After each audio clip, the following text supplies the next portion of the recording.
Before we begin our story, get yourself comfortable and cozy while I tell you a little bit about tonight's wonderful sponsor, Snoozeband, and their brand new sleep mask, the Snoozeband Max. The Max is Snoozeband's most advanced sleep headphones yet, with removable 3D eye cups and built-in sleep sounds.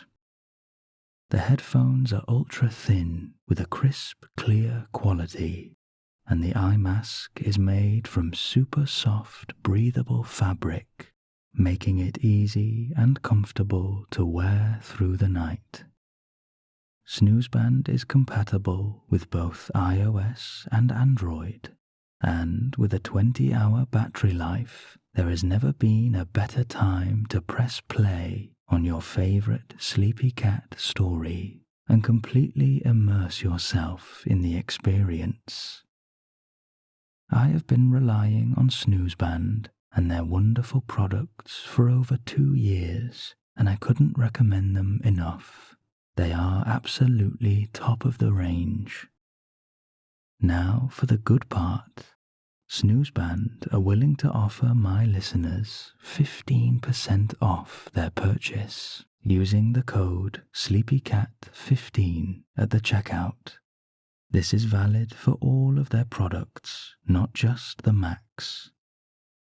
Customers in the UK get free delivery on all orders, and non-UK customers get free delivery when they buy 2 or more products, plus your 15% discount. So to all of my sleepy cats around the globe, this is a great chance to buddy up with a family member or a friend and treat yourself to these premium sleep headphones. Snoozeband has a 12-month warranty, and if after 2 weeks you're not completely satisfied, then they also offer a 15-day money-back guarantee.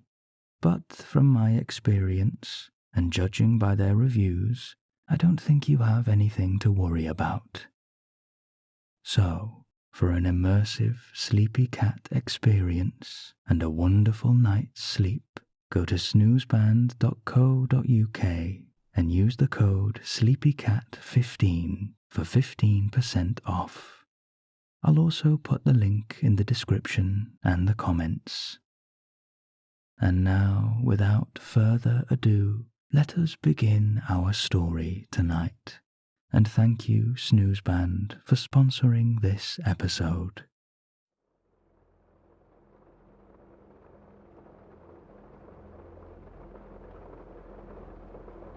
A warm welcome to part 1 of this Harry Potter sleep saga.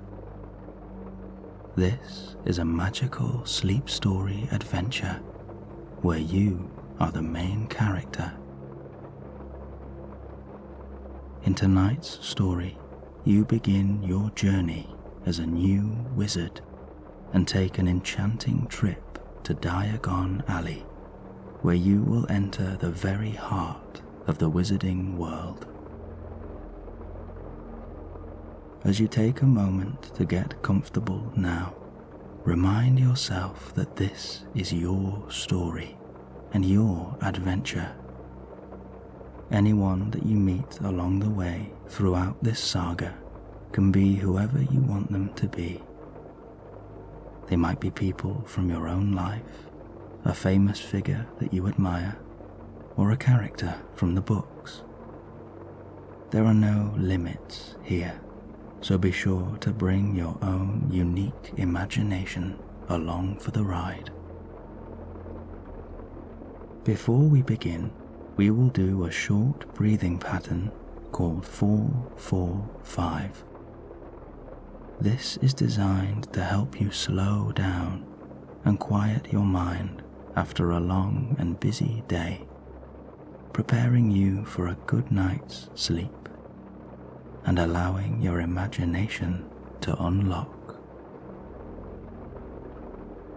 So, when you are ready, just exhale any remaining breath that you have. And as you feel the urge to breathe in, Then inhale for 4. Hold it here for 4. And release for 5. Allow the body to become heavy and the mind to empty. So that's in for 4. Hold for 4. And out for 5. Imagine that you are blowing away any remaining worries or thoughts. This is your time to relax. Again, in for 4. Hold for 4. And out for 5. Just let all of it go. Continue to breathe in this way in your own time and allow yourself to sink deeper and deeper into comfort.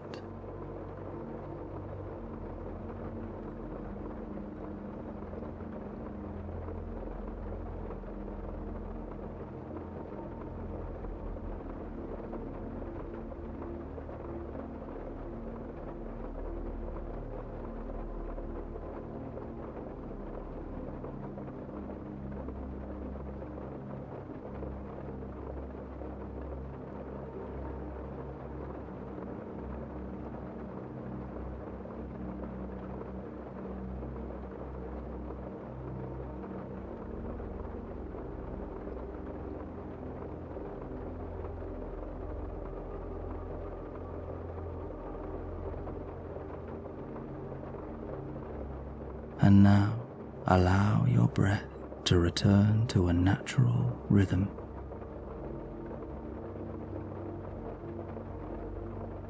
Let your thoughts turn to those of magic, wonder, and adventure as we begin part 1 of our Harry Potter sleep saga, A Mysterious Letter.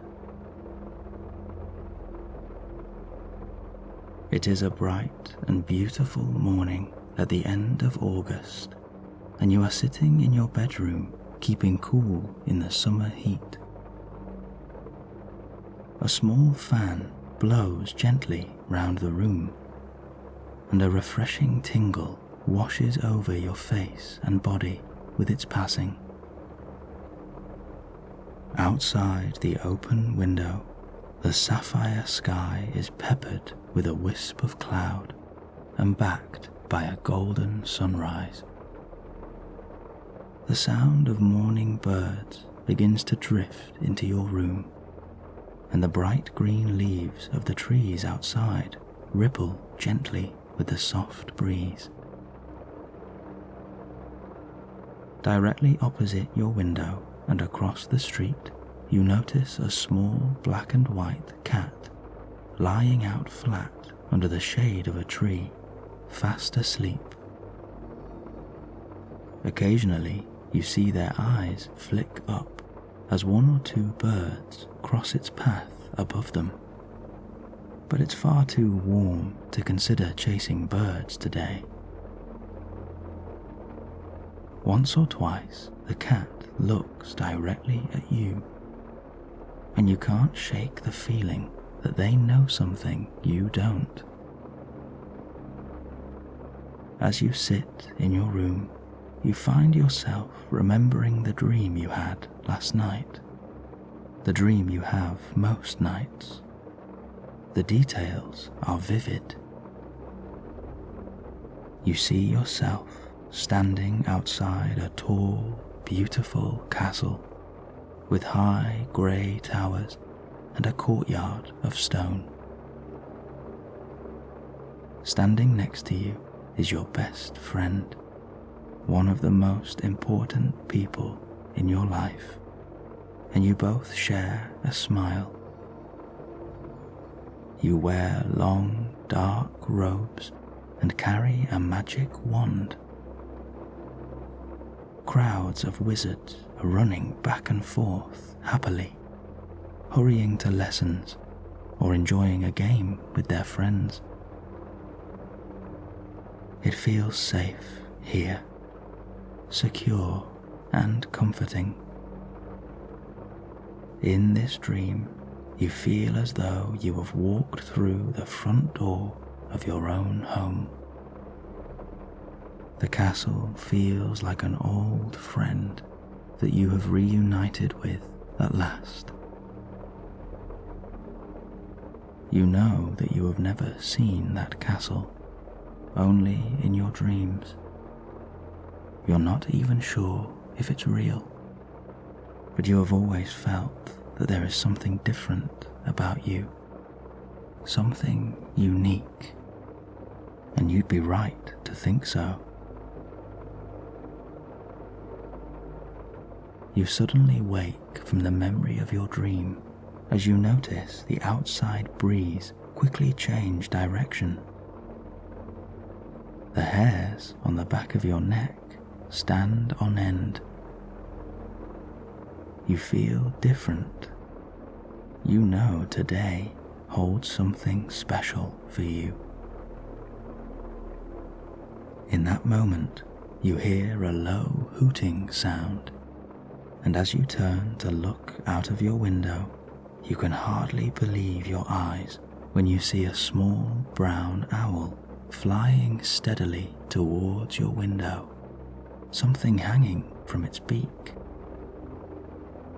With a graceful beat of its wings, the owl lands softly on the outside ledge, hooting happily, having found its destination.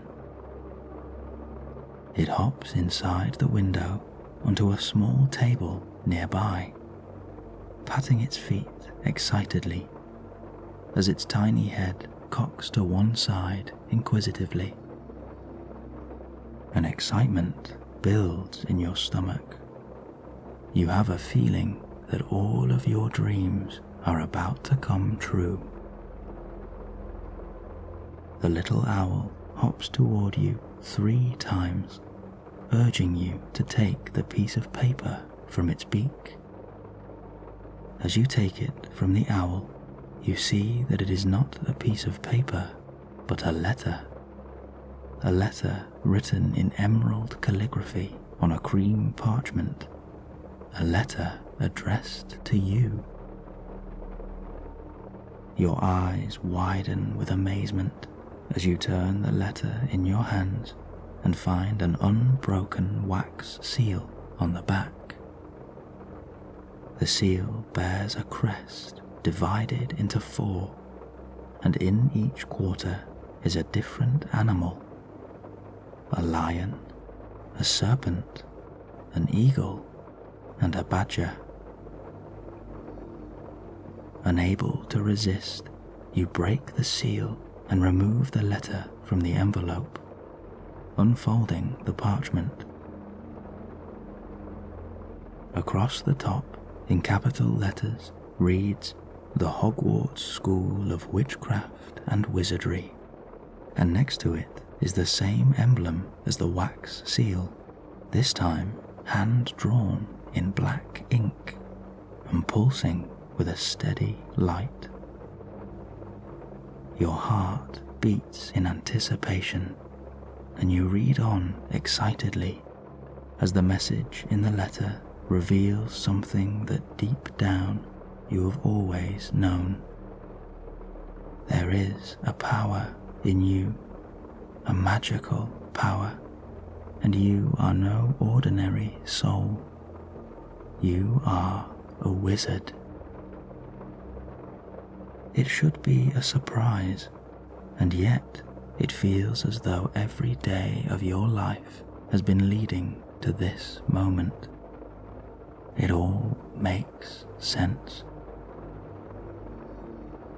You notice a long paper ticket fall out of the letter, dated 11 o'clock tomorrow morning for the Hogwarts Express, leaving from platform 9 3/4. On a separate piece of paper is a long list of equipment, books, and items needed before your term starts. There is also a small silver key with a tag hanging from it.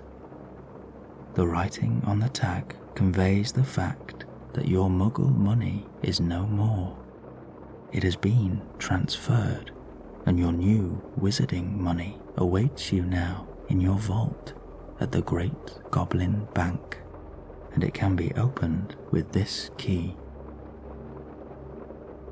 You have no idea where to find any of these things, but you know the letter holds the answer.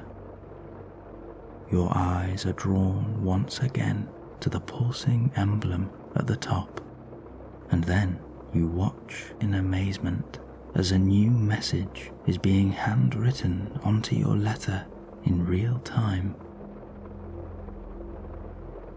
The note reads, "When you are ready to begin your adventure, gaze upon the crest and speak the words, 'Take me there.'" For a moment, you hesitate. Everything seems to be happening so quickly, and your whole life is about to change.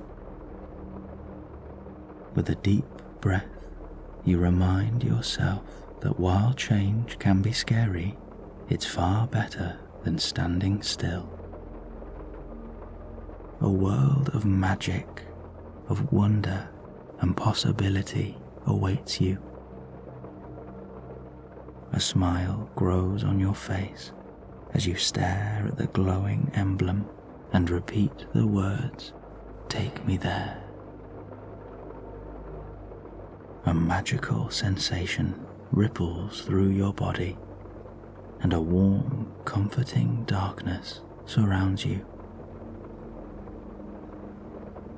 It feels as though you are becoming one with nature and gliding through the air. The letter acts as a portkey, and you are being taken to an enchanting realm.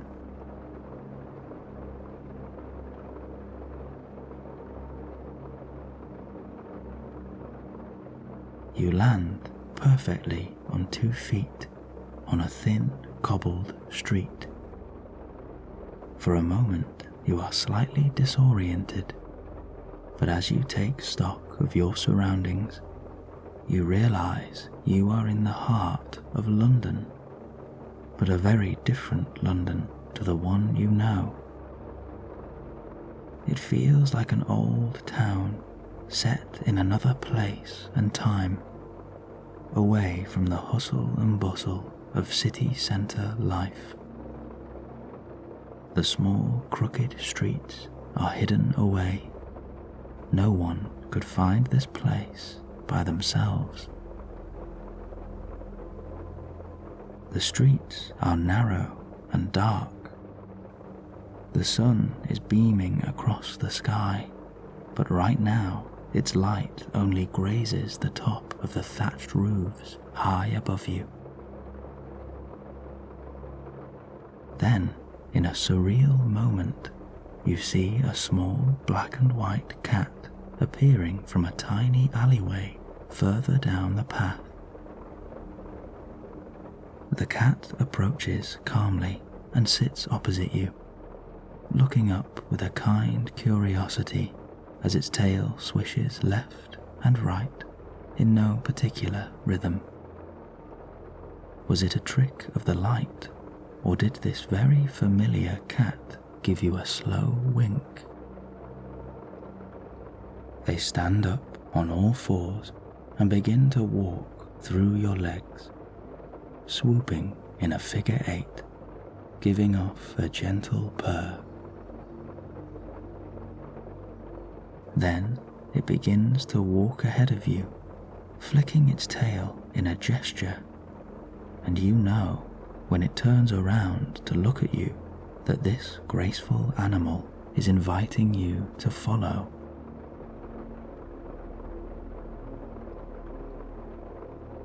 you come to a cobbled stone wall, and as the cat approaches it, a small arched walkway emerges through the middle, appearing like an optical illusion. You follow the cat through the tight, dimly lit alleyway.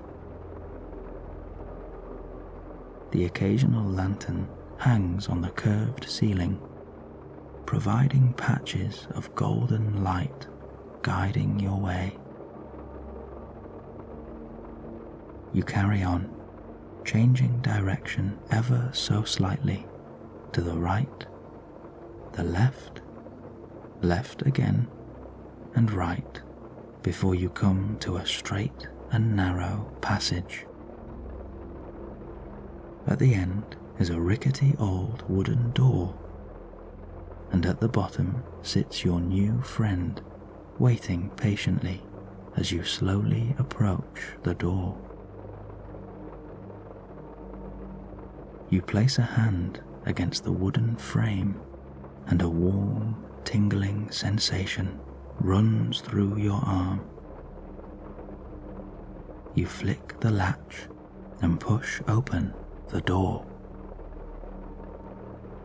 A golden sunlight washes down over you now, and as your eyes adjust, you see a long cobbled street filled with magical shops and crowded with wizards just like you. The buildings are tall and slightly lean over the narrow street, but the sun is placed perfectly in the sky, illuminating the entire alley. The cobbled road continues in a gentle zigzag as far as you can see, and is lined with the many colours of the magical shops. A small metal sign is attached to the wall on your right. Diagon Alley.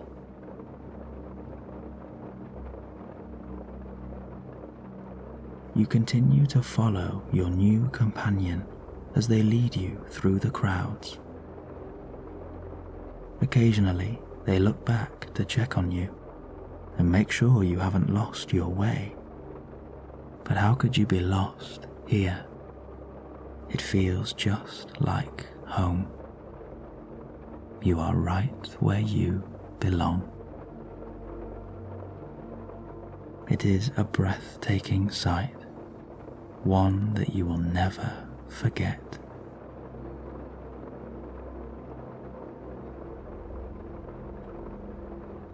As you turn to look behind, you notice the wooden door has disappeared, keeping this perfect place hidden from the Muggle world. You check your letter once again to see where to go next. The first instruction is to visit the Wizarding Bank and give your key to the head goblin. Only then will you be taken to your vault. Your furry companion leads the way as you both walk down the street. The many wizards who pass you by give you a welcoming smile. Some are on their own, carrying many bags and scribbling items off their list. Others are in groups, laughing and playing games. You pass a collection of shops lined up on each side of you. In the green bay window of the shop to your left, you see a beautiful array of broomsticks with brown, black, and even silver handles. Some have smooth edges and curved branches. Others are more rugged and rustic. A congregation of wizards eye the broomsticks with desperation. A purple storefront sits on your right, with mannequins in different robes and uniforms, and many wizards trying on hats and jumpers. Outside the shop sits a long bookshelf with many second-hand books. But inside, through the window, you spy an enormous library, and the smell of old parchment drifts out into the street. You pass by a long line of wizards waiting to go into the next building on your left, the wand makers, to be given their very first and hopefully only wand.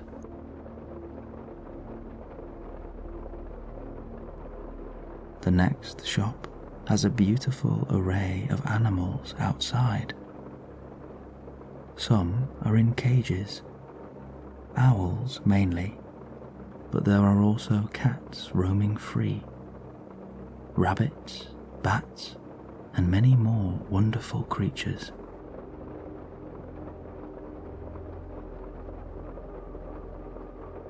You look straight ahead now, and in front of you is a tall, slanted building, standing proudly high above the rest of the street and held up by thick, circular columns, as white as snow and lined with gold. The Great Goblin Bank. At the entrance of the golden doors stands a 3-foot goblin with large pointy ears, a long hooked nose, and square glasses resting on top. They wear a dark red uniform, again lined with gold, and their thick brown beard rests on the collar of their jacket.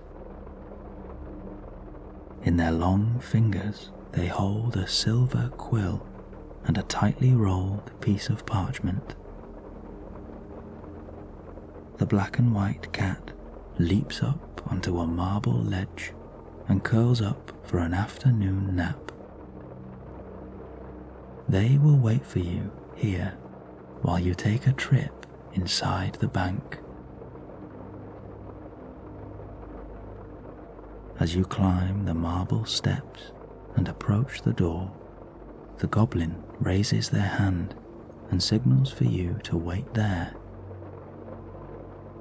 You see the tightly rolled parchment remove itself from the goblin's grip and unravel in front of their face. The paper hits the floor and continues rolling down the steps, almost into the street. The goblin asks for your name, and you politely tell them. The parchment begins to slowly roll itself up again as the goblin scans each line. For a moment you are met with doubt, convinced now that there must have been some mistake and you will soon be sent back to the Muggle world. But then the goblin places a finger on the parchment and it stops rolling. They take their quill and put a line through your name on the scroll. They step back and gesture to the door. So it is real. You truly are a wizard.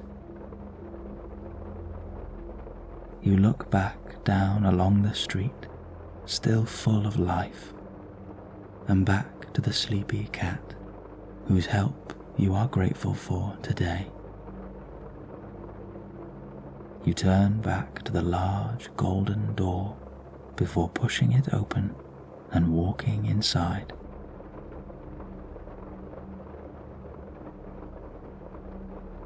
The halls are white, again held up by gold marbled columns in a long row towards the middle of the bank. On each side of you are collections of dark brown desks with a goblin perched at each one, working away and lit by an old-fashioned lamp with a small chain hanging from it. The atmosphere is quiet now and still. The only sound is that of the many goblins scribbling on bank papers. It is a proud but unusual place. Nonetheless, you feel an excitement just being here, and there is a comfort in the quiet air.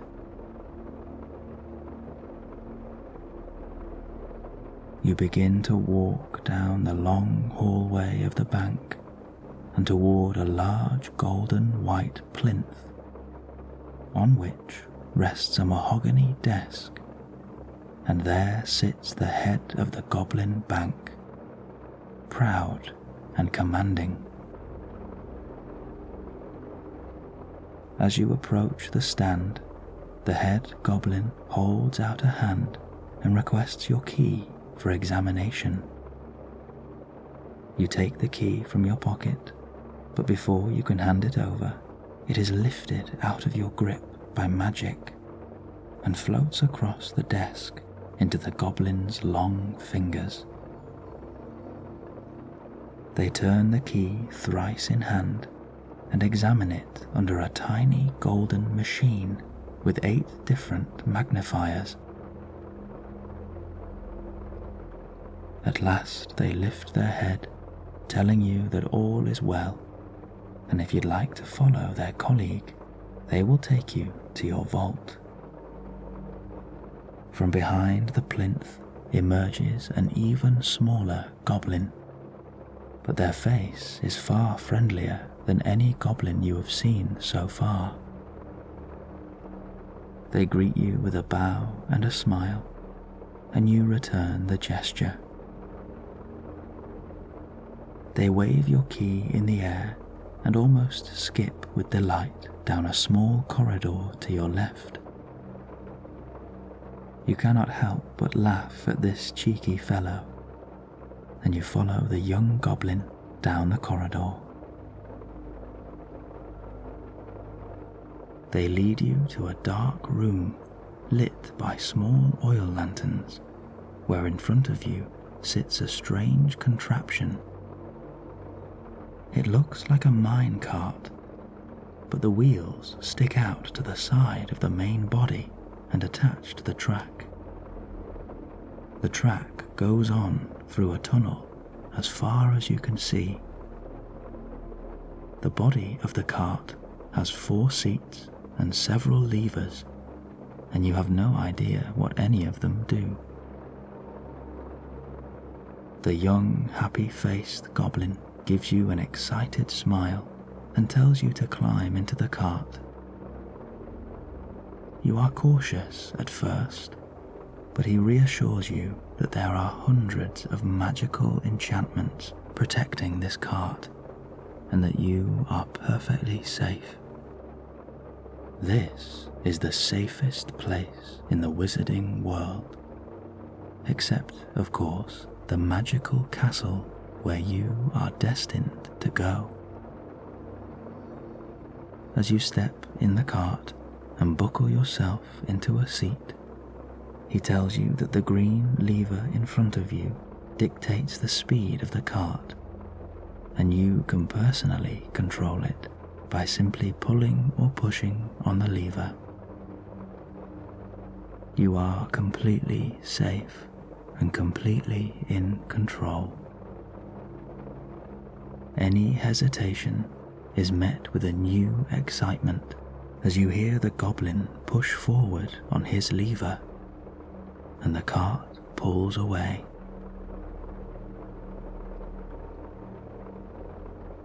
You begin to journey through the dark tunnel with a high ceiling and filled with a soft blue light. The smell of damp rock lingers in the air, and you can hear the goblin chuckling away happily. They turn to you with a smile and tell you that this is their favorite part of the job. Before you know it, the cart emerges from the tunnel and you enter a vast underground cavern full of shining crystals that decorate the open space with a rainbow of light. To your left is a long flowing waterfall cascading over the dark rocks and down below. As you control the speed of your journey, the cart takes you on long, sweeping corners, first to the right and then round to the left.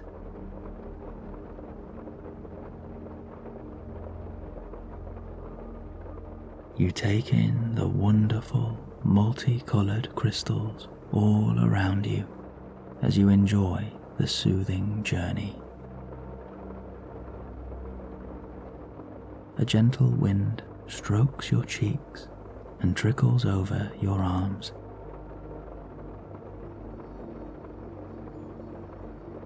The goblin points to the waterfall and tells you you are about to witness something incredible.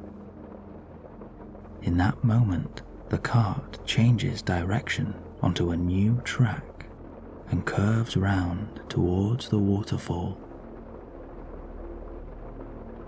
There is a large gap between the flowing water and the rock face, creating a tunnel of water, and the new track leads you round behind the waterfall. You slow the cart right down and disappear under the tunnel of water. Through the pure and clear water, you see a kaleidoscope of color: scarlet, sapphire, emerald, deep purple, and a bright yellow. All of these coming from the many crystals in the cave and shining through the water.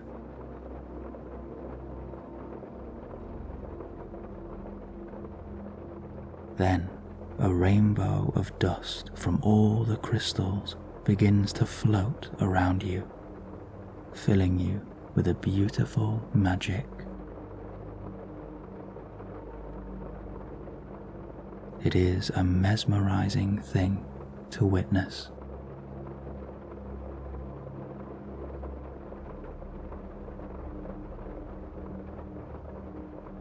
As you come round the other side of the waterfall, the cart slowly descends and twists right into another tunnel now, much larger than the last, and decorated with yellow lanterns on the walls.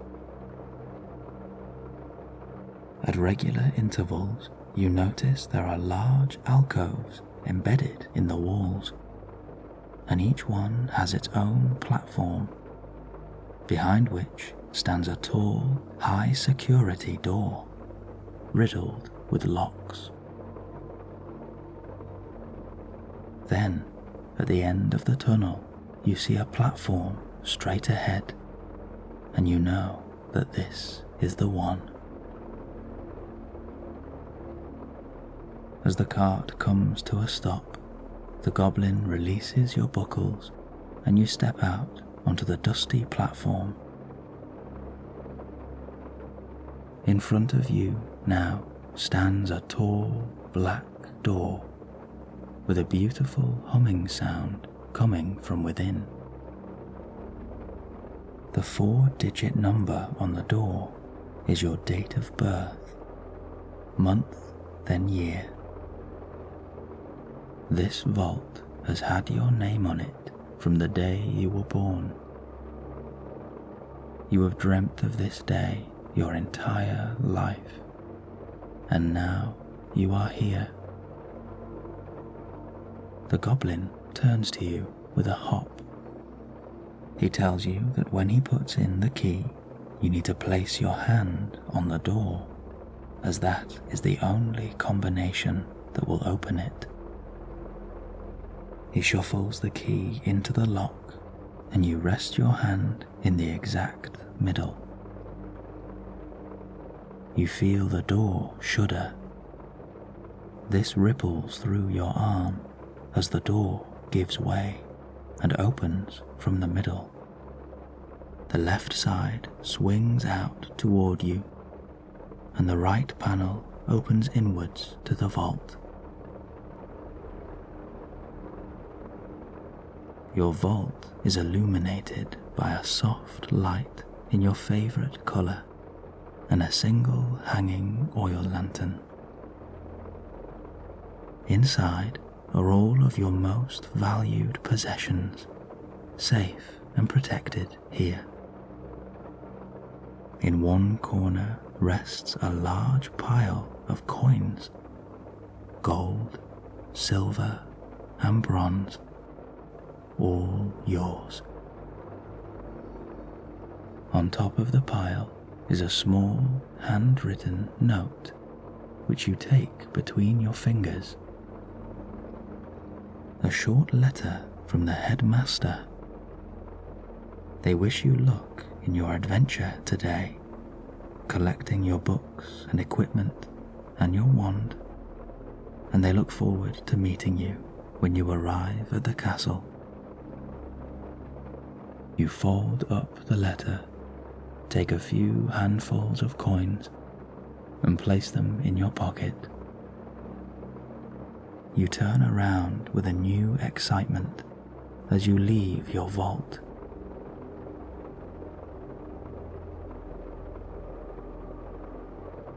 As you get back into the cart and set off on your return journey, your mind begins to wander as you take in everything that has happened, and you realize how lucky you feel in this moment.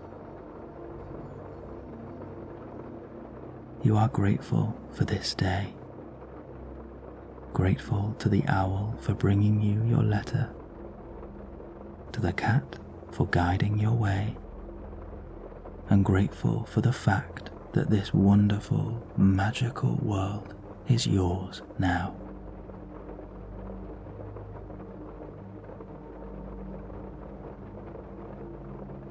Before you know it, the cart pulls up at the original platform. You unbuckle your belt and climb out of the cart. The cheeky little goblin leads you back towards the main hall. On the way, they talk happily to you, telling you about all their duties here at the Great Goblin Bank. They are in charge of looking after your vault, and they promise to keep everything safe and in perfect order for your return.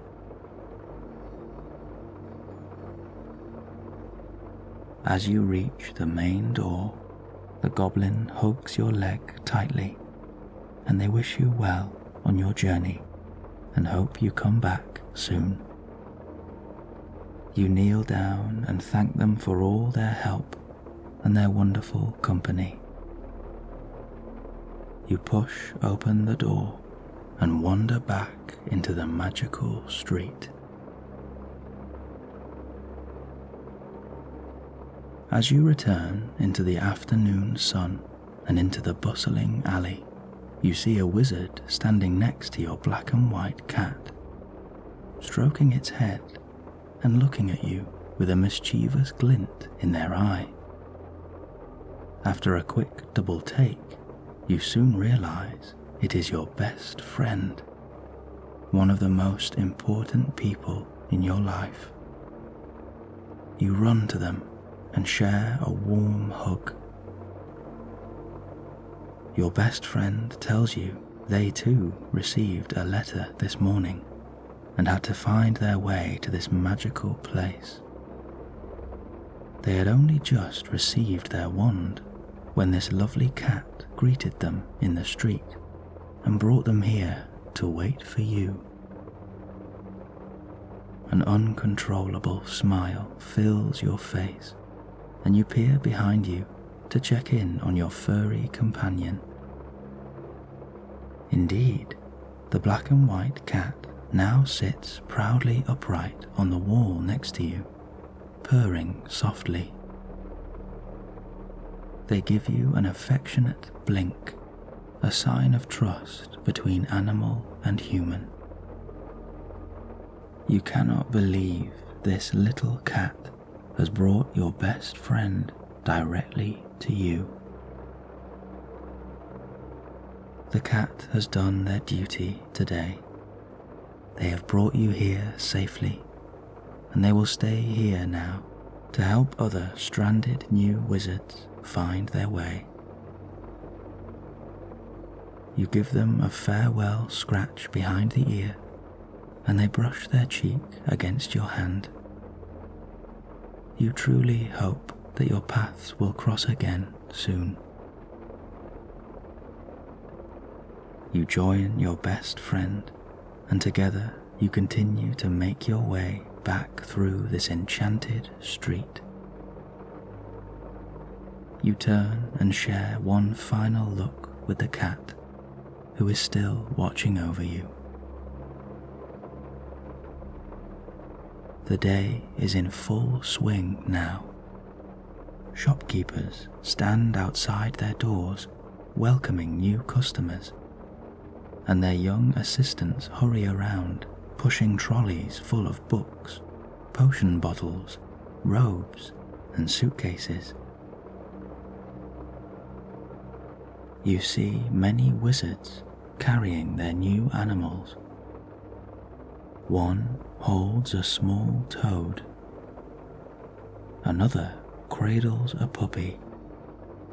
And a third has a brown and white owl resting on their shoulder, the empty cage in their hand.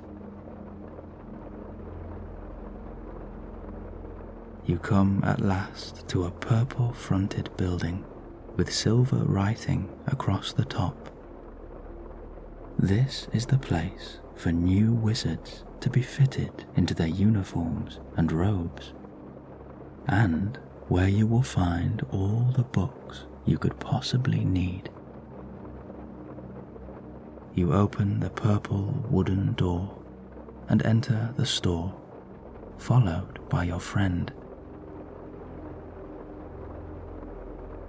Inside, one or two wizards are being fitted into uniforms upstairs, as others quietly move through the tall bookshelves on the ground floor. Purple curtains are tied back behind the windows, where the sun beams in spotlights on the tiled floor.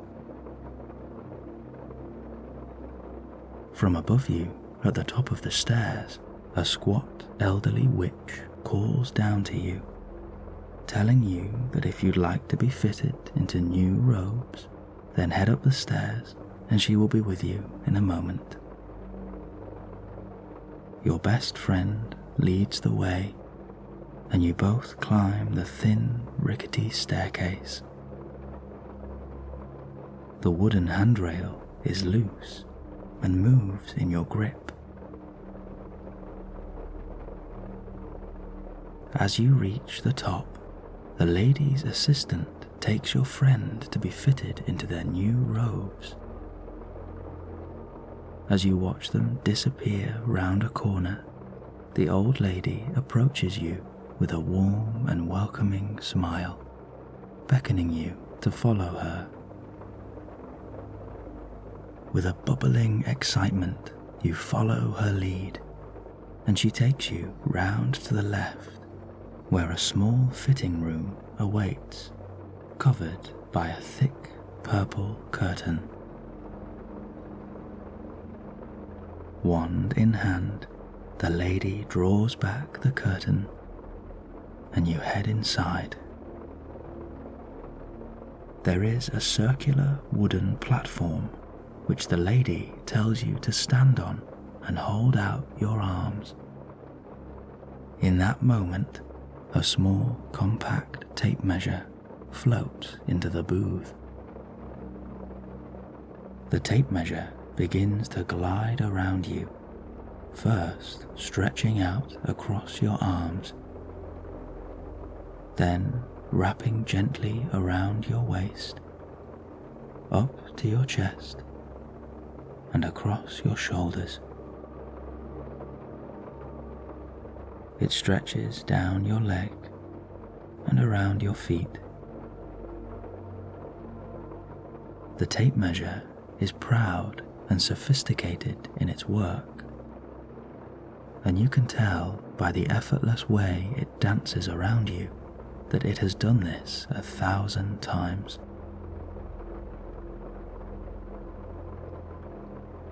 After it has taken your measurements, the tape drifts over to the shopkeeper, who has jotted down all the numbers.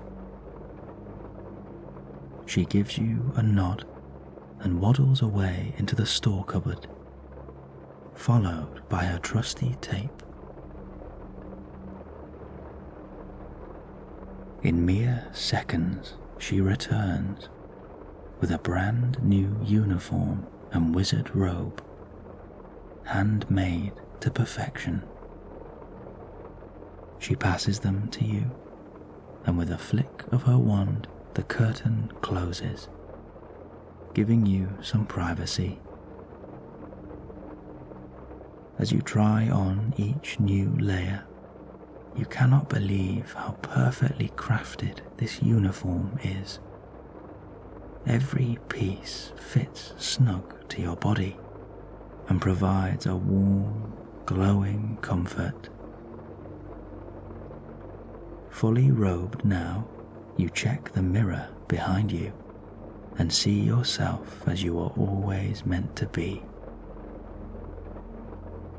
It is a breathtaking moment, one that leaves you speechless. Your magical journey has finally begun. With a renewed excitement, you quickly change back into your day clothes, and when your last shoe is on, the curtain opens of its own accord, revealing the happy shopkeeper. You tell her your uniform is a perfect fit, to which she gives you a kind but knowing smile. They're always a perfect fit, she reminds you with a wink. With a flick of her wand, the lady folds your robes neatly and places them in a bag. And perfect timing too, as your best friend emerges from round a corner, their new robes in hand. You thank the shopkeeper with a smile and tell her that you also need to buy some books. She points down to the library below and tells you to find her when you have everything you need. You and your friend wander back down the stairs and into the vast maze-like library. You take out your list from your pocket and see that 3 books are needed for this term: Care of Magical Creatures, Mastering Potions, a Complete Guide, and the Wizard's Book of Charms and Spells. You begin methodically to work your way through the books in alphabetical order. The atmosphere is quiet and peaceful, a nice change from the busy street outside. The air is cool and refreshing, away from the summer sun. You arrive at the letter C, and your eyes scan along the bookshelf. You spot a large red leather-bound book with gold writing. You take it from the shelf, blow away a thin layer of dust, and place Care of Magical Creatures into your bag. The smell of old parchment lingers and is utterly enchanting. You find yourself in a calm and tranquil state of mind. This world already feels so natural to you, and you couldn't feel more at home if you tried. Just then, you stumble upon the letter M, and an emerald green book at the top stands out clearly. You shuffle mastering potions off the shelf and flick through the pages. There are charcoal illustrations of many different potions and long lists of instructions and all the possible side effects. The pages are delicate and some have slightly frayed edges. You close the book and place it in your bag as you continue to peruse the shelves in search of your final text. In that moment, your friend appears round the corner and passes you one of the two books in their hand. The book is smooth and black, with silver stars and a wand on the cover. You thank your friend and add the Wizard's Book of Charms and Spells to your collection.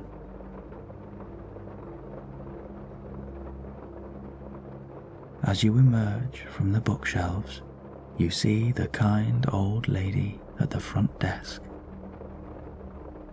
You place 2 gold and silver coins in her palm, and with uniform and books in hand, you descend once again back into the street.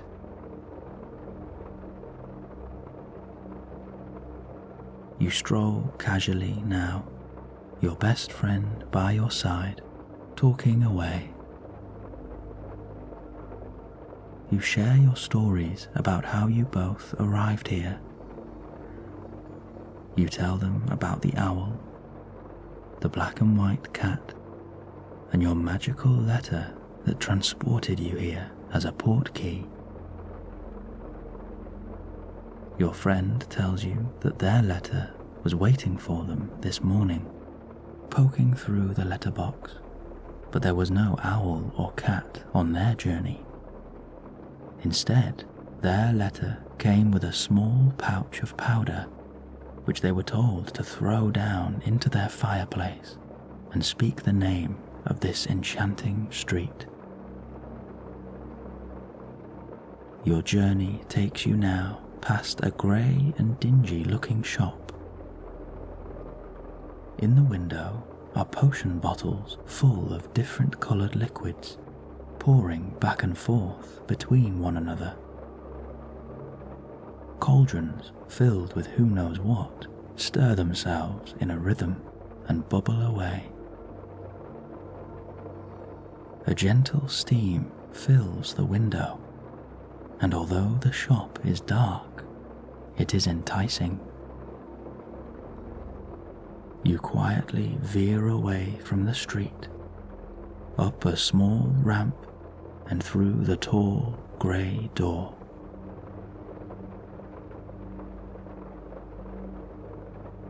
The air is still here and filled with a light steam. The shop appears to be completely empty. The only source of light is a small crackling fire in a stone fireplace, above which sits a large grey cauldron bubbling softly. The flames burn in bright blue, green, and red. As your eyes wander, you see statues of gargoyles, centaurs, dragons, and other mythical creatures decorating the room.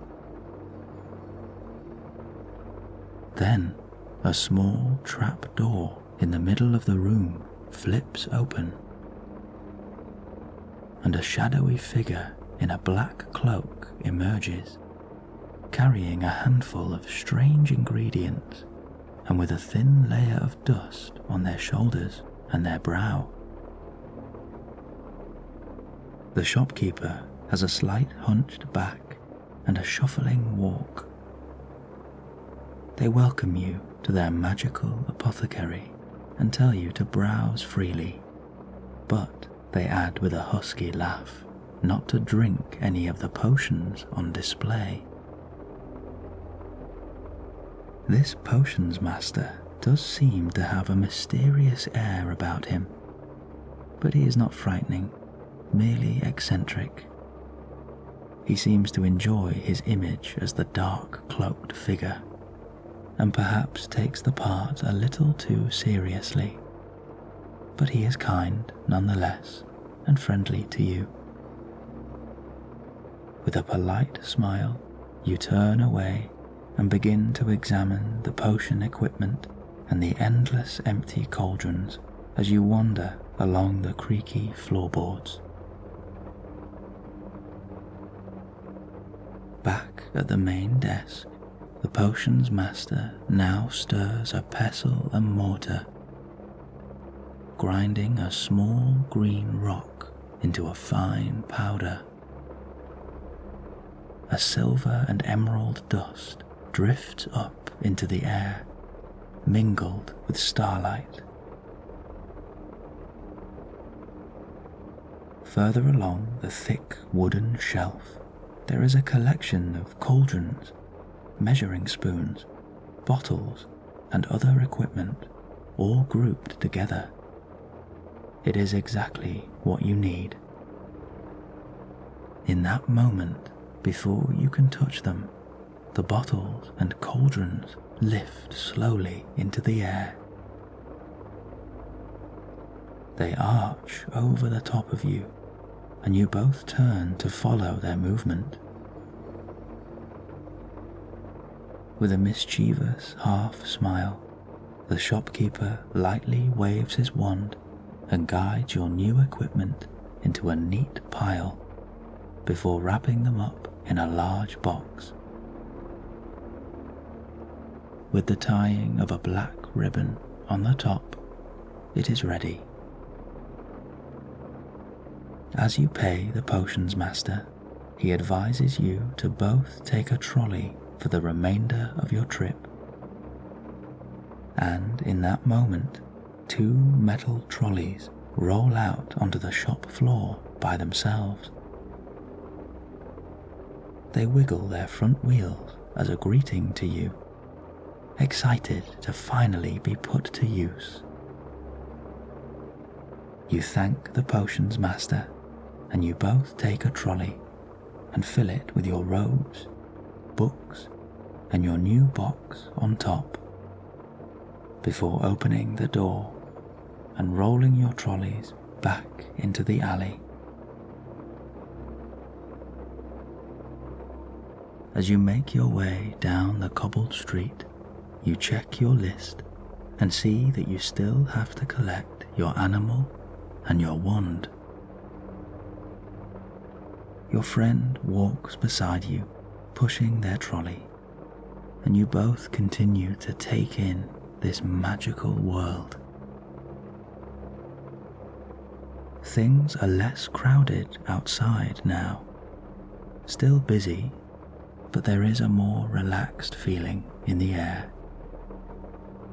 Many wizards have already bought most of their things, and the day has become more leisurely now. You pass by a gaggle of witches selling magical flowers and jewels on a rickety old cart. There is a small wooden stand selling newspapers with moving pictures. Then you pass the magical joke shop, painted in a rich orange and filled with an enormous collection of wizarding toys, sweets, and fun activities. Multicolored bubbles float from the door and into the sky, and younger children run and jump after them. You share a knowing look with your friend and agree to visit this exciting shop when you have everything else that you need. Just then, your friend tugs at your arm and points to the large sign opposite. In front of you is a tall, black building with symmetrical windows that curve in a semicircle out onto the street. A soft light illuminates from them. In the exact middle is a jet black door, and golden writing sits at the top. The finest wand makers in all the land. Your friend tells you they already have their wand, so they won't be coming in with you. And besides, it's tradition to enter this shop alone. That way, the wand maker can gain a better understanding of who you are and which wand might suit you. This is the part you have been the most nervous for, and now an excitement builds in you. You leave behind your friend and your trolley, brush yourself down, and enter the wand shop. There is a different kind of magic here. You sense it in the air. Instead of wood-panelled walls, you are surrounded by long, thin boxes, all of which you assume contain a magic wand. Atop the old, rustic writing desk in front of you are two lamps perfectly placed and giving the room a warm orange glow. Behind the desk are many corridors of shelves, again full of long, thin boxes. The lids are in many different colours, and there is no organisation to be seen. There is no symmetry to the room. All the shelves are at a slight angle, the walls are crooked, and even the floor has a shallow tilt to the right. You walk up to the counter and notice a silver bell freshly polished. Your hand lifts over the bell, but just as you are about to press it, you stop, sensing a presence. Out from behind one of the many shelves slides a wiry-haired old wizard on a small wooden stepladder. The wand maker himself. His piercing blue eyes gaze at you curiously, but this is not a discomfort. His face is soft and his eyes are kind. The wand maker's presence is exciting. He is silent for a moment before greeting you personally by name. Amazed, your eyes widen. You have no idea how they know who you are. He tells you calmly it is his business to know who comes in and out of his store. They remember every wand they ever sold, and every wizard they sold them to.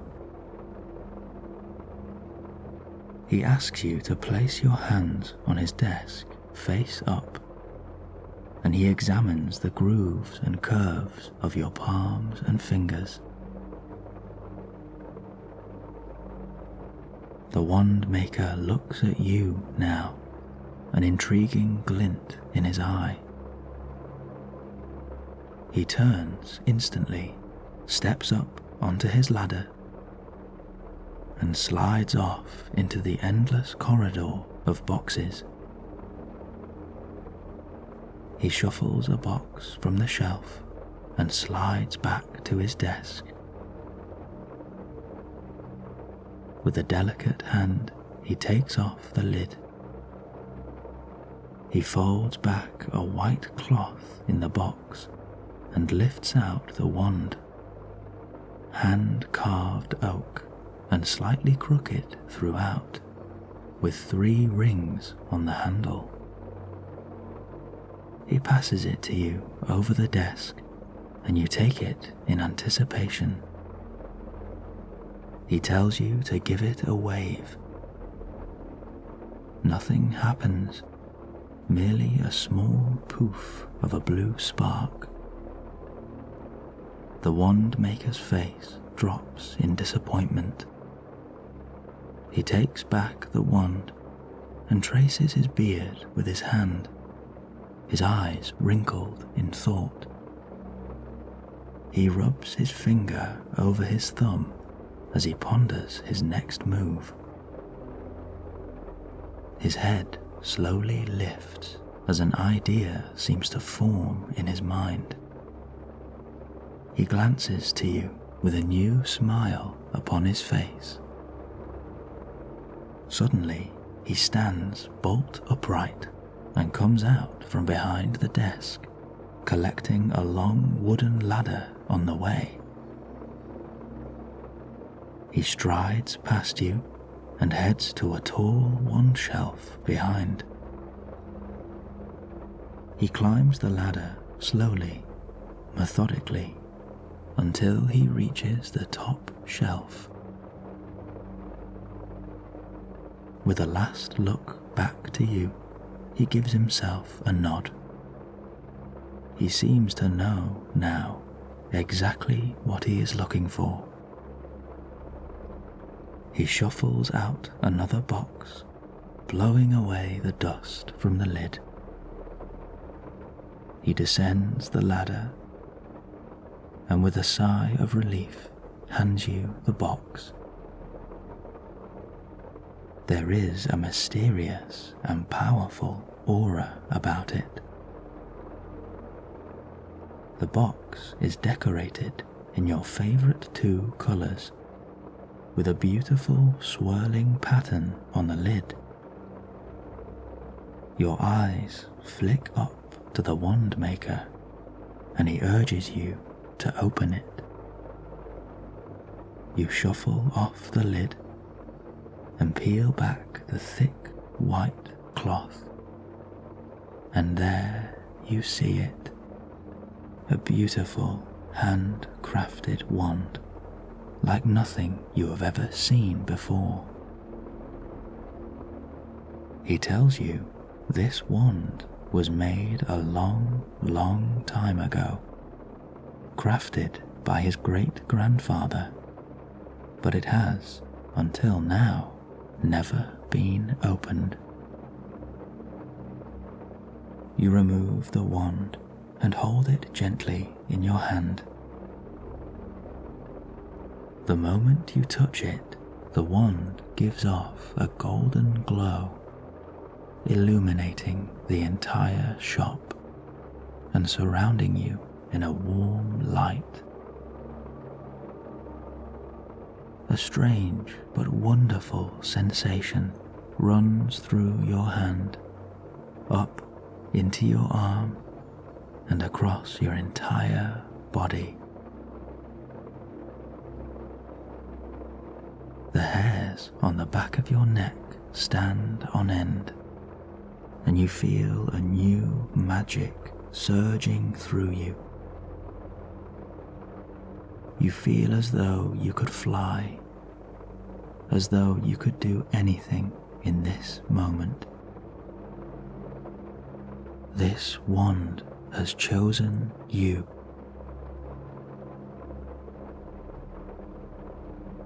The wand maker places a gentle hand on your shoulder and tells you that in all his years of wand making, he has hardly ever seen a connection this powerful between wand and wizard.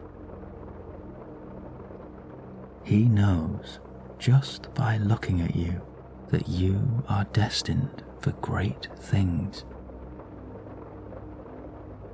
He tells you that the kindness in your eyes and in your heart is as clear as the morning, and that with this wand by your side as an ally on your adventures, there isn't anything that you can't achieve.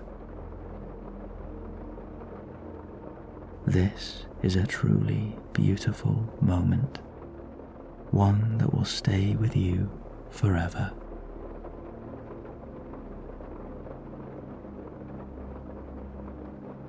The light from your wand dims now, and you look at it in your hand, taking in its wonder and beauty before slipping it into your pocket.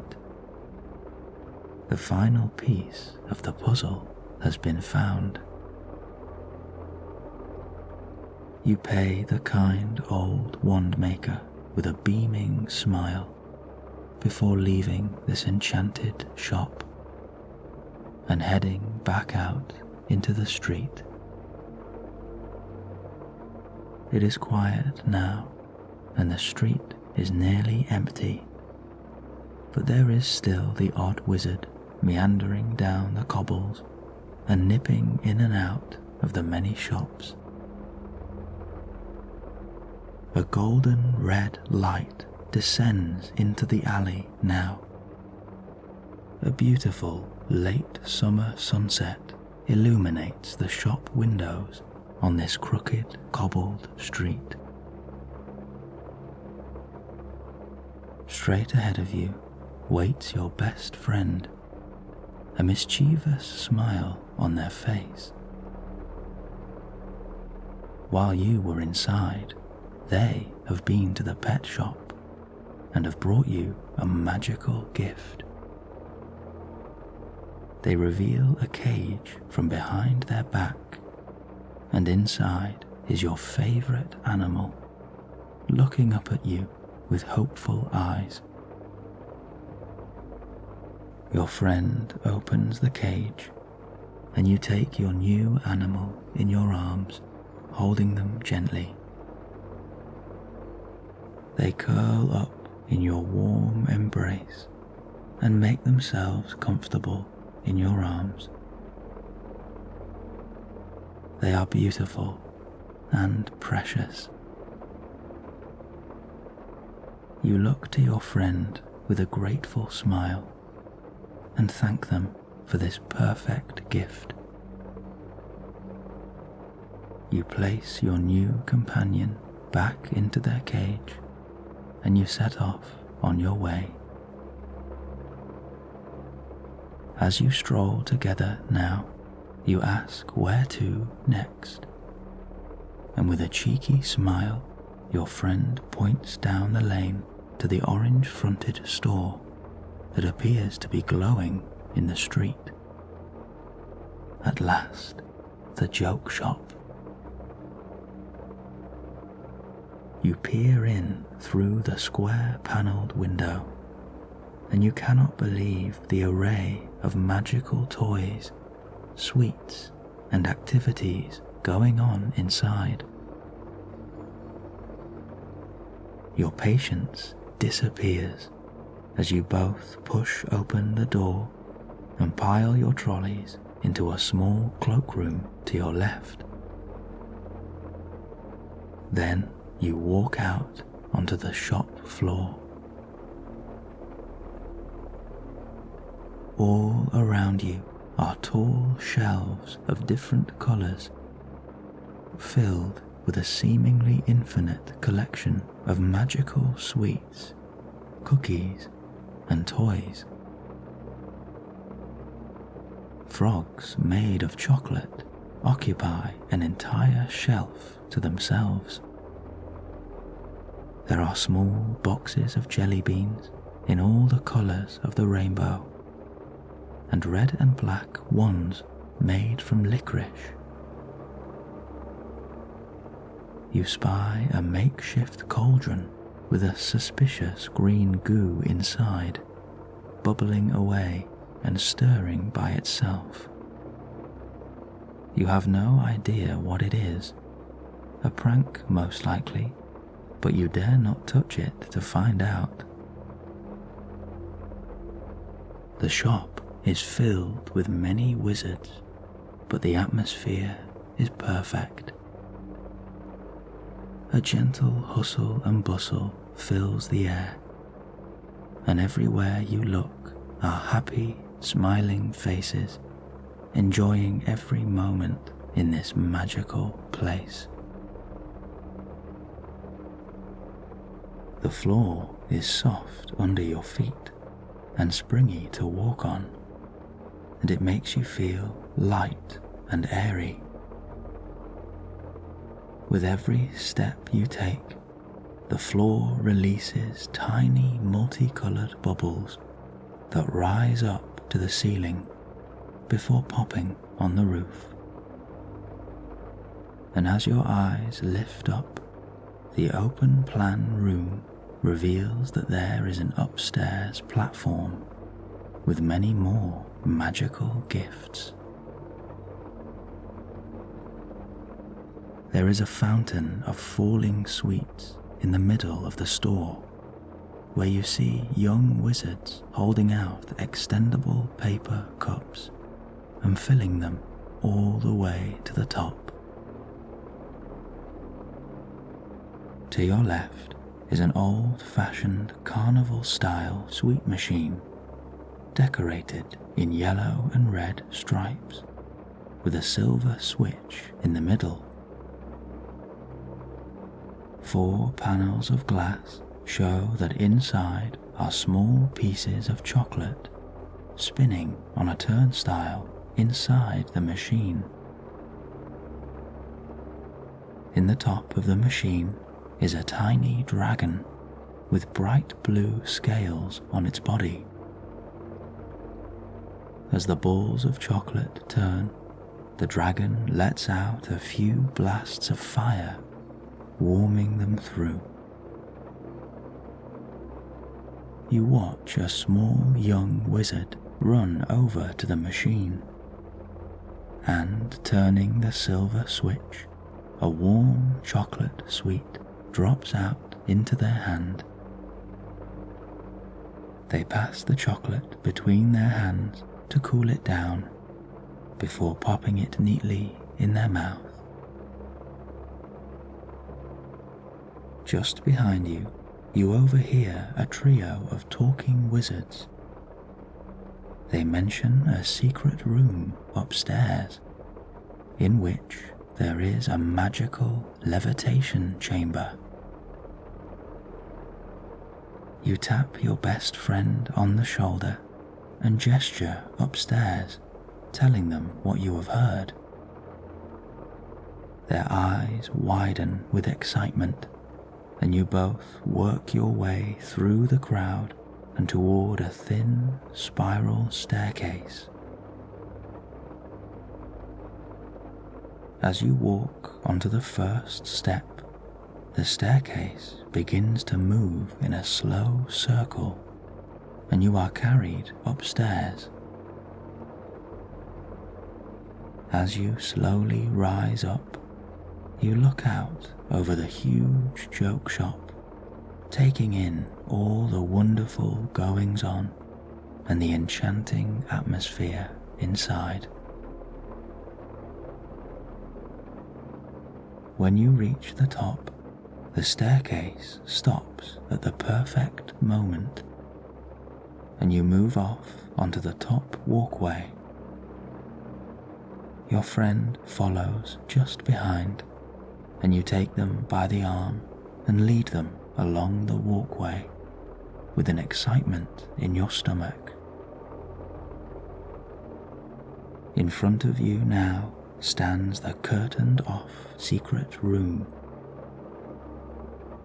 You check the coast is clear, pull back the curtain, and rush inside.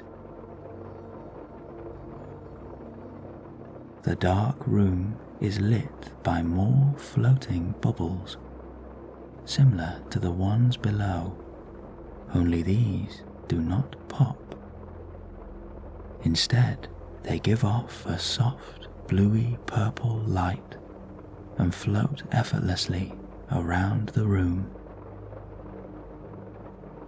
In the middle of the room is the levitation chamber. It is a huge dome shape, big enough for 3 or 4 people, and you and your friend step inside together. You press a green button on the chamber door, and it begins to give off an enchanting sound. It feels almost space-like. Instantly, you feel yourself being lifted. You gently push off from the ground and feel that you are now floating inside the chamber. The purple-blue light echoes round the room as you watch specks of silver drift up from the floor and surround you in a magical stardust.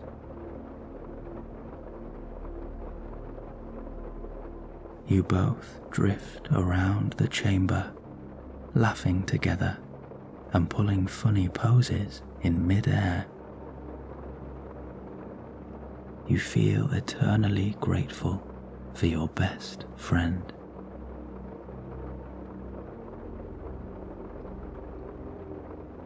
And then a deep relaxation begins to run through your body, and you allow yourself to become one with the chamber, floating in complete peace.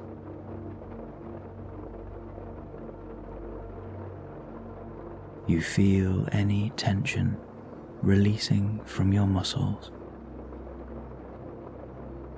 Each part of you, bit by bit, is becoming more and more relaxed as you gently drift inside the starlight dome. You have never felt so relaxed in all your life. Any remaining thoughts leave your mind and disappear into the starlight. You allow yourself to let go of everything.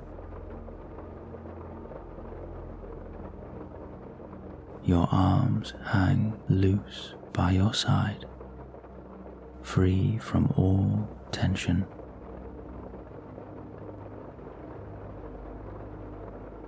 You feel your legs soften, and any holding in the muscles completely melts away.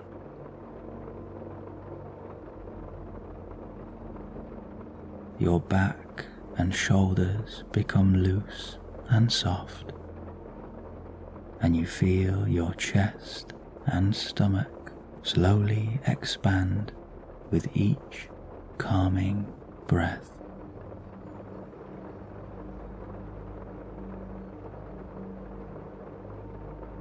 Every muscle in your face releases tension now.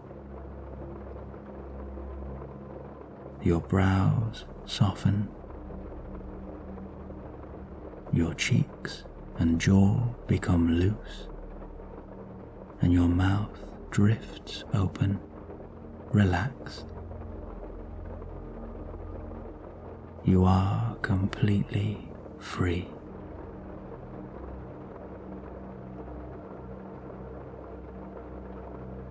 You feel grateful for this wonderful experience, and grateful for your best friend who is by your side on this magical adventure. Nothing else matters but this moment.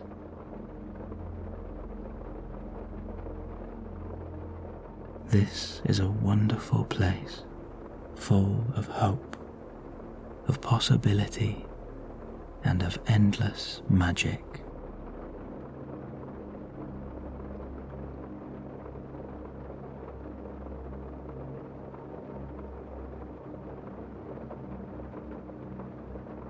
As you begin to drift back to the floor, you feel a new sense of peace inside you now. The specks of stardust begin to fade, and you are slowly lowered back to the ground, safe and sound. Before you leave the chamber, you and your friend share a warm embrace, thanking each other for being a part of your lives and sharing an excitement for the adventures that await you. You wander out of the room together, back onto the walkway before descending on the spiral staircase, gazing out over the still busy shop floor. You meander through the many wizards still browsing, collect your trolleys, and leave the joke shop, an unstoppable grin on your face. You enter the now dark street, and the moon hangs high above you, a white pearl beaming down. One or two stars begin to pepper the sky, and tall lampposts provide a scattered collection of orange spotlights down the street. You look to your friend with a smile and decide it is time for some supper, although your smile quickly fades when you both realize you don't know where to go. As if in answer to a prayer, you feel a brushing against your legs, and there is your old friend, the black and white cat, here to guide you one final time today. You bend down and stroke your furry companion in thanks, and they roll over on their back, accepting a few loving strokes on their tummy. Then they roll back onto all fours and begin to snake their way down the street as you follow behind. As you walk, you check the contents of your trolley and see that everything is in perfect order. You squeeze a finger through the cage of your animal and give them a loving tickle under the chin as they sniff your hand affectionately. Your new companion, who is now to share this magical adventure with you. On each side of you, you watch the many lights of the shop windows slowly go out one by one as the owners settle in for the night. You look up into the deep black night, and the stars are slowly orbiting directly above you, pulsing gently. They provide a powerful enchantment, protecting this sacred, magical world. Before long, you come to a small brick building with a thatched roof, tucked quietly away in the corner of the street. A warm light flows from the window, and a black sign in the shape of a cauldron swings above you. The black and white cat climbs up the shallow ramp leading to the door and turns back to face you. This is the place. With a gentle scratch on their head, you thank the cat for all their help today. They purr softly and give your hand an affectionate lick before slipping off into the night. You turn back just as your best friend opens the door and you both head inside. You are met with a blast of heat and the sound of a crackling fire, which you see in the middle of the tavern, nestled in a stone fire pit, warming the entire room. Over the fire rests a large cauldron with a fresh, hot stew bubbling away. A musician sits in one corner, playing a gentle tune. The tavern holds a warm and pleasant atmosphere, with a handful of wizards lingering at the bar or sitting in small groups at wooden trestle tables. The smell from the cooking pot is delicious, and coupled with the aroma of butterscotch beer, you are lured deeper into the tavern as you and your friend find a table. In that moment, you see a barman approach, slightly grubby looking but friendly enough. He has a towel over his shoulder and a small apron round his waist. You ask if you can both rent a room, and with a twinkle in his eye, he tells you you are lucky. There are only 2 rooms left. You pay the barman at once, and he hands you both a key with your room numbers, offering to have your luggage taken upstairs. You thank him with a smile as you and your friend each take your animal from their cage and place them next to you, before the rest of your luggage is taken away up to your rooms. As your eyes wander round the tavern, you notice chairs stacking themselves at empty tables. Pots, tankards, and glasses in the kitchen are being washed in mid-air by scrubbing brushes, all circling in the same rhythm. One wizard sits at the bar in a tall, pointy hat, reading a newspaper in mid-air and enjoying a slice of bread and cheese as the spoon in their soup stirs of its own accord. There is a small bucket bobbing through the air, filled with hot, soapy water and a clean rag, drifting from table to table and wiping them down. You realize just how much you love magic. Just then, the barman returns carrying a tray. On the tray are 2 glass tankards filled with a rich orange liquid and a thick foam topping. These drinks lift themselves off the tray and land on the table, one for each of you. The barman places down 2 empty bowls and spoons, and you watch wide-eyed as you see a giant ladle lift out of the middle cauldron and float over to your table. Any drops of stew are being caught by a small hand towel diligently following underneath the ladle.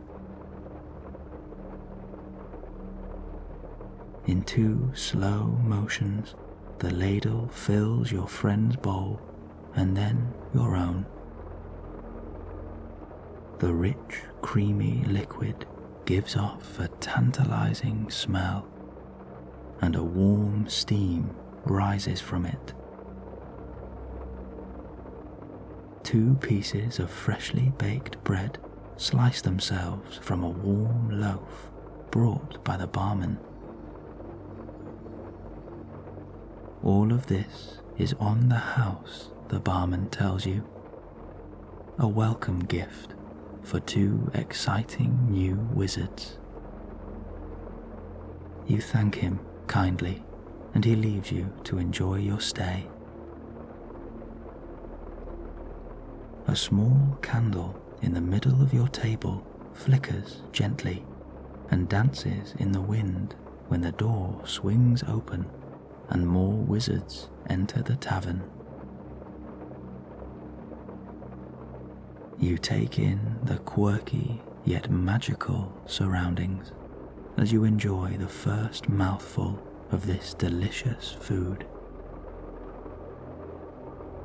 There is a warm sensation in your stomach, and you feel a homely comfort surging through you. The butterscotch beer is refreshing, cleansing your palate and relaxing you deeper.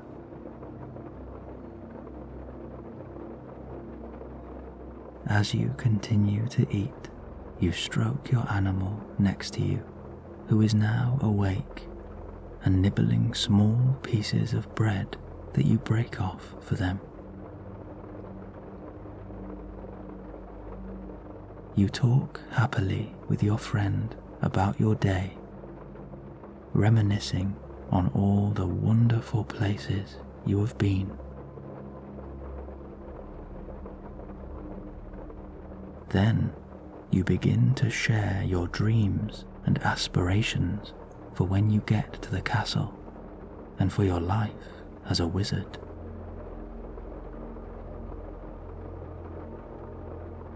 You feel truly blessed to have them by your side. You cannot imagine taking this journey with anyone else.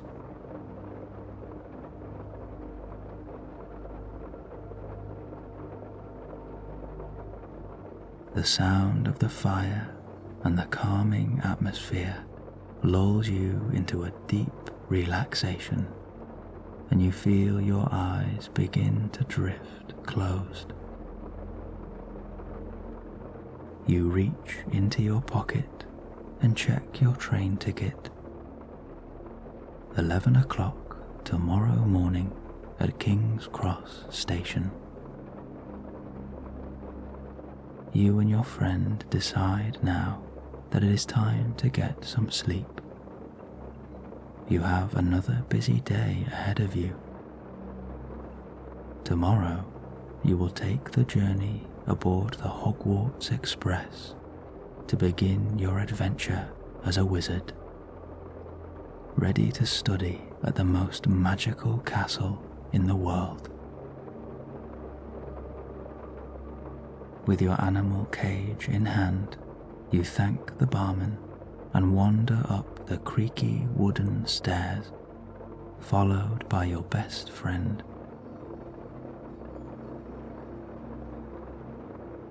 On the wall next to you are moving portraits of all the previous owners of this historic tavern. In one picture, a large, plump wizard is cooking over a huge pot and hosting a merry gathering. In the next, a young witch is waving her wand as a pile of vegetables chop themselves into a pan. Another portrait shows 2 old ladies with curly hair preparing a meal and laughing together. There are almost too many pictures to count, each one celebrating a new generation of the tavern.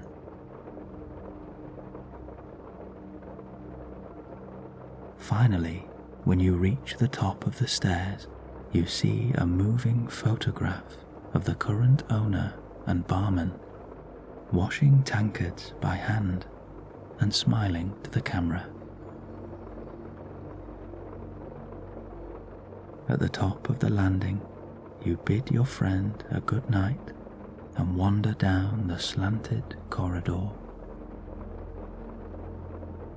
You are not sure if your eyes will keep open much longer.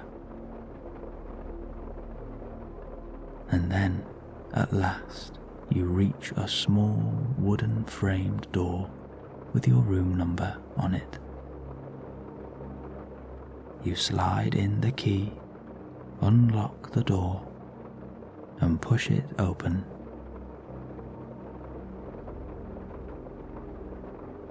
A small fire burns quietly in the corner, keeping your room a perfect temperature.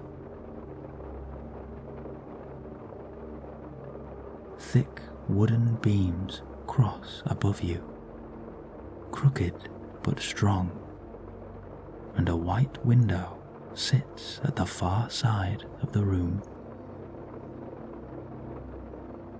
Your bags and cases are all lined up in perfect order, ready for your journey tomorrow. You empty your pockets, place the letter and the ticket on your bedside table, and dim the oil lantern nearby so as to leave a soft yellow light gently glowing in the corner. You place your animal on your luggage and offer them another mouthful of bread before giving them a stroke under their chin as they settle down to sleep. Outside the small window, you spot the white moon high in the sky. A shooting star of bright silver arches over the moon and blazes across the night.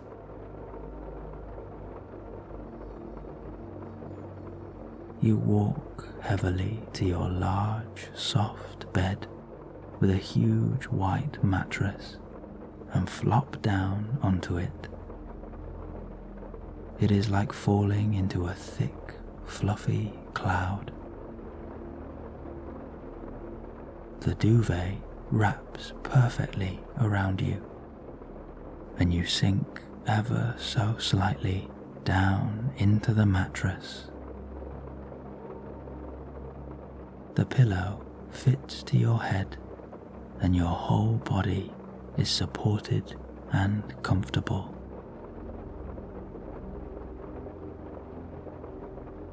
As you lie there now, you begin to replay all the wonderful events of the day in your memory, and you remind yourself how lucky you are to have experienced all these magical things today.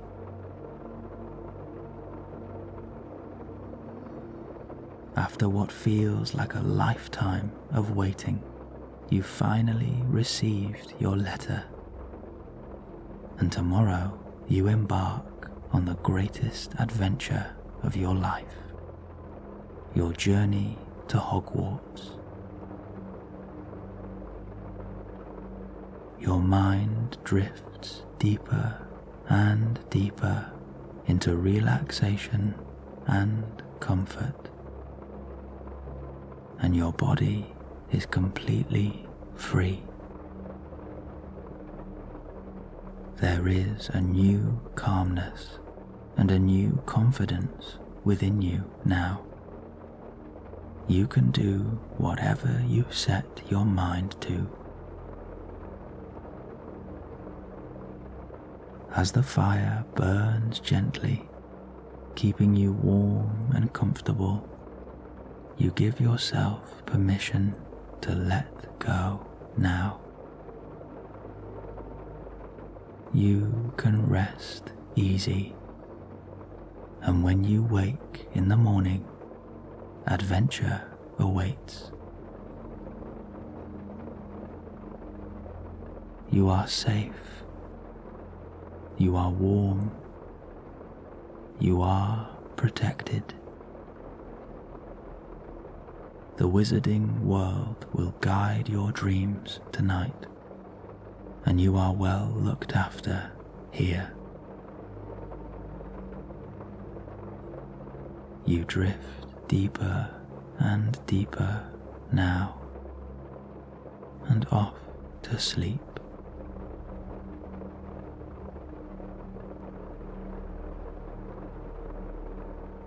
You wake up in an unfamiliar but very comfortable 4-poster bed. The sound of a crackling fire soothes your morning fatigue. The soft pillow and thick duvet have an enchanting warmth, one that makes you want to stay in bed forever. The entire room is framed on a very slight angle, with crooked walls and an uneven floor.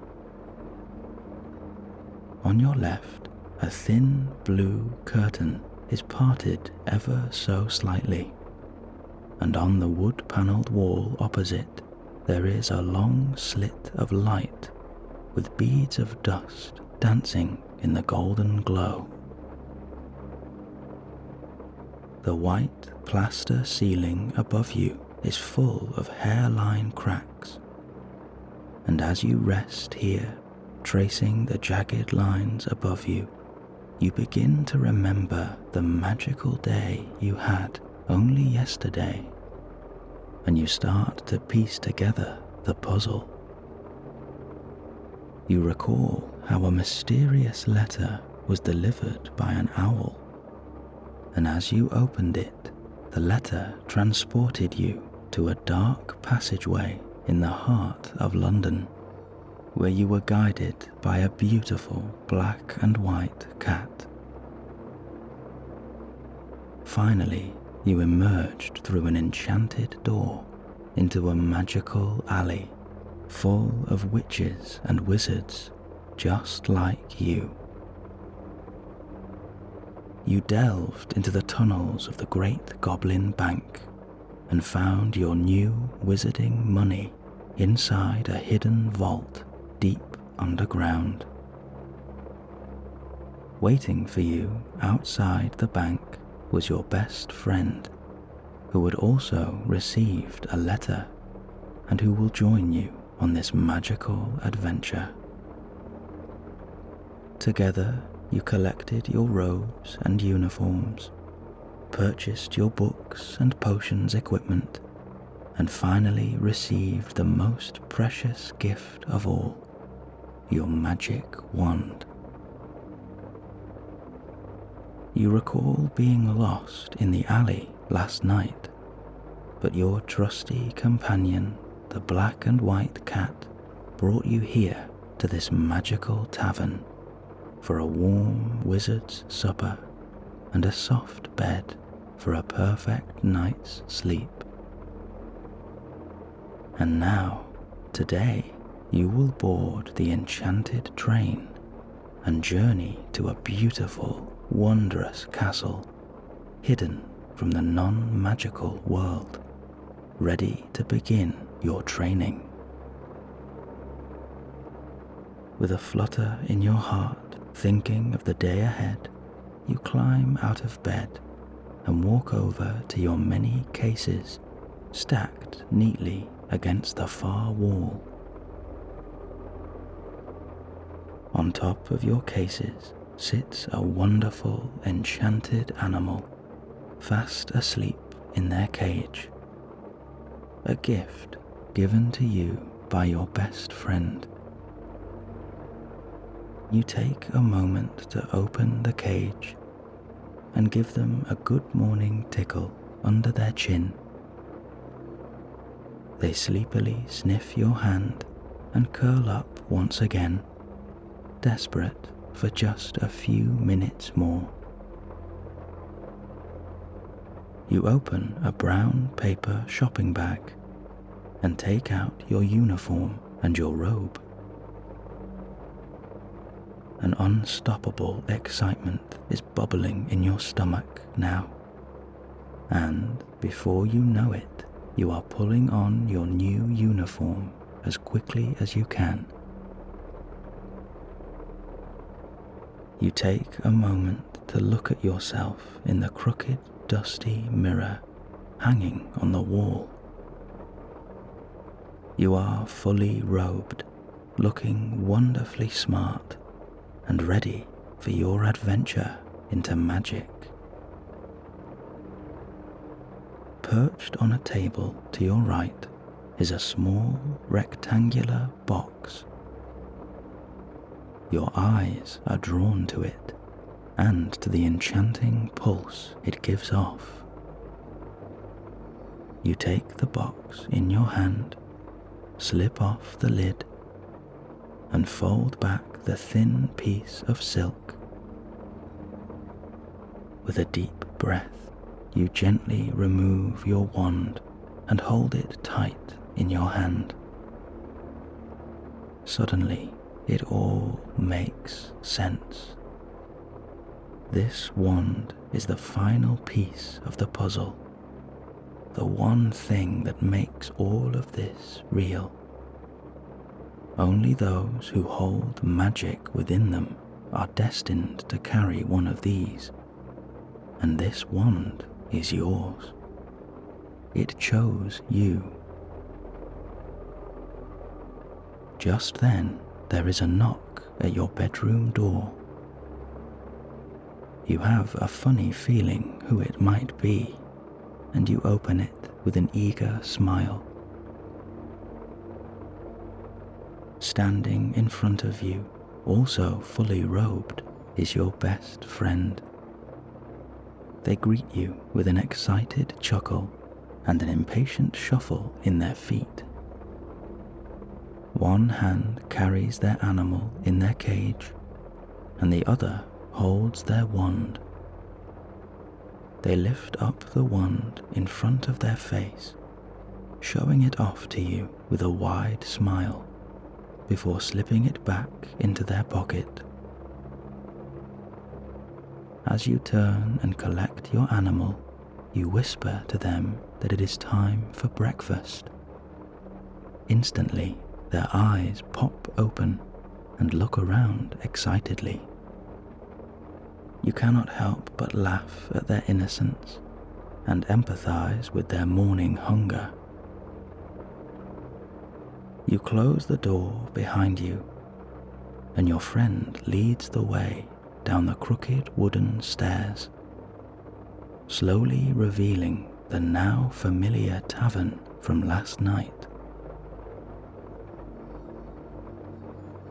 The delicious smell of a hot breakfast circles the room, and a delicate steam drifts above the trestle tables. A large stone fire pit crackles away in the middle of the tavern, keeping the whole room at a perfect warmth. Oil lanterns and floating candles are dotted around the tavern. A carved and crooked oak chandelier sways gently over the room, and soft yellow lights give off a comforting golden glow. There are many drowsy witches and wizards enjoying a hearty breakfast and fresh morning coffee, but the atmosphere is subdued, quiet and calm. One or two chairs are unstacking themselves from atop the tables. They turn themselves upright and slot perfectly into place without the help of a single human hand.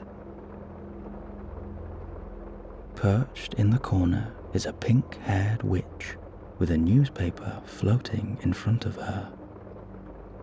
The pages turn independently, and the picture on the front moves like a short video on repeat. Her coffee stirs by itself as she reads the daily news of this magical world. After waiting patiently at the bottom of the steps, the friendly barman greets you. You remember his grubby nose from last night, and you wonder if the poor fellow ever gets a day off. You and your friend each pay a sickle, and with a warm smile, he guides you to a low wooden table, advising you he will be right back before dashing off into his kitchen, a small red and white towel over his shoulder. At that moment, a white cloth and metal bucket float over to you and begin to wipe down the table without spilling a single drop of water. The precision and detail of their work is remarkable. The cloth wrings itself out over the bucket and wipes down the table again, this time drying it off. As you rest your arms on the wood, it is clean, fresh, and warm to the touch. You cannot help but think just how wonderful magic really is. The barman returns now with 2 copper coffee pots and places them down on the table. Inside, he tells you, is their famous wizard's brew, a recipe crafted by the very first owner of this tavern and has been passed on for generations. The wizard's brew takes the taste of whatever drink you are craving the most, and if you wish, you can even change flavors halfway through. In that moment, 2 small plates float over to your table, topped with a hot, steaming pastry, freshly baked. This, the barman tells you, is another delicacy of the tavern, one of his own inventions. 1 small pastry can fill the stomach for hours, giving off a comfortable warmth that runs through your body for the entire day. From behind his back now, the barman reveals 2 small metal bowls full of multicolored dried food. The perfect breakfast, he says, for your magical animals. You and your friend take your companions from their cage and place them next to you on your bench, the silver bowls in front of them. With a wiggle of excitement, they tuck in and begin to enjoy their enchanted breakfast. The pot of wizard's brew rises from the table and pours into a small cup in front of you. The rich, hot, golden liquid falls almost in slow motion, and a thin steam lifts from the rim. As the brew begins to whirlpool in your cup, you take your first sip. In that moment, you taste the drink you are most craving for, and instantly a beautiful, tingling sensation begins to pulse from the top of your head, through your body, and all the way to the tips of your fingers and your toes. With a few bites of this delicious pastry, there is a new warmth in your stomach.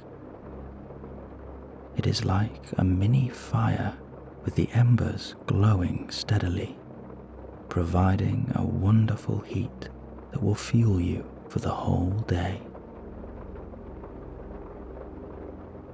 Your friend gives you a smile, and you share your thoughts for the journey ahead and the feeling of finally arriving at the castle tonight. Just then, you feel a soft brushing against your leg, but when you look under the table, nothing is there. Suddenly, you hear your friend laughing above you, and as you lift your head back up, you are met by the delicate face of your old companion, the black and white cat, looking into your eyes with a knowing mischief. Your furry friend has come to see you off today and make sure that you get on your way safely. With a full heart, you give them a gentle stroke on their head as they settle on your lap and curl up in a perfect circle, purring softly. You get the impression that they would love to come with you, but you know that their duty is here, for they are one of the many guardians of this magical alley. Still, you know that whenever you want to come back to this place, they will always be here, waiting for your return. You take a moment to enjoy this beautiful atmosphere, the sound of your purring companion, your happy and hungry animal devouring their breakfast, and your very best friend sitting opposite you.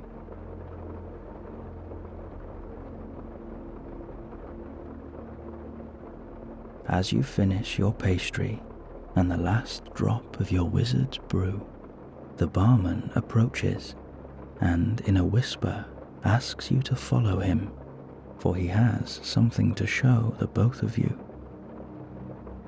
The black and white cat sits up and leads the way behind the barman. You feel a new comfort and confidence with this cat guiding you once again, and you know undoubtedly that you have made a friend for life. The barman leads you down a hidden grey corridor, peppered with dim torchlight. The corridor turns a sharp right, then left, left again, and then right. You walk straight now at a steady pace, but before the end of the next corridor, the barman stops, turning to face a single red brick on your left. He pushes the brick slowly into the wall. Then the bricks begin to fold apart and create a small arched doorway. A blue light pulses from the entrance, and a wonderful magic radiates from inside the room. One by one, you walk through the door into a small wooden room. Huge white blankets cover old chairs and bits of furniture. There are broken tables, chandeliers, and old used tankards scattered around the room. Opposite you, looking very out of place in this crooked, dusty room, is a pure white marble fireplace, but there is no fire burning. Instead, the floor of the fireplace glows in a dark blue and pulses with light. Much of the light, however, is blocked by a large silhouette, a shadow in the shape of a huge man. As the shadow steps to one side, the light reveals his face, and you see it is not a man at all, but a giant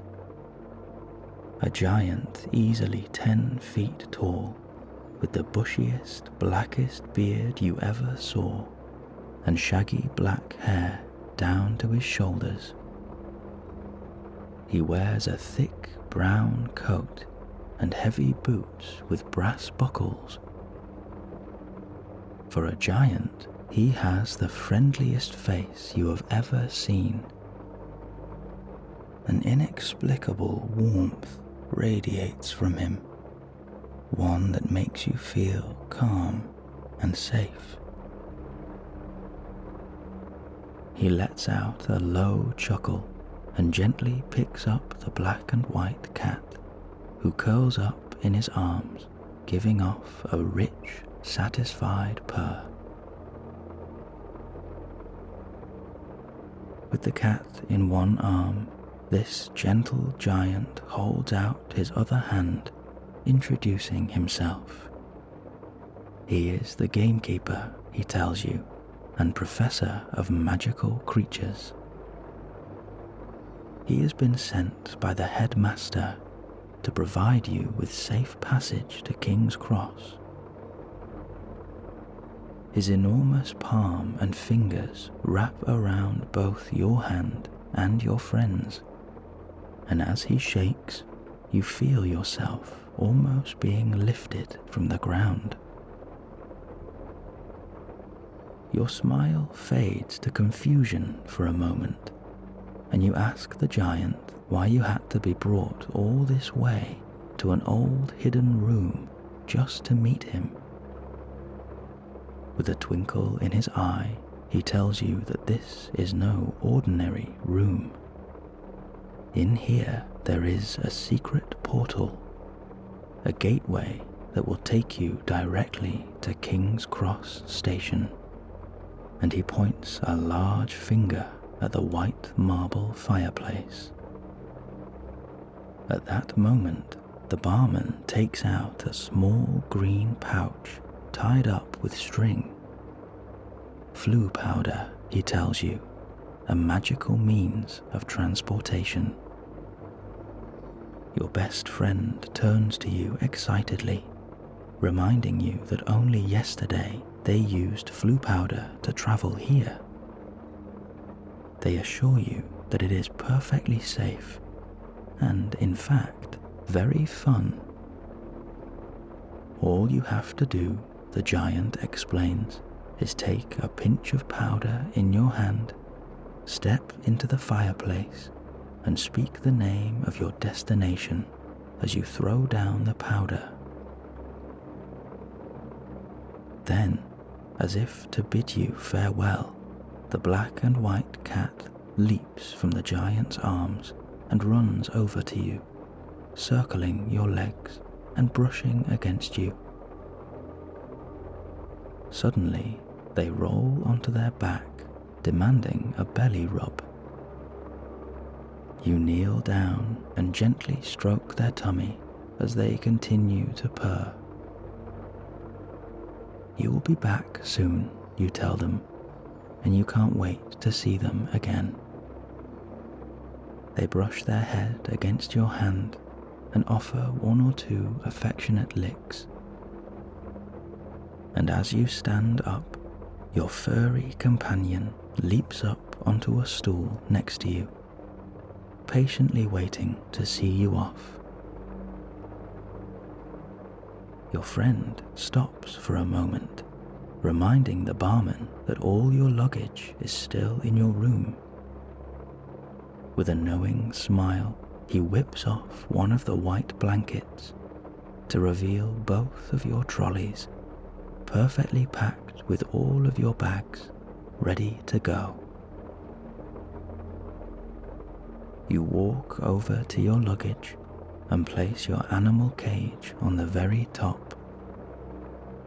Their eyes roam around this enchanting room with a curious glow. Your best friend offers to go first so you can see how it works. The giant tells you he will follow up behind the both of you, bringing your luggage with him.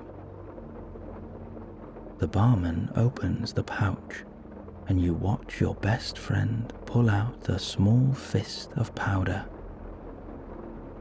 They step into the large fireplace, the dark blue light illuminating their smile. Then they speak the words King's Cross Station, and they throw down the powder. Instantly, the blue light erupts into a rich green, covering your friend and filling the room with an emerald shimmer. As the light slowly turns back to blue and fades once again, you see the fireplace is empty. Your friend awaits you now at King's Cross. The giant places a reassuring hand on your shoulder, but you are not nervous anymore. You are filled with wonder and excitement. You walk up to the barman, taking a fistful of powder from the pouch. It is the texture of damp sand, clumpy and cold, but soft to the touch. You step into the bubbling blue fireplace, your heart beating in anticipation. You take a deep breath, and with one last look at your new friends, you speak the words King's Cross Station and throw down the powder. Suddenly, you are engulfed in an emerald green light, and you feel a pulsing sensation throughout your body, a rippling vibration. There is the sensation of floating through the air, and you feel the warmth of the sun beaming over your face. It's as if you are sitting atop a cloud, floating through a magical sky, backed by an emerald sunrise.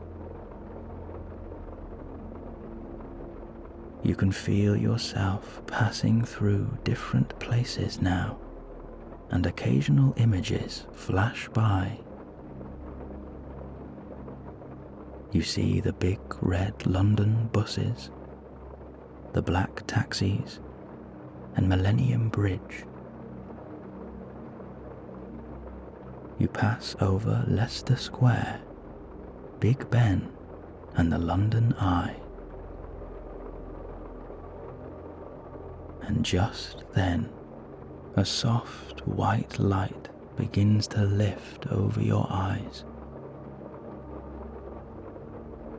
Your feet land on a hard concrete floor, and slowly the world comes into focus again. Your eyes and ears awaken to the sight and sound of a busy train station. The hustle and bustle of ordinary life ticks away, and the muffled tannoy echoes across the station. Your best friend stands in front of you, and you share an unstoppable grin. You step out into King's Cross Station. You can hardly believe it. Behind you is a small alcove of white brick, and you watch the last light of emerald disappear into the floor. In the next moment, you see the alcove expand in size, bigger and bigger, until at last the giant appears. You see the bushy beard first, followed by his huge shoulders and enormous feet. He steps out of the emerald light, pushing 2 trolleys, with 2 very flustered animals perched on top. You check around to see if anyone has noticed, but the Muggle world continues on, unaware and oblivious. Unlike you, they are blind to the magic. Your friendly giant points a huge finger down the station toward platforms 9 and 10, and you follow behind his heavy footsteps through the now busy station. There is something warm and comforting about the giant's presence. He is uncommonly kind, and you feel safe and protected with him guiding your way. He turns to give you a cheeky smile with an excited twinkle in his eye. He carries a large umbrella and uses it now almost as a walking stick. Many of the Muggles have noticed the giant now and very carefully navigate around him at a distance. They give a confused, jaw-dropping stare, and he responds by mimicking their silly expressions right back at them. You cannot help but laugh at this gentle giant. The station is formed of tall archways of grey brick, with blue and white metal signs at each platform. The walls tower high up to the ceiling, and the early morning sun reflects on the glass-domed roof. The buzz of rush hour whizzes through the air, with restless passengers fidgeting on the platform as many trains are pulling into the station. It is incredible to think that all these ordinary folk are completely unaware of the beautiful, boundless magic that you have in your life.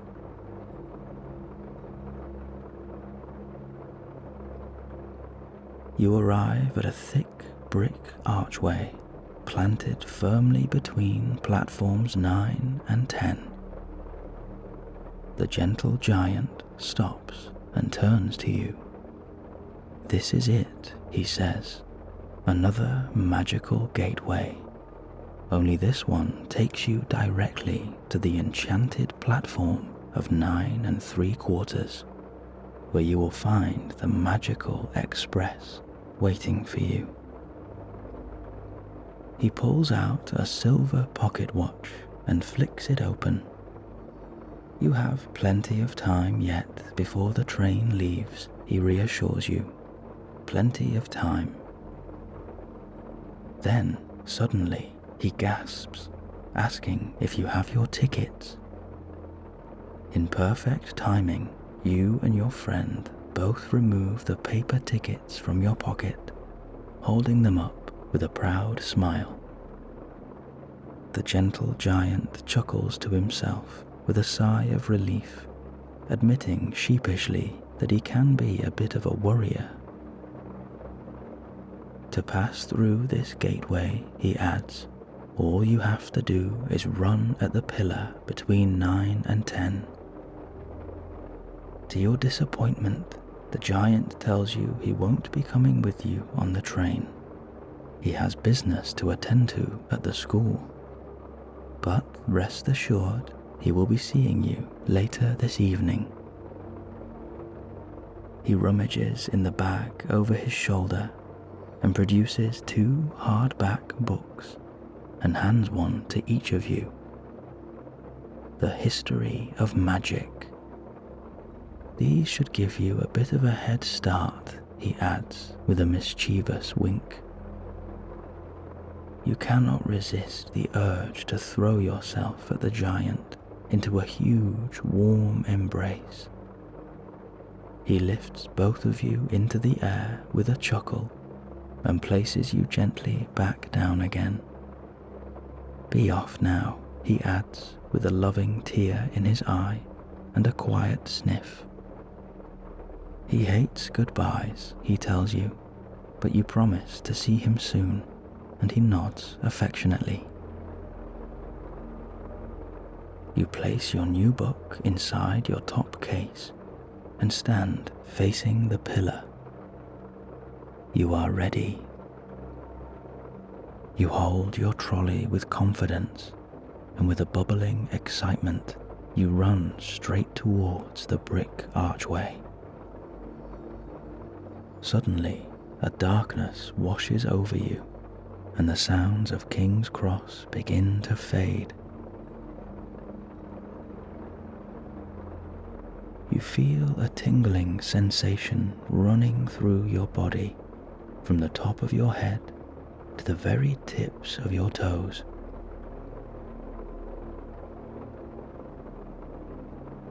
The darkness morphs into white and gold, and a pulsing pale light forms around you.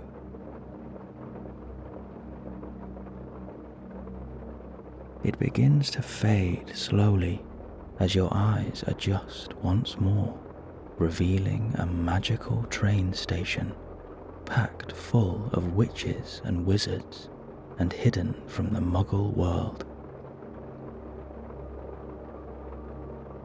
The station is arched with cream-coloured brick in smooth formation and peppered with a silver stardust that floats through the air. And there, through a thin mist, you see it. A black-fronted steam engine coupled with a deep crimson and contoured with glistening gold. Behind the engine, a perfect line of crimson and gold carriages continue deep into the tunnel beyond. The chimney puffs out steam of marshmallow white, as thick as a spring cloud. It covers the wheels of the train, giving the impression that this majestic engine is floating above the ground. On the front of the engine is a red sign, arched ever so slightly, decorated with gold writing. The Hogwarts Express. You have dreamt of this day for as long as you remember, and now you are finally coming home. With a tap on your shoulder, you turn to see your best friend's smiling face, a happy tear in their eye. You put your arms around one another and savor this beautiful moment.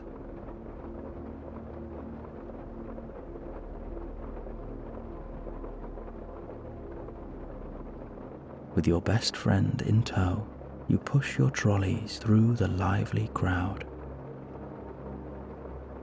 You can feel a powerful magic swelling in the air around you. Your feet feel as though they barely touch the floor, and you get the sensation that you are gliding along the platform. Wizards and witches are sweeping past you in all directions. Some wear the colours of their house. Others, like you, wear a black tie and have yet to meet the Sorting Hat. Further along the station, on your right, is a handful of wooden stalls. Some stalls are selling sweets or second-hand books, or last-minute odds and ends for school. Suddenly, you hear a whistle in the distance. It is time to board the train. At that moment, a friendly-looking conductor approaches, wearing a thick white moustache, a plump belly, and a scarlet uniform lined with gold. He offers you a helping hand with all of your luggage. With a thankful smile, You keep your suitcase and your animal cage and hand over the rest of your luggage. Your jaw drops in amazement as the conductor twirls their wand above their head, effortlessly lifting up your remaining luggage. On the side of the carriage, a large door of deep red flips open, revealing a hidden compartment filled with many cases already. One by one, your luggage floats in neat formation and stacks itself carefully in line with the rest, shuffling into place. And the heavy door falls closed with a delicate click. You and your friend thank the conductor, who gives you a low bow and a smile. Free now from your heavy trolley, you make your way towards one of the many carriages and climb the sturdy iron steps, your suitcase and animal in one hand each. The carriage is filled with a bustling atmosphere. Witches and wizards are chattering away in the corridor, with many searching for an empty compartment. Your friend leads the way as you walk down the narrow corridor, painted in eggshell white and lit by soft yellow lamps, finished with a rich blue carpet. Through the large windows on your left, you peer inside the cozy compartments. Many are full of happy, smiling wizards talking away. They give you a wave as you wander past, and you return a slightly nervous smile. But already you feel so welcome here, and a sense of belonging surges through you. Just then, there is a vibration under your feet, and the carriage seems to expand from the inside. You feel yourself sway gently back and forth as right before your eyes is revealed an empty compartment waiting for you. Your friend turns to you excitedly and slides open the door as you both step inside.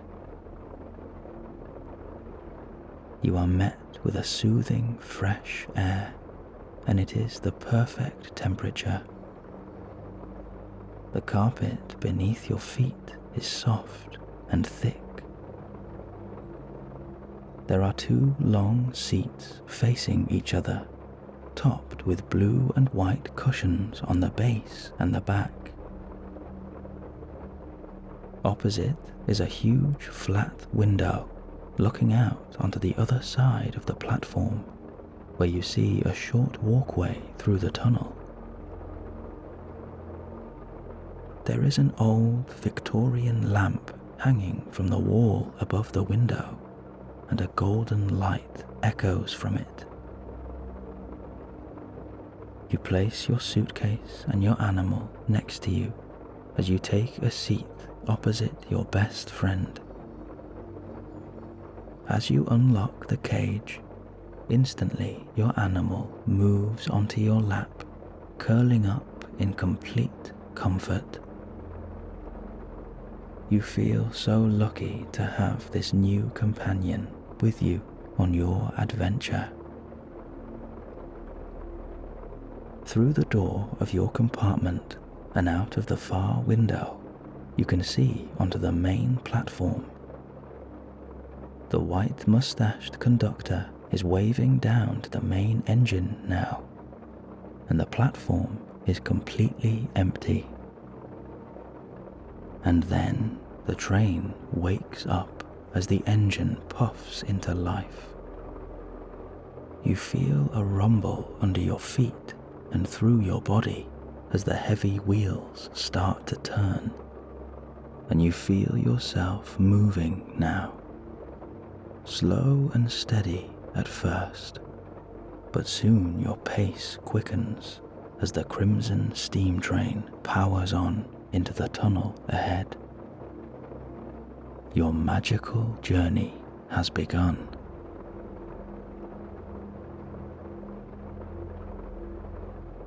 For the moment, there is darkness at the window as the train journeys on through the long, sweeping tunnel.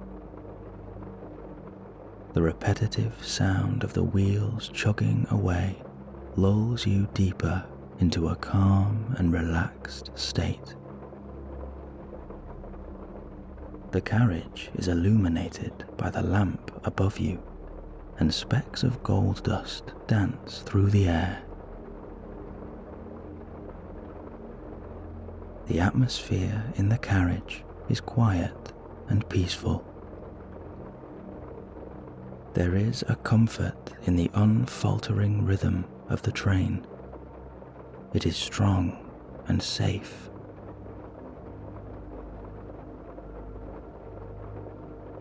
In the next moment, there is a tap on the window of your compartment, and the familiar, plump conductor gives you a smile as he slides open the door. He clicks his golden hole punch between his thumb and finger and asks to check your tickets.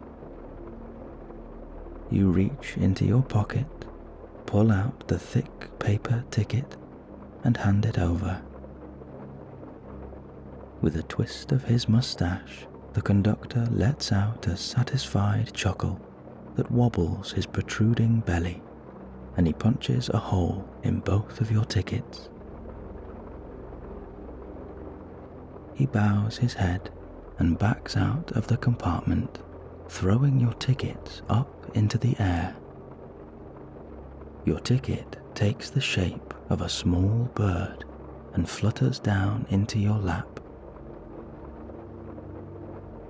The smiling conductor wishes you both a magical and peaceful journey as they slide the door closed and shuffle off down the corridor. Just then, a beautiful light illuminates the carriage, and for a brief second you squint at the sudden exposure. As your eyes adjust, they are met by a majestic countryside, like nothing you have ever seen before. The grass is pure emerald, and the curved horizon of hills creates a dark silhouette in the distance, dividing the land perfectly with the rich sapphire sky. Enormous trees are dotted across the landscape, with flocks of birds swooping around the branches. The birds ascend high into the sky in a cluster, creating fleeting patterns in the air, before drifting back down to their many nests among the old oaks of this earth.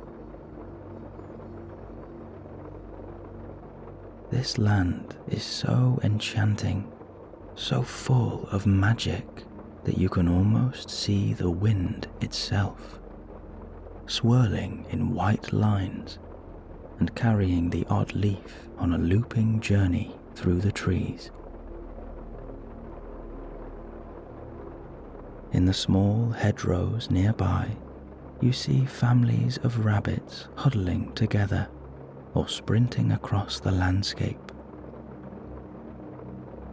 Above them, collections of butterflies seem to be following, and they create their own colourful displays below the tree line. Occasionally, deer emerge in small herds atop the golden-peaked hillsides, grazing happily and helping their young fawns take their very first steps in this world. One or two stags leap across the landscape, creating majestic silhouettes above the horizon. A picture you will never forget. It is clear to see that all the beautiful facets of nature have become one in this countryside paradise.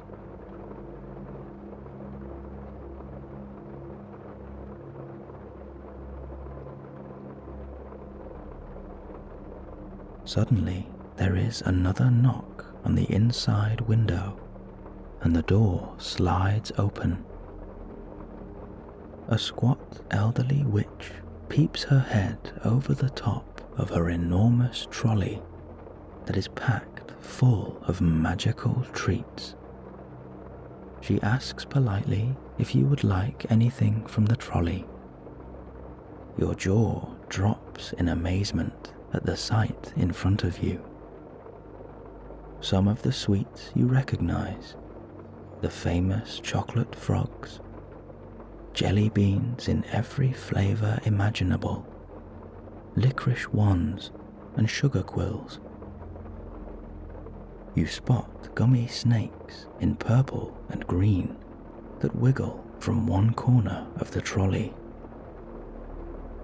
There are candied Catherine wheels that give off a colourful fizz as they whirl round, glowing in bright red, yellow, and blue. Twirling toffee wraps around itself pretzel-like, and the more it twirls, the softer and more decadent it becomes. The elderly witch informs you that the napping nougat is a popular new treat and would be perfect for a long journey. It's not too sweet, but has a blend of wonderful flavors, and when eaten, will take you into a deep, peaceful nap. You share a wide-eyed smile with your friend, and you pull out a few sickles each.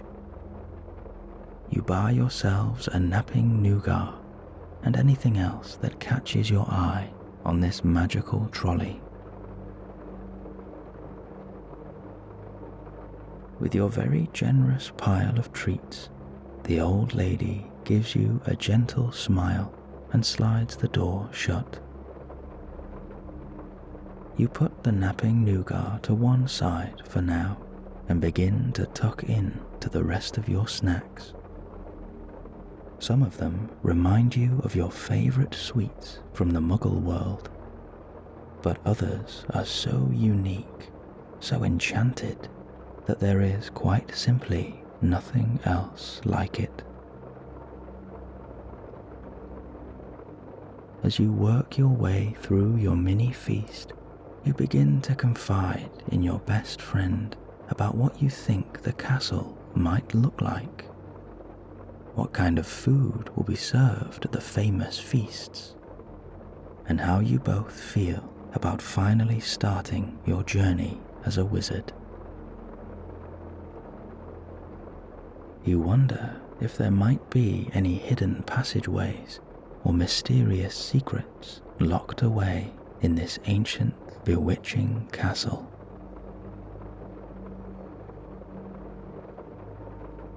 The conversation turns to the sorting ceremony tonight, and you imagine which of the 4 wizarding houses might suit you best.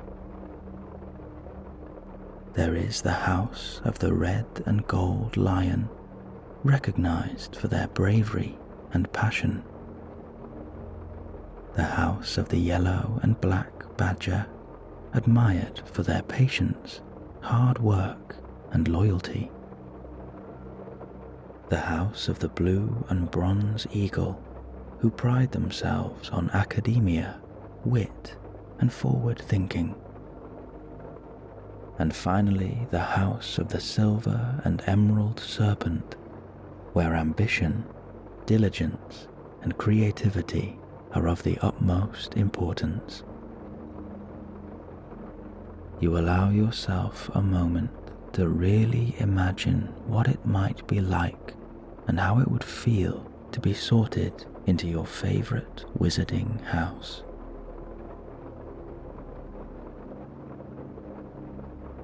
Your friend smiles at you deep in thought, as if to know what you are thinking, and they reassure you that no matter where you are sorted, then that house will have gained a wonderful new wizard. You thank them with a sigh of relief, and you are filled with an immense gratitude for this brilliant person opposite you. You cannot imagine taking this journey without them. You sit now in a peaceful silence, enjoying the company of your best friend and gazing out the window across the rolling green hills, now backed by a late afternoon sun. Your animal has fallen fast asleep, and you stroke their head gently as they curl up on your knees. Your thoughts turn to the gentle giant and his comforting, warm presence. You look forward to seeing him tonight and wonder if he might take you on any adventures through the castle. The book he gave you, A History of Magic, rests on your suitcase. You open it and flick through the pages. You notice a thin piece of parchment sticking out like a bookmark. You fold to the marked page and reveal a chapter titled The Guardian of Hogwarts. There is a note on the loose parchment written in charcoal pencil with unjoined writing. The note reads, "My dear old friend Norbert," with a smiley face drawn at the end. Before you can read the chapter, you hear a deep, booming echo outside, a great animal calling out. Outside the window is a solitary mountain peak. Circling the mountain, you see huge arched wings propelling a snake-like body of brown and emerald. It has a long, swishing tail braided with small spikes. You stare without blinking in complete amazement. A dragon. You have only ever heard of these creatures in fairy tales. Can it really be true? You check the book and see a beautiful watercolor painting of this dragon, a dark brown body with hints of emerald in its scales.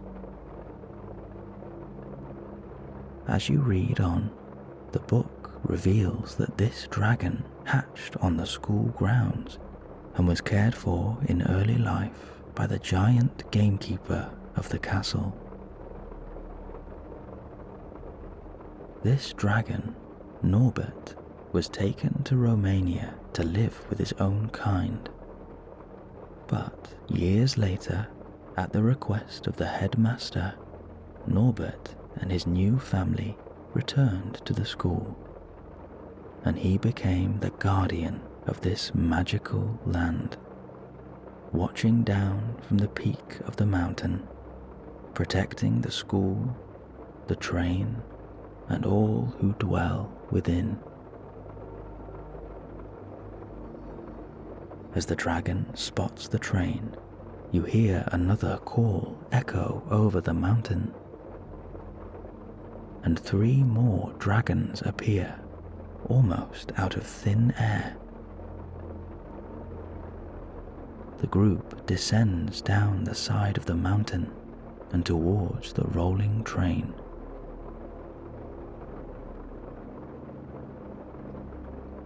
As the family of dragons gets closer, you recognize Norbert immediately, and he gives a low, swooping display of prowess and elegance.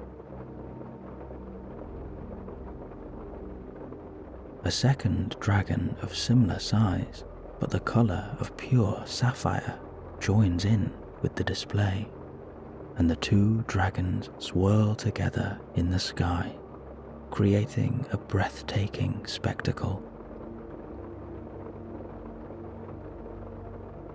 As they turn and dance, a cloud of gold dust falls from their wings and drifts across the landscape in a soft glitter.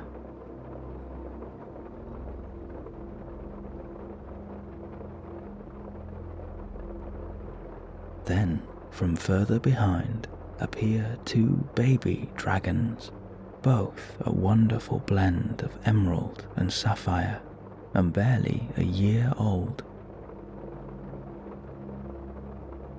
They are still learning how to use their wings, and they swoop from side to side, trying to catch the wind. One of the baby dragons lets out a hiccup and a cough, coupled with a small burst of orange fire. Their innocence and their beauty overwhelms you, and you feel a sudden deep affection for these rare, magical creatures. Norbert and his partner soar majestically over the land, and the two babies beat their wings as fast as they can, trying to keep up. Against the low sun, the sapphire dragon illuminates in a flourish of blue that beams down onto the rich green hills.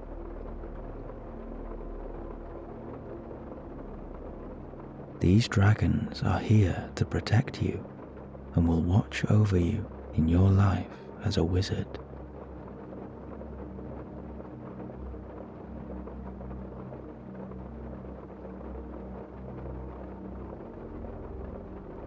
As the dragon's display comes to an end, this precious family begins to soar back up into the sky. The little ones are now perched on their parents' back, riding one each. They soar higher and higher, until at last they catch the wind above and begin to glide back over to their mountain refuge. A sense of peace and complete tranquility is flowing through you now. You have witnessed something unforgettable and utterly magical. This is a memory that will stay with you forever.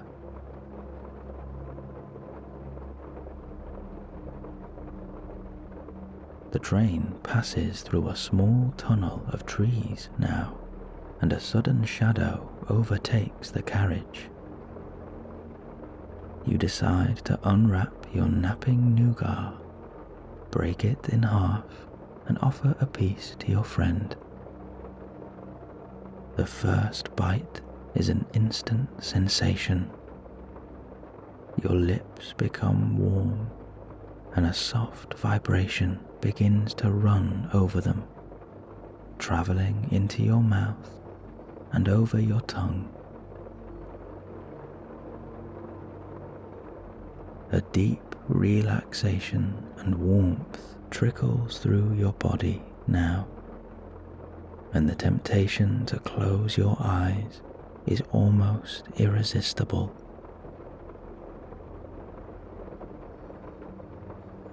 As you enjoy this delicious, sticky treat, you think about the magic of the dragon's display, and you feel a new excitement inside you, ready for your arrival at the castle.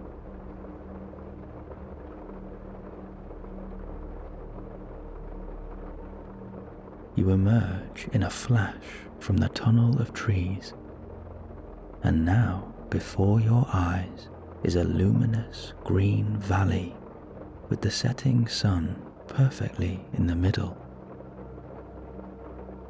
The golden rays reflect on a huge body of water below, creating a shimmering starlight on the lake.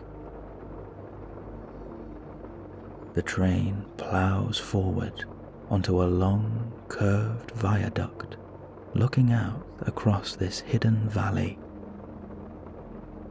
Tall grey archways hold up this enormous bridge with ease, and the view before you is breathtaking.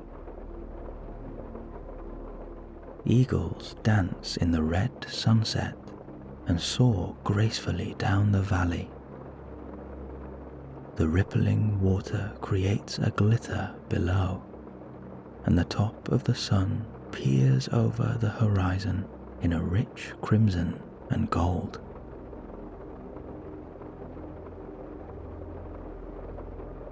Your eyelids are heavy now, and your best friend is already fast asleep. They lie comfortably on their seat, peaceful and relaxed. And as you gaze at this glorious sunset, your head resting on the window, you feel your whole body losing all tension as each muscle begins to soften and unravel, like a warm butter slowly melting.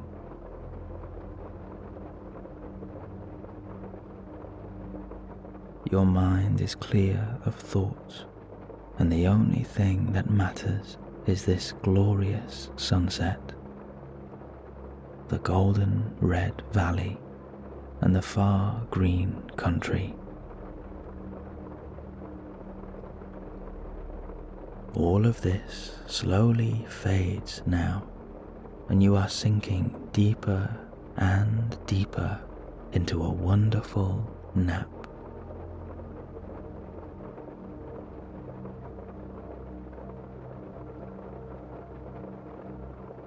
And then, as soon as you feel your eyes close, you open them again. A peace and quiet surrounds you now, and the golden valley is no more. Instead, a rich blue night washes over you, and the light of the full moon beams into your window, and the train is completely still. You have arrived. From outside your window, you see a train station with a single platform. You watch stars beginning to reveal themselves one by one, backed by a dark night. The moon illuminates the frosted concrete below and gives off a silver glitter. Thin, bare trees are dusted with a light evening frost. And as you watch the first student jumping off the train and onto the platform, you can see their breath in clouds of white. You flip open your suitcase and pull out a thick pair of gloves and a woolly hat in your favorite color. Your friend has woken up now, and there is a silent anticipation in the air. You place your animal in their cage, collect your belongings, and say goodbye to your warm and cozy carriage. You wander down the corridor and slowly step out of the train and join in the hustle and bustle of happy, eager students. You are met with a cool breeze that is refreshing to breathe in after a long journey inside. It is crisp, but not too cold, and your gloves keep your hands and fingers toasty and warm. The steam from the engine mingles in the air and creates a misty, enchanting atmosphere. The moonlight reflects onto the train and transforms the matte crimson into a deep, glistening scarlet, coupled with a rich black and lined with luminous gold.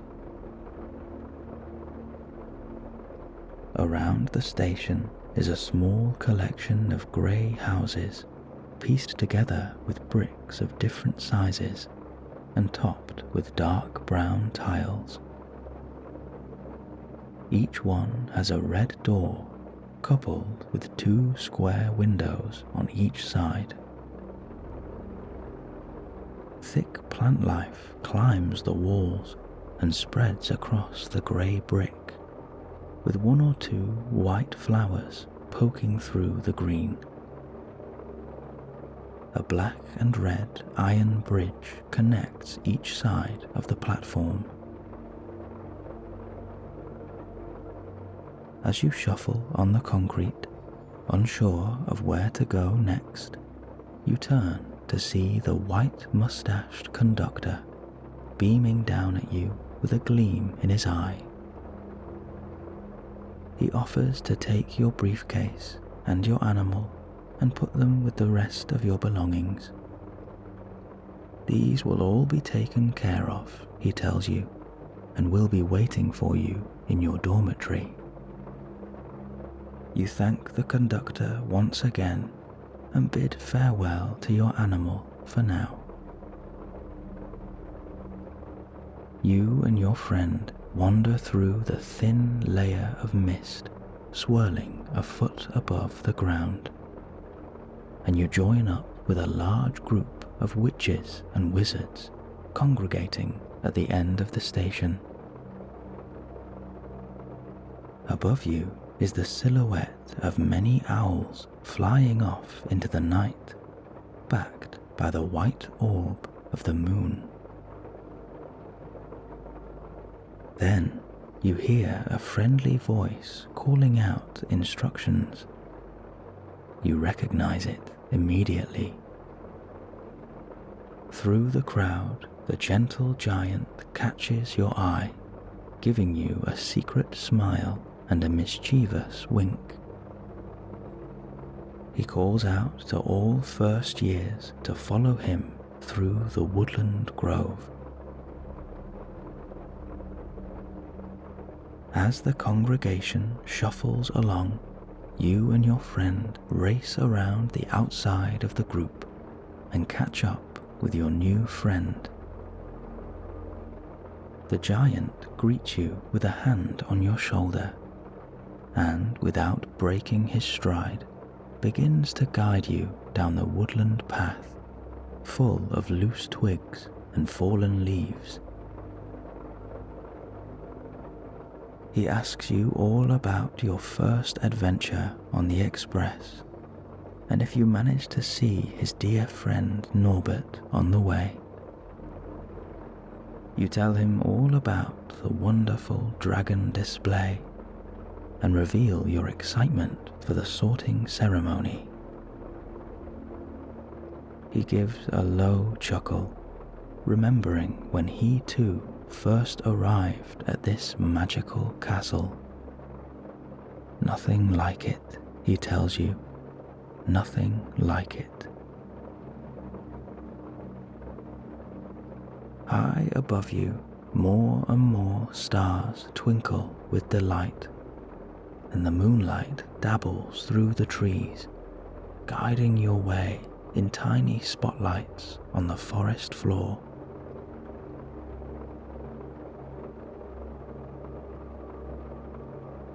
As you emerge from the end of the grove, you arrive at the edge of an enormous lake, bordered by thick grass, with a dusting of frost on the tips of green.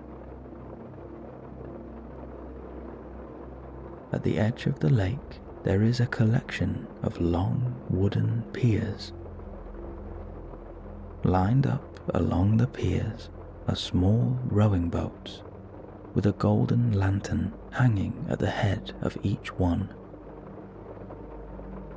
Some of the other students are already jumping confidently into the boats. With the giant's hand on your back and your best friend by your side, you are led to the very end of the pier and towards a much bigger rowing boat. The gentle giant picks you up with ease and places you in the boat. You take a deep breath, sensing that the castle is not far away.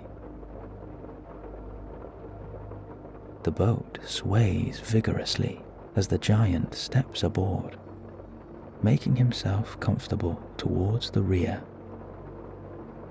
Upon these boats lies a powerful enchantment, he tells you, making it impossible for them to tip, even with a great big clumsy giant sitting in them, he says, pointing a huge finger at his own chest, a proud smile on his face. When all the students are safely inside, the oars move themselves into place and begin to row by themselves. You feel a gentle jerk as the boat sets off, but in a few seconds you are drifting effortlessly over calm waters. There is the sensation of floating, of gliding along the never-ending lake, illuminated by the crystal moon, a soft breeze on your cheeks. There is a light mist rising from the lake, making it difficult to see in front of you. But this only adds to the mystery. A lantern hangs at the front of your boat, and as you look behind, you see an infinite collection of these soft yellow lights, like tiny fireflies following you on this magical boat ride. The silver stars pepper the black, coupled with a hint of purple and sapphire that outlines the swirling galaxy that is watching over you tonight.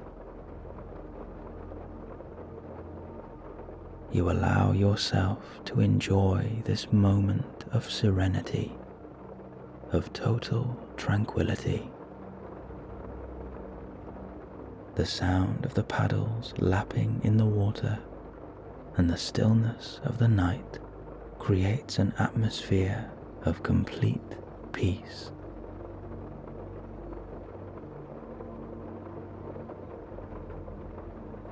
And then, as if by magic, the mist evaporates, almost in slow motion, revealing the most beautiful sight of all. Straight ahead of you, sitting atop a high and jagged rock formation, is the castle that you call home. Curved towers of Gothic grey stand high and proud, creating a silhouette in the moonlight, backed by the snow-capped mountains in the distance. Golden orbs pulse from the windows, overlooking the castle grounds and beaming down over the lake, like a collection of lighthouses guiding you home. As you gaze in wonder at this incredible sight, you know now that after years of searching, of waiting, you have finally found where you belong.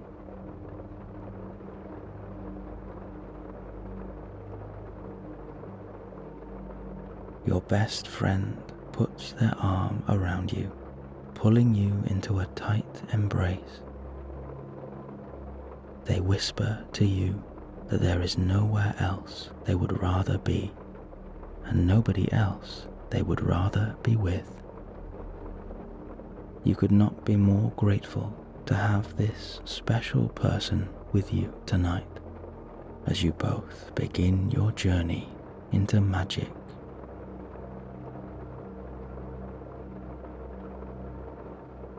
A warmth flows through you now, and you know that no matter what happens and no matter where life takes you, this wonderful castle and its enchanting world will always be here for you.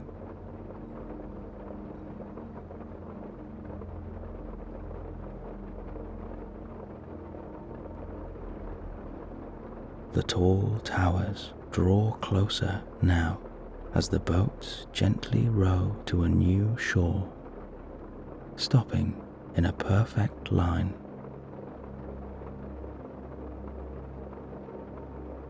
Ahead of you, many golden torches illuminate the concrete steps, climbing up the steep rock face.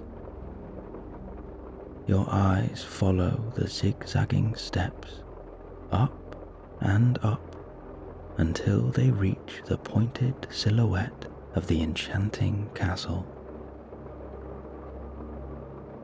Your gentle giant takes the lead, guiding your group up the steps. On your climb, you talk happily with your best friend as you reminisce on the wonderful memories of the day. You imagine what possibly lies in store for you behind the castle doors.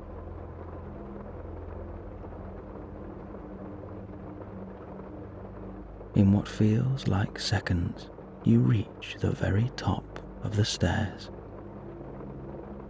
Straight ahead of you are two huge iron doors forming an arched entrance and parted by a thin crack, a golden beam shimmering through. Far down to your left, you look back out over the lake, and the silver glimmer of the moon dances on the water.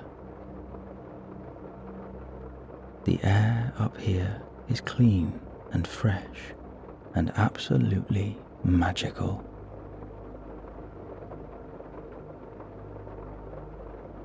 In front of you, the huge hands of the giant push open the doors, and your group is swallowed by the golden light as you shuffle inside the echoey halls.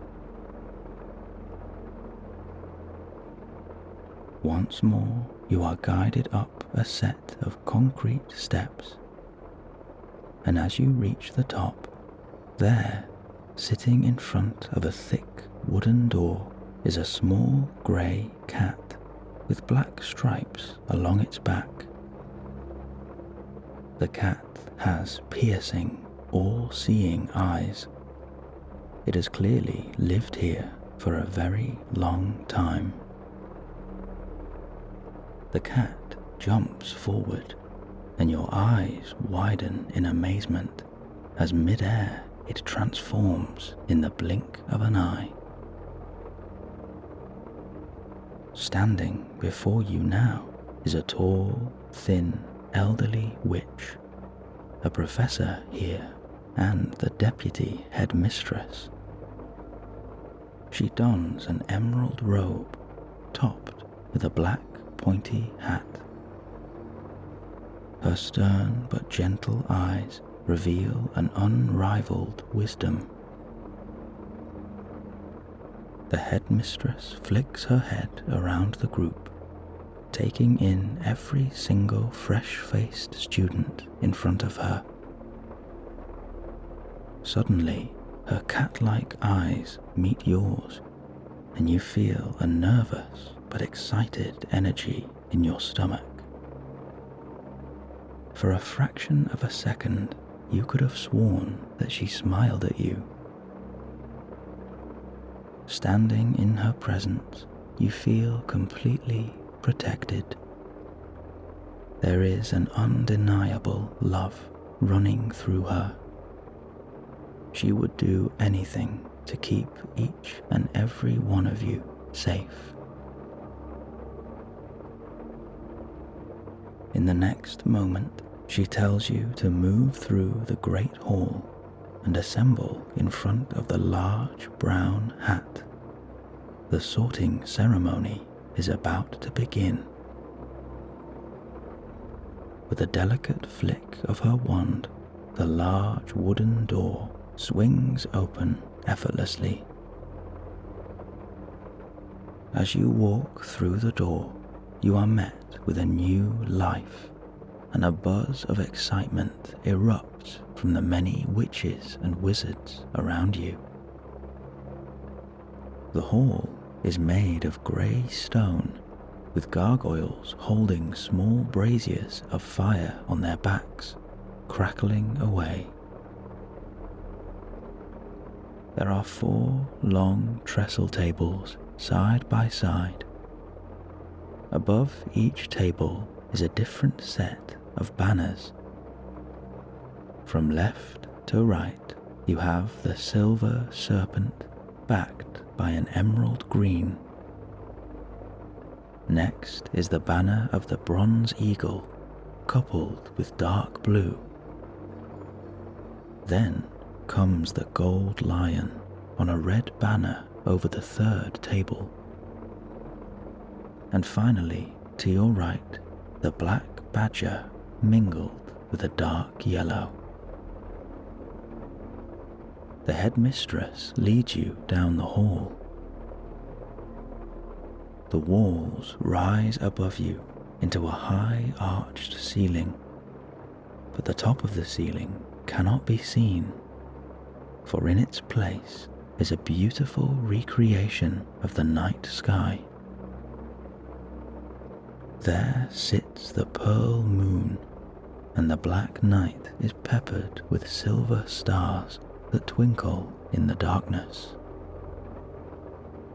Just below this bewitched sky is a collection of floating candles, hundreds of tiny orange flames bobbing up and down. Your group stops at the end of the hall in front of a small stool. Atop the stool is an old brown leather hat, slightly dusty with a wide brim. This is the sorting hat.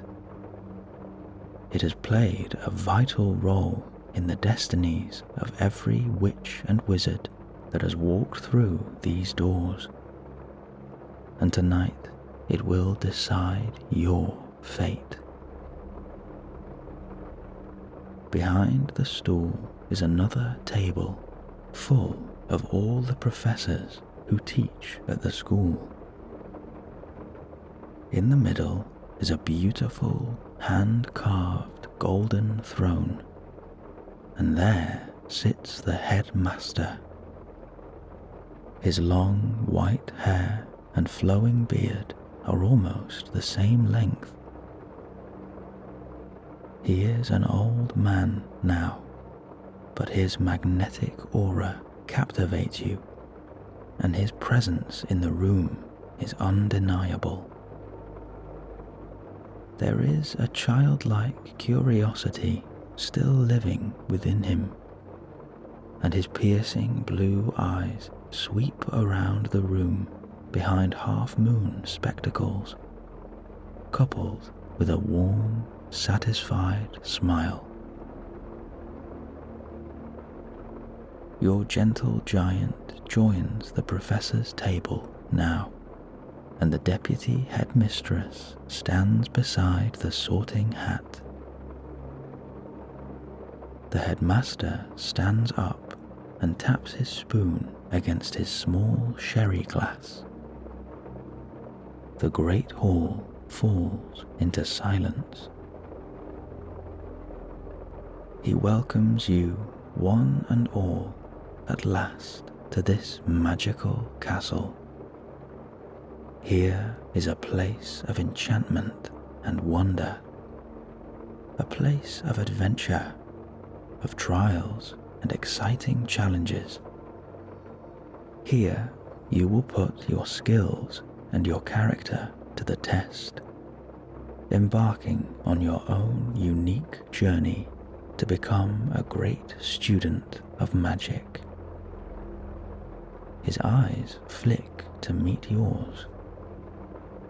He tilts his head and gives you a mischievous smile with the corner of his mouth, followed by a subtle wink. You feel your cheeks flush, and a wave of nerves passes through your stomach. And without further ado, he adds, it is time to begin the sorting ceremony. Your best friend grabs your arm excitedly as the first name is called out. You watch a young witch hesitantly step up to the stool. The headmistress places the sorting hat on her head. As soon as the hat makes contact, you notice it takes the shape of a face lacking detail, but with a big leathery mouth and drooping eyebrows at the top. The mouth is moving, and although you cannot hear any words, it is clear that the young witch can. Her eyes look up and trace left to right nervously. Then the hat opens its mouth once again, and out comes a booming voice that echoes across the hall, calling out a house name, this time for all to hear.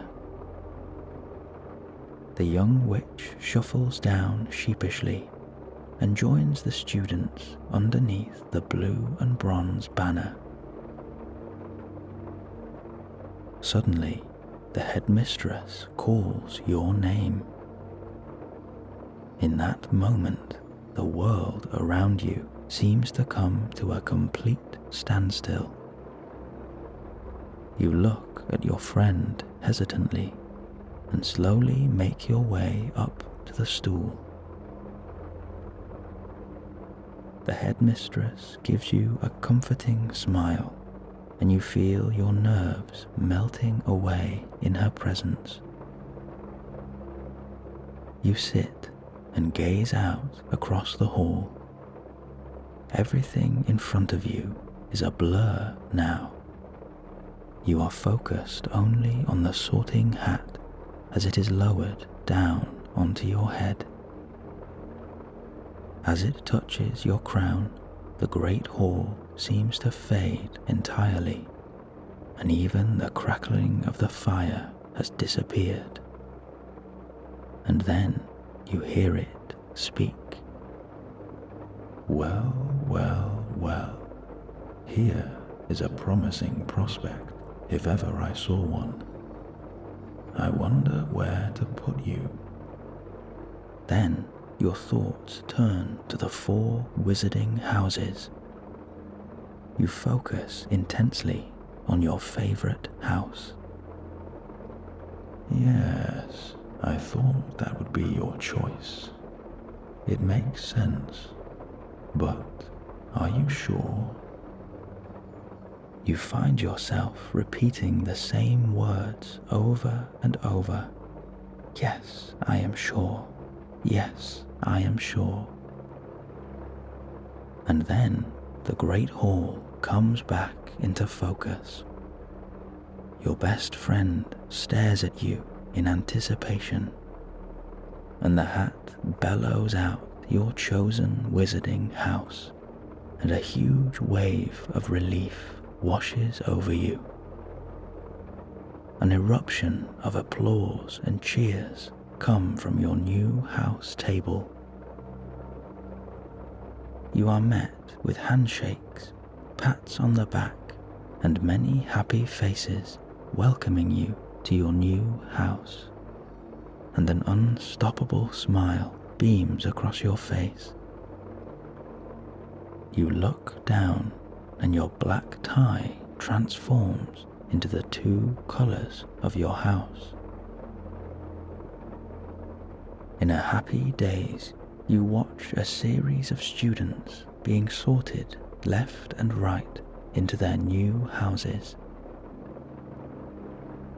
And then your best friend sits at the stool. Before the hat can even touch their head, it bellows out the same house name as yours. Of course, it had to be. They are your best friend after all. They climb down the steps and run over to you, and you fall into a tight embrace. You welcome them to their new house and watch with delight as their tie changes color too, matching yours now. Finally, as the last student is sorted, the deputy headmistress takes away the stool, and with it the sorting hat. Its mouth and brow have faded now, and it looks very much like an ordinary brown leather hat. That is, until next year. The headmaster stands up and once again tinks his spoon upon his glass. He calmly announces that dinner is served. Before your eyes, out of thin air, appears the most wonderful feast you have ever laid eyes on. Huge silver platters of delicious roast dinners, vegetables, and fresh hot gravy are dotted along the table. Enormous cauldrons of soup are floating just above the table, with freshly baked bread giving off an enchanting smell. There are golden goblets that fill by themselves with whatever drink you desire. You simply say the name. And there is dessert too. Silver and gold plates stacked high with chocolate logs, cake, fruit, and freshly made candy. This enormous buffet is encompassed by an enchanting stardust that drifts around the table in celebration of this magical feast. It is a bounteous banquet with every type of food you could possibly imagine. A ravishing hunger comes over you as you begin to fill your plate with all your favorite food and request your favorite drink from your golden goblet.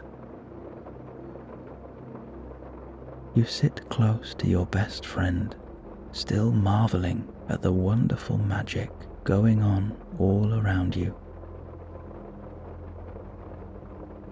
As you enjoy your feast, you feel the food start to warm your stomach.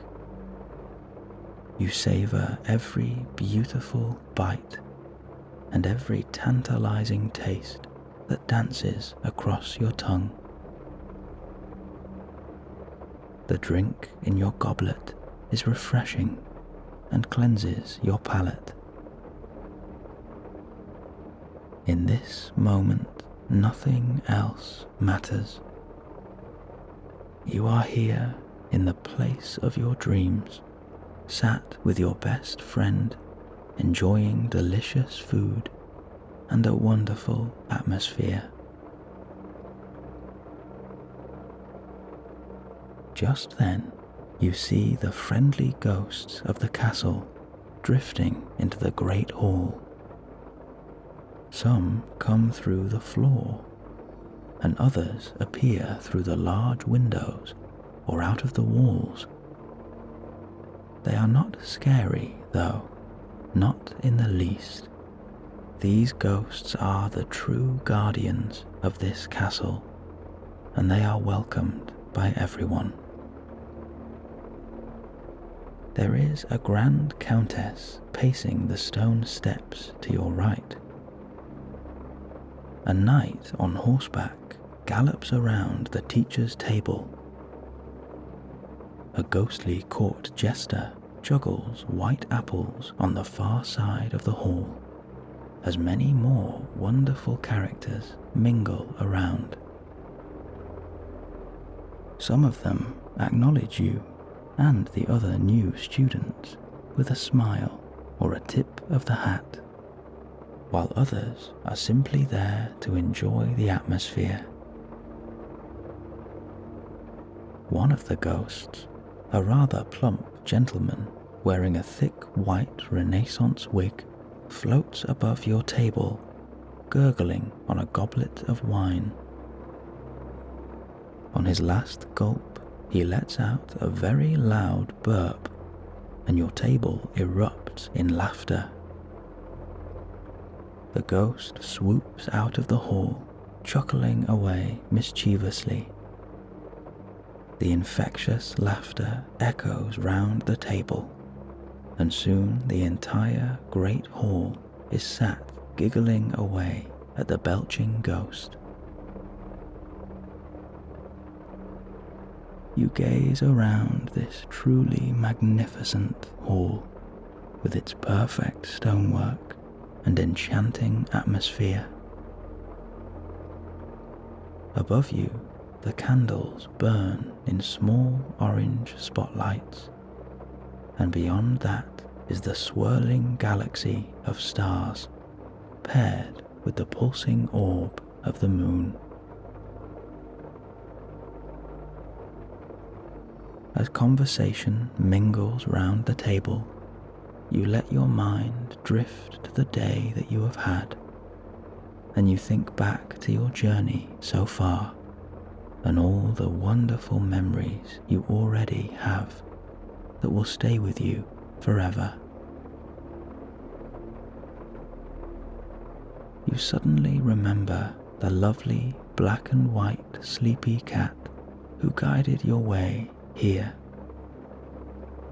And although you miss them terribly, you know that right now they are probably enjoying a hearty dinner back at the tavern, and will very soon be curled up by the fire, ready for a long sleep, chasing birds in their dreams.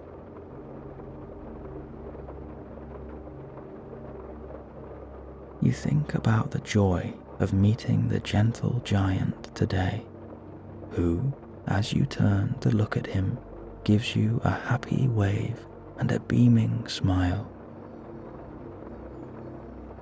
You reminisce on your wonderful train ride and seeing your first ever dragon, the first of many, you hope. Your thoughts turn to the enchanting boat ride across the glistening lake and the unforgettable sight of your new forever home, backed by the infinite night. You truly belong here.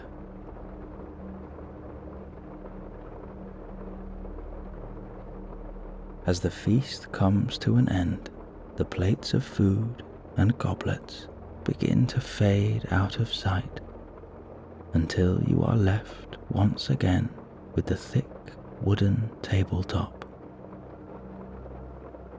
There is a full and satisfied feeling washing over you now, and a new heaviness in your body. The headmaster announces that all new students are to follow the prefects of their house to find their common room. All of your belongings and your animals will be there waiting for you. As you exit the great hall, you are guided through long stone corridors with high curved ceilings and decorated with hand-carved pillars. Many oil paintings hang on the walls with moving pictures. Some feature famous witches and wizards, or diplomats in the wizarding world, and others are paintings of scenes, wizarding battles through history, or famous magical families from ages long since past, their memories kept alive through these enchanted paintings.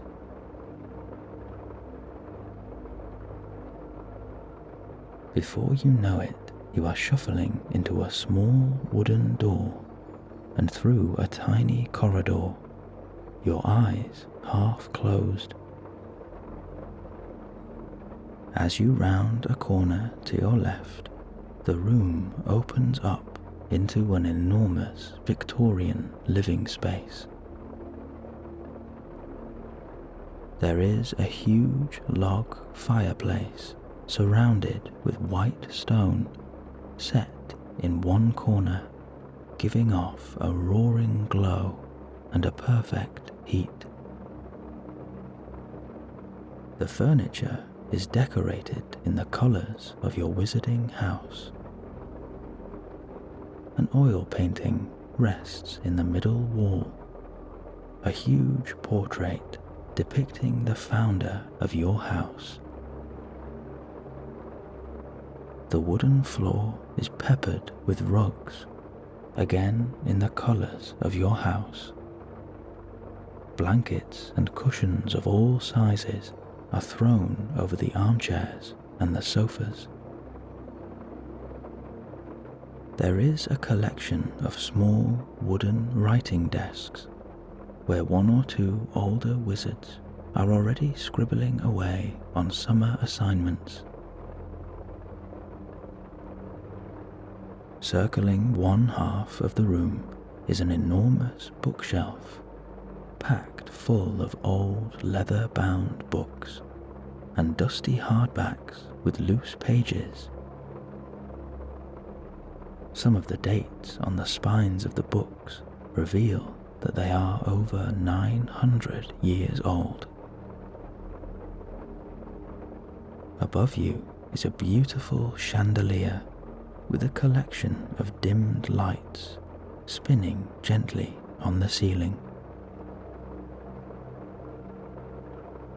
Your best friend leads you to a two-person sofa, full of blankets and pillows, and placed directly in front of the fire. A few other new students join you and sit opposite in different armchairs and sofas, or perch on the rug. The group shares a smile, and you let out a collective sigh after what has been a truly exhausting day. Your friend puts a hand into their pocket and pulls out their piece of napping nougat, bought from the friendly old lady on the express. They break the nougat into small chunks and pass it round the group. As you chew this delicious, sleepy snack, a murmur of conversation begins around the group, and you take it in turns to tell your tale about how you arrived here. Some of your new friends are already from wizarding families, and so were expecting the letter. Others are like you, completely unaware of having this magic within them. You realize how comfortable you feel already, and how quickly you are settling in to your new home.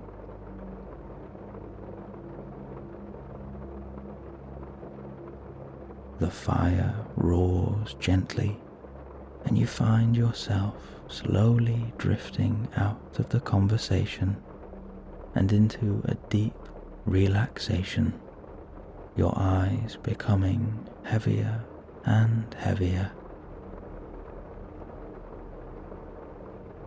A magical aura washes over you, and the atmosphere in your common room is a peaceful paradise of warmth and comfort. You are sinking deeper and deeper into the heavenly cushions, warmed by the wonderful crackling fire and feeling the magic of the napping nougat. It is an incredible thing to be completely free from thought and open to a world of possibility.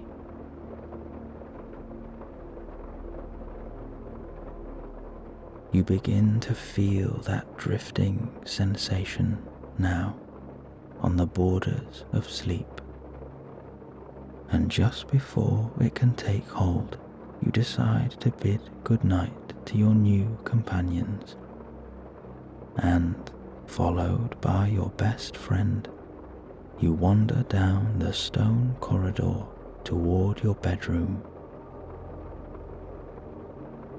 One of the prefects points the way to your room, and you thank them with a sleepy smile.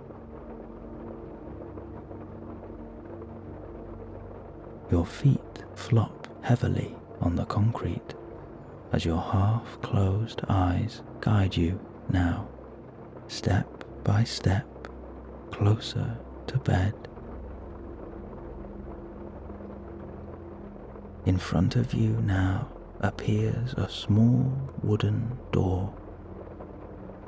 As you approach, the metal latch flicks and the door creaks open by itself. You are standing in a cozy room with a collection of comfortable beds and decorations, all in the colors of your wizarding house, illuminated by the starlight beaming in through the window. There is a powerful enchantment in this room, and the stars themselves are singing their very own lullaby tonight.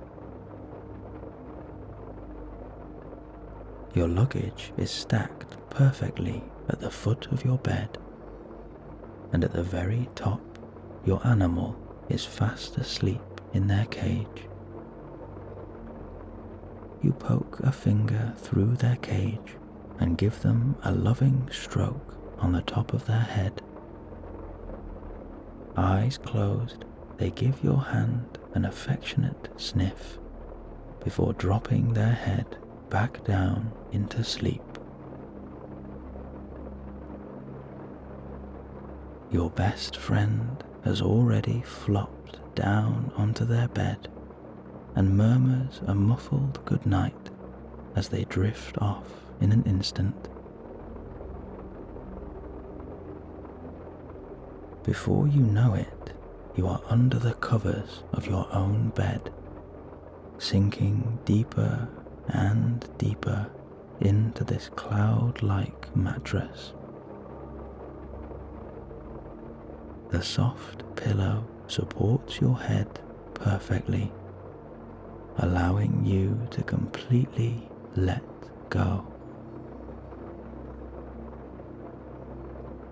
From the window next to your bed, you can see the vast grounds of the castle, illuminated by the spotlight of the moon and dotted with silver stars above it.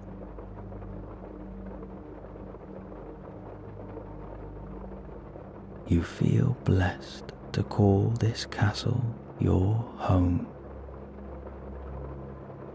The dreams you had of this place for all those years have finally been realized. And now you are on your own wizarding adventure. This is your story. You know now that no matter what, this castle and this world will always be here for you whenever you need it.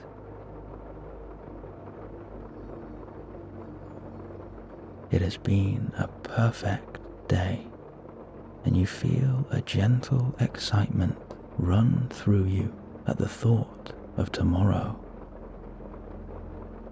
Tomorrow, you begin your first lessons in magic. For now, however, it is time to rest, to relax your body and soothe your mind, to enter a world of dreams where you might glide above the highest mountain, or climb the tallest trees, or sail an enchanted sea.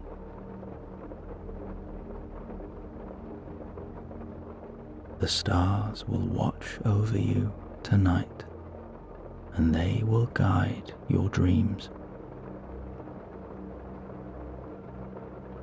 You are safe. You are warm.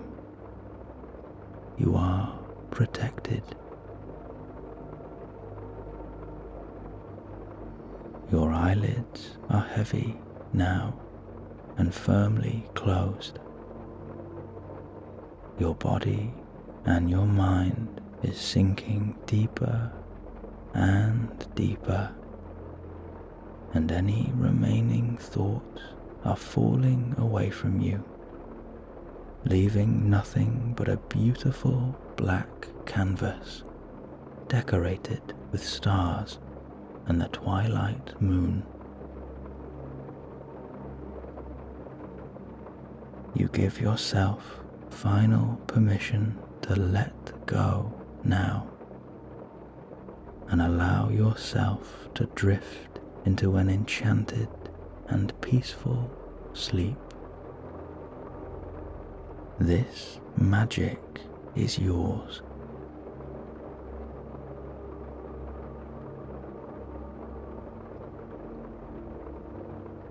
With your eyes closed, you wake up to the low crackle of a simmering fire, coupled with the sound of autumn birds chirping away happily. The rich smell of old wood and fresh laundry drifts in the air.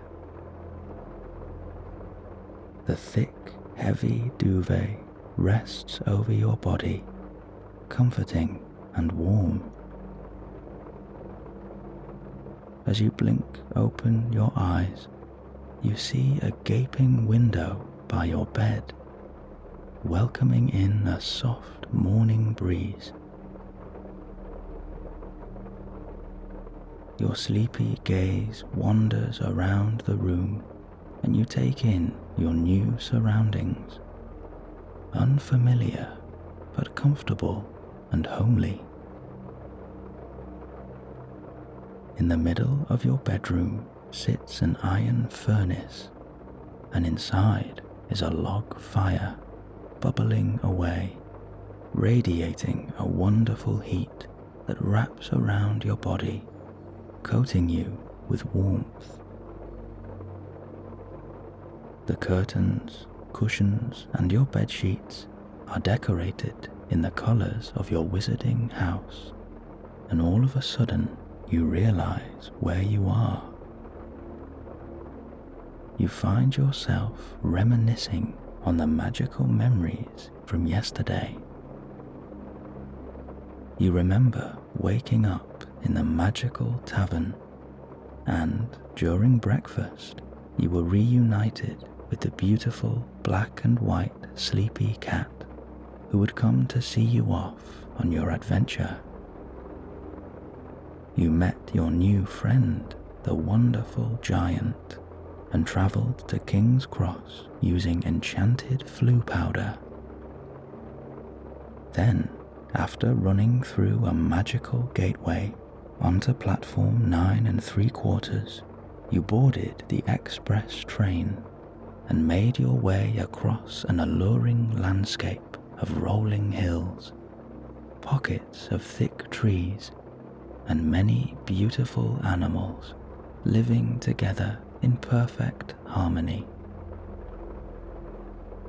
It was on this train ride that you saw your very first dragon, Norbert, the guardian of the school, and a very old friend of your gentle giant.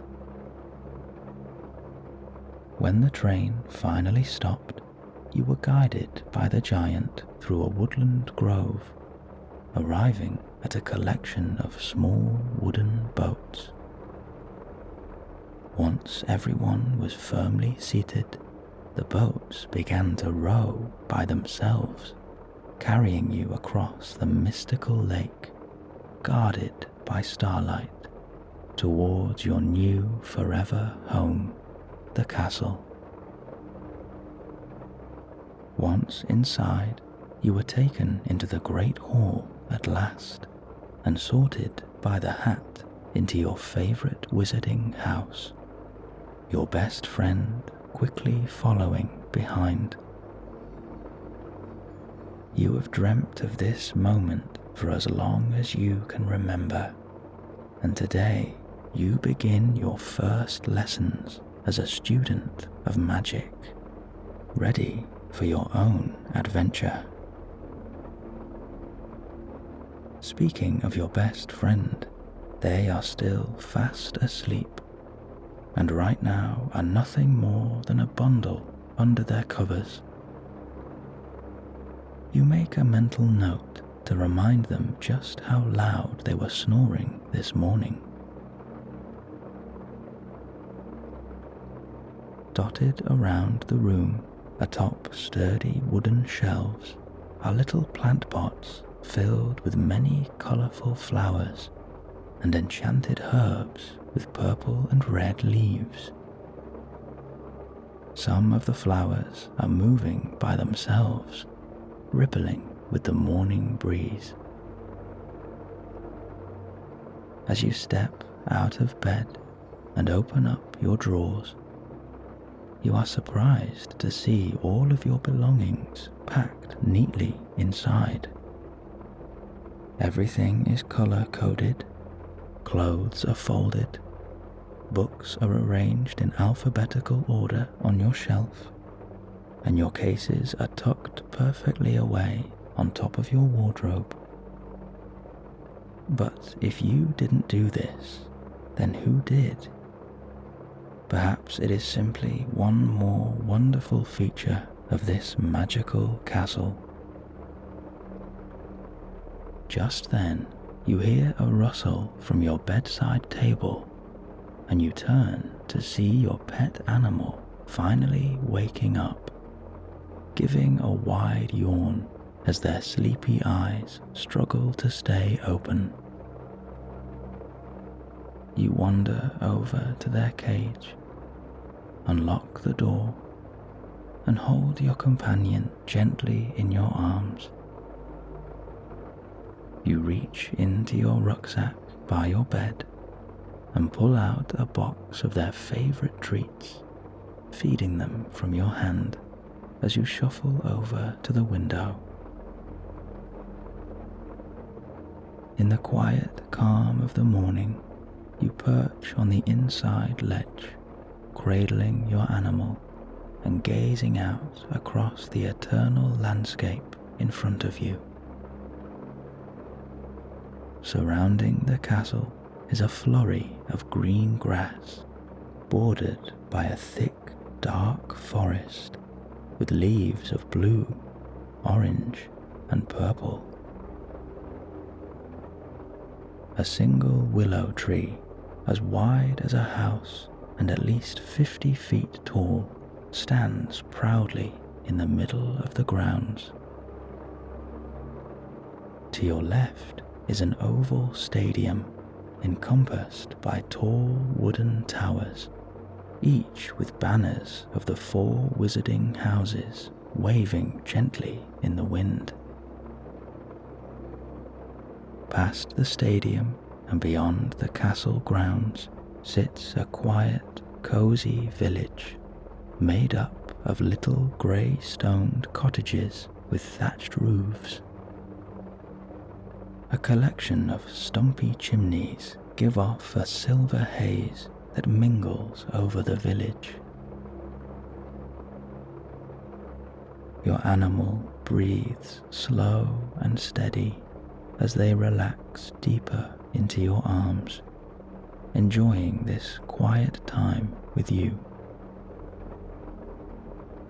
You feel your own breath slowing down as well, and a new relaxation is flowing through your body. Then, among the clouds above you, you catch sight of an enormous bird of ruby and gold. Your eyes follow this majestic animal as it dives down and glides over the huge lake. The bird's mighty talons skim the surface, creating a ripple on the water that glistens against the golden sunrise. In a smooth, effortless flight, this bird takes off once again and drifts over to a solitary hut made of mismatched brick and topped with a brown roof shaped like a witch's hat. Here resides your dear friend, the gentle giant, who is the gamekeeper of the castle and professor of magical creatures. This enchanted bird dances across the sunrise, darting through wisps of white cloud in the pastel blue sky, backed by the grey silhouette of the mountains far off in the distance. It is the perfect picture of a perfect morning.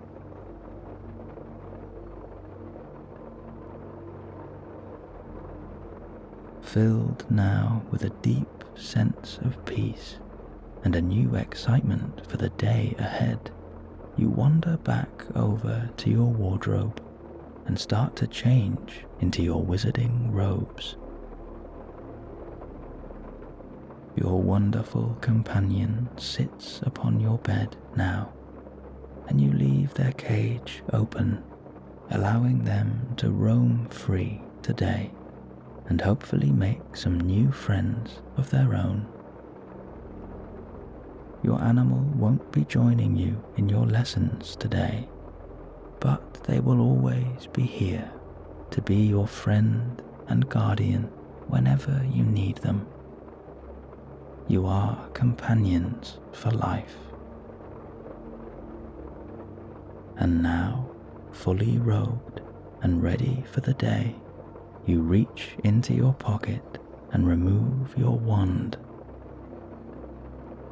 Instantly, you feel its magic pulse through your arm, up into your body, and begin to radiate all around you. You realize how lucky you are to be here in this castle, a proud student of magic. You are ready. With a glance to your best friend, still fast asleep, you decide to let them rest a little longer after the busy day yesterday. You will catch up later over breakfast in the Great Hall.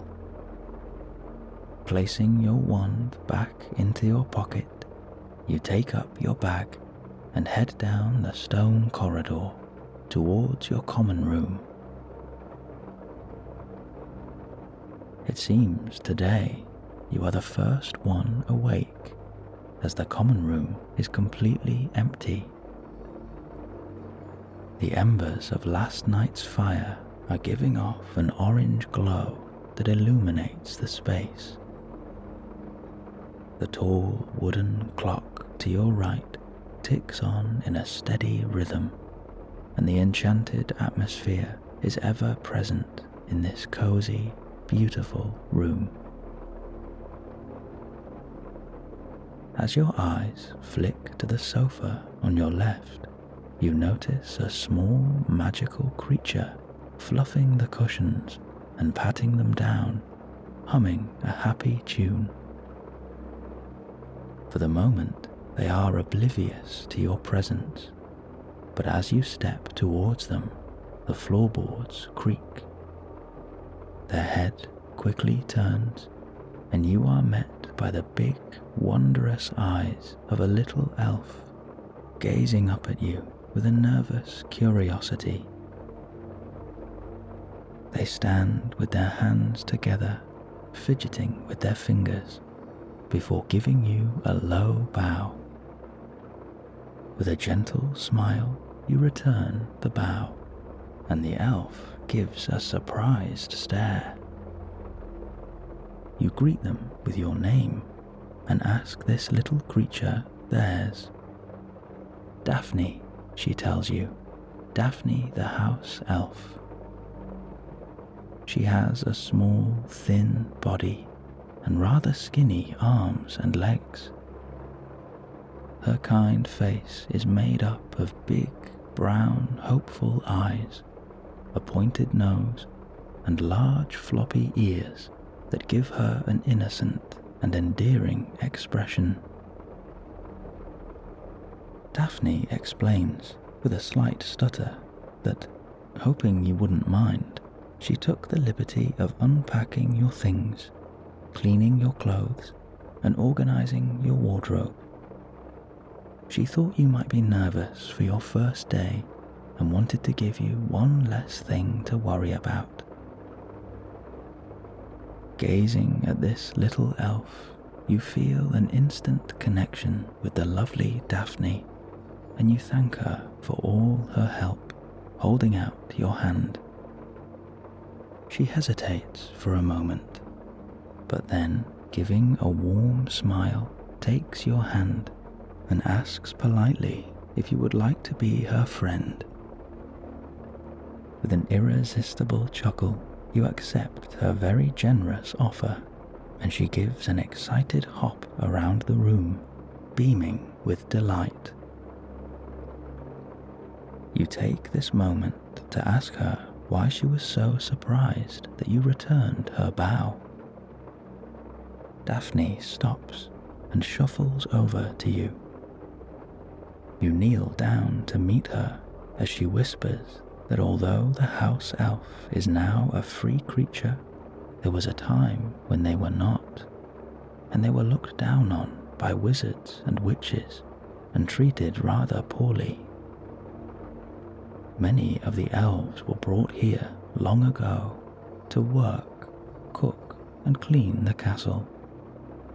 However, Daphne reassures you that the current headmaster has always looked after the elves and their families, keeping them safe, warm, and well fed. So much so that even after the house elf liberation, all the workers here, including herself, decided to stay and live in comfort, continuing to care for the castle and its students. She is happy here, she tells you, but it is still a shock sometimes to be treated as an equal, Daphne adds with a sheepish smile, even now.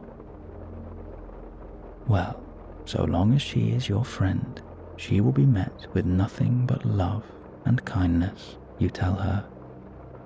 And with that, little Daphne leaps into your arms, holding on tight. You feel a warmth radiate from her tiny chest. She takes a step back and places your palms against hers, making a binding promise to be your guardian in this castle and to watch over you. Daphne glances at the ticking clock and gives a gasp, telling you she ought to be in the kitchen right now, preparing the breakfast feast. Your eyes widen in amazement as you realize that last night's incredible dinner was made in part by Daphne, Promising to find you again later, she snaps her fingers and, in a blink, disappears into thin air. Daphne truly is one of the most precious creatures you have ever known. You stand in silence and smile at the thought of this lovely new friend joining your ever-growing list of beautiful companions. In that moment, you hear footsteps from the corridor behind. You turn to see your best friend, fully robed now, giving you a sleepy smile, followed by a wide yawn. With a new excitement, you place a hand on their shoulder and lead them from the common room down the echoey stone corridors of the castle, telling them all about your new friend, Daphne the house elf. With a hint of regret, having not woken up early enough to meet her, your best friend asks you to introduce them the first chance you get. You agree to do this, of course, and soon the conversation turns to the day ahead, what lessons you might have later, and the subjects you are most excited for. On the walls around you, the wizards and witches in the many oil paintings are beginning to wake up themselves. Some give a loud yawn, and you watch a series of sunrises appear in these paintings as the many moons fade out of sight. The doors into the Great Hall are already open, with pockets of students filtering inside. The smell of a hot breakfast drifts through the huge archway, and with a low rumble in your stomach, the two of you race inside. The atmosphere is far more subdued and informal than the sorting ceremony and grand feast last night. The hall is dotted with drowsy students sharing mumbled conversation and enjoying the beautiful breakfast banquet that is spread over each table. The little fires on the gargoyles continue to crackle, giving an eternal warmth to this wondrous hall. Above you, the enchanted ceiling is no longer filled with stars and galaxies. It has been replaced with the golden red sun rising in the east, and the pastel blue sky is illuminated in a crimson and gold light. You make your way to the table underneath the huge banner of your house, and as you take a seat, one or two older students greet you with a smile. They tuck into their breakfasts and sip a hot morning tea or coffee as they scribble down notes for their latest assignment. You take in this endless feast in front of you, spread across the entire table, and you are reminded of the little elf. You take a moment to pause and whisper a thank you to Daphne. And then, with a fresh hunger, you fill your plate with all the food that you crave the most this morning. You remember these magical golden goblets from last night, and, knowing what to expect, you speak the name of your desired drink. Instantly, the goblet fills from the bottom up, stopping perfectly below the rim. As you take your first sip, you feel a beautiful vibration across your lips. This vibration travels over your tongue and down into your body, resting in the pit of your stomach. You feel every single muscle in your body relax and soften now, as you find yourself in a tranquil state of peace and comfort. A murmur of conversation mingles around the table, and you dip in and out of it as you continue to enjoy your magical breakfast. One or two of the friendly ghosts are drifting around the room, and as they float over to your table, they bid you all a good morning, and you return the greeting. You gaze around this mighty hall once again, taking in all of your surroundings, still amazed that after all these years of waiting, of hoping, you have finally arrived at the castle of your dreams. You share a smile with your best friend, and you feel so lucky to have them with you today. As you look over to the professor's table, you lock eyes with your gentle giant, who gives you an eager thumbs up, coupled with a beaming smile. You feel your heart brighten at the sight of your wonderful friend, and just being in this giant's presence, you know that you are completely protected here and well looked after. In the next moment, a huge parliament of owls flies in through the high windows of the hall. Each owl carries a letter or a small parcel, and each silently glides down to the many recipients dotted around the hall. To your surprise, a smooth-feathered tawny owl fixes their amber eyes onto you and floats itself down to your table, landing directly in front of you. Clasped between its beak are two letters.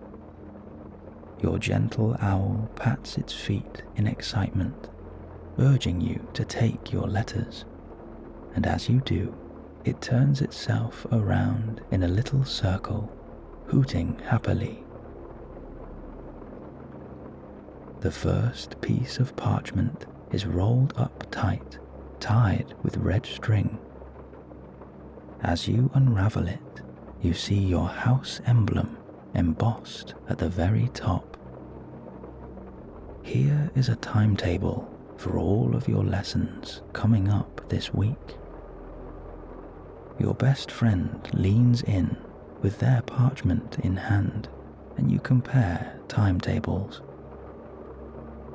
Today, you both begin with a lesson in flying, learning how to use a broomstick. Following this, you will start your journey into transfiguration, with care of magical creatures coming in the afternoon. Finally, after sunset, you will meet at the very top of the tallest tower to begin your adventure into astronomy and your deep study of the night sky. Just then, your friend notices that your second letter is addressed to both of you, and on the other side of the envelope, underneath the red wax seal, are the initials A.D. You peel open the envelope and unfold the thick parchment. The letter reads, "I hope your first night at the castle was a comfortable one. You are invited to visit my office this morning before your first lesson. I would very much like to speak with the both of you. Signed, your headmaster, A flutter of nerves runs through you as you turn your head to the professor's table. Instantly you catch the old headmaster sitting atop his golden throne, that same youthful energy radiating from him. He gives you a quiet nod with the hint of a smile as he peeps over his half-moon spectacles, his piercing blue eyes revealing a deep kindness coupled with mischief. In the next moment, you feel a huge hand gently land on your shoulder, and, turning, you see the gentle giant looking down over his frizzy black beard. He gives you a smile and offers to guide you to the headmaster's office, his beady brown eyes full of excitement. As you look back to the teacher's table, the golden throne is empty and the headmaster has disappeared. With a hesitant look to your friend, you both stand up and follow behind the giant's heavy stride. You sweep out of the great hall and wander up a series of hard concrete steps. As you journey through the corridors, you ask the giant why the headmaster wants to see you. He taps his enormous finger against his nose, giving you a cheeky smile, and tells you not to worry at all. The giant adds that you should look forward to care of magical creatures this afternoon. He has a real treat in store, he says proudly, a real treat. All of a sudden, you find yourself in a quiet, hidden corner of the castle, facing an arched alcove. Inside is a huge stone statue in the shape of a powerful eagle, its wings stretched out towards you. The giant places a reassuring hand on your shoulder, guiding you inside the alcove. He takes a step back and with a smile speaks the words, "Sherbet lemon." There is a low rumble under your feet, and in the next moment, the stone eagle bows its head and starts to turn on the spot. Suddenly, you feel yourself being lifted, and a stone staircase begins to spiral up around the eagle. As you slowly turn, rising up bit by bit, you watch the shadowy figure of your gentle giant begin to fade out of sight. Still, this magical castle never fails to surprise you.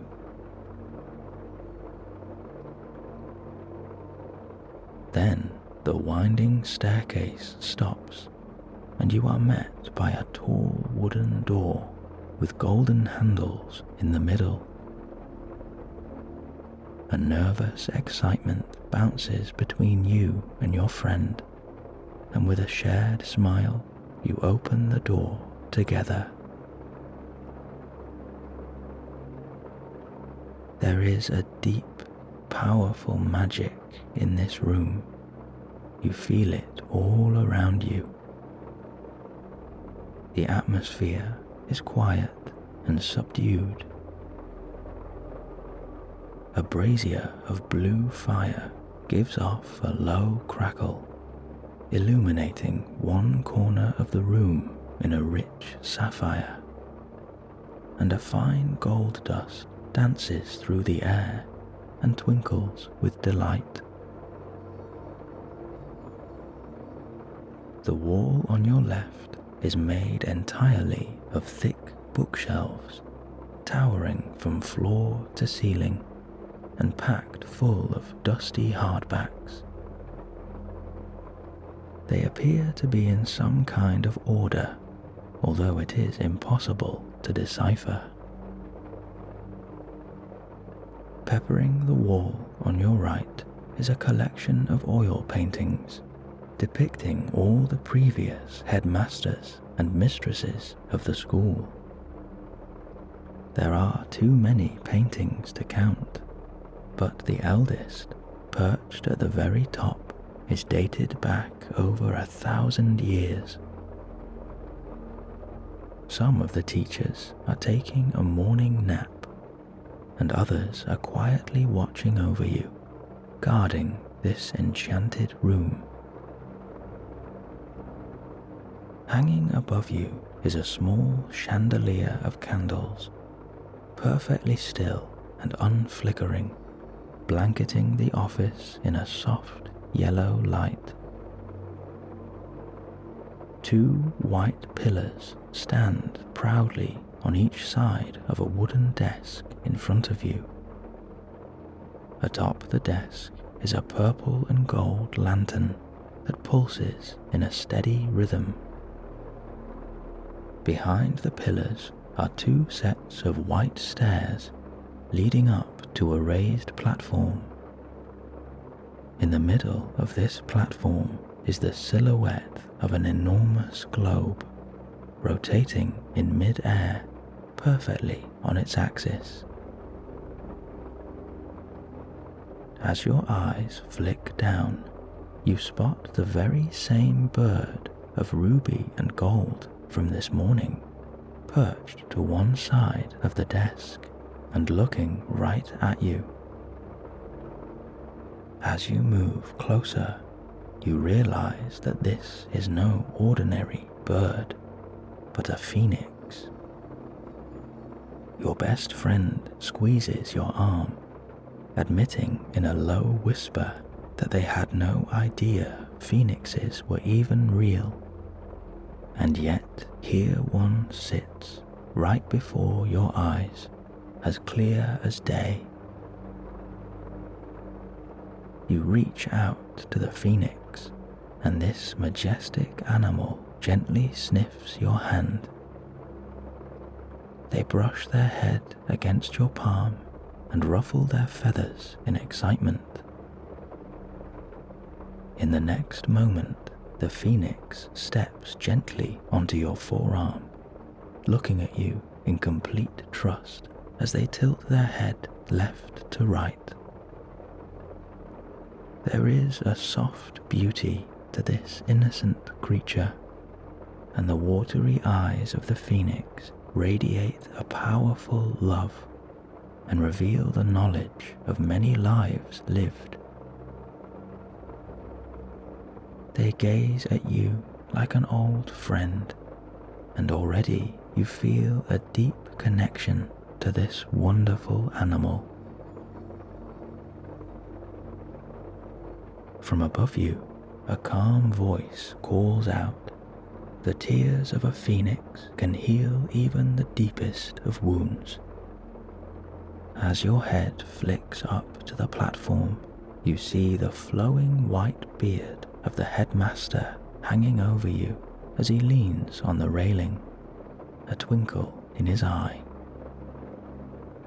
The wily old professor shuffles down the steps to your right, lifting his cloak just above his feet and muttering under his breath. It is mostly inaudible, but you catch something about a little bit of twirling toffee stuck in his teeth. Suddenly, standing for the first time in his presence, you feel a strong paternal love coming from him. You can see how much he adores this castle and all who dwell within. He might look like a gentle grandfather, but age is not to be mistaken for weakness, for in front of you now stands arguably the most powerful wizard who ever lived. The unrivaled magical prowess and wisdom of the headmaster is clear to see. Even the characters in these enchanted oil paintings appear to revel and bask in his grace. And yet, despite all this, he is humble, gentle, and uncommonly kind. The headmaster gives the phoenix a gentle pat on the head, and he tells you that they have been his friend for as long as he can remember. The phoenix can never truly die, he adds, scratching his old companion under the chin. For even after their long life comes to an end, the phoenix bursts into a magical flame, only to be reborn from the ashes.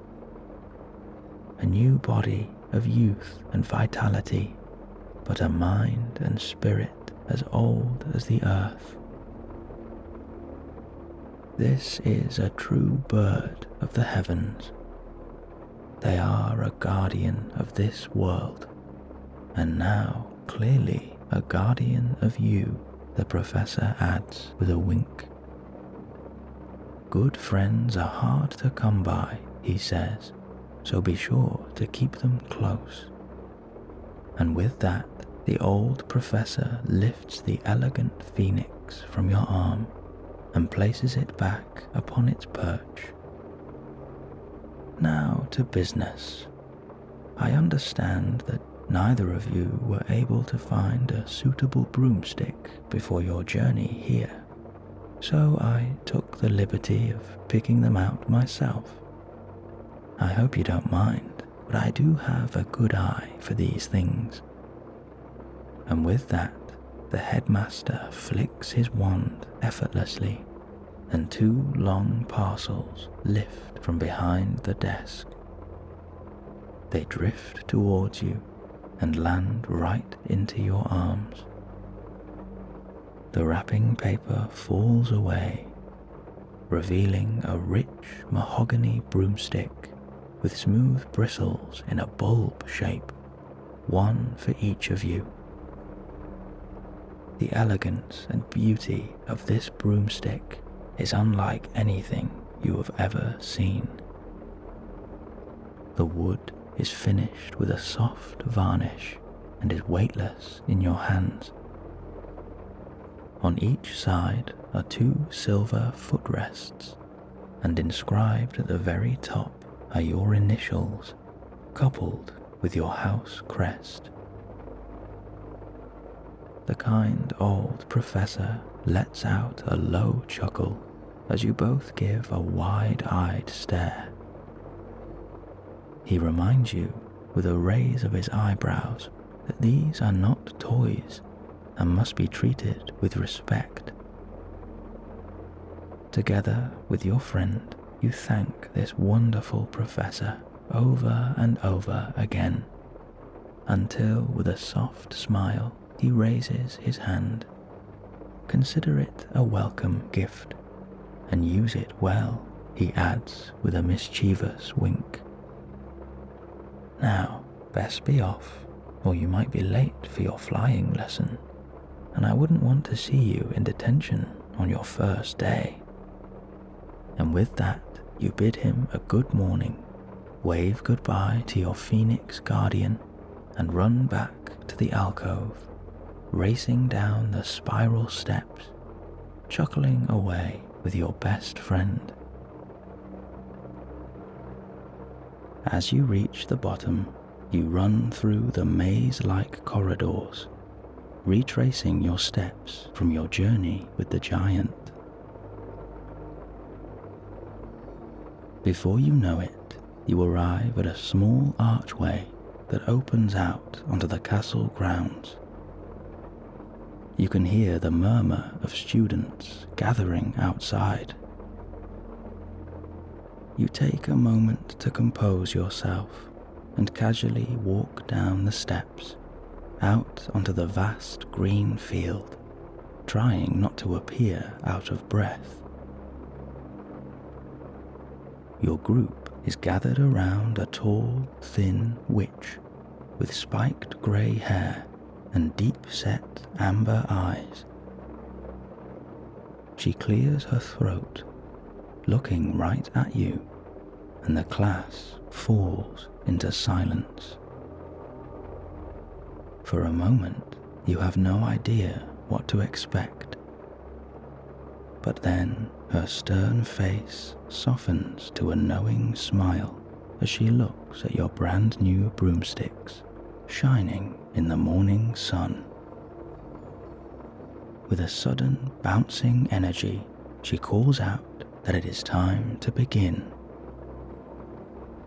Professor, or Madame as she prefers to be called, instructs you all to create 2 long lines facing one another and place your broomstick on the floor underneath your dominant hand. This is it, the moment you have been waiting for, your very first taste of magic. Madame insists that the first rule of flying is confidence. If you do not believe that you can do it, then you never will. Now there is no need to worry, she adds. I will be here guiding you all on this journey. And if at first you don't succeed, try and try again.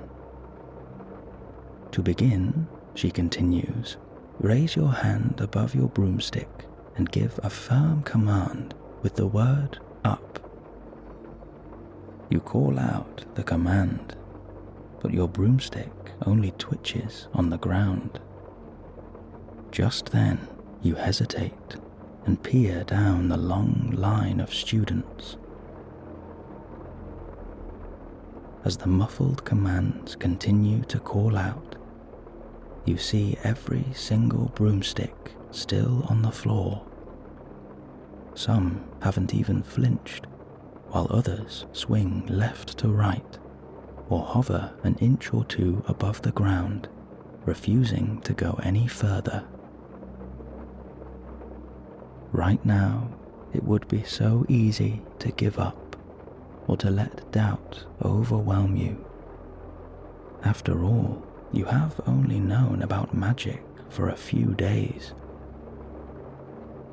You wonder if perhaps this is all too difficult, or if there has been some mistake and your letter was never meant for you.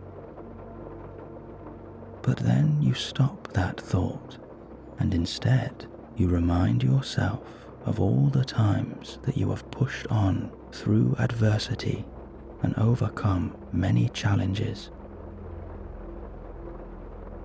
You know that there is a strong resilience in you, and you are capable of doing whatever you set your mind to. A new surge of confidence bubbles in your stomach now, and with clear conviction, you give the order up. Your broomstick flies up effortlessly, landing perfectly in your palm. Your eyes widen in amazement, and you grip it tight, a beaming smile across your face. You realize that the words we use and the things we tell ourselves can be so powerful, and you vow from here on in to believe in what you are capable of and to treat yourself with kindness and compassion. Madame notices your success and gives an encouraging smile, spurring on the rest of the group who are still struggling. You look to your best friend who is having a hard time of it. Their broomstick hops up and down, reluctant to go all the way. They turn to you in desperation, asking if they are good enough to do this. You place a hand on their shoulder and tell them to take a breath, to relax and think of everything that they have achieved already in life. You remind them of the incredible person they have grown to be and encourage them to think of themselves as you think of them. They whisper a thank you and hover their hand over their broomstick. With a resounding up, their broom leaps off the floor and firmly lands in their palm. They turn to you, beaming with delight, and the two of you share a warm embrace, reminding each other that no matter what, you will always be there to help. Slowly but surely, the entire class has managed to raise their broomsticks, and Madame, hands on hips, wearing a proud smile, advises you all that you are ready for the next step. She calls out to sit atop your broom and gently push off the ground, allowing yourself to hover a few inches above the grass. In perfect timing, you and your best friend straddle your brooms and gently kick off the floor, floating together happily.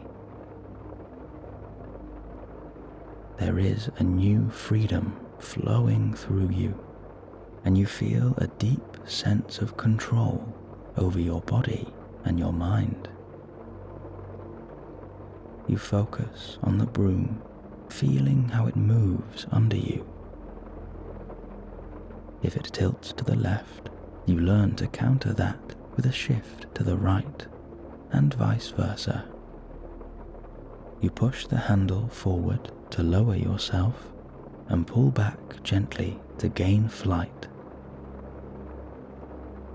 Madame calls out to the group that the next rule of flying is to build the bond of trust between wizard and broomstick. In the same way that the wand chooses the wizard, you have to work to earn your broomstick's respect and gain its trust. Those of you that feel confident enough, she adds, will now follow me into the air for a little bit of fun. You are confident, and you are ready to follow Madame on a new magical adventure. With an excited smile to your best friend, you both pull back gently on your brooms and, along with a handful of other students, begin to soar up towards Madame, stopping just in line with the parapets of the castle walls. Madame leads the way, gliding higher and swooping around the many towers of the magical castle.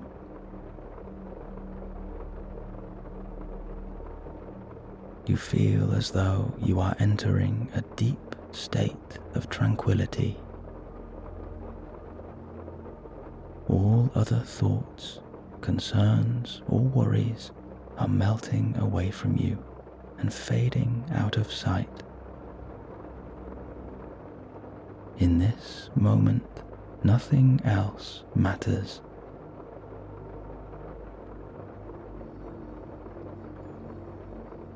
Already, it feels as though you are moving as one with your broomstick. You can't quite believe how natural this feels and how quickly it all makes sense. But then again, something inside of you has always been ready for this day.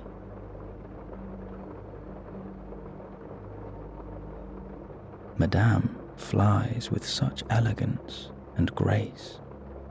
It is wonderful to witness.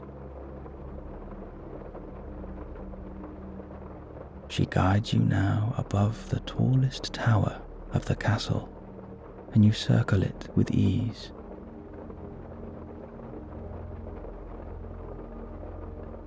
She calls out that students are free to explore on their brooms, but to rendezvous back on the ground in 5 minutes. She will keep a watchful eye over you all, keeping you safe and protected. The group peels off in different directions, leaving you and your best friend hovering above the castle. As you float up here, away from everything, you feel your mind clearing, and time itself seems to slow down. You take in the endless castle grounds, the forest, the lake, and the mountains in the distance. It is absolutely breathtaking.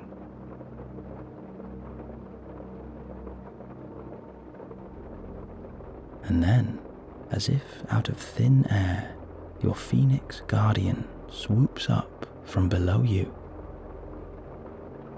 They turn to face you, beating their wings in a steady rhythm, encouraging you to take flight with them.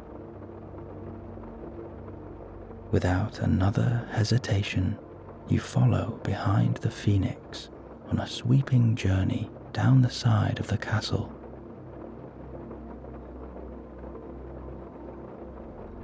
They rear their head and peel off to the right now, heading towards the enchanted forbidden forest.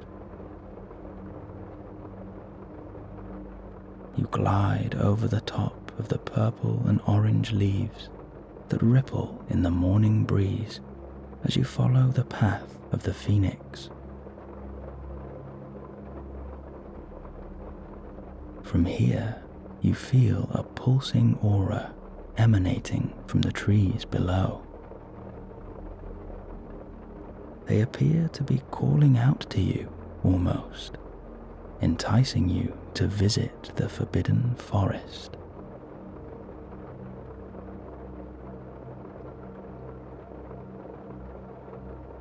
Your phoenix companion swoops over you in a loop, their ruby and gold feathers glistening in the morning sun, and their huge, elegant wings beating in a silent rhythm.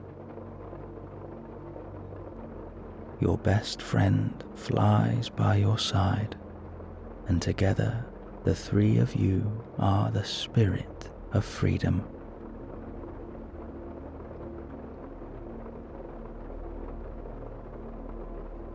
In the next moment, the phoenix dives down over the trees and flies low across the grass. You follow behind, almost touching the daisies with your fingertips.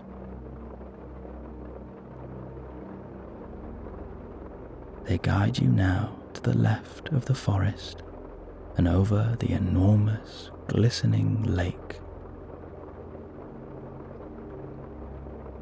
The mighty talons of the phoenix trace the water, and you follow suit by dipping your hand into the cool, misty lake as you glide along its surface.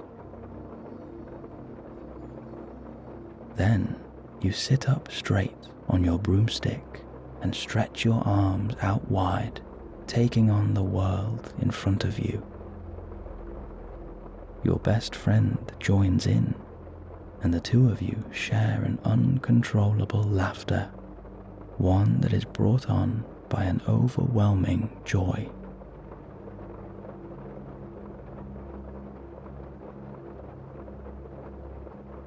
Suddenly, in the distance, and over to your right, you see the rest of your class gathering on the ground as the last few students lower themselves back down. And with that, the mighty phoenix banks to the right and lifts off the lake, guiding you back to your class.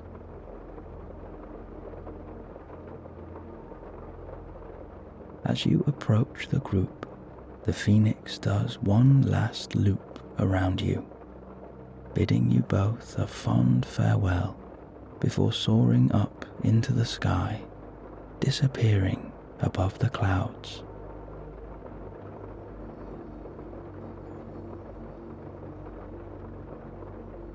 As you gently bring your broomstick back down, you are met with cheers and applause from the students and from Madame, who admits that in all her years of teaching, she has never seen a display quite like that, certainly not from a first-time flyer. And before you know it, Madame is closing off the lesson, congratulating you all on a brilliant first day.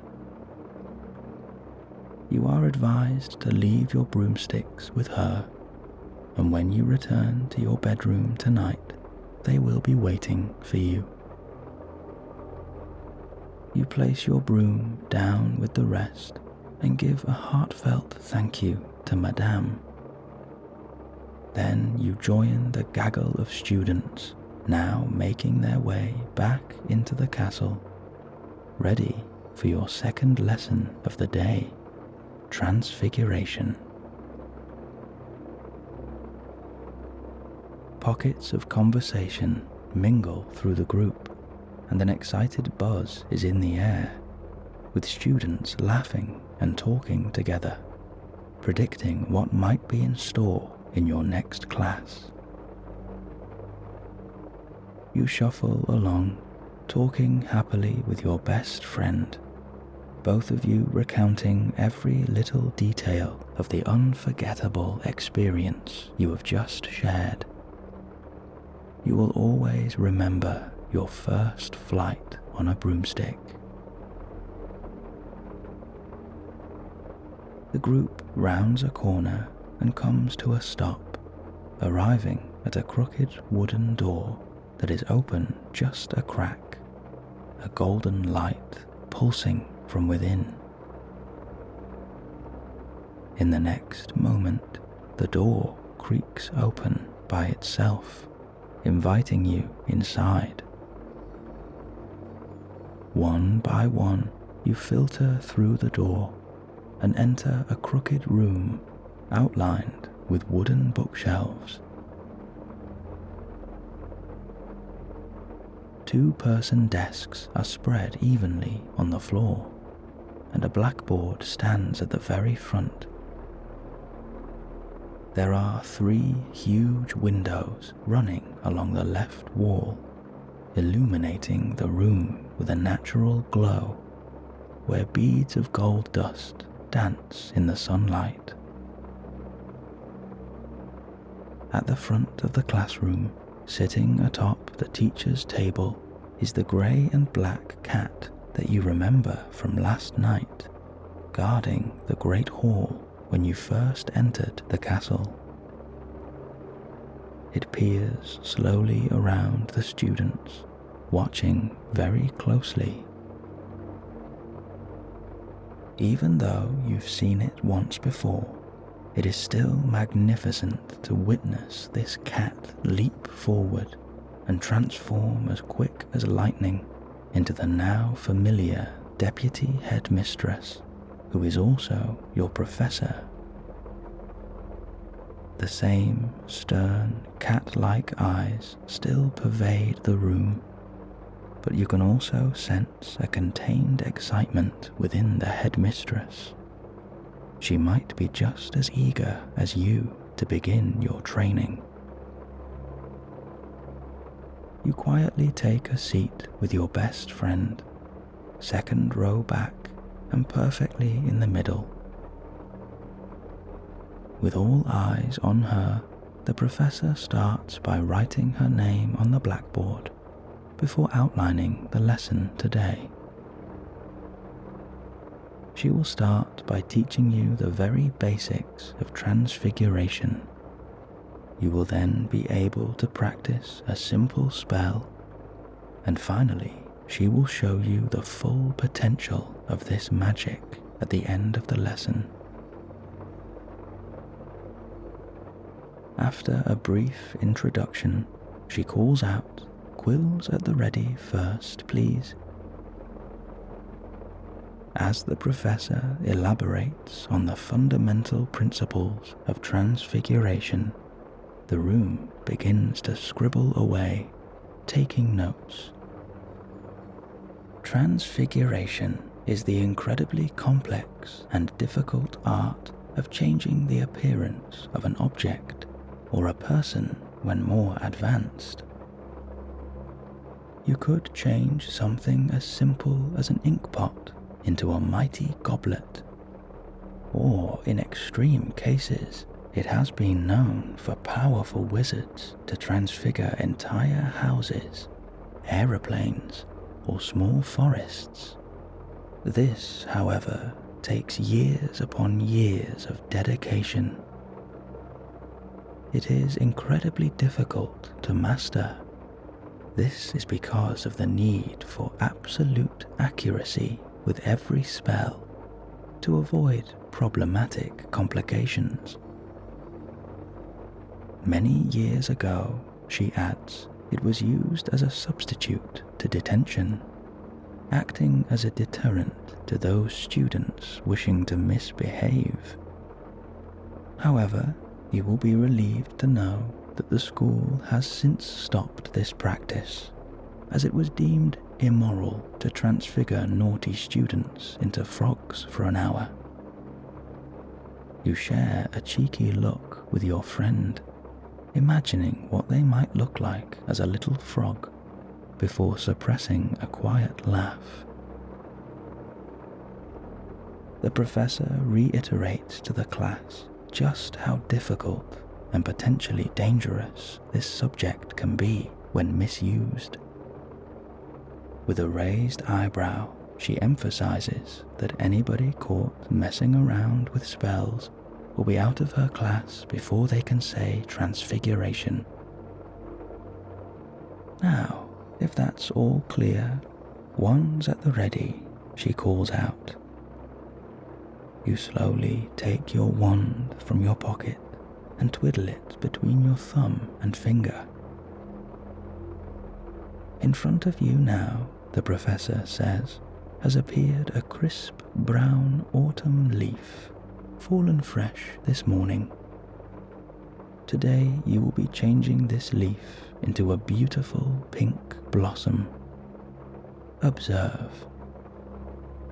You gaze in wonder as the professor taps her wand against the leaf and speaks the words, Verto floresco. The edges of the brown leaf begin to curl in on itself as it lifts up into the air.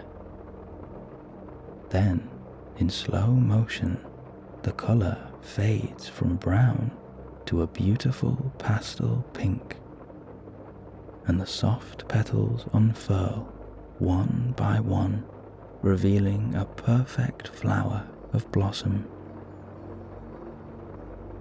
With a subtle smile, she turns to the class and invites you all to give it a go.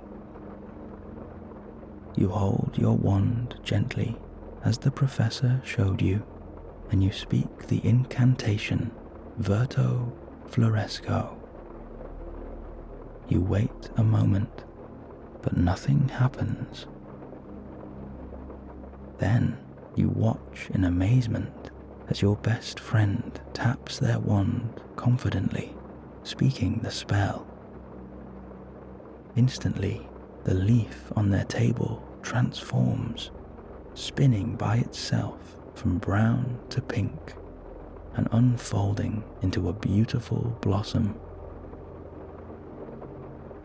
With a new determination, you repeat the spell, Verto floresco, but still nothing happens.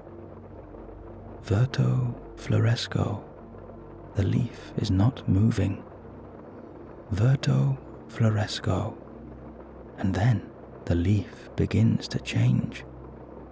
Oh, but instead of a pink blossom, it turns a bright orange, and blue dots appear across the fluorescent leaf.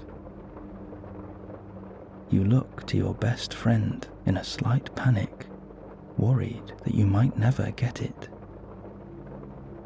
Then the professor, who is pacing the aisle, overhears you and approaches with a soft smile and a new kindness in her eyes. Do not give up. she encourages with a hand on your shoulder. There isn't a great wizard alive who became that overnight. Failure needn't be as scary as it sounds. It can be a path to success, for without it, we cannot hope to learn. She advises you to tighten your grip a little and to be patient with yourself. You have already proven yourself on a broomstick, she adds with a wink. Then your best friend leans over, reminding you of what you told them during your flying lesson. They have seen all the brilliant things you have accomplished, not only today, but throughout your life. They know what you are capable of, and you are encouraged to think of yourself as they do, for that is your true value. The professor pats your back, telling you to give it another go. With a deep breath, you take a moment to allow any doubt or self-criticism to fall away now. You acknowledge how useless negativity is and that it only serves to hold us back. You allow a new positivity, self-belief, and motivation to flow through you. And then, wand at the ready, you speak the incantation, Verto Floresco. Your wand pulses in your hand, and a golden bead glows from the tip.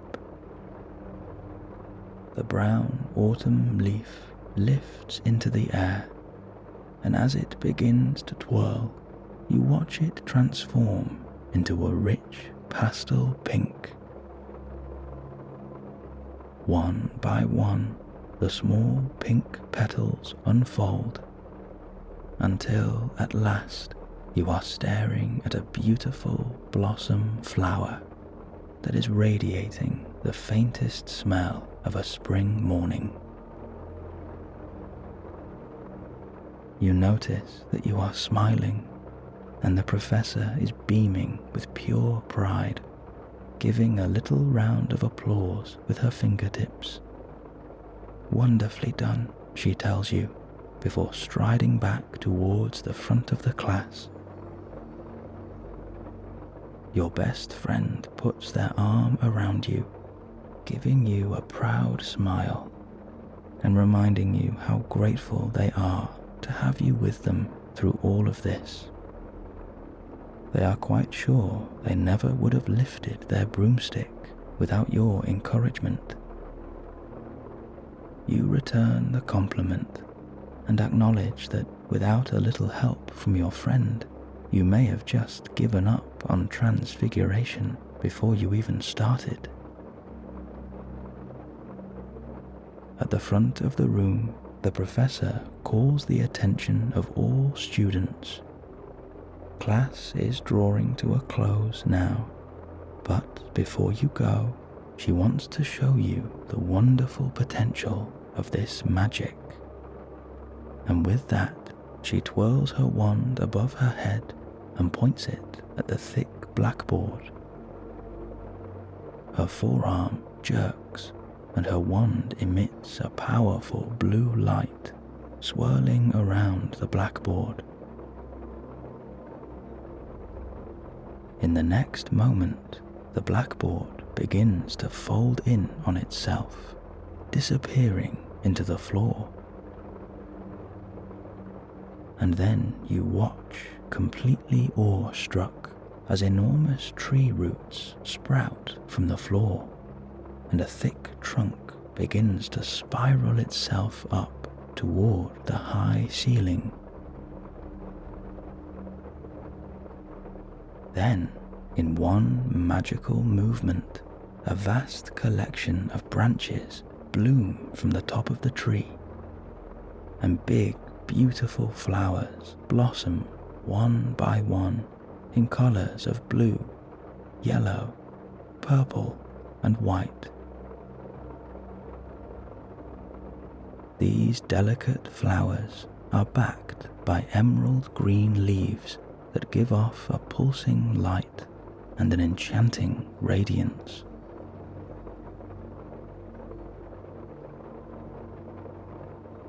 The entire class sits in silence, wide-eyed and utterly speechless. The professor reminds you all that no matter how dark things might get, you can always create something beautiful for yourself. Each and every one of you can achieve this level of magic, she adds, if you only keep inspired.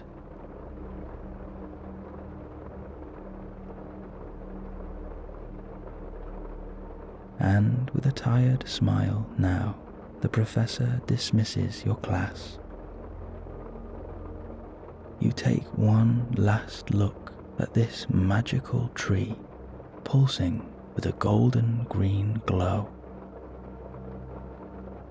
You are filled with inspiration, a drive to be the best version of you that you can possibly be, and you remind yourself to never give up despite the difficulties you may face, as these will only help you to grow.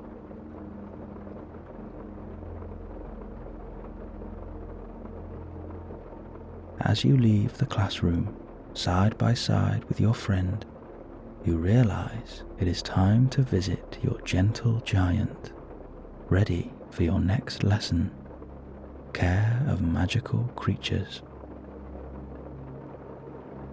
With a renewed excitement, you wander through the castle halls and out of a large wooden door. You are met by the mid-afternoon sun beaming down on you. There is the sound of autumn birds chirping in the distance as they dart across the sky, and a gentle breeze drifts across your face. On the far side of the lake, near the entrance of the Forbidden Forest, is the giant's hut. You can see your big friend shuffling nervously, preparing for his next class, and you ponder what magic might be in store for you now under the guidance of your gentle giant. And then your thoughts suddenly turn to Daphne, the little house elf who helped you this morning. You cannot help but smile, thinking of your new friend, wondering how her day has been, and you hope to see her again soon.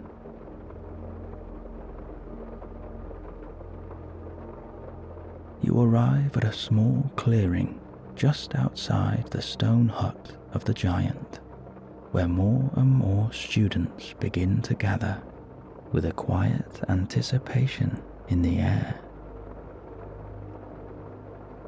A huge black dog, a Great Dane, sleeps on the steps of the hut, his paw twitching as he dreams away his lazy afternoon. Just then, the giant calls for attention and gives you a quick smile before addressing the class, instructing you all to follow his lead. He explains en route that for the first part of the lesson today, you will be taking care of a very special but currently endangered magical creature that lives on the borders of the forest. The giant reiterates the importance of not going into the forest itself. You will go in together soon, but not today. It's known as the Forbidden Forest for a reason, he adds.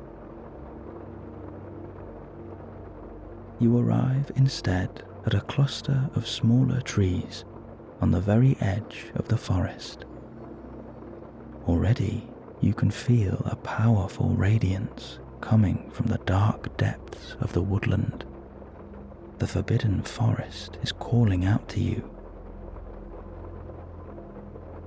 The giant snaps his fingers, bringing the focus back to him. Then he gently taps his knuckles against the little tree in front of you. In that moment, a collection of tiny eyes peep out from the nooks and crannies in the bark of the tree, gazing out with innocence and wonder. Then comes a flurry of furry feet carrying little round bodies across the tree trunk. These fluffy animals, no bigger than a strawberry, are pulsing in colours of yellow, green, purple, or blue. You notice that their stomachs glow in a whirlpool of gold, giving off a soft, heavenly light.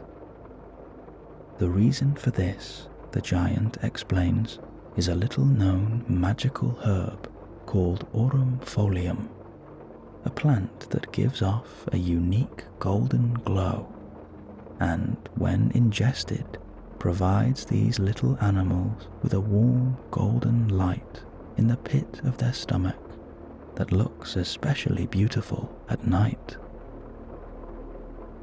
The herb grows deep within the forest and is eaten by only one other animal, the firefly. These delightful furry creatures hop around in a sleepy daze, giving little yawns and almost tripping over themselves. The danger for these little creatures, the giant tells you, is that they're always in a state of being half asleep, unaware of potential threat, and so they have been chased off by other animals and pushed to the very edge of the forest. They can only survive in the bark of enchanted trees, so now it's up to him and the rest of you to feed and care for them, so that they may continue to live and grow happily. He collects the fluffy animals now on his huge palm and forearm, and tells you all to take one each, if you will. One of the little creatures, the smallest of the bunch, is gazing up at you with innocent eyes, begging you to pick them. You cannot resist their charm, and you take them up in your hands, already thinking of a name for your new friend. Their soft fur sends a beautiful tingle across your palms, and their glowing tummy seems to radiate a warmth now that passes through your entire body, and you are washed with a peaceful comfort.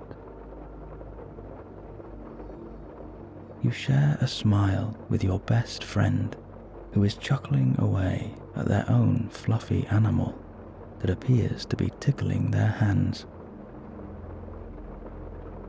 In the next moment, the giant hands you a small vial of gold liquid, and the little ball of fluff in your hand seems to know exactly what this is. It begins to hop on both feet and brushes itself against your palm, eager for dinner. The giant tells you that this is the aurum folium leaf, ground into a fine gold dust and mixed with water so as to be easily digested by the animals. With your new furry friend in one hand and the golden vial in the other, you begin to feed them slow and steady as they take the vial in their mouth and gulp away in a sleepy bliss. You realize how wonderful it feels to give back and to take care of this tiny creature that truly needs your help. Despite our own difficulties, the giant says, there is a real purpose to be found in helping others, especially those less fortunate. You enjoy this precious moment and resolve to take this beautiful feeling with you wherever you go and to lead your life with love.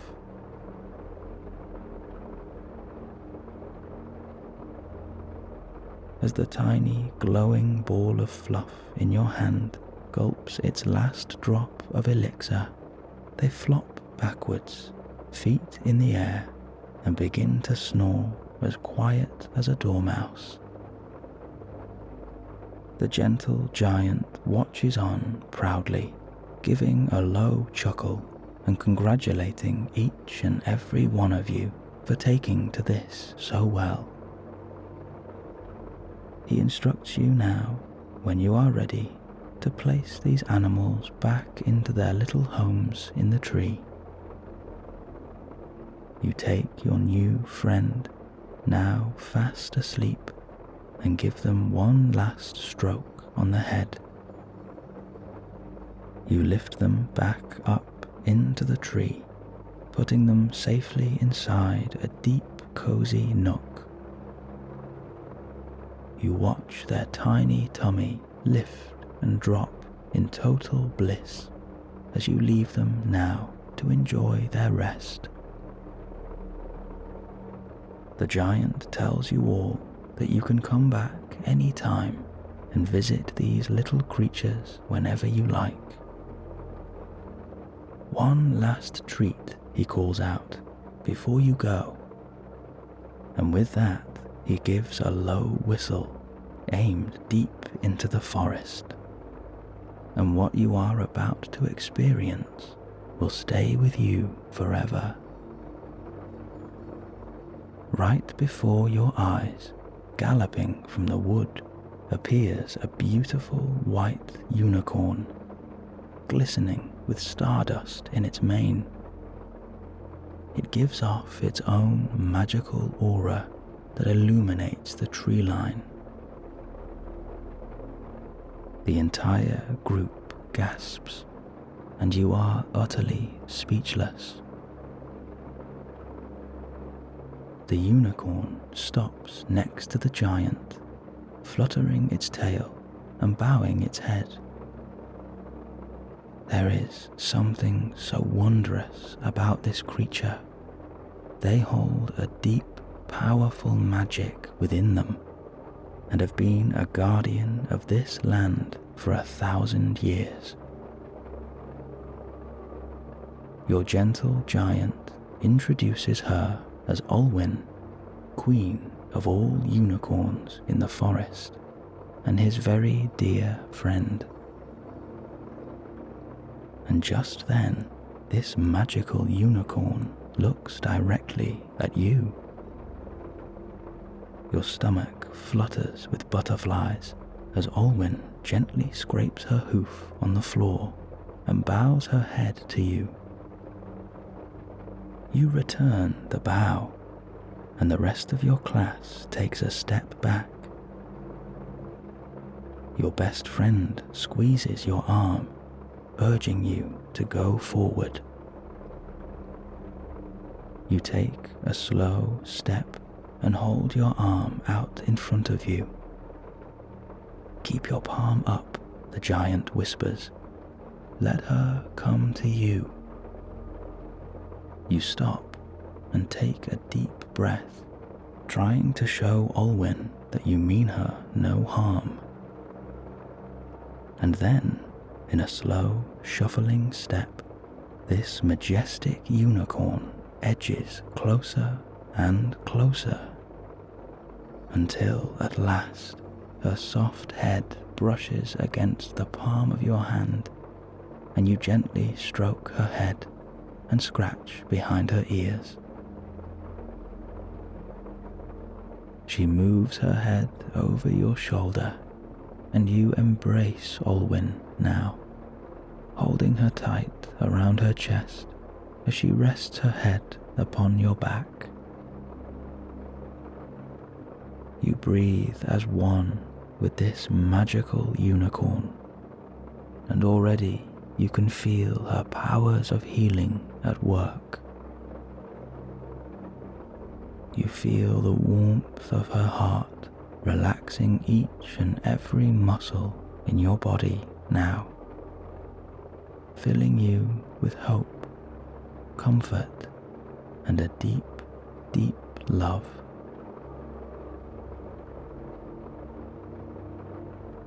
Olwen will protect you now and guide your way. She will help you to heal and to let go of any burdens that weigh you down, allowing you to be free, confident, and most of all, happy. You feel completely safe, and you know that everything will be okay.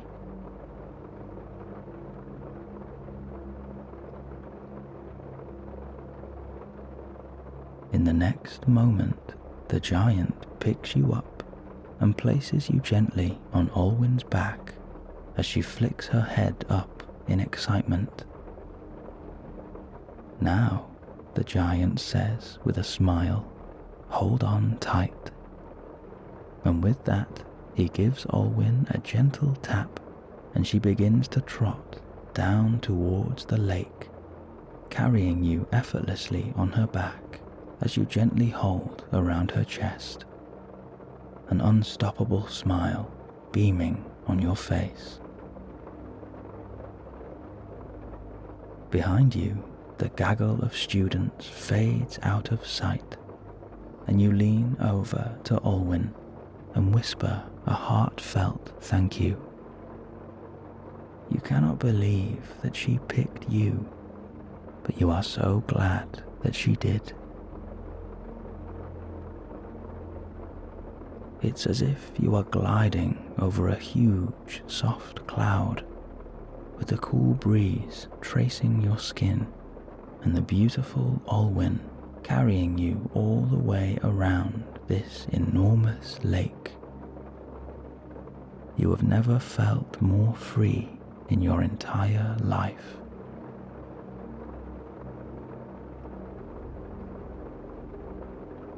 To your right, you see the majestic castle standing high and proud, backed by the late afternoon sun. In the next moment, your eyes widen with amazement as in front of you, out of thin air, appears the little house elf, Daphne.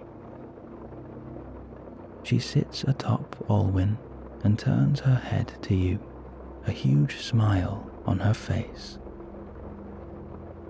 Her big, round eyes gaze up at you in wonder as her ears flap gently with the steady gallop. Daphne tells you that every chance she had today, she has been checking in on you, watching from afar. She admits to hiding at the back of your class during Transfiguration and watching from the bushes as you flew your first broomstick. And after witnessing your beautiful connection with Olwen, she couldn't resist surprising you. Daphne goes on to tell you just how proud she is of all that you have achieved today. She has seen just how resilient you can be, how kind, passionate, and motivated you are, and how excited she is for your future. Then her voice softens, and she reminds you that she will always be there for you whenever you need her, and that she is so lucky to call you her friend. Your arms wrap around her tummy as you ride, and you whisper to her that you couldn't wish for a better guardian, and that you are so grateful to have met her. Daphne responds by squeezing your arm tight, and you feel one or two teardrops fall on your hand. Together you gallop around the glistening lake and share an infectious laughter as you enjoy each other's wonderful company and celebrate the beautiful Olwyn, who is taking you for the ride of your life.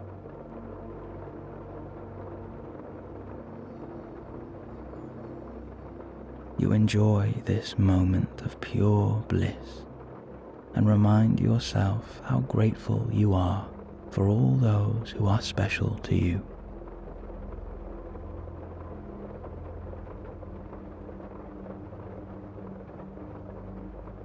As you round the end of the lake, bathing in the low sun, Olwyn steers to your right and heads back towards the giant's hut. Before you arrive, Daphne politely invites you to meet her by the lake after class for a sunset picnic. And be sure to bring your friend, she adds. You accept without hesitation, and with a click of her fingers, she disappears once again into thin air.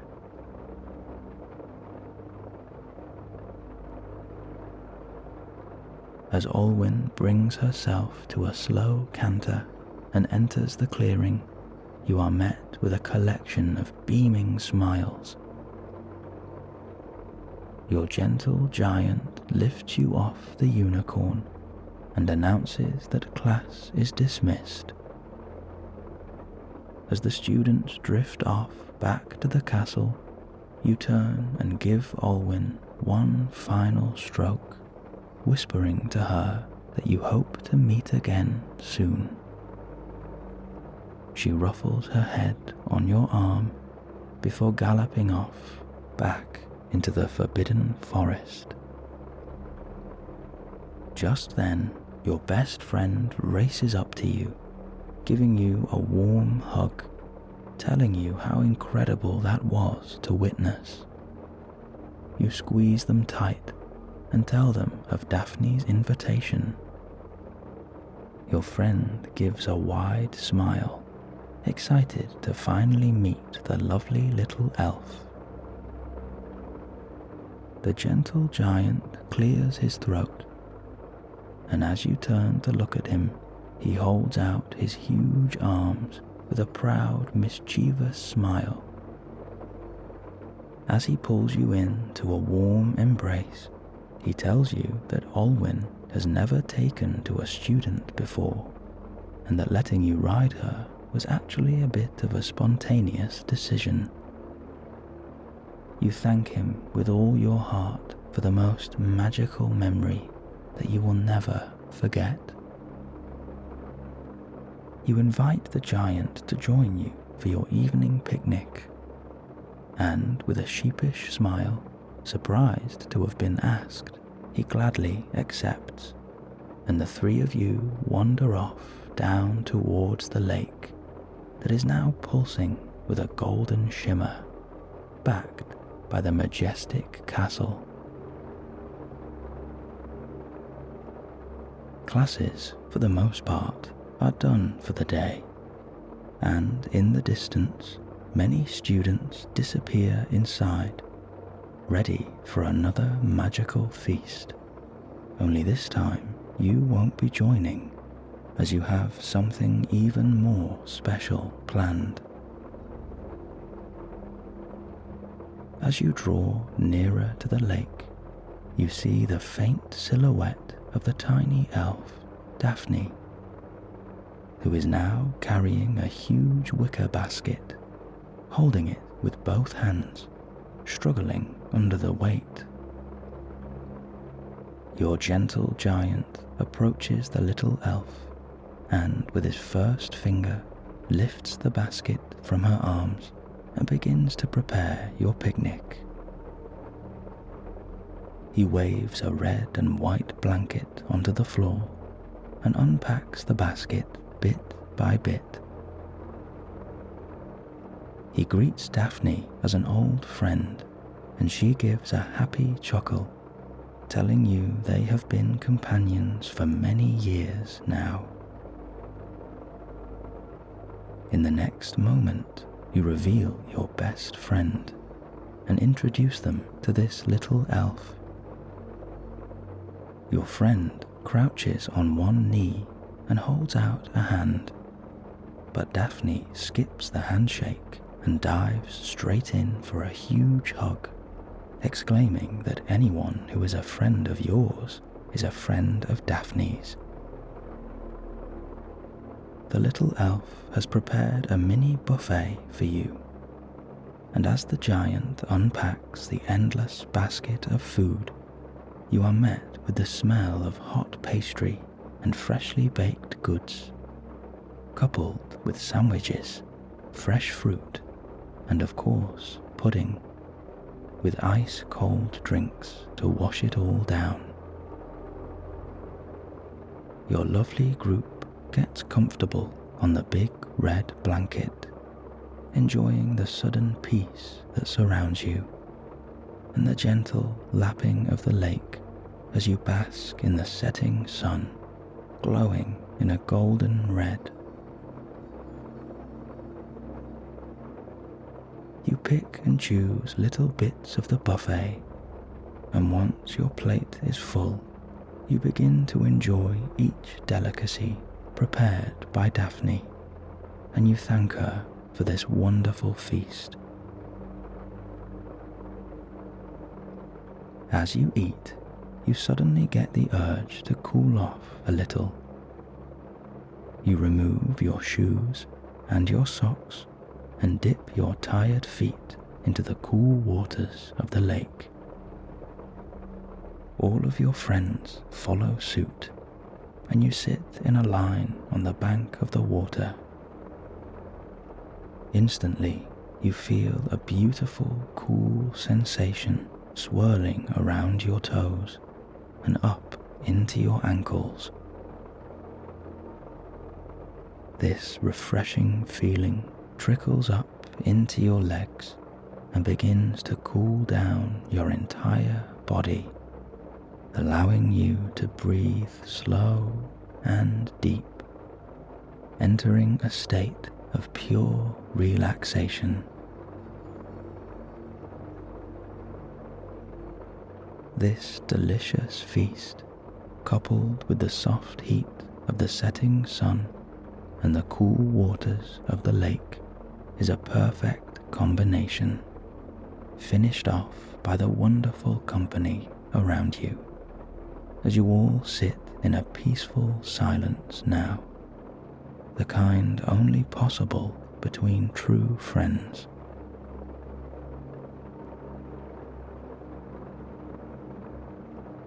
The golden red sun is halfway behind the tree line now, and a crimson glow ripples across the lake, creating specks of stardust that flicker on the water.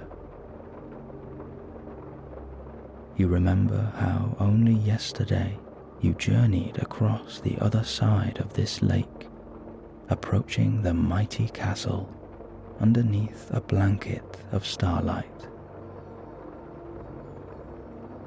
You realize how far you have already come since then, and your thoughts turn now to the wonderful day that you have had. You quietly reflect on everything you have been through, thinking of the valuable lessons you have learned, not only for magic, but for life itself.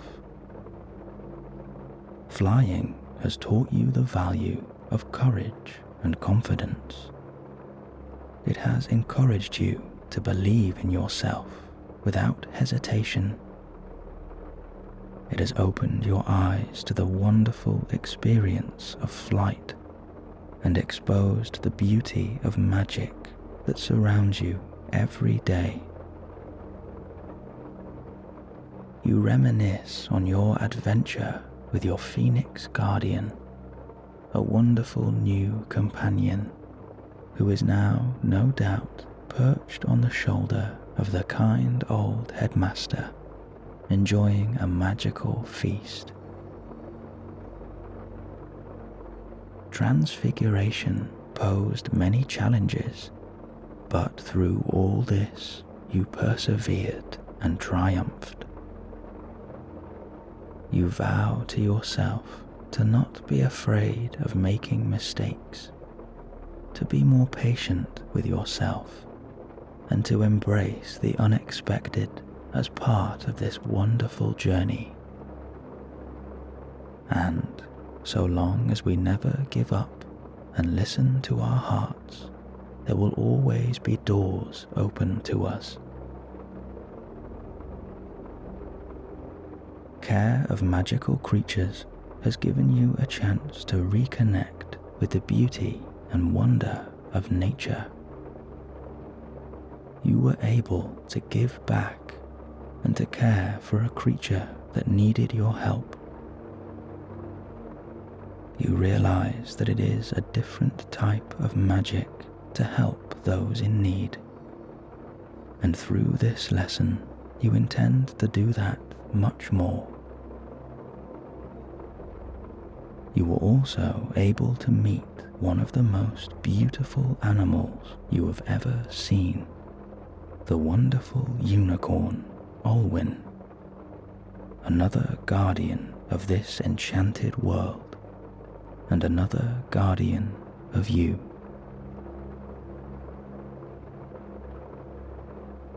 You take a moment to look at your friends enjoying the sunset, and you feel a deep gratitude for each and every one of them. Your best friend gives you a smile, telling you that there is nobody else they would rather share this moment with. Daphne holds your hand now, whispering in your ear that no matter what, she will always be there for you, cheering you on, and there to lend a helping hand if ever you should need it. The gentle giant gives you a mischievous smile, letting you know that you are welcome at his hut any time, and he will make you one of his famous stews. Not quite as good as little Daphne's cooking, he adds, but not too shabby if he does say so himself.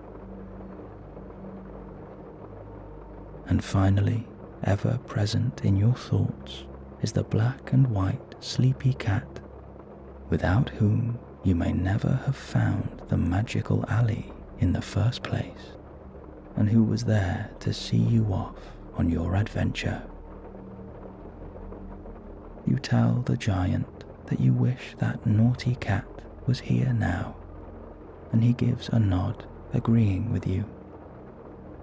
Then he suggests that maybe one day soon you can go back to the alley together and visit your wonderful friend.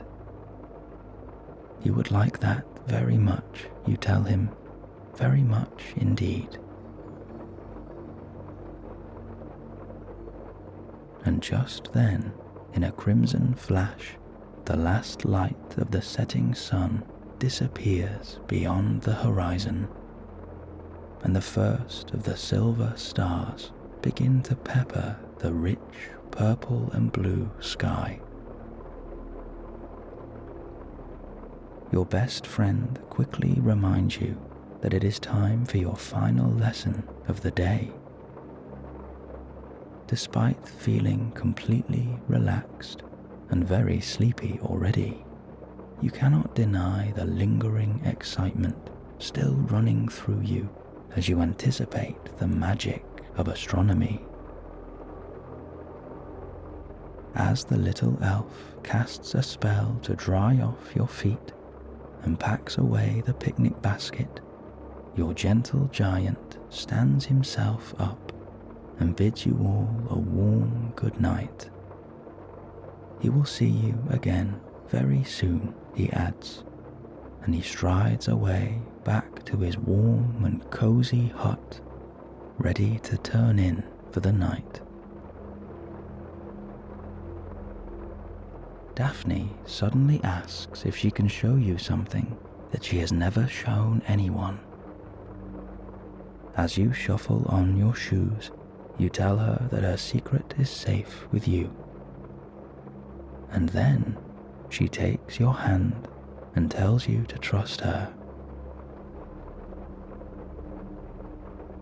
In the next moment, you feel yourself lift ever so slightly above the ground.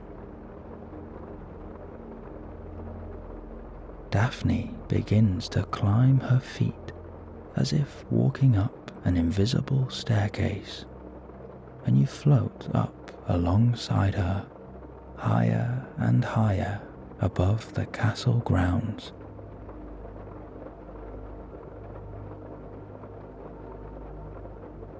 You are becoming completely weightless and free. It's as if you are inside an enchanted bubble, drifting up into the sky, approaching the highest peak of the castle, the astronomy tower.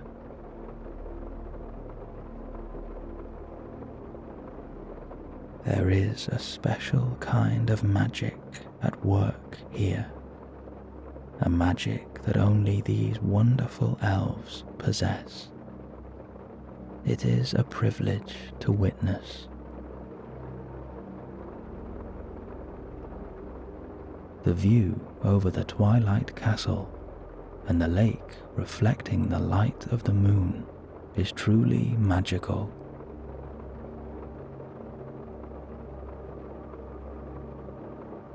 As you float up further into the night, you approach the walled parapet of the astronomy tower. You drift over the wall and land perfectly on your feet. You thank Daphne for all of her help, and she gives you both a tight hug at the knees before whispering that she will be back after your lesson and disappearing once again out of sight. Her favorite trick, you think to yourself with a smile. For a brief moment, you are the only two people on the tower. But suddenly, the door swings open, and out comes a tall, dark and slender witch with eagle eyes of brown and braided hair in a soft bun. She glides over the floor and has an unrivaled elegance.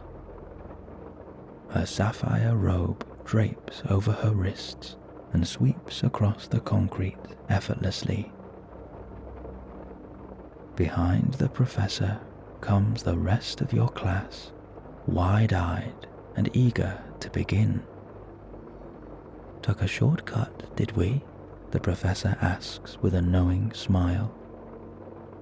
With a shuffle of her cloak, a wand appears from her sleeve, and she casts a swirling spell on the tower. In the next moment, a collection of blankets and pillows are spread out evenly on the stone floor, and a blue shimmer covers the night sky. "Tonight," she says, "will be a nice introduction to the vast subject of astronomy." You are encouraged to find a blanket and lie back, allowing your eyes to adjust.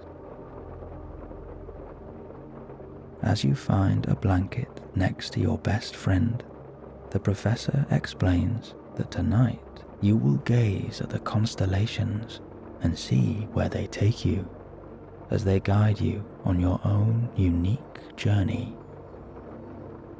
"This is about becoming one with the stars," she says, "so that we may study them with a deeper understanding in the weeks to come." Then, almost in an instant, the night sky opens up, revealing itself in all of its wonder and intricate detail.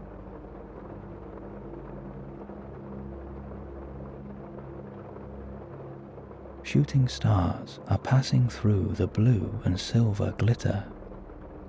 Some are brief, but others follow the full curvature of the earth, passing over this protective sphere at a smooth, steady pace, illuminating a pathway in the sky.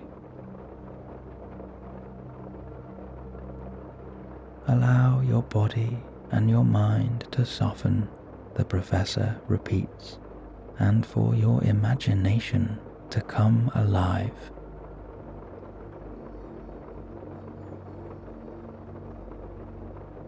Then you watch in amazement as 4 constellations begin to reveal themselves, pulsing in colors of red, green, yellow, and blue, backed by the infinite black beyond.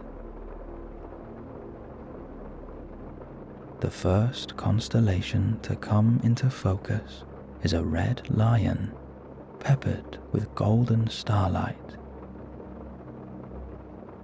Then appears a blue and bronze eagle, soaring high above the lion. To the left emerges a green serpent shape, encased in a silver stardust.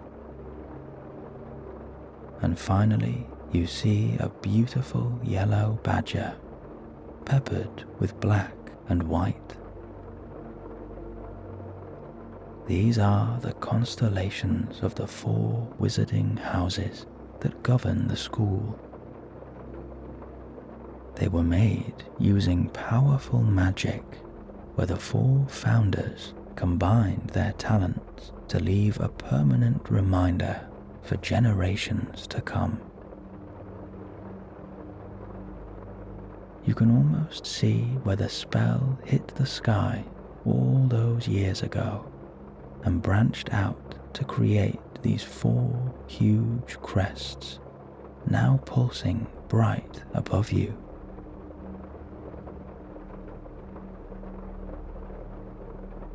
And now, the professor adds, it is time for you to go on your own unique journey through the stars.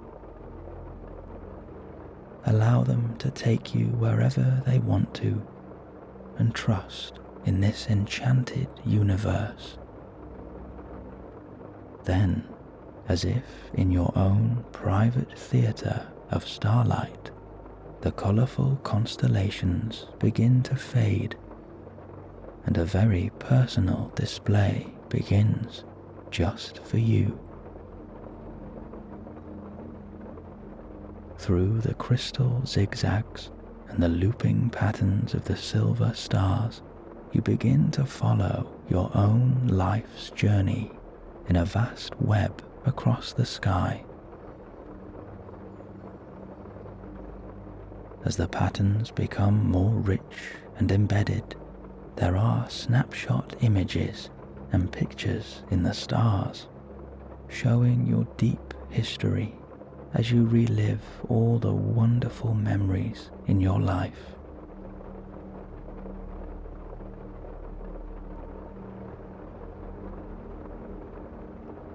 Everything that has happened has brought you here and has shaped the kind, generous, and brilliant person that you are today.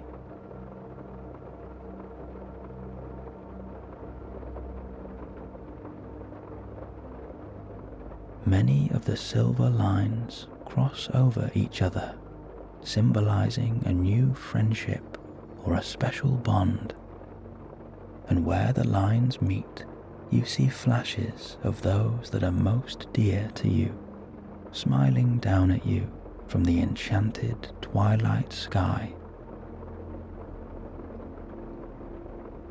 No matter where life takes you, all of these people will be watching over you, and all of your happiest memories will stay with you forever.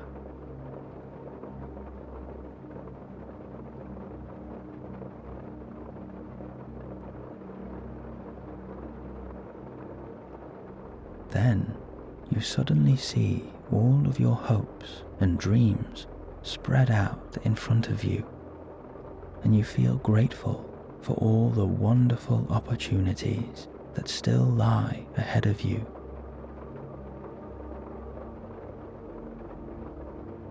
You know it is never too late, and you feel a powerful resolution to make the most of everything that life has to offer, and to go forward with an open heart, full of love and guided by the desire to simply be good.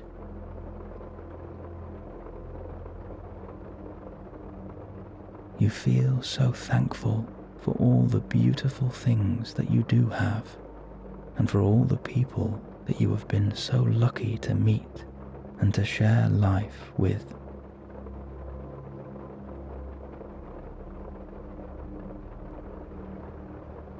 This enormous collection of beautiful memories, important people, and inspiration surrounds you now in a protective twilight dome of shimmering blue.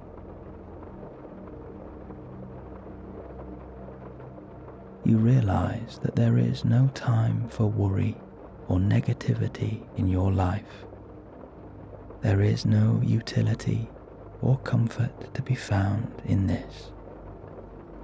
And as you take in this unforgettable display, you allow all the colors of the night to swirl around you and cleanse your mind of any remaining thoughts.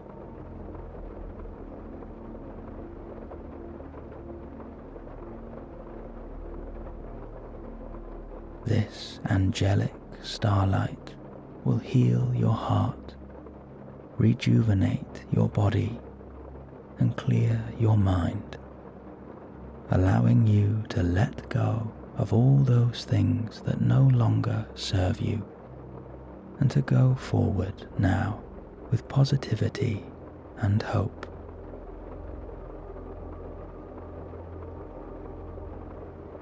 These wonderful feelings wash over you as you give yourself over completely to the beautiful night sky.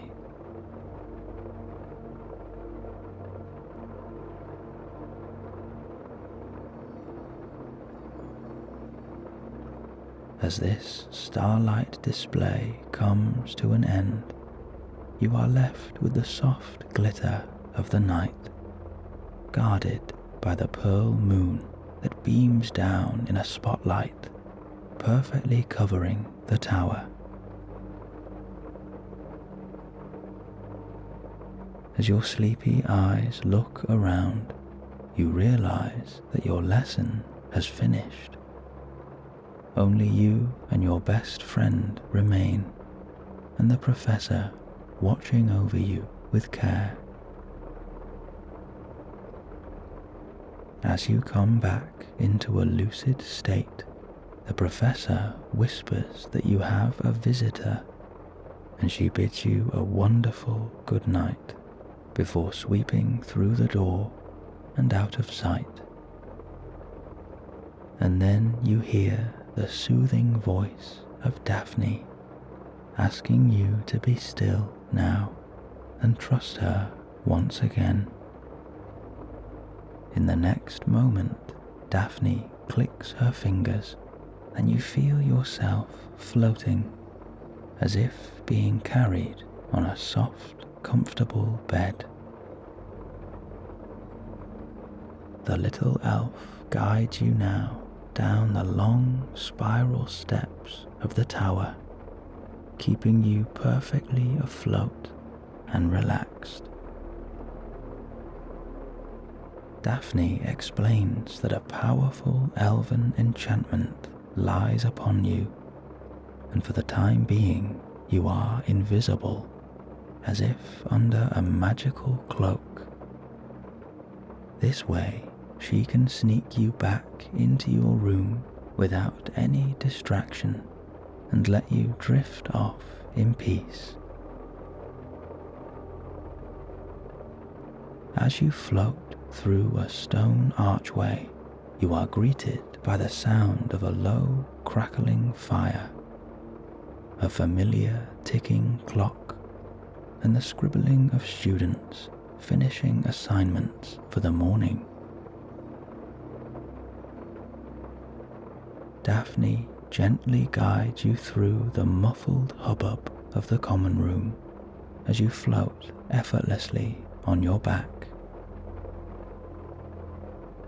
You cannot help but smile ear to ear as this wonderful magic unfolds. You slowly drift over to the next corridor, and she guides you down towards your bedroom at last.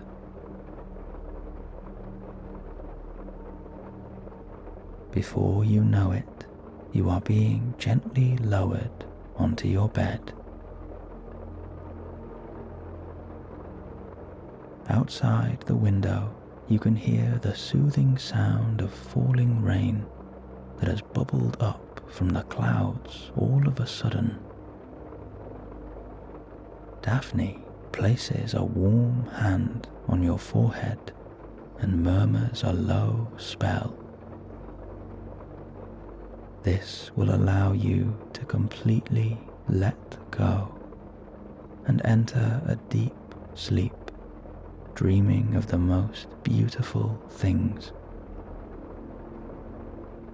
In that moment, you feel yourself sink deeper and deeper into the mattress as you become heavier and heavier.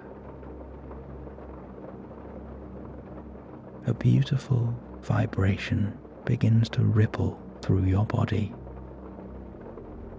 You feel your forehead letting go of all tension as each muscle relaxes now. Your brow becomes soft and free. Your cheeks let go and your lips soften.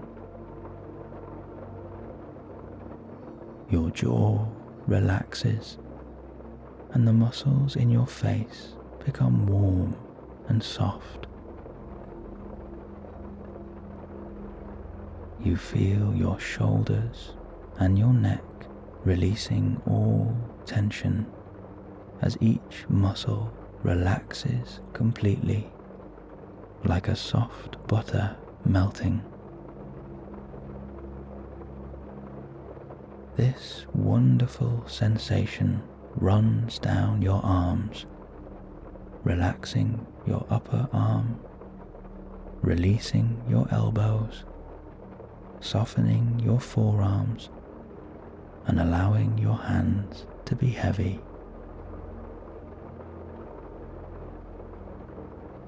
This new warmth trickles up and down your back, softening your spine, and all the muscles in your back are letting go now.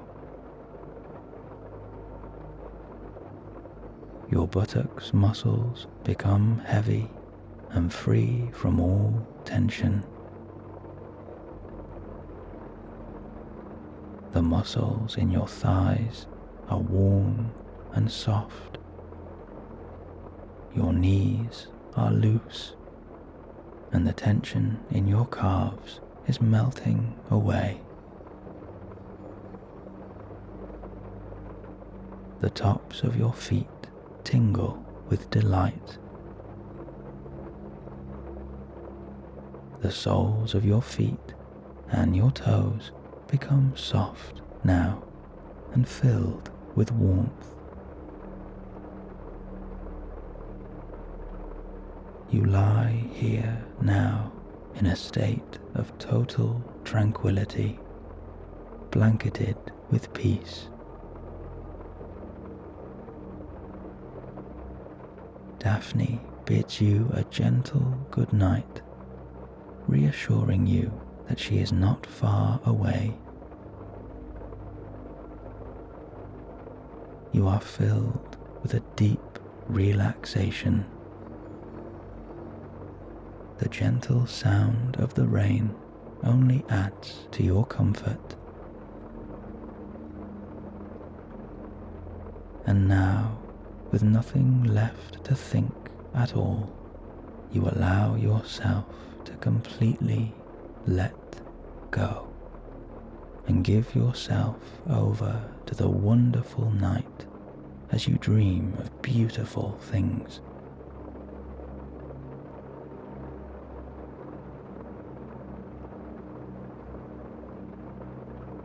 It is a cool, damp morning at the end of autumn, and the lapping of the rain against your window causes you to stir, blinking open your eyes. The rich crackle of the furnace in the middle of your room radiates the perfect warmth, blanketing you in comfort and peace. The sleepy haze that washes over you as you curl up under your thick duvet is utterly enchanting. There is something different about your room this morning. The wonderful smell of cinnamon and pumpkin spice mingles through the air, and decorations for Halloween cover the walls and the shelves. Small floating candles drift above you. Their flames flicker in green, red, yellow, and blue, providing a soft kaleidoscope of color that shimmers over the ceiling. The curtains and cushions are now decorated in purple, orange, and black, and are dotted with animated pumpkins pulling different expressions, and silly skeletons dancing across the fabric. As you enjoy the sounds of fire and rain mixing together in a perfect duet, you realize how quickly you have adjusted to life here in this enchanted castle that you call home. It has only been a few weeks since you began your wizarding journey, but already you have learned so much. It feels like only yesterday that you were starting your first day here. You remember meeting the beautiful house elf Daphne, who is now a very dear friend of yours.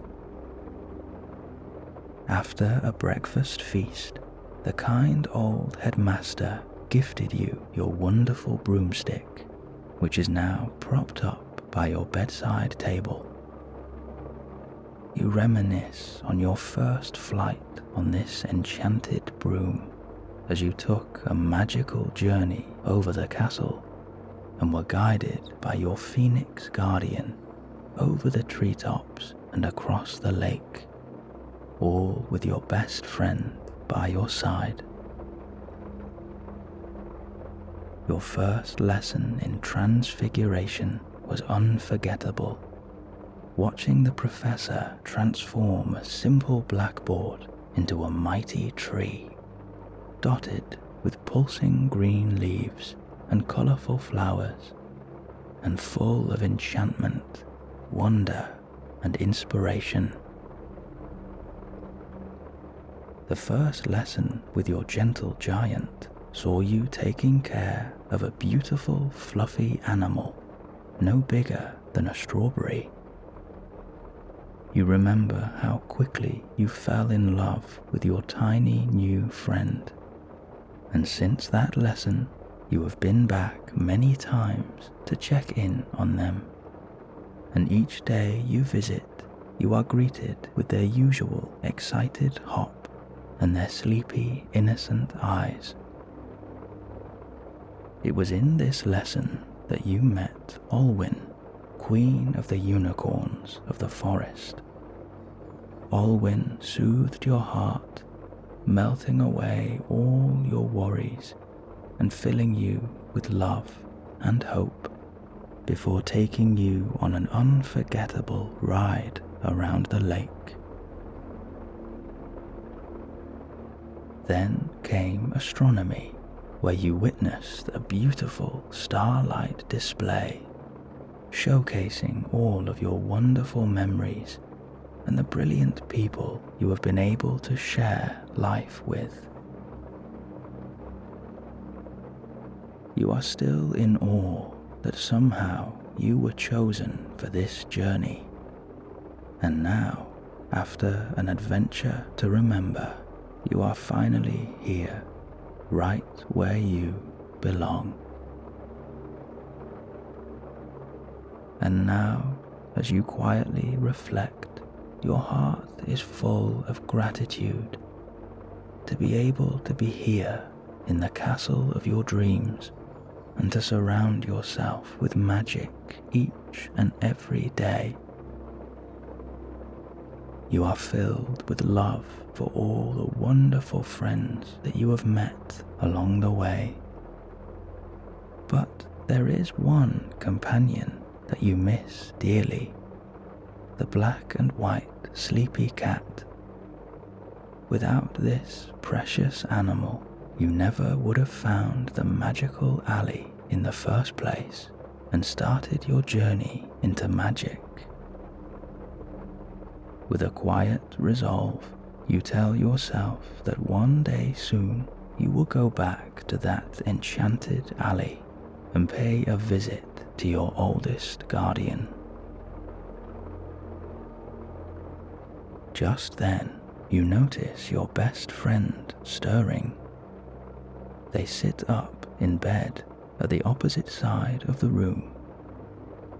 You share a quiet, mischievous look, seemingly knowing what the other is thinking, a common theme with you two. In the next moment, you hear a very familiar humming approaching down the corridor. You and your friend share a wide-eyed smile, as this can mean only one thing. Daphne has arrived. Through the tall stone archway, you see the tiny body of the elf appear, a morning glow radiating from her eyes. Daphne wears a tall witch's hat, almost as big as her, that flops to one side of her head, only adding to her innocence. Then you notice in her mouth a pair of huge fake fangs, so that when she gives you a proud smile, you are met by the sweetest little vampire you have ever seen, and the three of you erupt in laughter. Daphne admits that she couldn't resist a bit of fun this morning. Floating through the air behind your little elf is a small tray painted with orange pumpkins. Atop the tray is a hot teapot and 3 small cups. Daphne pours you both a drink and floats them over to you, insisting that it is the perfect morning for a cozy cup of her homemade elven tea. Upon this brew is a powerful enchantment that will keep you warm for the entire day. Just then, you hear your animal waking up beside you. You reach over, unlock their cage, and gently pick them up, placing them on the bed as they snuggle up on your lap. As you enjoy this hot elven tea, you feel your lips tingle and all the muscles in your face relax. Your jaw becomes loose and filled with a beautiful warmth. The warmth travels down into your chest and lights a tiny fire in the pit of your stomach that will bubble away for many hours, keeping you comfortable and warm on this cold, damp autumn day. You stroke your animal now and sip Daphne's brew, which tastes even more delicious with every mouthful. If you had it your way, you would stay like this all day, talking with your best friend and your little elf, a hot brew in your hand, and the bedroom fire blanketing you in warmth, finished off by the soothing rain lapping on the window. Today, however, you have another magical adventure ahead of you, just waiting to begin. Officially, students should have the day off. However, the potions master has insisted on a class this morning and has described the celebrations as quite unnecessary and rather inconvenient.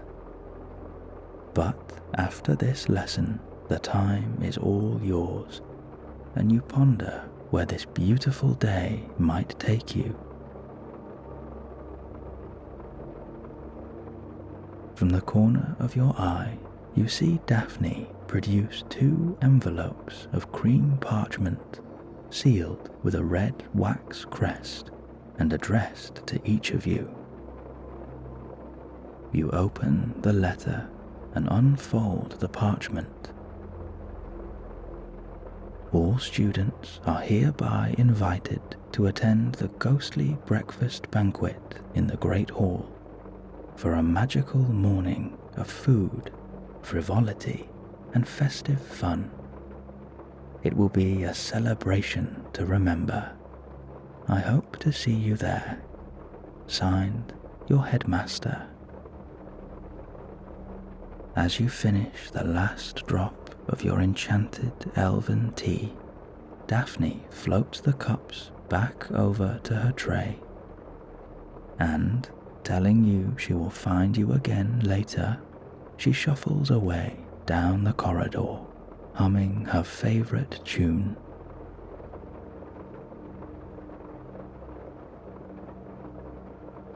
With a new excitement for the ghostly breakfast banquet, you place your animal on your bedside table, hop out of bed, and quickly change into your wizarding robes. You carefully tie your tie and remove your shoes from the rack over the fire. As you slip them on, a surge of warmth pulses through the soles of your feet and all the way into your toes. And now, wand in pocket and fully robed, you wander down the corridor, through the now empty common room, and out into the echoey halls of the castle. As you close the door behind you, you are greeted by the kind old headmaster coming around the corner to your right. "Ah, a happy coincidence," he says, peering over his spectacles with the ever-present hint of mischief. "I have someone here who would like to see you." Your eyes flick to his shoulder, and there sits your phoenix guardian, gazing at you with their gentle, watery eyes. They have missed you dearly since your adventure together, the headmaster admits, and he gently lowers the phoenix onto your shoulder now. You stroke the innocent creature under the chin, letting out a chuckle as it brushes its soft feathers on your neck. You whisper a promise to fly with them again soon, for you are quite ready for another adventure, and the phoenix gives an eager flutter of their feathers. They shuffle down your arm, and you cradle them gently as they slip effortlessly into a morning nap. The headmaster offers to escort you to the Great Hall and you can sense the excitement within him, awaiting the ghostly banquet. You follow behind the flowing robe of the headmaster, a rich, deep merlot with threads of silver and gold. Right now, his appearance is that of an angelic guardian, watching over you and guiding your way. To be in his presence is a true comfort, and you know that whenever you return to this castle, he will always be here for you. As you reach the huge doors of the great hall, the headmaster gently sways his wand and they swing open with ease.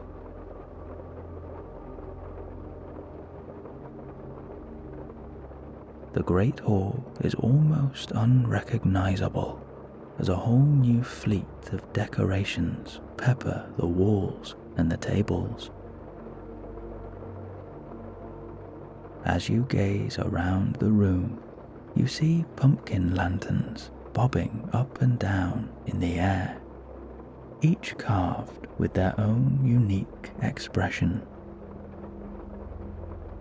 There are orange and black drapes lining the room, with purple lanterns dotted through the drapes. They pulse with a beautiful radiance in mini spotlights around the hall. Every single ghost of the castle is here now. Some are mingling around the room, interacting with students. Others are dancing in a slow waltz. The proud countess appears to be leading the proceedings, and she is joined by the grey ladies of the castle. A group of ghostly rogues are apple bobbing in the corner, cheered on by a gaggle of students. There is a fleet of knights on horseback galloping above you, and the mischievous court jester is floating around the hall, playing pranks on the students or showing off with magic tricks. There is a ghostly musician sitting atop one of the tables. He wears a shabby suit and a battered old top hat as he plays a peaceful tune that perfectly rounds off the ghoulish, festive atmosphere.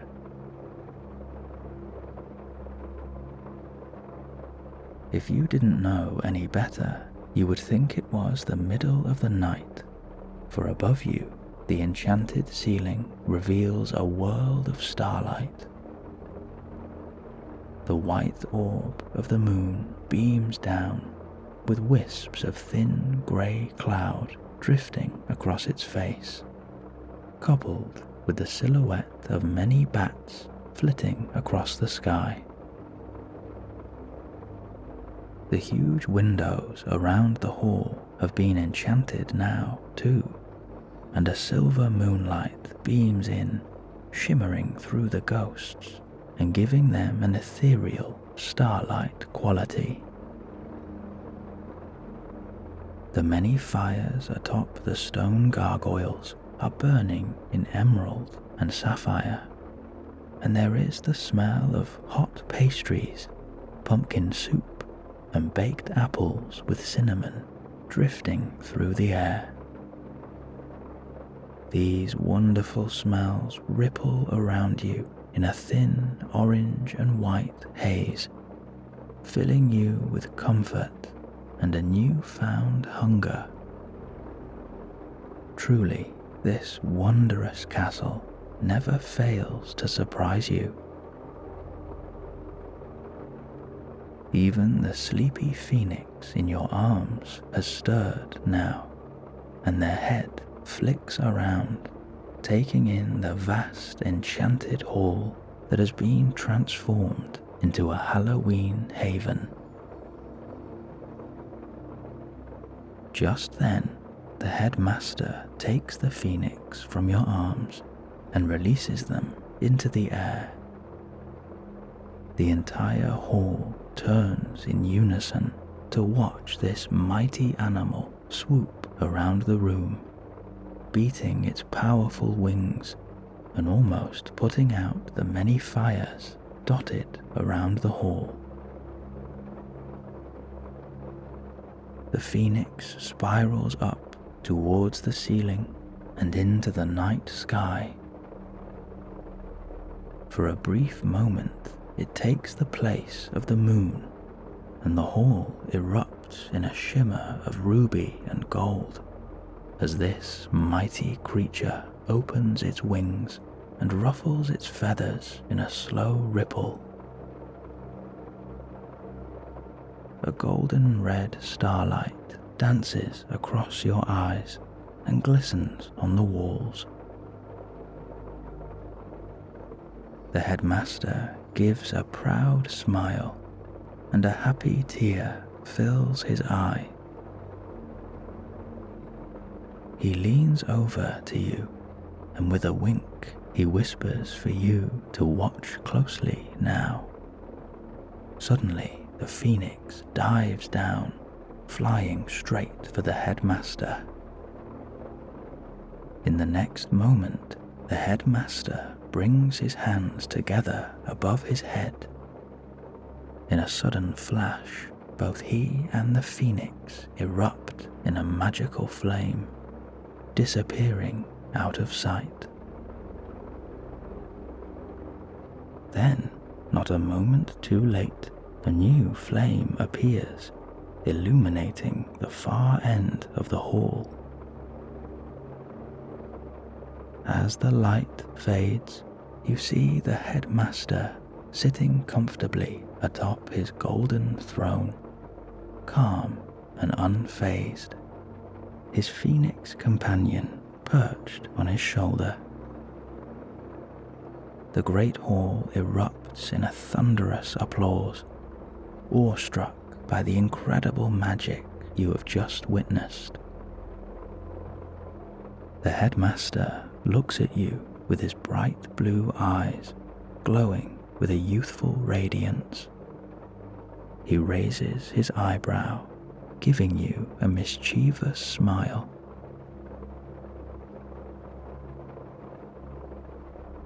As the music picks up again and the banquet continues on, you make your way to your house table, ready for a hearty breakfast. Before you can take your seat, you are met with a huge hand on your shoulder. You turn to see your gentle giant beaming down at you over his frizzy beard. With a happy heart, you throw yourself into a huge embrace, and the giant squeezes you tight. He kneels down to face you now, and with a sheepish smile, the giant invites both of you to his hut this evening to enjoy a cozy night by a warm fire and a bowl of his famous stew. Little Daphne will be there too, and if you're lucky, he might just have a surprise for you, he adds, tapping his nose with his giant finger. You share an excited smile with your best friend and accept the giant's invitation. And, promising not to delay your breakfast any longer, he bids you a good morning and strides back to the professor's table, giving off a happy chuckle. Atop your house table is a collection of silver candelabras, each with 3 candles alternating in orange and purple. The flames ripple in slow motion, and this enchanted wax does not melt. The candelabras divide enormous trays of food that are piled high with sweet and savory bites, ready to satisfy any magical stomach. There are huge cast iron cauldrons floating above your table, with giant ladles stirring by themselves. They bubble away gently, giving off a wonderful array of tantalizing smells. On the trays are hot pumpkin pasties, butterbeer pancakes, cheesy broomsticks, and mini sausage rolls in the shape of little ghosts. There are bowls of Halloween stew and crispy hot pies stacked 3 feet high. The dessert platters carry twirling toffee, chocolate frogs, licorice wands, and sugar quills. There are purple pastries in the shape of a witch's hat, filled with clotted cream and pieces of strawberry. There are baked apples with cinnamon and fresh homemade crumble. You also find more unusual treats. Cupcakes in many different colors are each topped with a jelly eye that peers around the room nervously, wondering where the next greedy hand might come from. There are little round golden candies with gold leaf wings darting around the table as fast as lightning, and you watch a handful of students desperately trying to catch one. On the table are enormous silver jugs, each giving off a light steam, and coupled with the smell of cinnamon hot chocolate, spicy witch's brew, or mulled wine. As you pick and choose from this magnificent feast, you remember to whisper a heartfelt thank you to Daphne, who has no doubt played a huge part in making this beautiful breakfast banquet.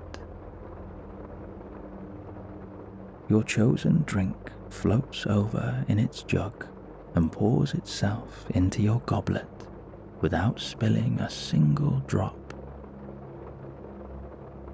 You tuck into all the delicious food, and you enjoy dipping in and out of the quiet conversation that drifts around the table.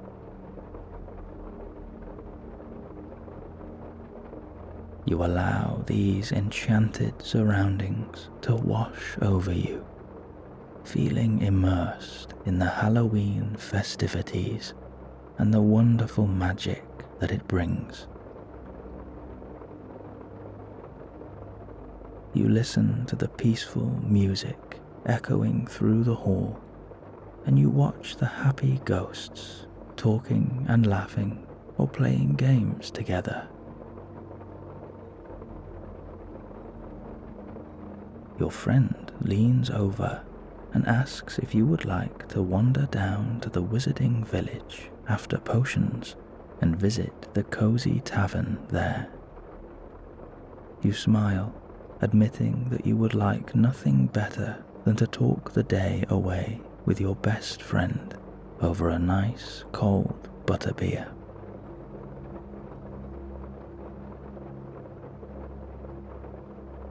In the next moment, you notice that more ghostly musicians have begun to join in, and the music changes to a lively jig. The great hall bursts with a new life now, as students, professors, and ghosts whirl around, all dancing together. The headmaster and mistress clap along, and even your gentle giant taps his enormous foot, slightly out of time, but with a huge, happy smile on his face. If you like, you can join in with this festive celebration and mingle among your fellow wizards and the ghosts of the castle. Or if you'd prefer today, you can sit with your friend and simply take in this wonderful moment, noticing all the different ghostly figures dancing through the hall and enjoying the perfect atmosphere.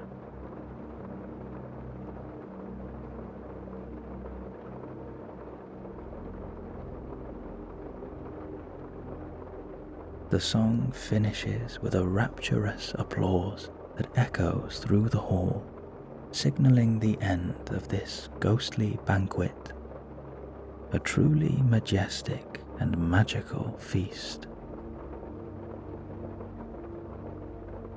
As you finish the last few bites of this beautiful food, the trays disappear out of sight, and you are left once again with the bare wooden tables. The charming ghosts of the castle bid you all a good morning, and you wave farewell as they drift out of the hall. Some go through the walls and the windows, others sink down through the floor or up into the night sky above. As the rest of your class begins to pack up, you and your best friend follow along in the middle of your group, reminiscing on the ghostly banquet that you will never forget as you file out of the Great Hall.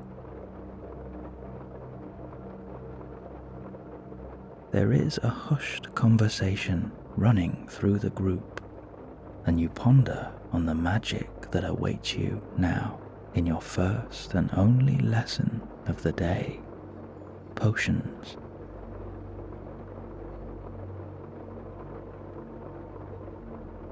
Before you know it, you wander down a set of concrete steps, arriving at a small wooden door hidden in one corner of the castle. The door unlocks and creaks open by itself, and as you all shuffle inside, it swings itself closed behind you. The room is quiet and still, full of a deep, enchanted magic. There are no windows here, and the space is lit by a soft lamplight filling the air. There are 2 cauldrons bubbling away at the front of the class atop magical blue flames. The ladles stir by themselves, and a wave of steam gives off a silver haze that drifts through the room. The classroom is bordered by wooden shelves housing an infinite number of glass jars, each one containing a unique magical ingredient. Some of the jars are pulsing with green, blue, or red, giving the room an unusual blend of color. In a locked cabinet to your left, there are hundreds of potion bottles, varying in shape, size, and color, all stopped with cork, and each with their own label, giving the name and effects of said potions. You make your way to one of the square tables at the back of the class, and you sit next to your best friend atop high wooden stools. In the next moment, the door swings open, and in strides the professor. He dons a dark cloak with a smart black doublet underneath. His pale face is curtained by straight black hair that blends into his robe. As he reaches the front of the class, he peers around the room over his long, hooked nose, fixing his eyes on each and every one of you with a slow, suspicious gaze. He may not be the most approachable professor that you have, but he is an incredibly gifted potions master, and if the rumors are true, then his ability with a wand is not to be reckoned with. After a long silence, his monotonous tone echoes through the room. There will be no foolish wand waving today. I do not care if it is Halloween. Books at the ready, and turn to page 394. You rummage in your bag and remove your book, flipping through the pages as quickly as you can, a wave of nerves in your stomach. The page reveals a recipe for a powerful sleeping draught. It is difficult to make and requires accuracy and attention to detail. The book shows a moving watercolor picture, and the potion is purple and runny with streaks of silver running through. Today's task is to brew the perfect draught of this potion. And with that, the professor wraps himself in his dark cloak, telling you that he will be testing all the potions at the end, before uttering one word: begin. He paces around the tables now, observing each and every one of you very carefully. Written in calligraphy is a list of ingredients, and you make a mental note of things to collect. 10 valerian leaves, 50 grams of wormwood, 300 milliliters of silver rose water, 7 drops of Bavarian dragon extract, the juice of 5 hypnos beans, and 3 teaspoons of powdered root of asphodel. With a small tray in hand, you begin to potter around the shelves, taking it in turns with the other students to collect your ingredients. First comes the valerian leaves, taken from the beautiful flowing purple plant at the back of the class. You take a pair of scissors and snip off the brightest leaves that you can find, collecting them on your tray. Next comes the wormwood, a dark green weed that grows in the forbidden forest. You snip off a handful and place it on the apothecary scales next to you, adding a 50-gram weight to the other side. The scale tips to the left in favor of the wormwood. So, with that, you carefully trim the edges bit by bit until you have a perfect balance in the scales, and you add the wormwood to your tray. You approach a huge glass vase with pleated patterns and a fluorescent pink liquid inside, dotted with stardust. You pour the silver rose water into a jug, stopping exactly at 300, and add it to your growing pile of ingredients. You shuffle open a little drawer and quickly grab a vial of the Bavarian dragon extract, no bigger than your little finger. To your right, there is a huge bowl of brown hypnos beans. They have a hard, wrinkled shell and could almost be mistaken for dates. You pick up 5 beans and add them to your tray. And finally, you arrive at a huge pestle and mortar grinding a rich golden green herb, the powdered root of asphodel. You scoop up 3 measured teaspoons, tipping them into a little pot on your tray before heading back to your table, ready to begin your brew. A small cauldron floats just above your table with a blue fire underneath. The room works in silence now, and you carefully follow the instructions in your book. You combine the valerian, the wormwood, and half of your rose water into your own pestle and mortar, grinding it into a thick paste. There are shades of purple, green, and pink mixing together. You stir clockwise for 3 and counterclockwise for 2, repeating the sequence 5 times as instructed. Then you pour the mixture into your cauldron and it sizzles on impact. With a wooden spatula, you fold the mixture over itself and add the 7 drops of dragon extract. As the liquid comes to a boil, you take the beans and crush them with the back of a knife.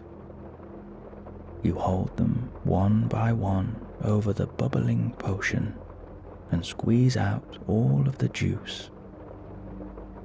Then you stir counterclockwise 15 times as you pour in the remaining rose water.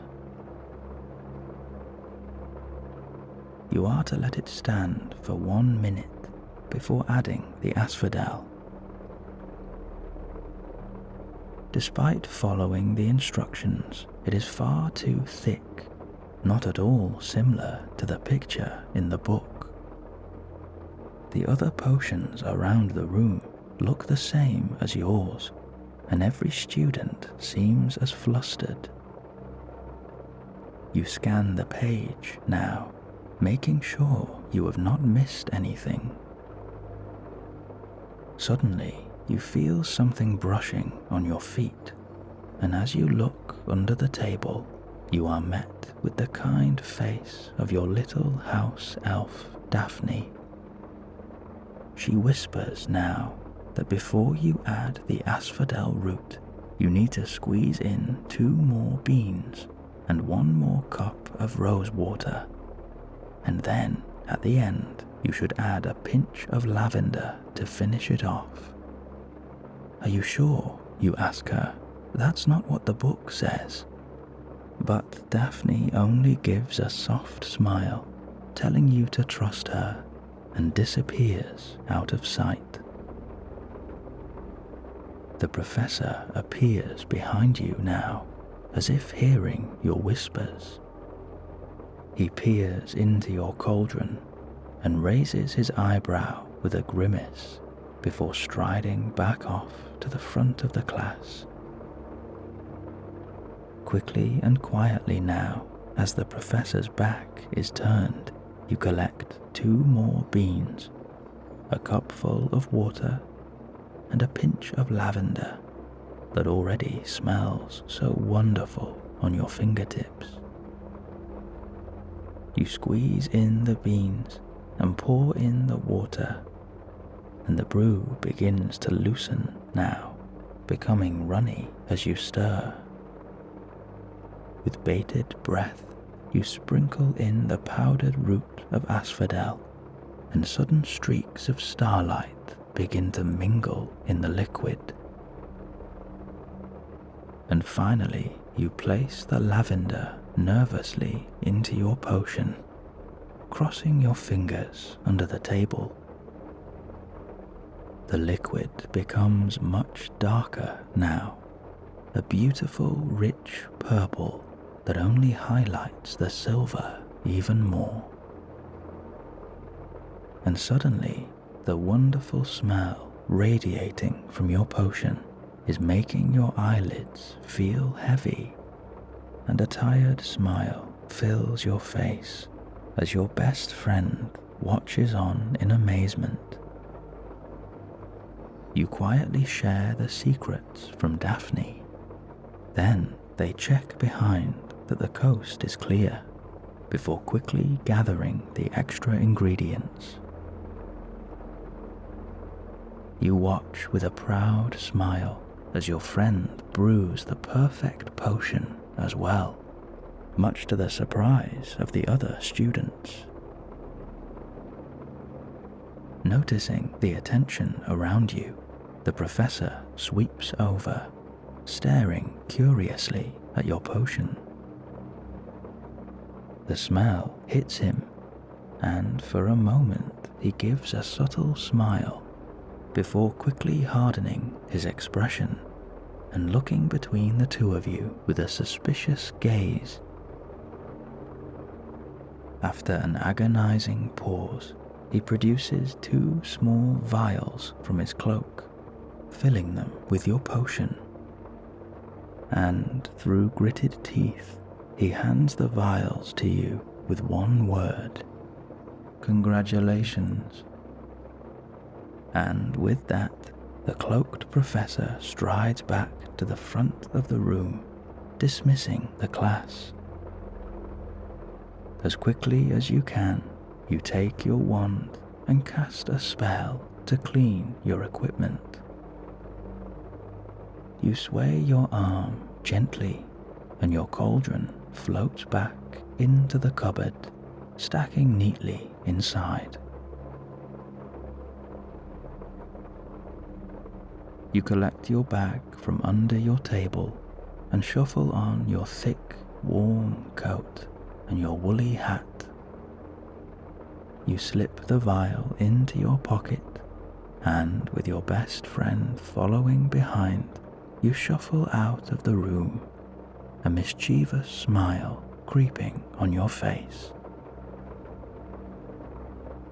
Waiting for you outside your class is the little house elf Daphne, and she runs up to you, hugging you tight at your knees. Daphne explains that the professor always plays that trick on first years. The recipe in the book is wrong. She couldn't resist giving you a helping hand just to see the look on his face. With a shared laughter, you thank Daphne for all her help and for being a wonderful guardian. She gives a proud smile before leaning in for a whisper.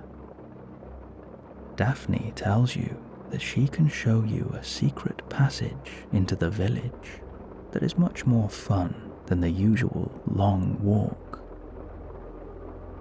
With a new excitement, you follow behind little Daphne as she leads you through the maze-like corridors. You arrive at a small archway leading out to the vast grounds of the castle. In the distance, standing proud against the autumn rain, is the huge willow tree, and that, Daphne adds, is where we are going. You share a confused look with your friend, unsure how an old tree could be any help getting you to the village. But with a knowing smile, Daphne skips out into the rain, telling you to keep up. You take your wand from your pocket, hold it gently above you, and speak the incantation, Pluvia Scutum. Your wand pulses with a spectral blue light. It wisps above your head, and in the next moment takes the shape of an ethereal blue umbrella. You walk out onto the castle grounds, and your umbrella charm keeps you completely dry as you listen to the gentle patter of the rain.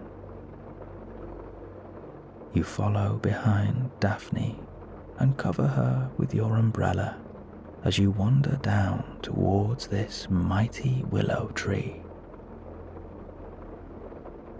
En route, the elf explains that this old willow was uprooted many years ago and placed in this exact location so as to conceal a hidden passageway into the school. It leads directly to the old abandoned house on the borders of the village. The willow is enchanted and will guard this secret with ferocity, but she knows a little spell to get you all inside, she adds. The sprawling branches of the willow tree are peppered with golden brown leaves. Its thick trunk twists around itself as it creaks and sways in the autumn wind, standing strong amidst the relentless rattle of the rain. Then the tree begins to shudder, and the endless leaves rustle on their branches. In one swift movement, the leaves fall away and plummet to the floor, covering the damp green grass with a murky golden brown. The bare branches wrap around the tree trunk now, hugging itself in the cold wind.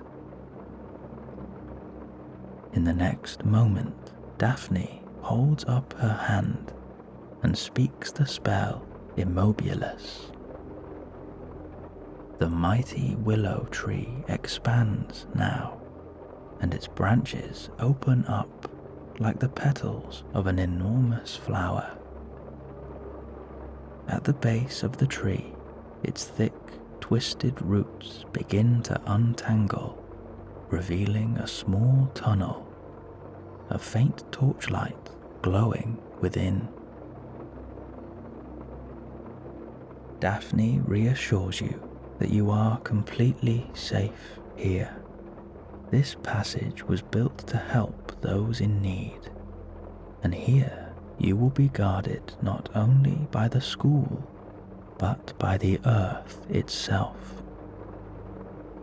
You share an eager smile with your best friend and cast down your umbrella charm. Then you follow behind your elf and descend down the roots of the tree into a vast gold tunnel leading directly to the wizarding village. The tunnel is infinitely bigger than you imagined and filled with a rich, enchanted air. There is a wonderful magic at work down here. It swirls all around you, creating a deep sense of peace. It's almost as if you can feel the core of the earth breathing slow and deep, radiating a wonderful heat and harnessing its power to give life to this magical world. As you step gently through the tunnel, lined by the thick roots of the willow, you ask Daphne how many of these passageways there are. 7, responds the little elf, or at least that's how many have been found. Down here you feel at one with the earth, and the gentle pull of gravity allows all of your muscles to soften and relax, letting go of any remaining tension. You are moving slow and steady now, and your breathing begins to slow down as well.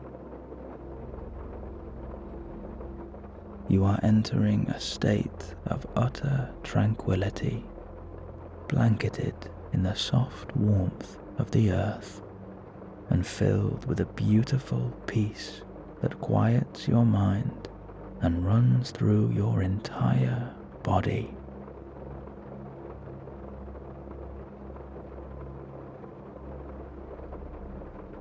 Before you know it, you reach the end of the tunnel. Above you is a large trap door covered with dark wooden panels. The thick roots of the willow peel off the earth around you now and gently push up the floorboards.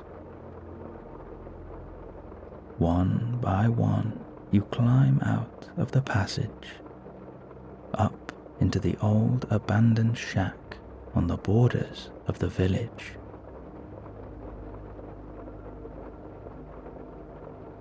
As the three of you emerge out of the trapdoor, the wooden panels slide themselves back into place and seal up tight, leaving no trace behind. The entire house is swaying back and forth as the wind seeps through the cracks in its walls. Outside the broken windows, you notice the rain has stopped now, and in its place is the low sun shimmering with gold over the village. There is not a single decoration to be found. The bookshelves are bare, save for the wisps of cobwebs and thin layers of dust. All the furniture has been covered with old blankets, and there are square patches on the wall where old portraits or paintings once hung. Empty candlesticks rest on the mantelpiece, and a bare fireplace sits against the far wall, cold and forgotten. You follow Daphne through the house, and for some reason you feel the need to be even quieter here. Perhaps because of the desolate silence that fills the air, broken only by the creaking and twisting of the wooden shack as it battles with the autumn wind. You remember hearing many rumors about this house. Tales tell of a werewolf that used to reside here and was once a student of the castle.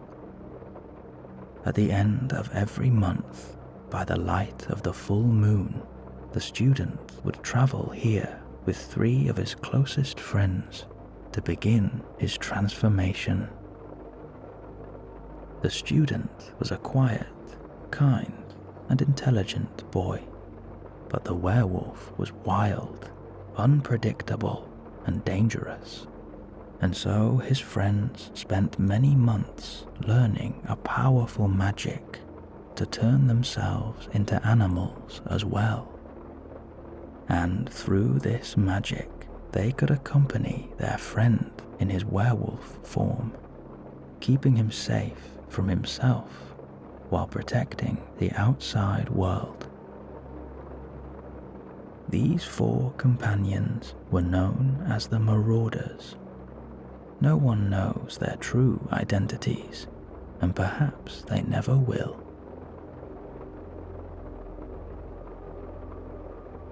You arrive at a huge front door that sways from left to right. A spotlight of sun beams through the porthole window, drifting across the floor. Daphne tells you that she is needed back at the castle and she must leave you for now. She will find you later at the giant's hut. She hopes you enjoyed your little detour, and with a mischievous smile, she clicks her fingers and disappears out of sight. Your best friend opens the front door, and with the thought of the warm tavern and a cold butterbeer in your hand, you follow them out into the crisp, dry autumn air.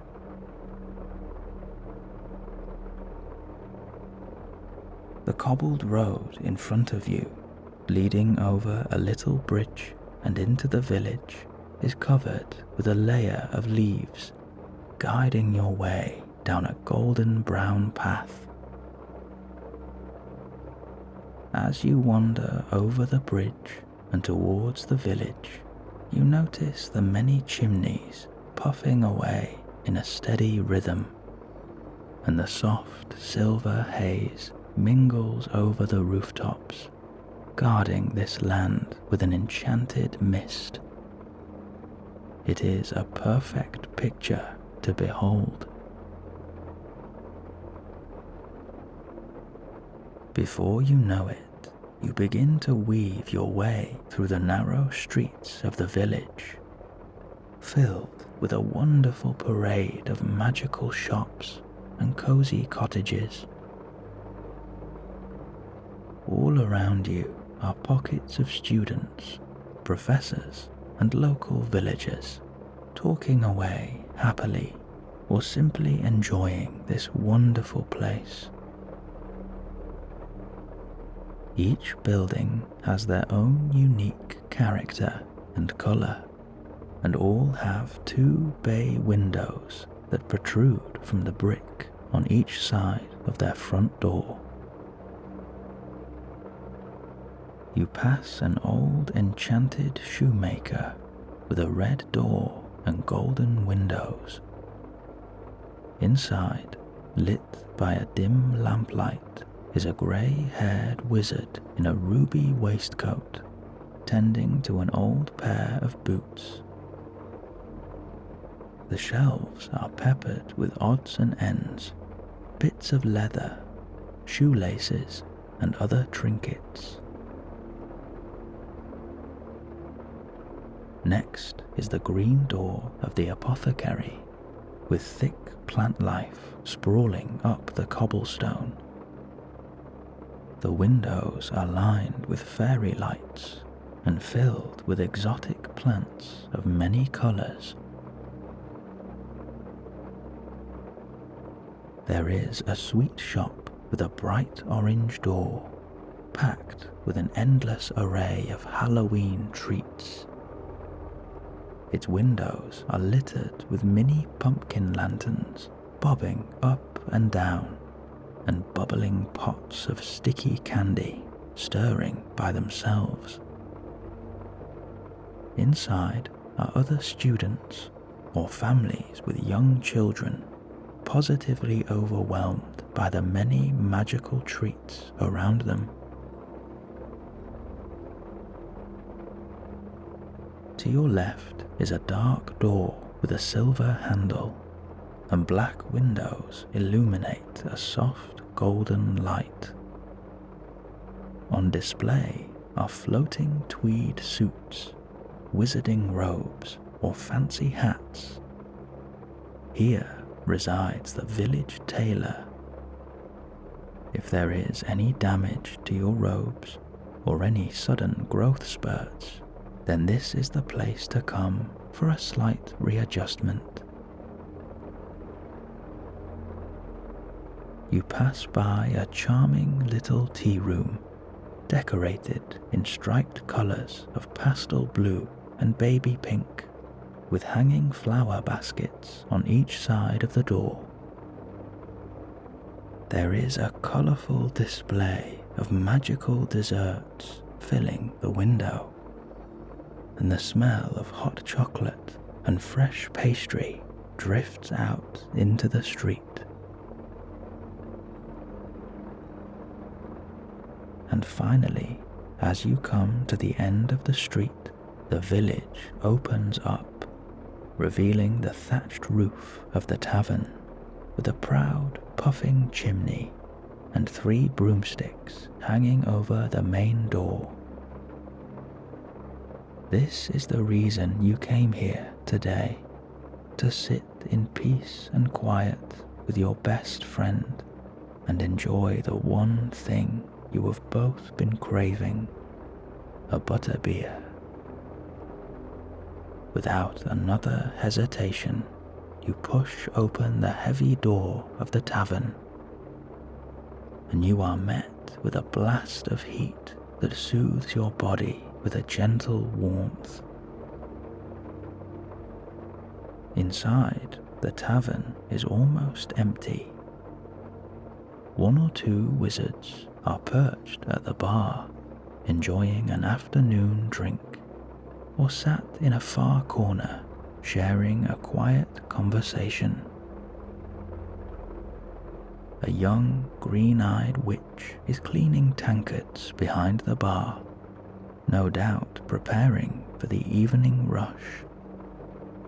She gives you a warm smile and simply asks, "Butterbeer, is it?" You thank her with a smile and remove your coat, hanging it by the door. You take off your woolly hat and shuffle it into your coat pocket.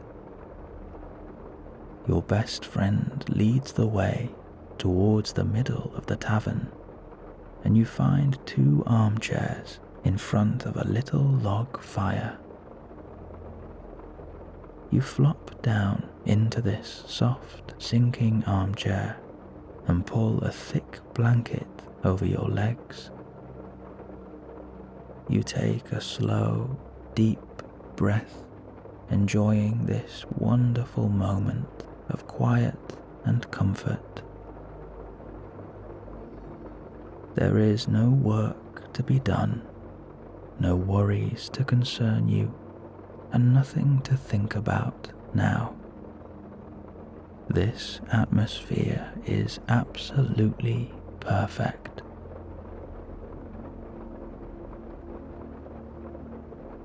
Suddenly, the young witch appears again, carrying 2 big tankards, full to the brim. She places them down on the little table at your knees, and you thank her, handing over 3 sickles each. You share a quiet moment with your friend as you clink your tankards together. You have 100 things you could say, but there is no need to. You are simply happy to be together, just the 2 of you, on this wonderful adventure. You take a sip of your cold, refreshing butterbeer that is a beautiful contrast to the hot, crackling fire warming your body. You feel this refreshment tingle over your lips and into your mouth, bringing a smile to your face. And with every little mouthful, you allow this delicious drink to run through your body and relax each muscle as you sink deeper and deeper into your armchair. You feel your chest and your stomach becoming free as a soft comfort washes over you. With a satisfied sigh, you begin to talk away with your best friend as you curl up in your chair, enjoying your magical drink and the soothing warmth of the fire. You reminisce on the beautiful memories that you have and fantasize about future adventures, places you would like to go, and things you would like to do together.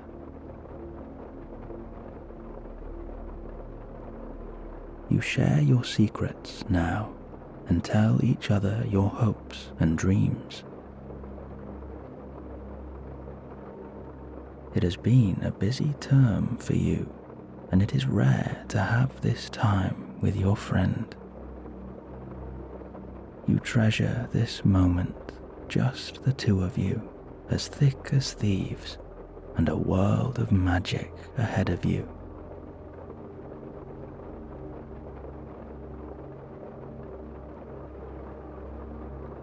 As you finish the last drop of butterbeer, you hear the tavern door swing open, and the silhouette of a huge man stands in the doorway. The soft light of the fire reveals the face of your gentle giant. With a knowing smile, he tells you that Daphne said he might find you here. The giant has a surprise for you, and when you are ready, you are to meet him outside. As he leaves the tavern, he gives a low chuckle, admitting that there are actually 2 surprises. With a sudden burst of energy, you share an excited smile with your friend. You walk over to the doorway, shuffle on your coat and your hat, and bid farewell to the young witch at the bar. She gives you a smile, letting you know that you are welcome here any time. You push open the door and head back out into the fresh autumn air. Outside, you are met by a beautiful sunset, shimmering in orange and purple through the mist of the chimneys and twinkling over the golden leaves. As you walk side by side with the giant along a winding path out of the village, he tells you that the first surprise tonight is a little adventure together, delving into the forbidden forest. It is the turn of the season, he tells you, and as autumn moves to winter, the centaurs will begin a magical parade across the forest in celebration of the new moon, in centaur tradition at least. It is a wonderful display, the giant adds, and the king of the centaurs has given him permission to bring you along for the ride. This is an ancient ceremony, and so we must be polite, respectful, and on our very best behavior.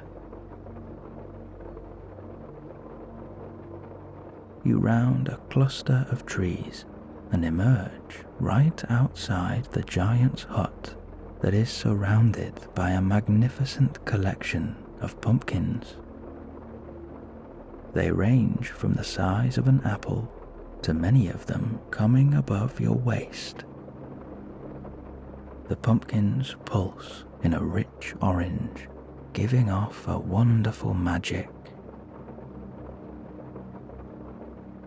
You wander through the pumpkin patch, taking in the fantastic display, and your gentle giant gives a proud smile as you stare in awe at the sight all around you.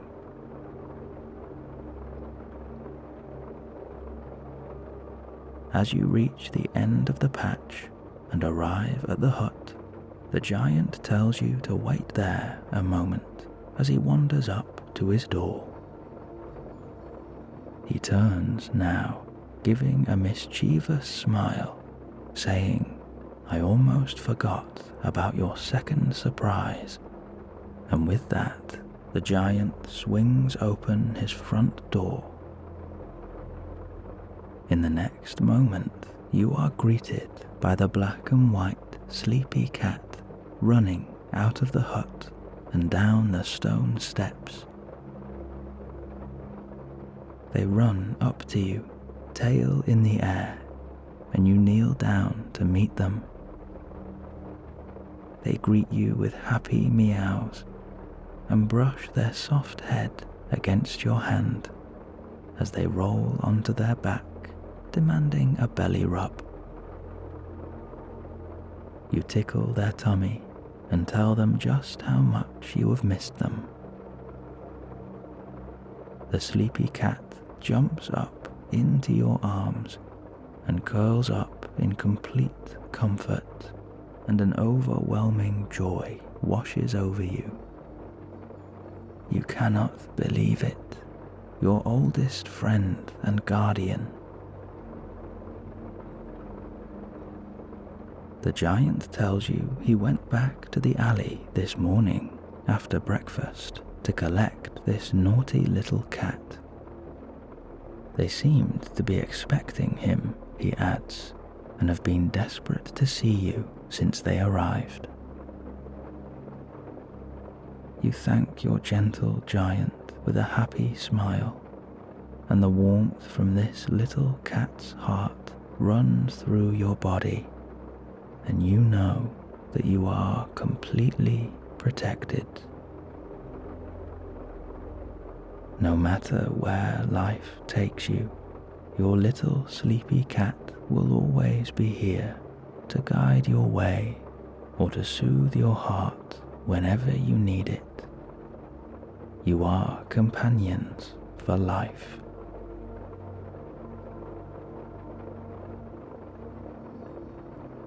In the next moment, the giant tells you that it's time to head into the forest.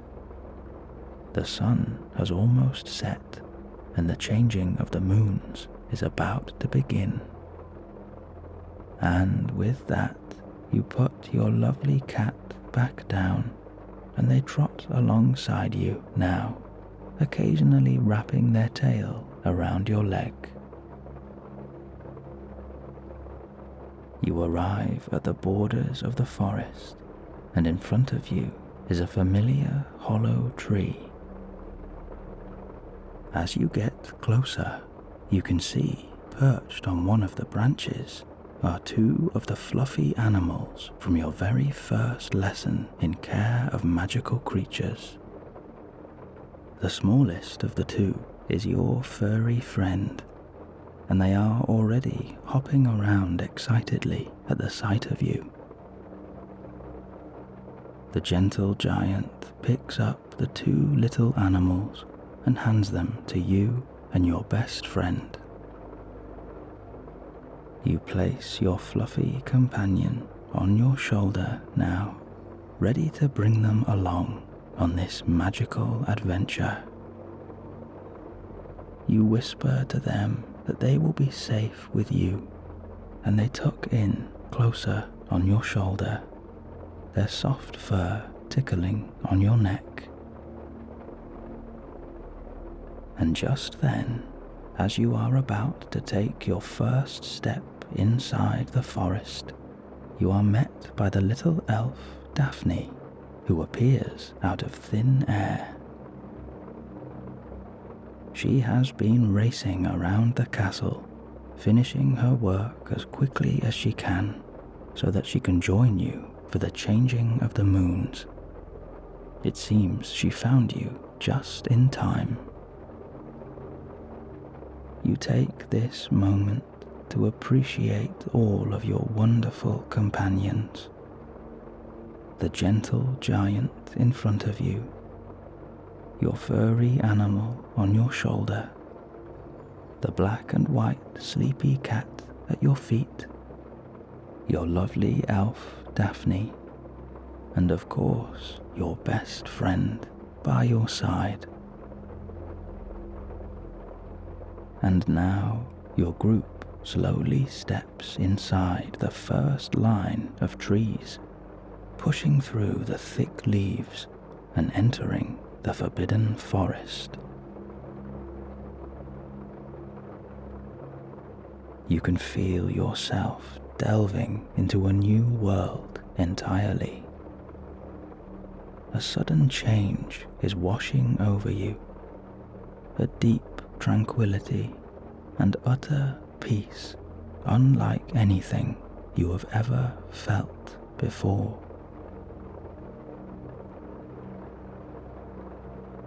It might be the end of autumn, but the infinite leaves are as colourful and exotic as ever. There is a palette of blue, orange, and purple rippling in the soft magical breeze, breathing life into this enchanted world.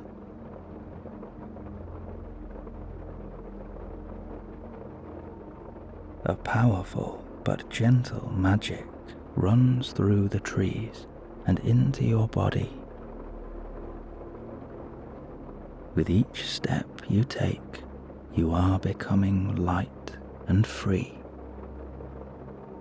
Gravity itself seems to fade in the forest, and you are gliding along the rich emerald floor.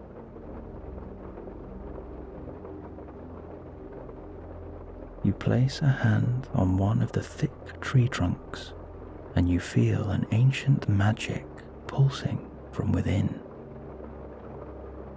The trees radiate a powerful, healing enchantment that sends a soft vibration through the woodland as the entire forest sings in a beautiful lullaby.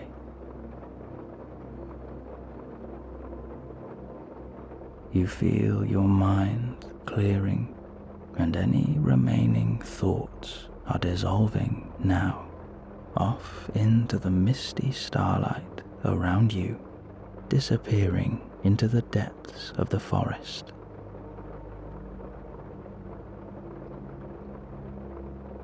There is wonderful plant life in all the colors of the rainbow. Some are climbing up the tree trunks or sprawling along the forest floor. You see thick bushes filled with flowers of blue, silver, green, and red, all dancing together through the specks of starlight. To your right, a stream flows almost in slow motion, weaving through the wood and lapping against the little silver rocks on its long, swooping journey.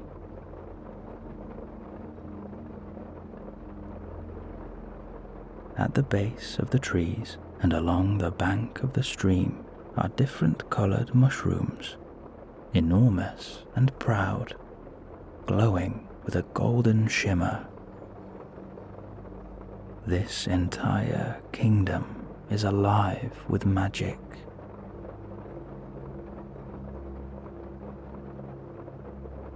As you breathe slow and deep, you feel more and more that you are completely protected here, and that these enchanted trees will guard your journey through the forest as they welcome you to their home.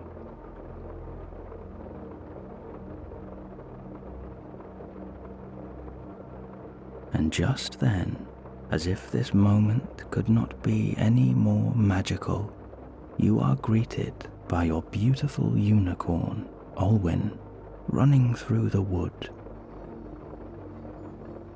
Behind Olwyn are two more unicorns, glowing with a silver radiance. The three of them slow down in front of you, coming to a stop and bowing their heads. Your black and white sleepy cat runs up to Olwyn excitedly. The unicorn kneels down, and the two of them touch noses in a greeting. Then your sleepy cat leaps on Olwyn's back, purring softly and grooming her mane with gentle licks. With an irresistible chuckle at your two companions, you approach Olwyn now and greet her with a scratch behind her ears as she brushes her head against you. In the next moment, you step confidently onto Olwyn's back, sitting just behind your sleepy cat, and this mighty unicorn stands tall and proud once again. The gentle giant has already lifted your best friend onto the second unicorn, and they turn to you with a beaming smile and a happy tear in their eye. And finally, Daphne is lifted onto the third unicorn and followed up by your gentle giant. There is clearly a powerful magic at work here, as the unicorn doesn't even flinch under the weight of the giant. The strength of these creatures is remarkable. The deep enchantments of the forest have already worked their magic on your little furry friend, who has fallen fast asleep on your shoulder now. You lift them down and put them safely in the top pocket of your coat, their sleepy eyes peeping out over the top. And suddenly, far off in the distance, you see the silhouette of a proud and powerful centaur approaching your group. One by one, more centaurs appear from the tree line and begin to circle around you.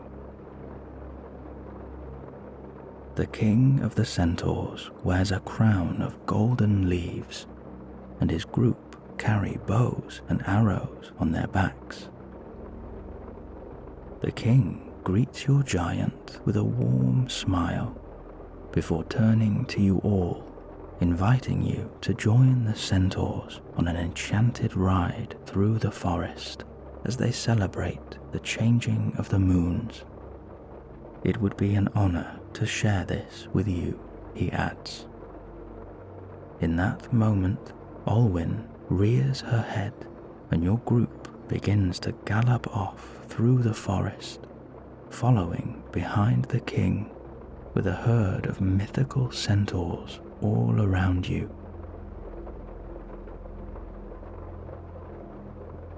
Right now, you have never felt more safe as you ride through this magical forest atop your beautiful Olwyn, surrounded by your closest friends and guarded by a fleet of centaurs.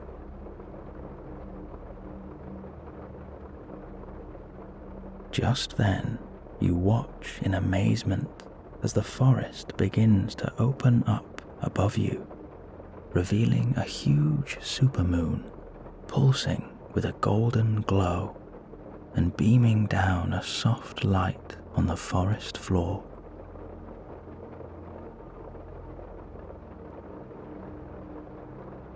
In the next moment, the centaurs draw their bows and fire many arrows up into the night.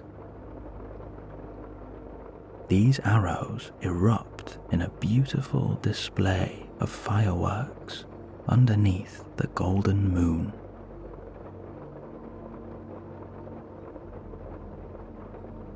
The fireworks are silent but majestic. The colors swirl across the sky and take the place of the stars tonight. Some burst into colorful animals, and you watch blue dolphins arching across the sky, with bright green horses galloping over the moon, and a dark red eagle soaring through the deep black beyond.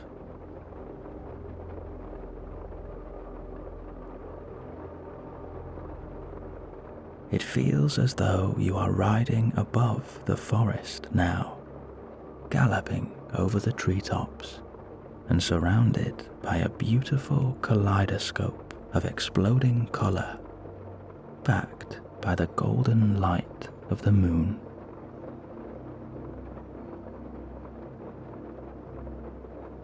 The fireworks are giving off a silver dust that drifts down over you, and a soft glitter peppers the sky.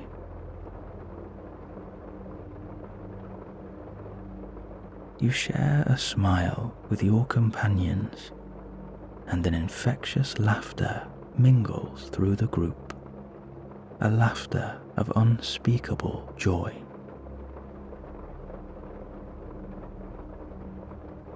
You stroke your black and white cat, who purrs away happily as Olwyn guides you over the treetops with an unrivaled grace and elegance.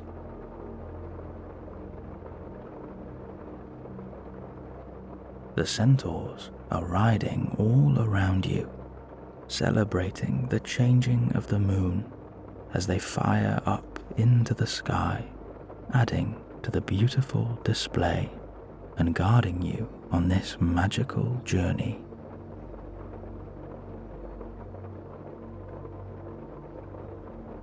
Your little furry friend has woken up now, and the flashes of colour reflect in their big, innocent eyes as they gaze up in wonder, keeping cozy in your top pocket.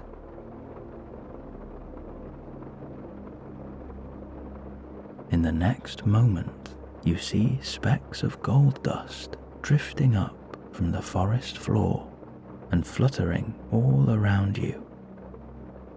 You have just crossed over into the Firefly Kingdom. These beautiful golden lights swirl around you now, carrying you deeper into the forest.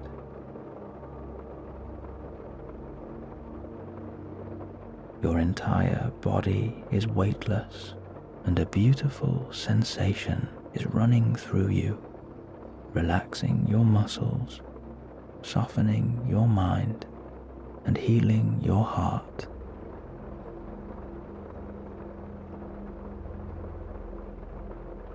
You are met by a sudden gratitude for this moment, and you feel so blessed to have your wonderful companions with you now. You are guarded by your best friend, the gentle giant, and your furry animal, Daphne, the little house elf, Olwyn, queen of the forest, and your black and white sleepy cat. No matter where life takes you, you can always come back here to be at one with the magical castle and to spend happy times with dear friends and embark on beautiful adventures.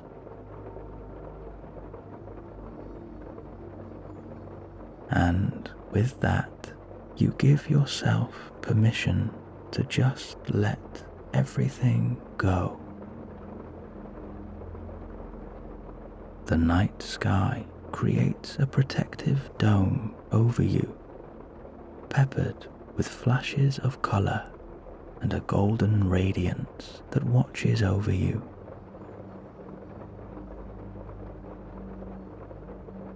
The tiny fireflies dot the night with golden stars now, as they drift higher and higher into the sky.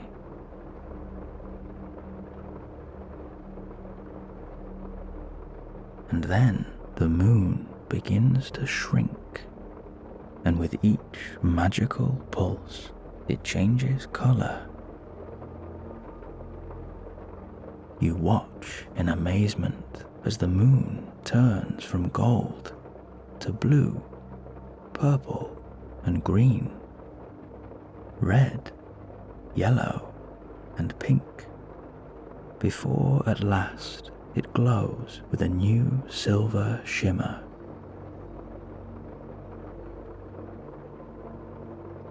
Above you now, more and more stars begin to reveal themselves as the magical display finally comes to an end. The top of the forest folds back together, and a soft darkness begins to wash over you.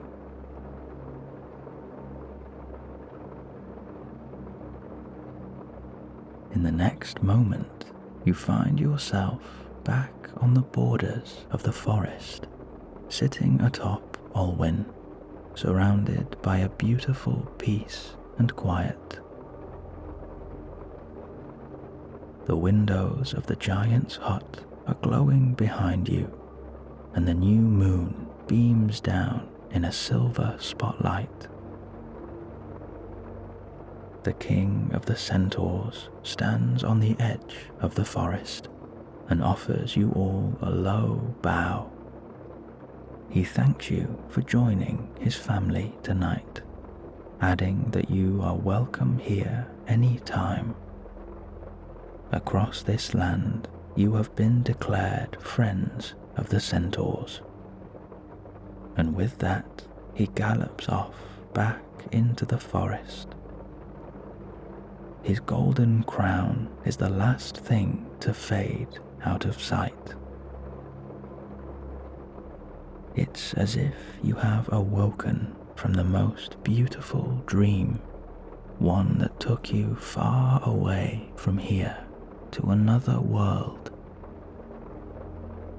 The Forbidden Forest is home to many wonders, but you never could have predicted the magic that would unfold tonight. It was a privilege to witness. As your companions climb down from their unicorns, you gently step off Olwyn, back onto solid ground. You lift up your sleepy cat and place it down gently. It sits by your feet now, swishing its tail and waiting patiently for you. You share one last embrace with Olwyn, thanking her for all her help and her guidance tonight. You whisper a promise to see her again soon, and Olwyn ruffles her head on your shoulder.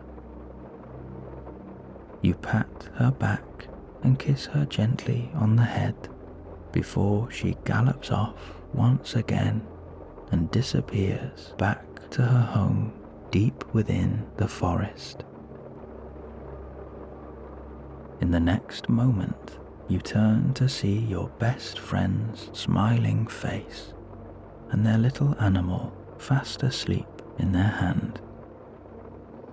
You take your own companion from your top pocket and wander over to the hollow tree. The two of you put your furry friends back up into a deep nook of the tree, giving them one last stroke on the head before letting them rest in peace. Just then, you feel a tug at your trousers, and, looking down, you see little Daphne gazing at you both with her innocent, hopeful eyes, a soft smile on her face.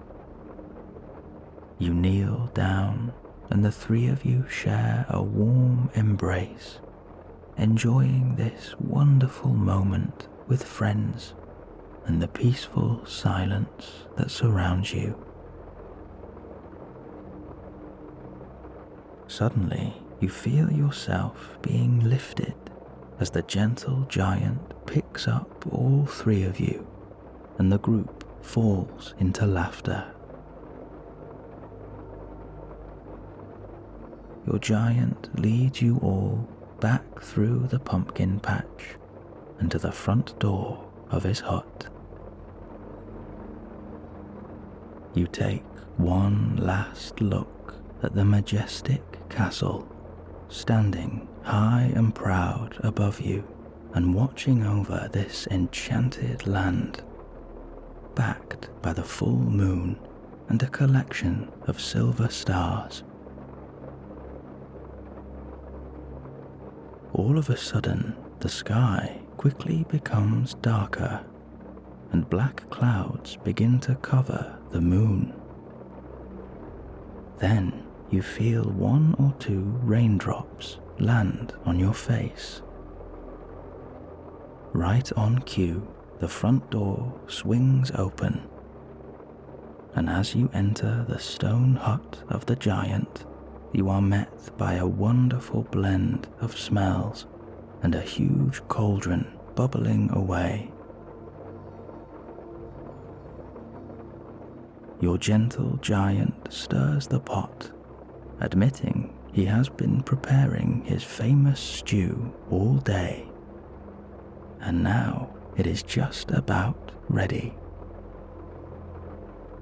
The cauldron hovers over a little stone fireplace tucked in the corner, giving a soft warmth to the room.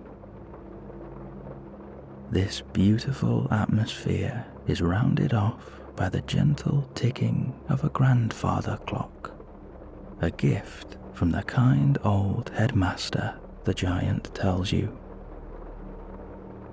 A lovely black dog, the Great Dane, sleeps peacefully on his own armchair, undisturbed by the new noise mingling through his hut. You take a seat in a second armchair right by the fire. Instantly, your sleepy cat leaps up onto your lap, curling up with a soft, satisfied purr. Daphne is helping the giant with the finishing touches of the stew, and your best friend lies down on a big brown sofa, almost sinking into the soft cushions, and a peaceful silence runs through the room. The diamond pattern on the window is illuminated with blue and silver flashes as a thunderstorm closes in above the castle, coupled with the steady patter of the rain. But here you are safe and cozy, tucked up by the warm fire of your giant's hut, stroking the sleepy cat on your lap. You are surrounded by friends, about to enjoy a wonderful home-cooked supper. Your gaze gently wanders around this charming little hut that appears much bigger from the inside. It is made from mismatched grey brick, with wooden beams crossing over the ceiling. Hanging from the beams are wooden boxes of different shapes and sizes, used by the giant when helping an animal in need, or releasing one that he has raised back into the wild. A collection of logs are piled up by the fireplace, with different gardening tools lined up on a rack behind. Atop the fireplace is a series of candles flickering in little beads of gold. Hanging from the mantelpiece is a collection of pots and pans. Beneath your feet is a thick red rug lined with patterns of brown and gold. You curl your toes into the soft fabric and feel a warmth entering your feet. On the shelves around you is a collection of jugs and tankards, and the odd book on different magical creatures. There are little trinkets, odds and ends, and pots of ingredients. You admire the simplicity of this hut, filled with a beautiful comfort. It is the perfect little home. Before you know it, the giant is spooning out portions of the hot, bubbling stew into wooden bowls, and Daphne passes a bowl to you and your best friend before taking one for herself and perching by your feet on the soft rug. The bowl warms your hands, and a beautiful smell radiates from it, the perfect remedy for a rainy autumn night. Your gentle giant places another bowl down by the fire. Instantly, the Great Dane flicks up his head, sniffing excitedly. He leaps down from the armchair and begins to gobble up the hot stew. Before the giant sits down himself, he lifts up a creaky floorboard, removing a nice cold bottle of milk. He fills another bowl and places it again by the fire. Your sleepy cat perks up and jumps off your knee, strutting over to the fireplace and lapping up their supper with far more elegance than the Great Dane. As you take your first mouthful of this delicious stew, you feel the joy and the warmth of a home-cooked meal running through your body. There are so many tantalizing flavors dancing across your taste buds, and a satisfied smile creeps across your face. You devour your supper, and the group sits in a peaceful silence, a sign that the food is not only delicious, but very much needed after a long day of adventure.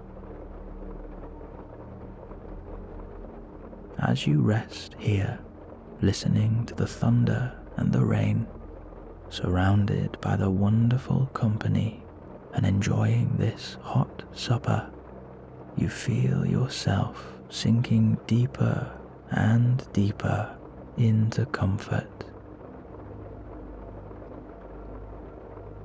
Your feet are blanketed by the warm rug wrapped around your toes, and you feel a gentle vibration through the soles of your feet.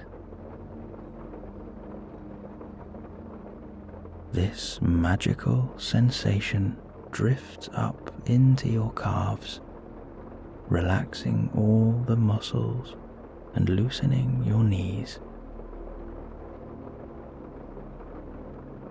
Your thighs are becoming soft, and any remaining tension is melting away from your legs. As you go deeper into your armchair, you feel a pulsing warmth radiate from your stomach. With every breath that you take, you feel your belly and your chest becoming open and free. And as you breathe out, you feel your mind emptying of all thoughts, and you are filled with a deep peace as you let go of everything.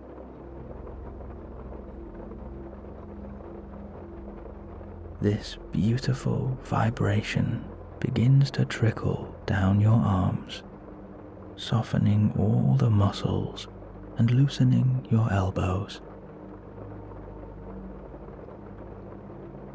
It moves down into your hands, and a gentle warmth runs through your fingers.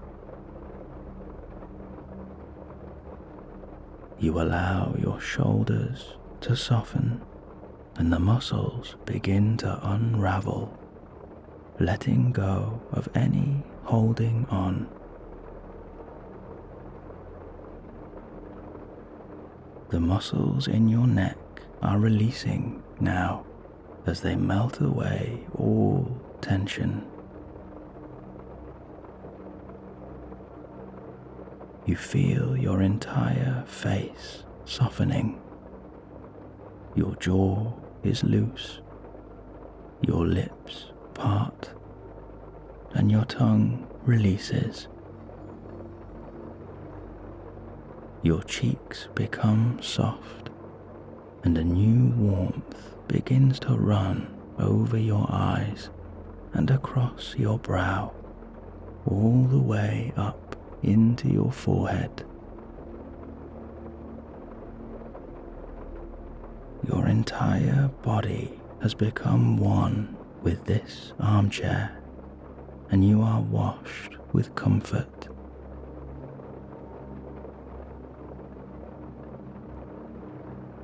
And as you finish the last mouthful, you put your bowl to one side and just sit with these beautiful feelings pulsing through your body with a healing magic and cleansing your mind of any remaining thoughts.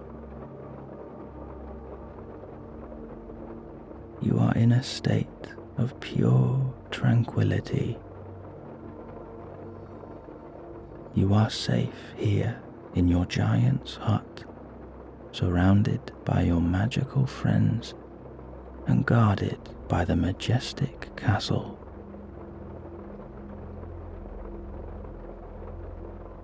And bit by bit, you feel yourself beginning to drift off, and with a glance to your best friend, you see that they already have. Your gentle giant picks up a warm blanket and places it over your friend, leaving them to sleep in peace. He puts another blanket over you now, and with a big, soft hand on your forehead, he reminds you that no matter where life takes you, your gentle giant will always be here. You are welcome at his hut anytime. In the next moment, the giant flops back down into his chair and with a deep sigh falls asleep in an instant. The Great Dane curls up at his feet, and the two of them drift off to dreamland together. You share a smile with Daphne, your wonderful guardian, and she tells you now to get some well-earned rest. The little elf clicks her fingers, and to your right, appearing from your coat pocket, is a small vial of purple and silver liquid, your sleeping draught. You thank Daphne for reminding you as you pluck the vial from the air. You uncork the lid and take only a sip, saving the rest for another night. And then Daphne holds up her hand and casts a beautiful spell on your armchair.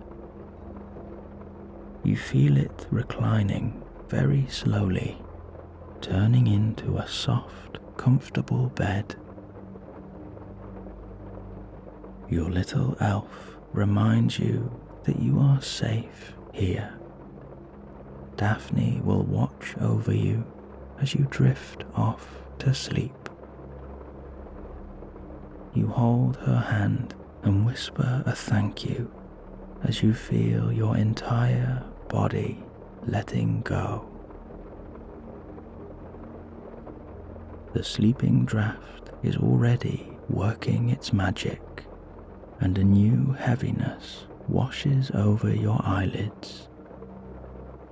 No matter how hard you try, you cannot keep them open. All of a sudden, you feel a little furry body jump onto your bed. Your sleepy cat curls up in your arm, purring away in bliss. The lapping of the rain and the distant sound of the thunder only adds to your comfort.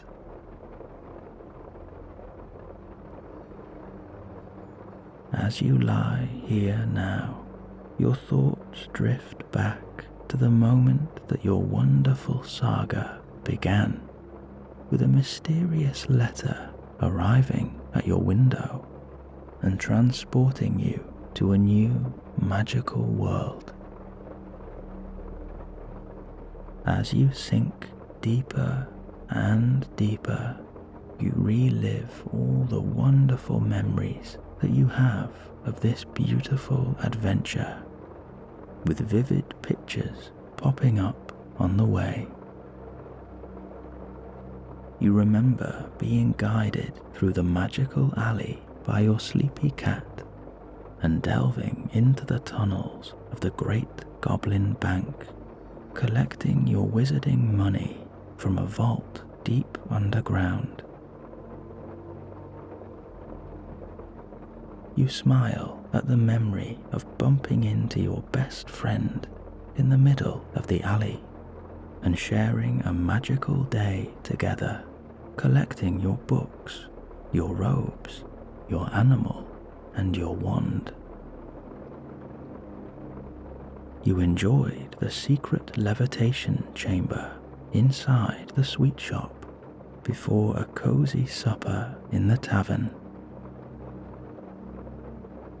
The next morning, you were greeted by your gentle giant and your sleepy cat who had come to see you off.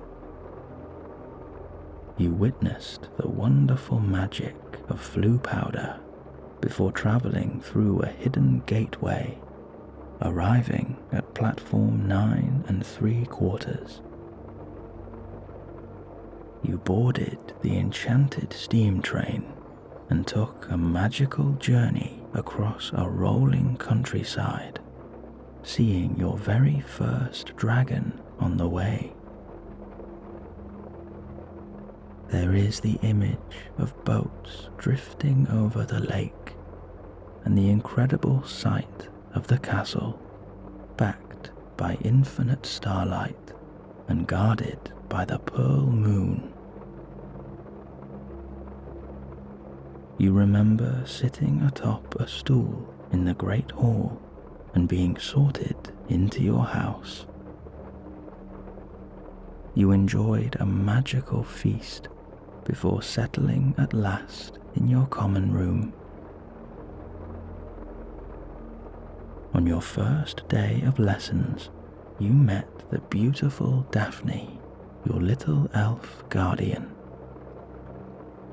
You flew your first broomstick, gifted by the headmaster, and took a magical journey with your phoenix companion.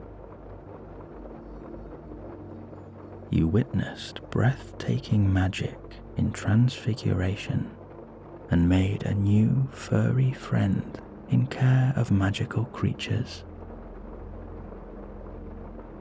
You will never forget the first sight of Olwyn, the majestic unicorn, galloping from the wood and taking you for the ride of your life. After a lovely picnic by the lake with your elf and your gentle giant, you gazed at the constellations in astronomy and watched your own life's journey unfold in the stars, guarded by those that are closest to you. And then came today, Halloween. You reminisce on the lovely elven tea brought by Daphne this morning, followed by a reunion with your phoenix guardian. Images of the ghostly banquet flicker through your mind. There was wonderful food, beautiful magic, and a lively dance to finish the morning. You had a brilliant potions class, and with a little help from your elf, you brewed the perfect sleeping draught, much to the surprise and dismay of your professor. After a secret journey underneath the enchanted willow tree, you made your way through the abandoned house and into the wizarding village. You wandered the cozy streets and passed by the beautiful shops, backed by an autumn sunset. You enjoyed a delicious butterbeer in the local tavern with your best friend before you were finally reunited with your black and white sleepy cat. Inside the forbidden forest, you were greeted once again by Olwyn, and you joined the centaurs on their ride over the treetops to celebrate the changing of the moons. The memory of golden moonlight and colourful fireworks fills your mind. And now, at the end of this wonderful saga, you find yourself in the homely hut of your gentle giant, surrounded by your companions and guarded by your sleepy cat. You realize how lucky you are to be here, living your own adventure, and to have these memories just for you. You feel so grateful to all those you have met along the way, friends that will stay with you forever.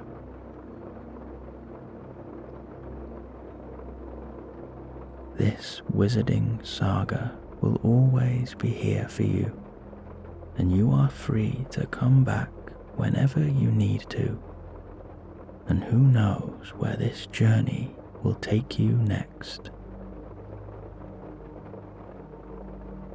And with nothing left to think now, you allow yourself to completely let go. Your thoughts begin to fade as you become one with this magical world. You are safe, you are comfortable, and you are free. This world is your sanctuary. This castle is your home. These friends are your family, and they always will be.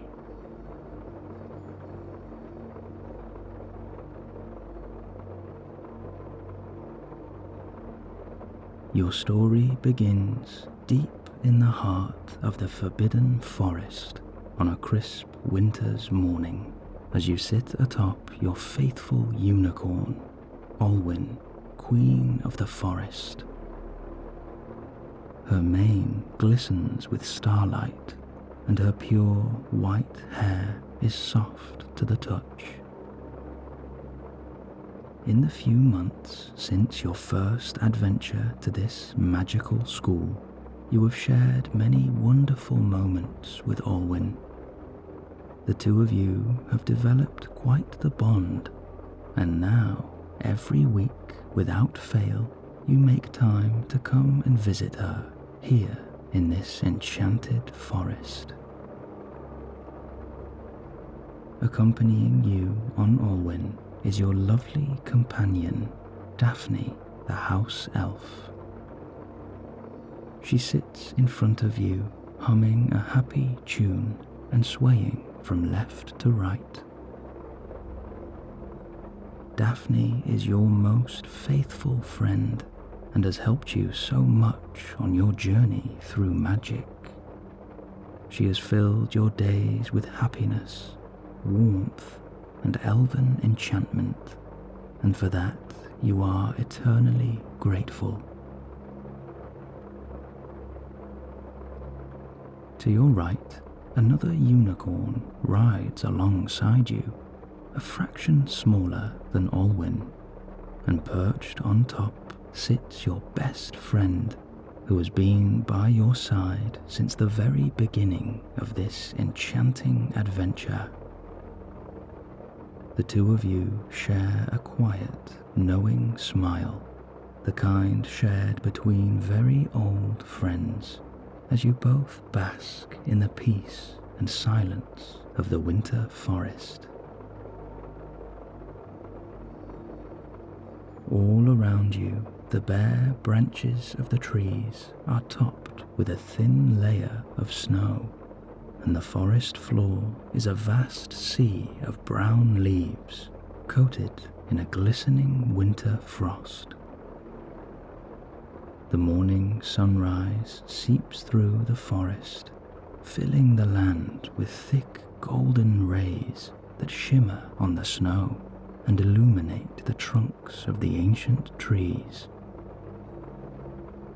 The cool, crisp air that brushes your cheeks makes you glad for your thick, woolly hat, your scarf, and your gloves, all in the colours of your wizarding house. As you ride in a gentle rhythm, you allow your mind to wander as you reminisce on your wizarding saga and remember how you arrived here. Detailed images begin to flash through your mind in a slideshow of wonderful memories. Your adventure began with a mysterious letter arriving by owl, which took you through a magical portkey.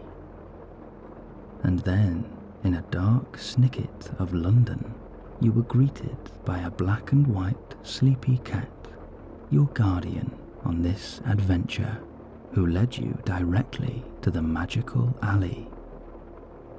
Once there, you ventured deep into the vaults of the Goblin Bank, recovering your wizarding money before collecting your books, your robes, and your wand. After a visit to the magical sweet shop, you spent a cozy evening in the Witch's Tavern at the end of the street.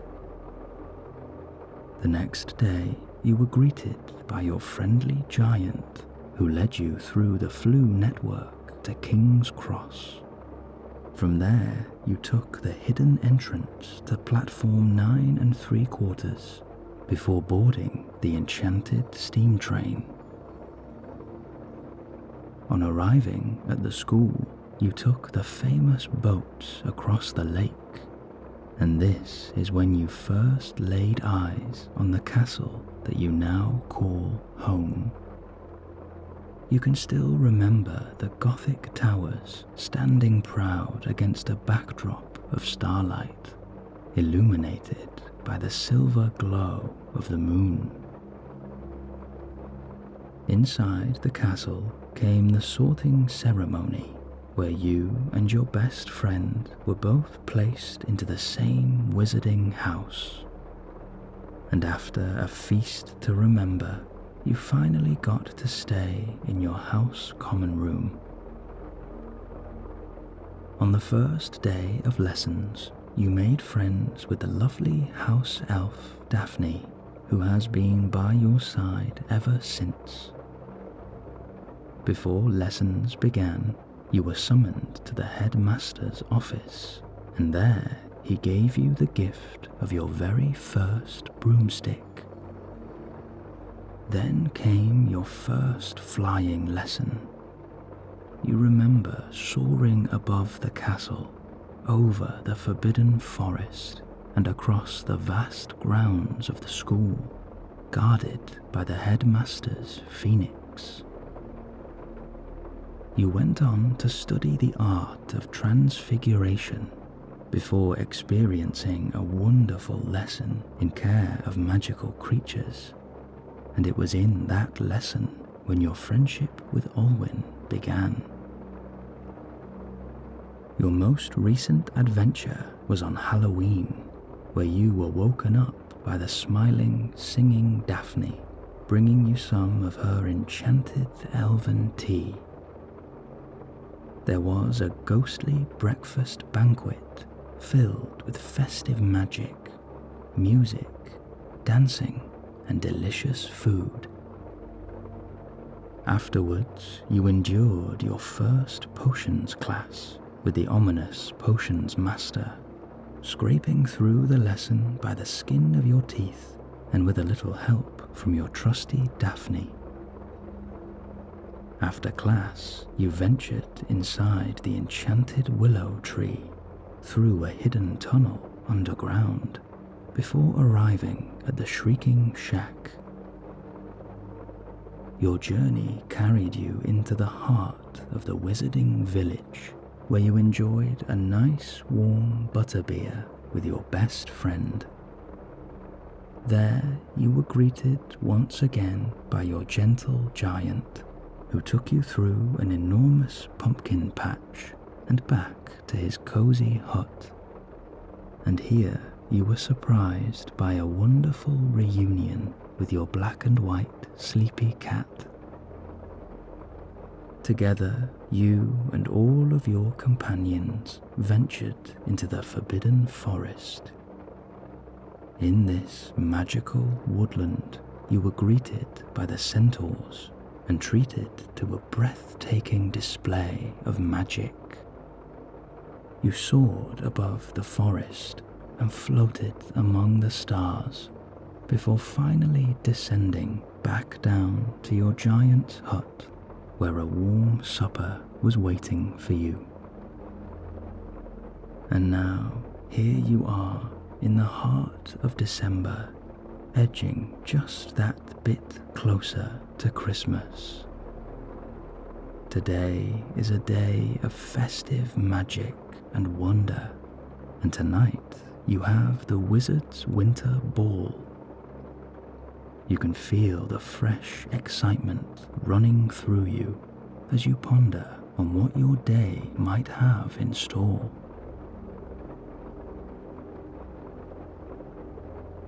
Your journey takes you through a thicket of smaller trees now, and Olwyn trots along the breaking bramble and the snow-kissed leaves, leading you down a winding woodland path.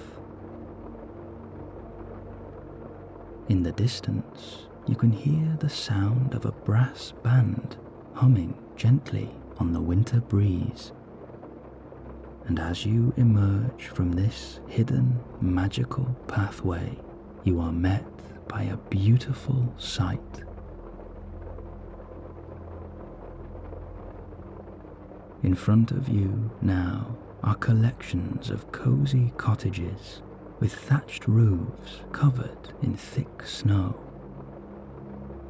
The cobbled paths crisscross through the old crooked buildings, and beaming from the frosty windows are colourful Christmas lights. In the middle of the street is a small brass band. Their golden instruments glisten in the late morning sun, and the precious melodies ripple through the air. Behind them stands a tall, proud Christmas tree, dusted with frost. It is wrapped in golden fairy lights and dotted with enchanted baubles. Perched on top is a huge witch's hat, pulsing in a soft gold. A small crowd gathers around the tree, swaying gently to the music and basking in the festive magic.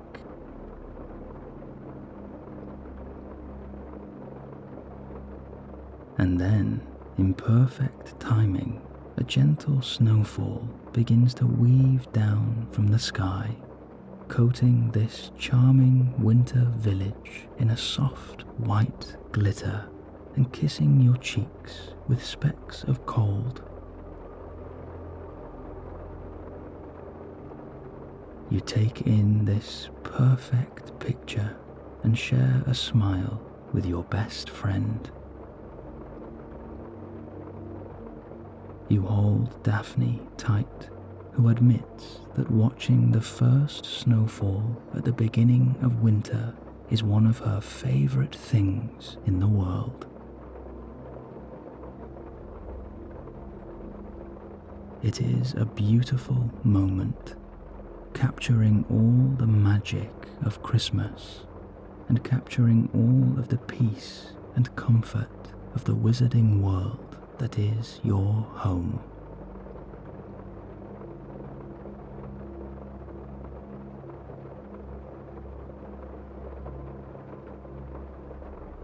In the next moment, You shuffle off Olwyn with ease, helping Daphne down with you, and you thank your wonderful unicorn for bringing you here.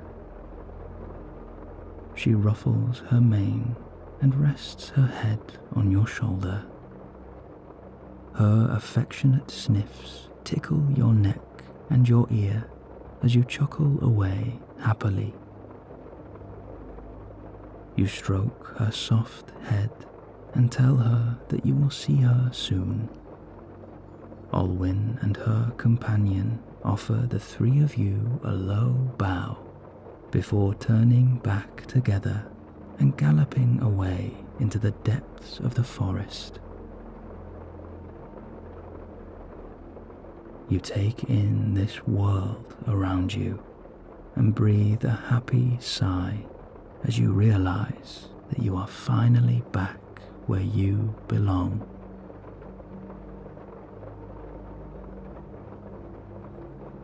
With a new excitement, the three of you walk through the crooked cobbled streets, passing by small crowds of witches and wizards. There is a jovial spirit in the air, and you are met by many smiles, good mornings, and even the occasional handshake from one or two acquaintances that you have made over the past months. Daphne leads the way now, and you find it difficult to keep up with her as she shifts impatiently between a fast walk and an excited run. You cannot help but smile at the innocence of your companion. You allow yourself to just let go of everything now as you take in the wonder and the magic that is completely enveloping you. Along the infinite rooftops, the chimneys puff with delight as a thick white smoke ascends into the sky, and a concoction of enticing smells mingles through the streets. There is bread baking, rich hot chocolate and mulled wine, roast dinners, and fresh apple pie. Over to your right is a small crooked shop with a dark green door. A large bay window protrudes into the street, lined with golden fairy lights. Through the frosted glass, you can see beautiful Christmas decorations filling the store. There are toy soldiers marching together, a magical steam train speeding around the shop floor and weaving perfectly between the happy customers and the excited children. There are spinning candy canes in the window, and a huge cauldron of bubbling hot chocolate perched in the middle of the shop. An old bookshelf lines one wall, filled with a collection of colourful books that are illuminated by floating candles flickering in orange and gold. You wander past a navy blue door with a golden handle and two square windows either side.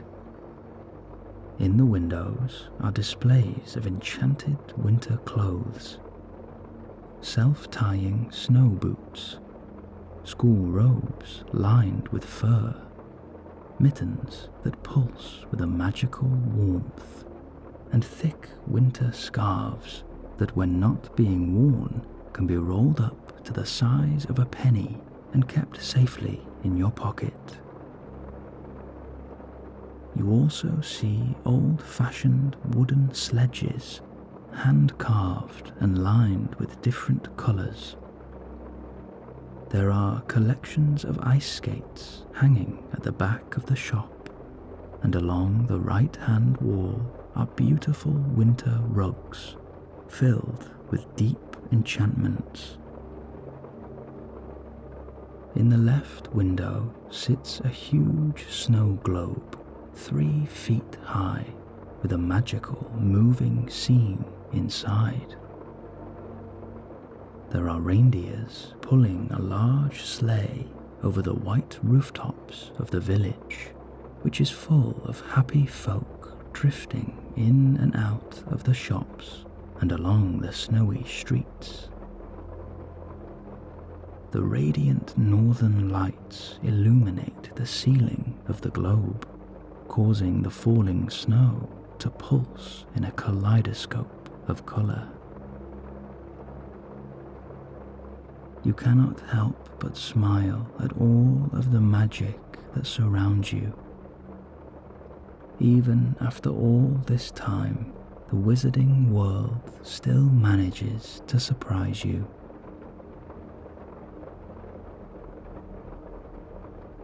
You journey on down the narrow street, and over to your left is a jet black door lined with silver. The windows are foggy and dusted with a faint soot. This potions shop is hardly singing with the spirit of Christmas at the moment, and through the murky glass you can see an old alchemist sitting at his desk, tinkering away with various potion pots and jars of ingredients. There are many cauldrons bubbling over emerald and sapphire flames, with colourful steam mingling through the air. Tatty old books are scattered across the alchemist's table, and you wonder how he could ever make sense of such clutter. But this place is not completely without festivity. You can see the old alchemist enjoying a warm goblet of mulled wine, and with a flick of his wand, the fireplace begins to crackle with rich orange flames, and a tiny Christmas tree bursts to life in the window, peppered with gold and silver lights. Your eyes widen with amazement, and as if seeing your reaction, you notice the old alchemist giving a very subtle smile.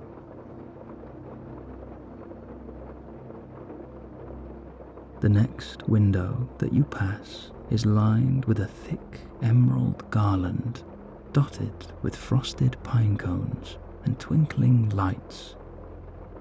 Inside is a collection of wooden chairs and tables, filled with witches and wizards enjoying a hot cup of cocoa, tea, or coffee, and sharing some magical festive snacks.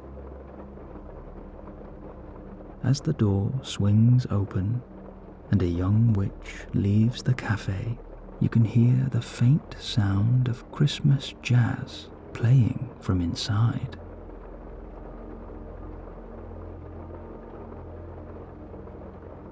In one corner, a group of friends play a rather intense game of wizard's poker. A deck of cards floats above the middle of the table and shuffles itself with absolute precision before dealing the next hand.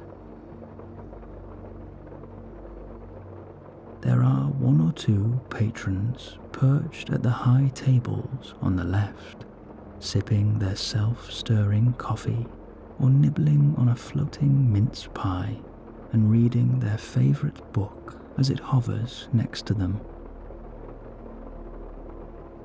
And then you watch a very elderly wizard shuffling to the table by the window in front of you.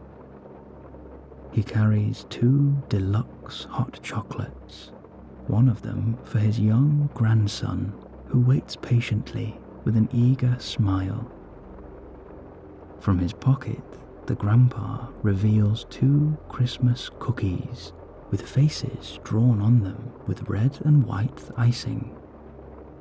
Suddenly, the enchanted faces on the cookies begin to sing proudly which sends the young grandson into fits of laughter, and he gives his grandpa a big, warm hug.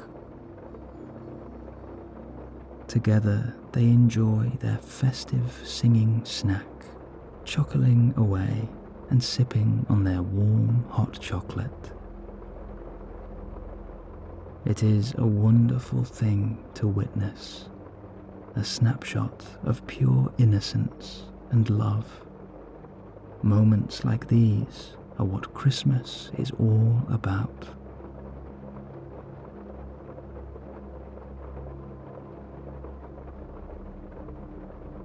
All of a sudden, you feel a gentle tug at your coat, and you turn to see Daphne hopping up and down excitedly.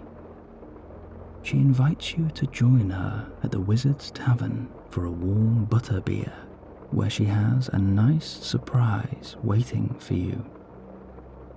You share a mischievous smile with your best friend and agree resolutely that it is about time for a warm butterbeer by a cozy fire, and together the three of you wander off to the end of the cobbled street. As you pass through the main square, there is a small chapel topped with a dusting of snow. In the next moment, the clock strikes 3 and the bells ring out. Just in time, you hear Daphne whisper to herself, and you wonder what on earth your lovely companion could be planning.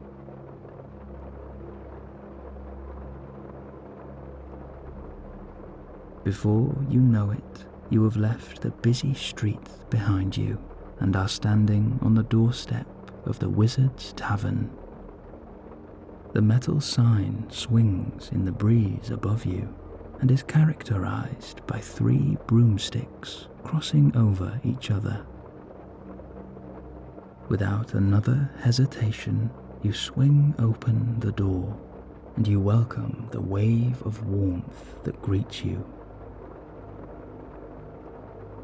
A gurgling fire sits in the corner, and oil lanterns are dotted around the room, scented with Christmas oils. You can smell apple, cinnamon, and gingerbread, and the flickering candles illuminate the tavern with a soft golden light. 1 or 2 wizards are perched at the bar, flipping through today's paper, and groups of friends are huddled around the wooden tables, talking away over a mulled wine or butterbeer.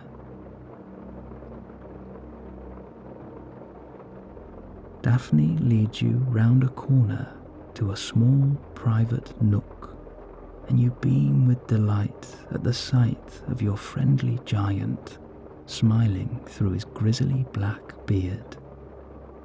He gives you a shy wave and whispers, "Surprise," with blushing red cheeks and a little chuckle. Perched on his lap is none other than your black and white sleepy cat. They leap from the giant's knee and run up to you, giving a happy meow and a soft purr. You stroke under their chin and tickle their belly as they roll around with delight. Here is your oldest companion of this saga. It was this little cat who you saw from your bedroom window the day you received your letter. They brought you to the magical alley and kept watch over you on your first day as a wizard. You sit down at the table between your best friend and your gentle giant, and opposite little Daphne. Your sleepy cat jumps onto your knee and purrs away in bliss, having been reunited with their favorite human. In the next moment, you are met by a kind witch carrying 4 tankards and greeting you with a smile. She places down the drinks, and your taste buds tingle at the smell of this warm butterscotch beer. There is a wonderful atmosphere felt by all of you. It is that sense of peace when in the company of very dear friends, knowing that you have this time, this precious time together to simply be. The four of you lift your drinks, clink them together, and toast your friendship before taking your first sip. There is a delicious taste on your lips and a beautiful warmth entering your mouth and softening your tongue. You feel this warmth traveling down your body and landing in the pit of your stomach, and after a few hours out in the cold, this couldn't have come at a better time. A light conversation mingles around the table as your happy group reminisces on the adventures that you have shared together. You talk about your favorite memories with each person. The lovely Daphne, your best friend, and of course your gentle giant.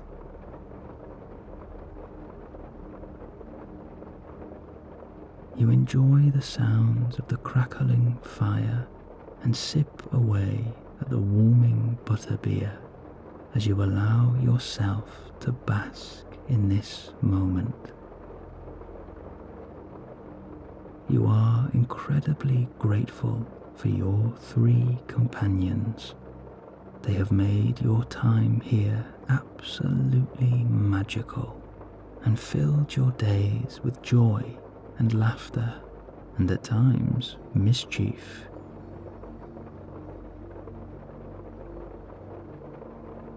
Gradually, the conversation turns to tonight and the wizard's winter ball. You wonder what the great hall will look like with all the decorations, and you begin to fantasize about the festive feast that awaits you.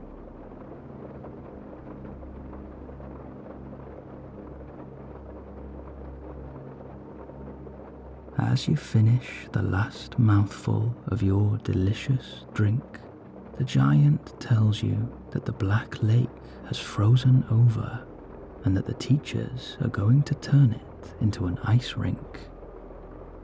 You'd better head over soon, he tells you, if you want to enjoy the ice while it's fresh.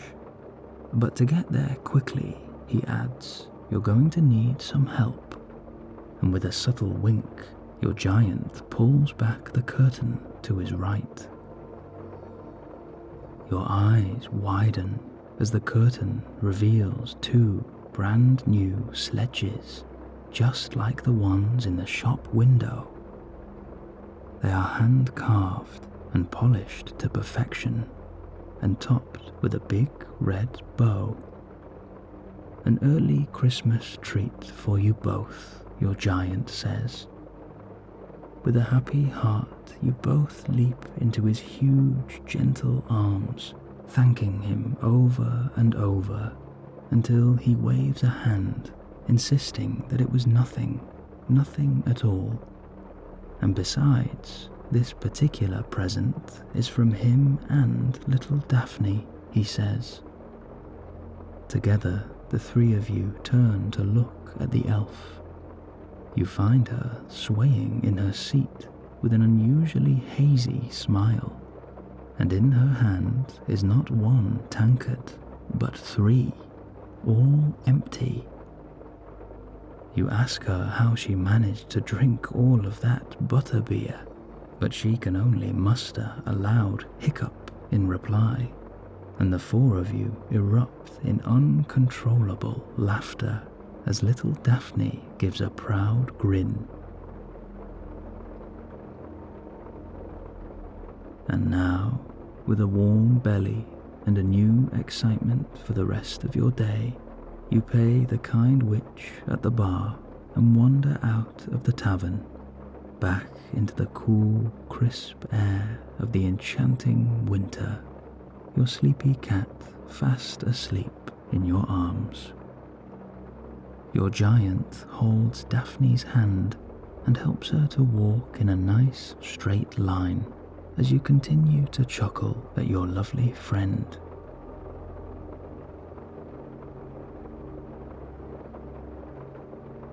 Outside, the snowfall has stopped and the landscape is blanketed with a fresh carpet of white, glistening in the late afternoon sun. The air is cool, but the warmth from your butterbeer keeps you at the perfect temperature. Your gentle giant turns to you all and bids you a farewell.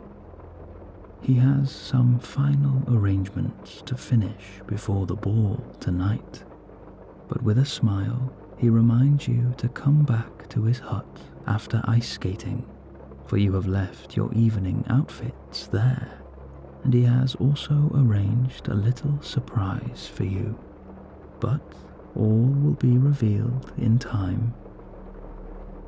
He takes the tired, sleepy cat from your arms and carries them over his shoulder as he shuffles off in the snow, back towards his house and down the shallow hill to your left. You watch his enormous silhouette gradually disappear against the golden rays, and you smile with a satisfied sigh. The fresh air seems to have worked its magic on Daphne, who is back to her usual self and much more composed now. She stands next to your sledges and casts a powerful spell on them. With this magic, she tells you, your sledges can move by themselves and travel uphill, so they can carry you on your long journey back to the castle, on the long journey back to the lake, so they can carry you on your long journey back to the lake. She insists that you mustn't delay any longer, for the ice party is just getting started. And with that, you perch yourself on your brand new sledge, hand-carved and inscribed with your name in gold writing. The sledge gives a little shuffle in the snow, and Daphne sits in front of you now. She clicks her fingers, and the three of you share a beaming smile as gradually your sledges begin to move by themselves, taking you back up the snowy hill and towards the castle of your dreams. And now you can completely let go. There is nothing left to do and nothing left to think. This enchanted sledge will keep you safe on your journey as it weaves through the fresh fallen snow, and you can simply enjoy the ride and take in the wonderful landscape all around you. Over to your right is a small patch of fir trees swaying gently in the breeze, their green needles dusted with frost.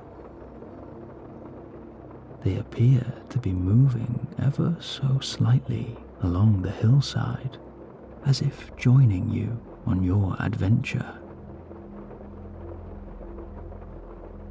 And suddenly, within the trees, you can see a family of reindeer shuffling through the little woodland grove and looking over at you. There is clearly a deep enchantment within these animals, and you are met with a wave of peace. You suddenly feel protected and looked after. Their huge antlers create majestic silhouettes in front of the trees, and their beautiful brown fur seems to illuminate with a faint gold dust.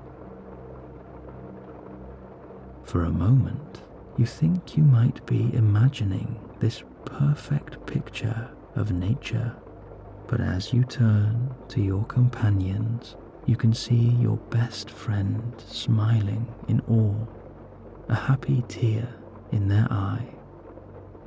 Yes, this moment is as real as the glorious sun high above you, as real as the crisp, cool snow that you trace your fingers through, and as real as the enchanted wooden sledge that carries you through this storybook paradise. There isn't a single speck of this land that hasn't been touched by magic, and you feel so lucky to call this place your home. In the next moment, your sledge reaches the top of the hill, and as you glide over it, you are greeted by the most breathtaking sight of all. High above you in the distance is the castle that you know so well. The infinite windows glisten with golden lights, and the towers stand proud and mighty, topped with blankets of white. Instantly, this castle evokes a feeling of comfort unlike anything that you have felt before. You have dreamt of this place for as long as you can remember, and now here you are, living your dreams.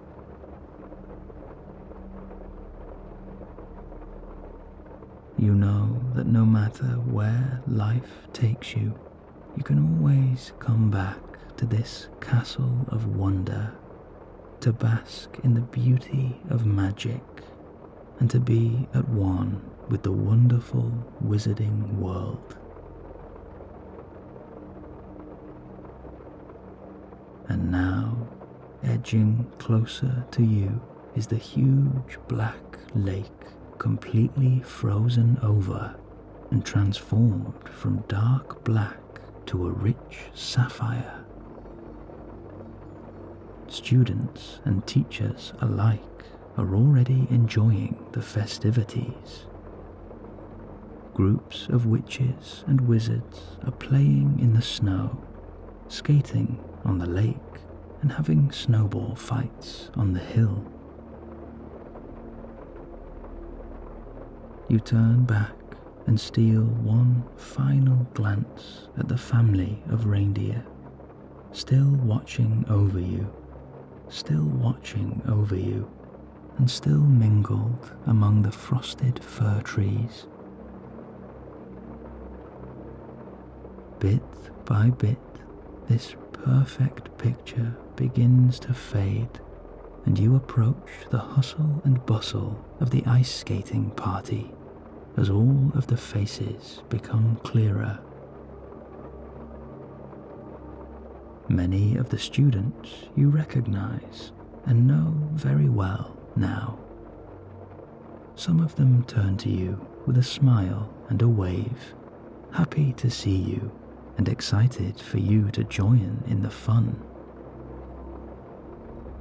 Slowly now your sledges come to a stop, and you thank Daphne for that wonderful journey.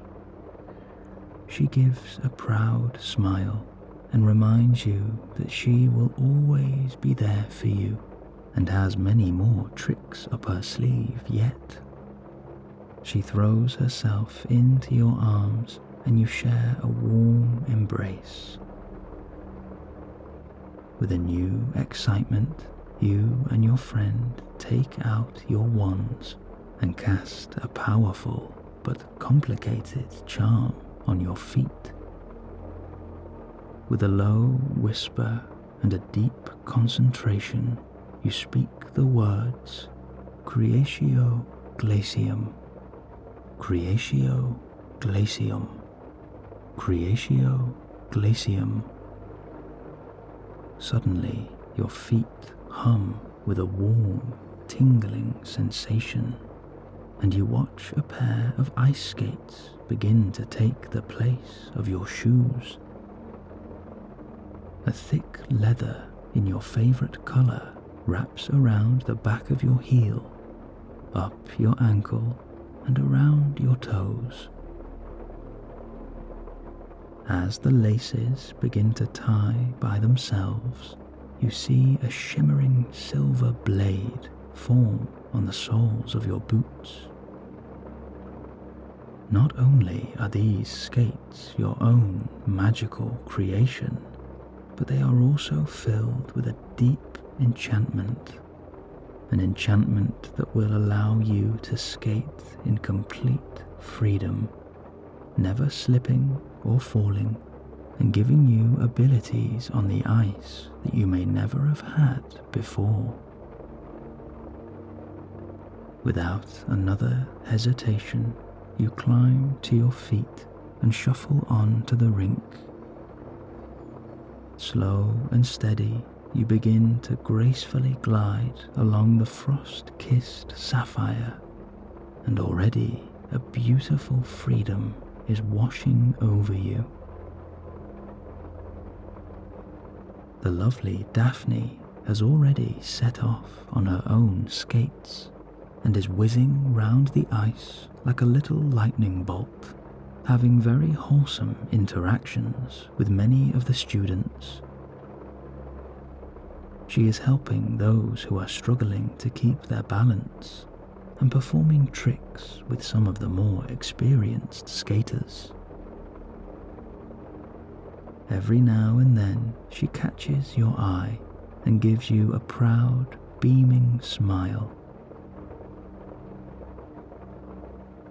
You soar around the lake now, completely at ease in your own little world, and completely at one with the ice. You pass by many of your friends and share a sweeping moment with some of them, spinning round on the ice, laughing together, or trying out silly dance moves.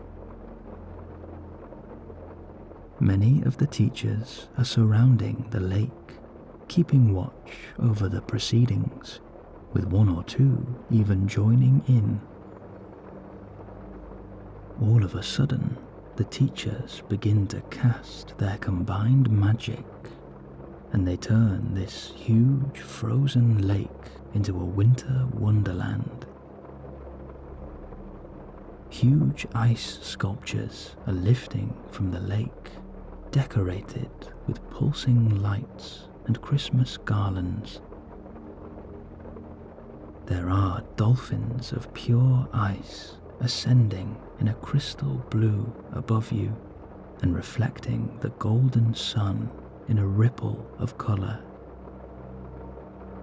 You watch a frost giant being carved before your eyes. There are crystal eagles flying above you, beating their wings of ice and gliding over the landscape. You see a huge elephant emerge from the ice and collections of deer carving by themselves.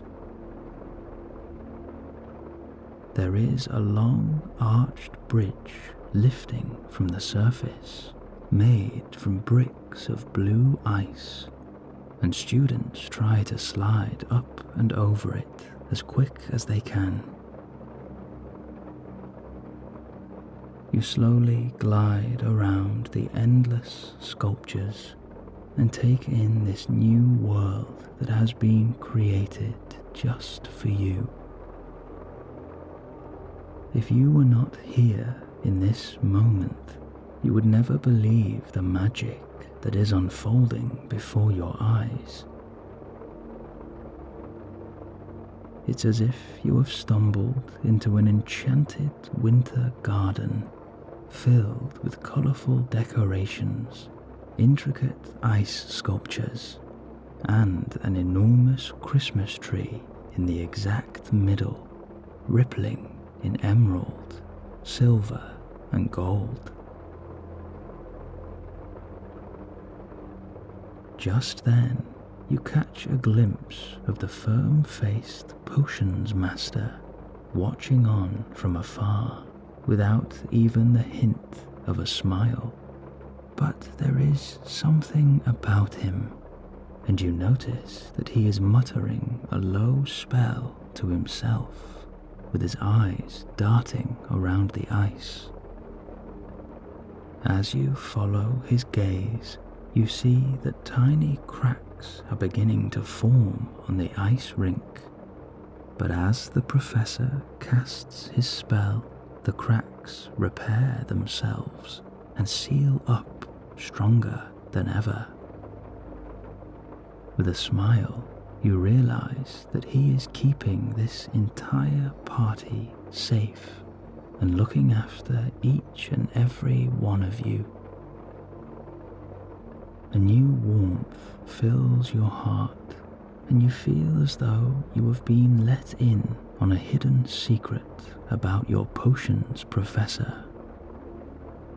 His dark, stoic exterior may never reveal this, but you know now that he cares deeply about all the students here, and suddenly you feel comforted by his presence.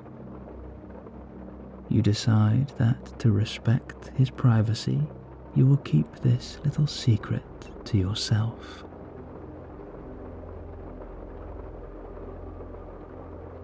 In the next moment, you are joined by your best friend and by Daphne, both of whom greet you with a wide smile as you swirl together on the ice.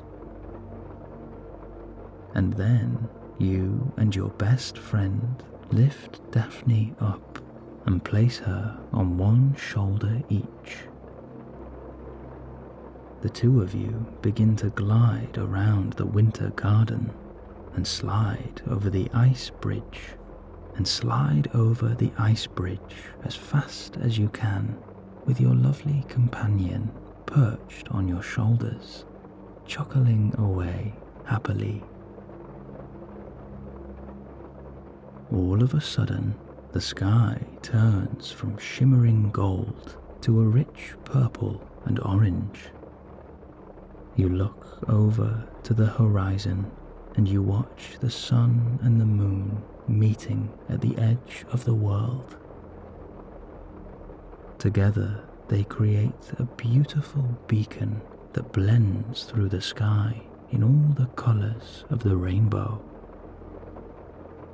The mighty castle watches over you, illuminated by this enchanting sunset and forever guarding you on your magical journey. You take this moment to bask in the beauty that surrounds you.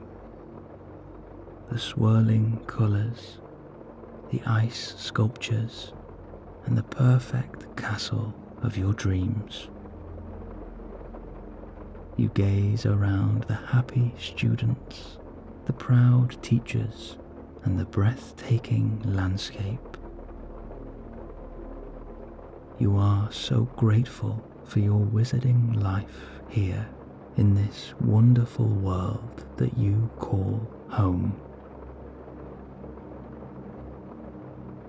And just then, Daphne whispers to the two of you that it is nearly time to get ready for the winter ball, and you should head back to the giant's hut. With a smile, she tells you not to worry, for she will take you there in a flash. The little elf holds your hand, and you feel yourself slowly lift.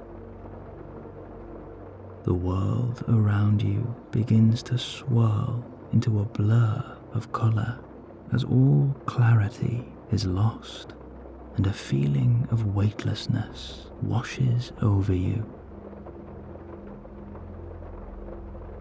As you leave the winter wonderland behind and the hustle and bustle of the crowds begins to disappear, you can hear the faint crackle of a fire growing louder and louder as the enchanted symphony of sunset fades away. You find yourself lying down on a beautiful soft sofa in the giant's hut, covered in a thick blanket. You are met by the smiling face of your gentle giant as he welcomes you back to his cozy little abode. Daphne has worked her magic once again and brought you here safely. She holds your hand and tells you that there is no need to get ready just yet, and if you would like to, there is time for a short nap. A nap sounds like a perfect plan.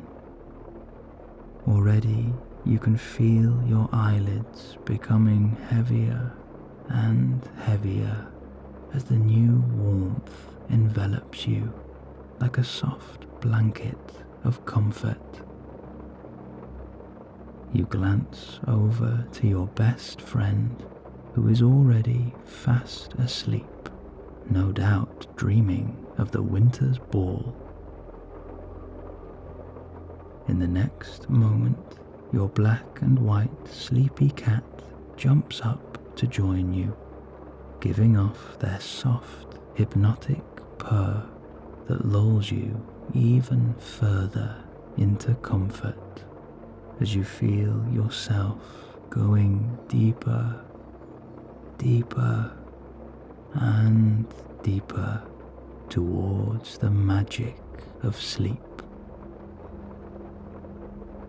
It has been a wonderful, enchanted adventure already, and you smile at all of the magic that is still to come. You feel a new softness over your brow and your eyes, and no matter how hard you try, it is impossible to keep them open.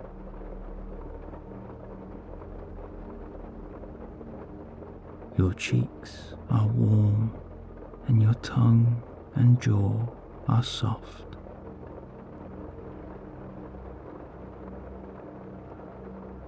You feel a beautiful warmth trickle down your neck, relaxing all of the muscles in your neck and shoulders.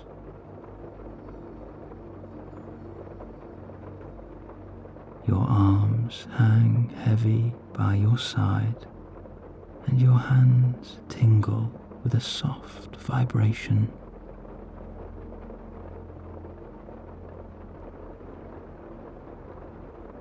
Your breathing becomes nice and slow, expanding from the belly and releasing any remaining thoughts.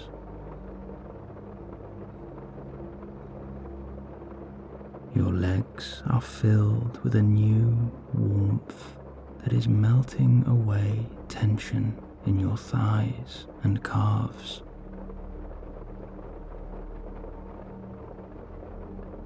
Your feet tingle with delight as your whole body becomes heavy and completely free.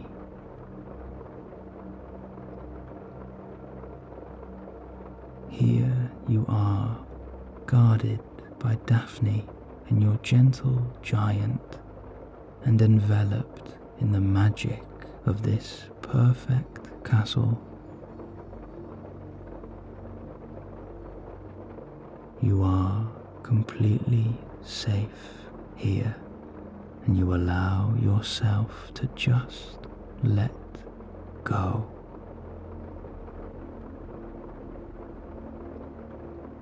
You allow the sound of your purring companion and the crackle of the fire to just wash over you as bit by bit you become heavier and heavier.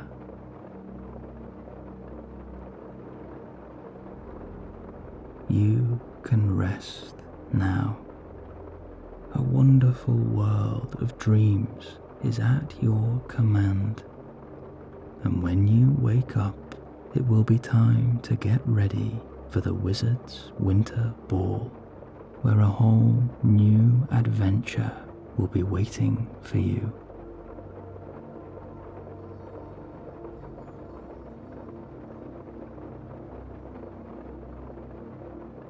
You find yourself waking up from a short nap in the middle of the giant's hut, wrapped in a soft blanket on the huge sofa where you fell asleep, surrounded by comfort and warmth. Your black and white sleepy cat sits on your lap, having woken from a deep slumber. They shuffle around and eventually find the perfect position between your arm and your hip. However, it doesn't look too comfortable.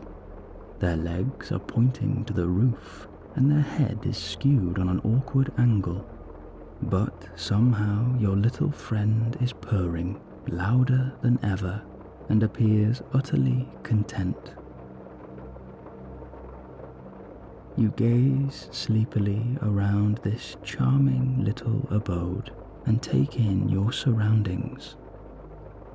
There is a log fire gurgling inside a mismatched brick fireplace. Hanging from the fireplace are various pots and pans, and perched on the mantelpiece are one or two picture frames. You can see a small picture of your gentle giant standing with you, your best friend, and the wonderful elf, Daphne, and an involuntary smile creeps across your face.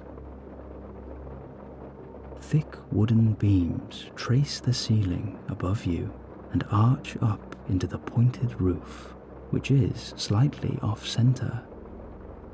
Hanging from the beams are reams of thick rope, dozens of different-sized wooden cages, and 3 lanterns flickering with a soft candlelight. There is a crooked wardrobe almost swaying in the corner of the room, and a huge wooden chest sits next to it, no doubt filled with various pairs of giant muddy boots. Outside the small window to your left, you see that night is already upon you, but with a quick glance to the old ticking clock, you realize that it is only just 5. On the armchair next to you, your best friend is waking up too, shuffling out of their sleep and giving you a hazy smile. In the next moment, you are met by the beautiful humming voice that you know so well, and the pitter-patter of little footsteps coming around the corner and bringing with them an enchanting smell. Little Daphne beams with joy at the sight of you, and she carries a small wooden tray with 2 little wooden cups. A glistening purple liquid swirls inside, radiating a hypnotic smell. There are hints of blackberry, apple, and honey. A little pick-me-up, she whispers with a proud grin, one of her own creations. Without another hesitation, you take the tiny teacup and finish this warm, silky drink in only 2 mouthfuls. Instantly, a wonderful tingling sensation pulses through your body, from the very top of your head all the way down to the tips of your toes, and a new energy bubbles inside you. Slowly now you shuffle yourself out of bed and accidentally nudge your sleepy cat. They leap onto the floor and strut away into the next room without so much as a glance in your direction, their tail high and proud. Well, looks like you might be in the doghouse for that one. With a nice big yawn, you enjoy a soothing stretch and take in this perfect atmosphere as brief memories from the day flick through your mind. You think of Olwyn, your wonderful unicorn and queen of the forbidden forest. You remember the enchanting winter village with the brass band, the cozy shops, and the festive magic. You smile at the thought of the lovely grandpa and his grandson sharing a deluxe hot chocolate, simply enjoying their Christmas season together. All of a sudden, Daphne's hazy smile after 3 too many butterbeers comes to your mind, and you chuckle at this unforgettable moment. Your thoughts turn to your enchanted sledge gifted to you by Daphne and your gentle giant, and your journey back to the castle where you were greeted by a family of reindeer.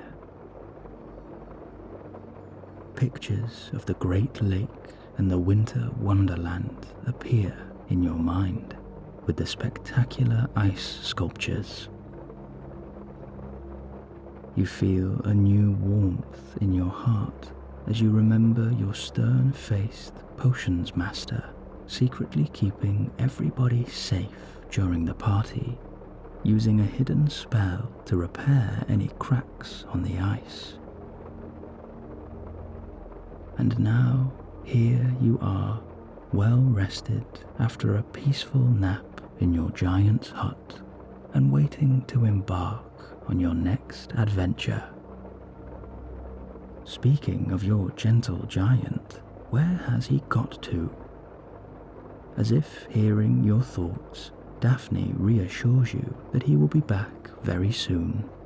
He is just finishing some final preparations for tonight, and she quickly covers her mouth, failing miserably to hide her smile as her eyes glisten above her hand. Your little companion is clearly involved in whatever the giant is planning, and you are not sure if you are excited or slightly nervous. Changing the subject now, Daphne insists it is time to get ready, and instructs the two of you to stand just there, please, in front of the fireplace. Your companion can be quite bossy when she wants to be, and with a knowing glance to your best friend, you try your best to stifle a smirk.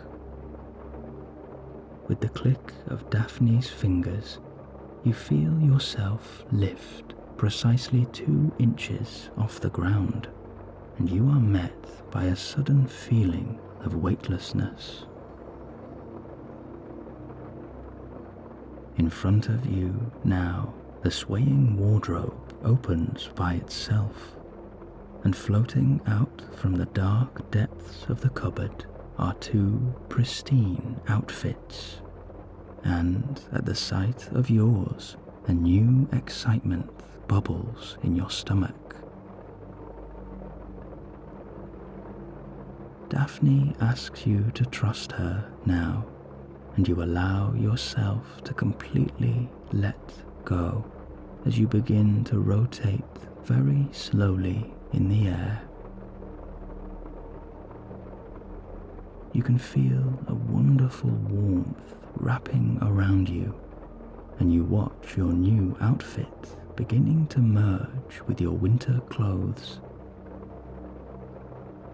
The colors mingle together and the fabrics interweave, but all you can feel is a soft, tingling sensation, as if you are being enveloped by a huge blanket. In the next moment, you are met by a gentle darkness, and there is a soft vibration rippling over your head. It's almost as if you are in your very own enchanted spa, and you feel fresh, warm, and cozy. You enjoy these wonderful sensations as the magic of Daphne washes over your entire body.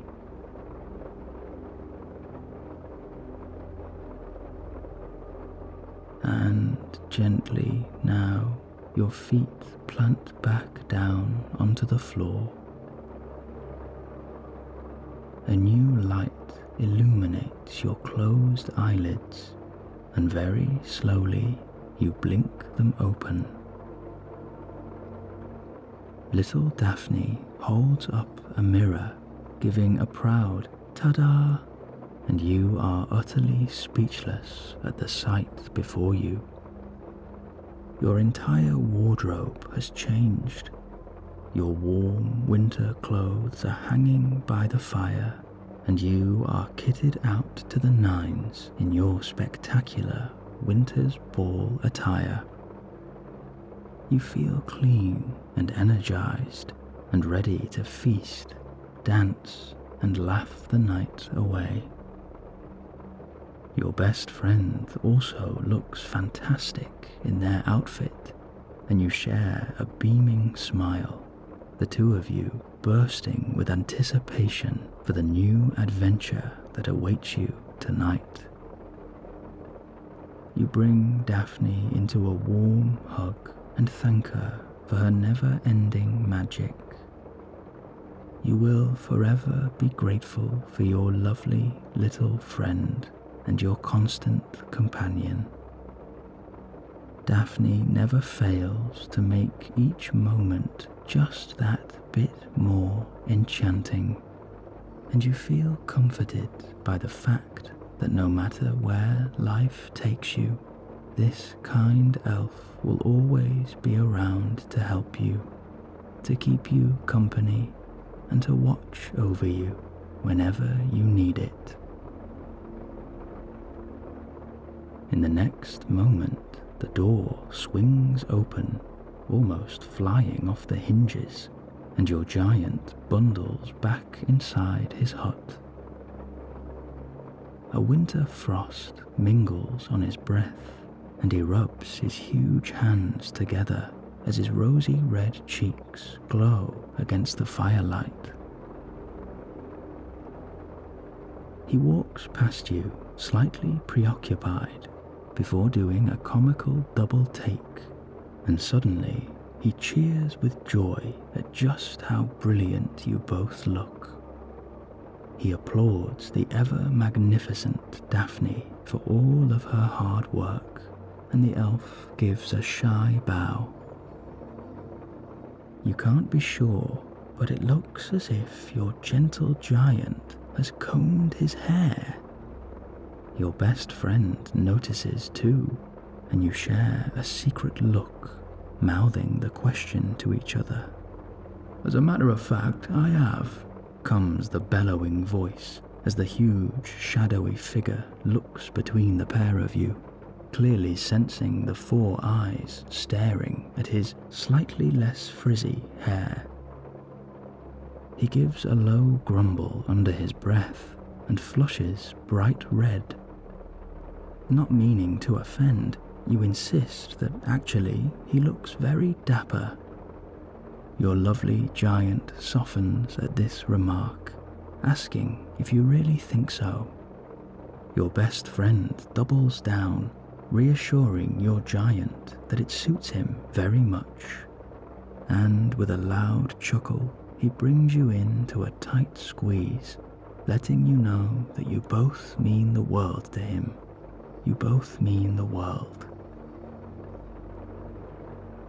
And just then, the door creaks open with an elegance it has never known, and standing in the doorway is the wily old headmaster. His long grey beard tickles the floor, and his festive robes are pulsing in ruby and gold. He peers over his spectacles, offering only the twitch of a smile, but his eyes sparkle with mischief, warmth, and kindness. He asks politely if you are ready to depart, for the carriage is waiting. Carriage? You look to your gentle giant now, who shuffles sheepishly before a beaming smile appears through his beard, and, unable to contain the surprise any longer, he insists that you follow him. You step outside into the cool winter night, where the proud, pulsing moon stands huge in the sky, backed by an infinite cosmos of glitter. Your eyes flick back down, and perched on the path outside is a single black carriage, glistening with a soft starlight. And there, standing at the front of the carriage, is none other than Olwyn, Queen of the Forest, and your ever-faithful unicorn. You stare in amazement, and the giant whispers to you that Olwyn came galloping out of the forest while he was preparing the carriage. Nuzzling up to him she was, and wouldn't leave until he gave her the reins. Practically fastened herself in, she did. You have clearly made a friend for life, as Olwyn was absolutely adamant that she would be the one to bring you to the ball. You stroke her soft head now and meet her gentle gaze. Her eyes swim with magic, and instantly you are met by an unspeakable comfort. You know that you are completely safe here, protected by this wonderful unicorn, your gentle giant, the kind headmaster, Daphne, and your best friend. With a happy shuffle to the carriage, your headmaster opens the door for you and gestures inside. He will accompany you to the castle tonight, and he has a secret to share along the way. As you turn back around, Daphne and your giant have also transformed their outfits and are now fully kitted out themselves. Daphne carries the black and white sleepy cat inside a big, fluffy basket. Truthfully, they still look a little grumpy, but you offer them a gentle tickle under their chin, and they let out a reluctant but satisfied purr. And now, you and your wonderful crew are ready for the wizard's winter ball. From here, the black carriage looks tiny, far too small for all of you to fit inside, especially your giant. But as you step in, the interior transforms, and an enormous deluxe carriage surrounds you, with soft chairs, warm carpet, and even a small log fire bubbling away in the corner. A mini Christmas tree sits in the middle, wrapped with golden fairy lights, and the carriage is lined with emerald garlands dotted with frosted pine cones. Somehow, after all this time, this magical school never fails to surprise you.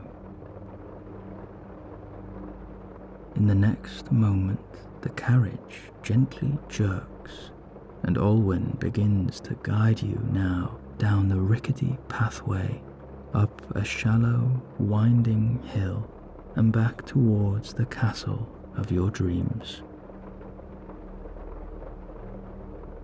A quiet anticipation mingles through the carriage as you share a smile with your companions. As the gentle rhythm of the carriage lulls you into a deep relaxation, your mind begins to wander. You imagine what the great hall will look like, with all of the decorations, the Christmas tree, and the enchanted ceiling. You paint a picture of all the delicious food that you are bound to enjoy at the Christmas banquet.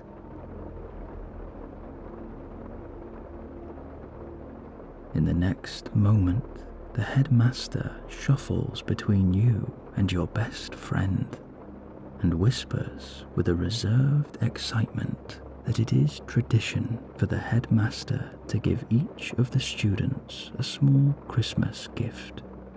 And, well, he wanted to give yours in person. With a subtle wink, the headmaster holds out his arms in front of him, and two small square boxes emerge from his enormous sleeves as he chuckles at his own mischief. One box lands perfectly in your hand, and the soft blue velvet tickles your palm. "Well, what are you waiting for?" comes the soft voice of the headmaster. As you slowly open the box and reveal the gift inside, you stare in complete wonder. There sits a beautiful handmade wristwatch with a soft leather strap, glistening with gentle silver and humming with a magical radiance. There are intricate dials on the watch face, rotating at various speeds, and from different angles you can see tiny cogs inside the watch, all working together to bring this impeccable jewelry to life. Your headmaster admits that he had these made specially, and they are not just a pretty accessory either. Oh no, these watches hold a powerful enchantment. The old professor asks if you have ever heard of a time turner. Well, this is very similar, but not quite the same. With a few simple twists, you can use this watch to revisit your favorite memories. Unlike the time turner, you cannot change or affect the scene or interact with anyone inside.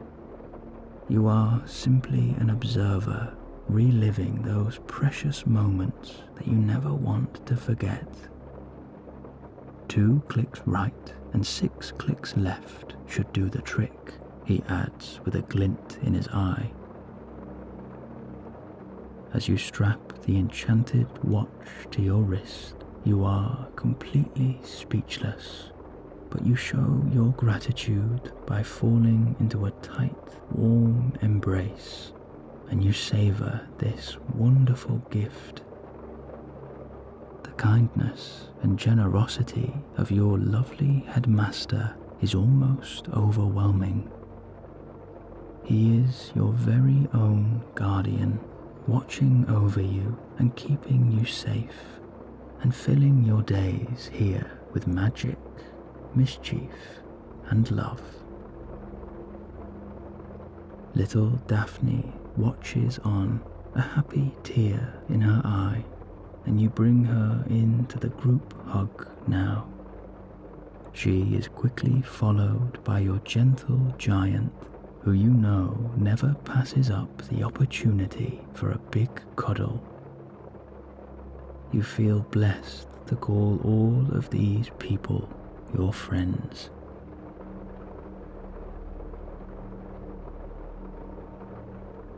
Before you know it, the carriage comes to a stop, and you can hear the faint hustle and bustle outside. The headmaster announces that he must leave you now. He can't be seen to have his favourites, he admits with a gentle smile, but he hopes that you all have a wonderful time tonight. And in the blink of an eye, you watch him disappear into nothing more than a silhouette before vanishing completely.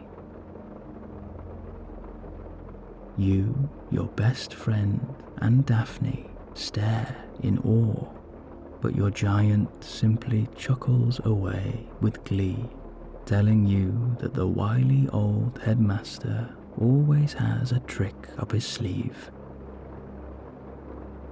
Without another hesitation, you take a deep breath and open the carriage door, stepping out once again into the cool, frosty night on the doorstep of the castle.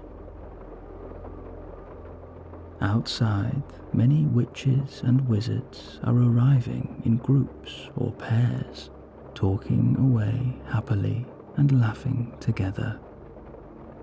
You give some of your friends a smile and a wave, and you notice that everyone is heading inside the castle quickly. With a glance at your new watch, you see why. It is nearly time for the great ball to begin. You give Olwyn one final stroke and thank her for bringing you here tonight, and you promise to visit her in the Forbidden Forest soon. Your best friend leads the way now as you head up the thick concrete steps and through the enormous iron doors of the castle that are illuminating a soft golden glow. There is an excited buzz in the air as you follow behind a gaggle of students, weaving down the long, echoey corridors that are kissed by candlelight. Before you know it, you arrive at the doors of the great hall, where a large crowd waits in anticipation. The deputy headmistress works her way through the group and stands in front of the huge wooden doors. She raises her arms and the crowd falls into silence. With a warm smile and a radiance glowing from her cat-like eyes, she insists that before any feasting tonight, there will be some organized, well-mannered frivolity, and she encourages you all to put your best foot forward and to enjoy the Wizard's Winter Ball. Right on cue, the doors swing open, and as you step through, you are met by the most enchanting sight, unlike anything that you have seen here before. The first thing to catch your eye is the enormous Christmas tree, decorated with silver and blue baubles, frosted pine cones, and enchanted ribbon that ripples gently over the branches. At the very top is a bright silver star, pulsing proudly, easily 100 feet above you. The tree is the centerpiece of the smooth, white dance floor in a perfect square. To the right of the dance floor is a ghostly band of musicians with a collection of various instruments playing a lovely, festive melody that dances through the air. In the four corners of the great hall are enormous ice sculptures, each depicting one of the four founders of the school, and each illuminated in either red, yellow, green, or blue. They stand proud, watching over the proceedings, and where their eyes meet in the middle of the hall, there is a beautiful swirling starlight that seems to envelop the Christmas tree.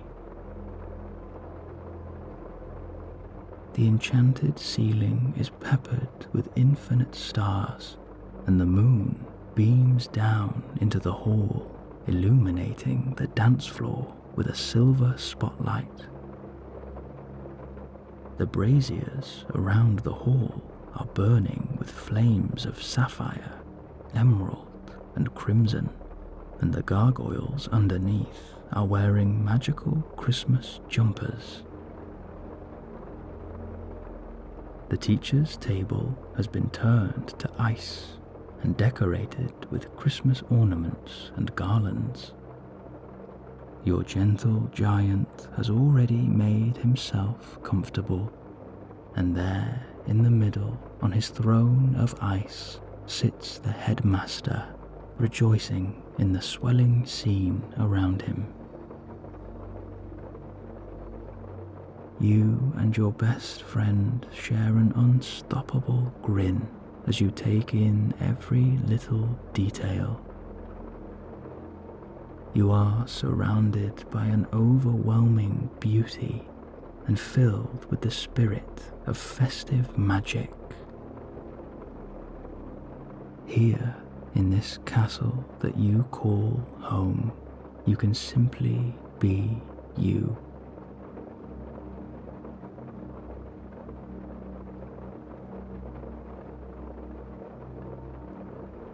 Dotted around the hall are huge circular tables draped with smooth white cloth, and over to your right you can see little Daphne hopping up and down in the distance, calling you over excitedly.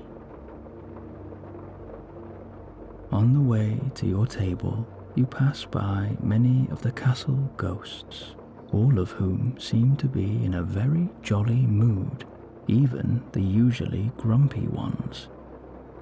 The big Baron floats above you and gives a bellowing, and the proud Countess is already practicing her ballroom dancing as she swirls past you, whispering a quiet 1, 2, 3, 1, 2, 3, 1, 2, 3. The court jester jiggles his ghostly hat off his head and removes several snowballs from it, throwing them into the air. Each one explodes in a chorus of mini fireworks, and suddenly there are beautiful pockets of colour erupting through various parts of the hall. The ghostly jester gives a proud bow and a mischievous cackle. You meet Daphne now and arrive at your table, but before you can even think about taking your seat, the headmaster stands up and the entire hall descends into a new silence. He welcomes each and every one of you to the Wizard's Winter Ball. The feast is almost prepared, he says, but first we shall dance. And with a flick of his wand, a golden stardust swirls around the room, and the musicians begin to play an enchanting melody that glides through the hall. Instantly, you are swaying, smiling, and even humming along to the tune.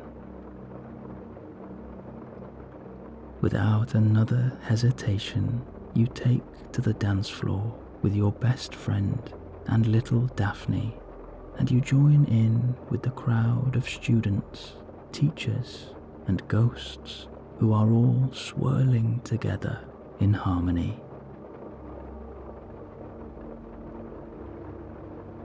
You allow yourself to completely let go now. There is no time for inhibition or worry here tonight. This is Christmas, a time for joy and friendship, for laughter, music, and dancing.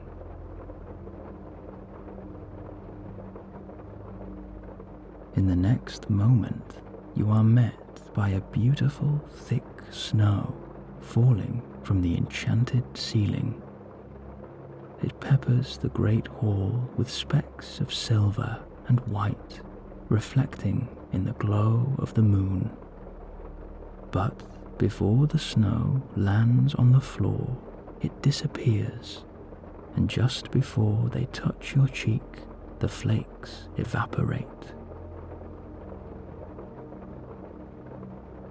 You move in perfect rhythm, taking in this beautiful scene. You gaze around the room and watch the happy faces swirling as you all circle the huge Christmas tree. Even your potions professor is dancing, albeit very reluctantly and stiff, with the assistant headmistress, who seems to revel in his awkwardness and is almost chuckling to herself. For a brief second, the potions master cannot hide a little smirk before straightening his face quickly and reigniting his serious, stoic demeanor.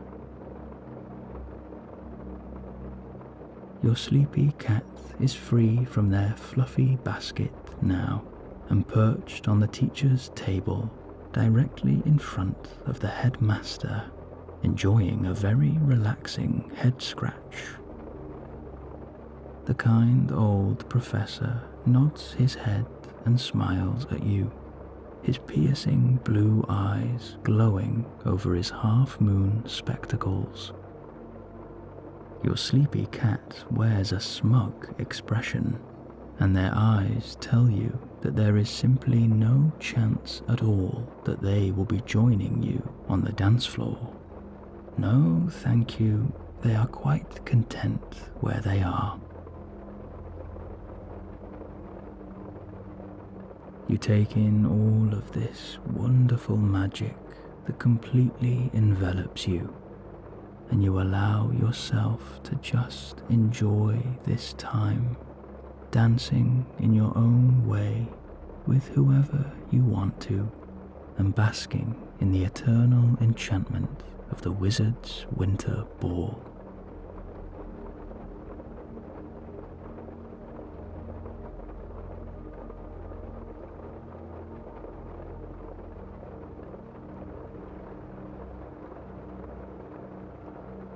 As the music comes to an end, the hall erupts in a thunderous applause, led by the headmaster. The band gives a low bow before sitting down for a short break. You work your way through the hall and back towards your table, taking your seat between your best friend and the lovely Daphne. And then, like clockwork, there is a concoction of smells drifting in from the kitchen now, and you are met by the faint whiff of roast Christmas dinner.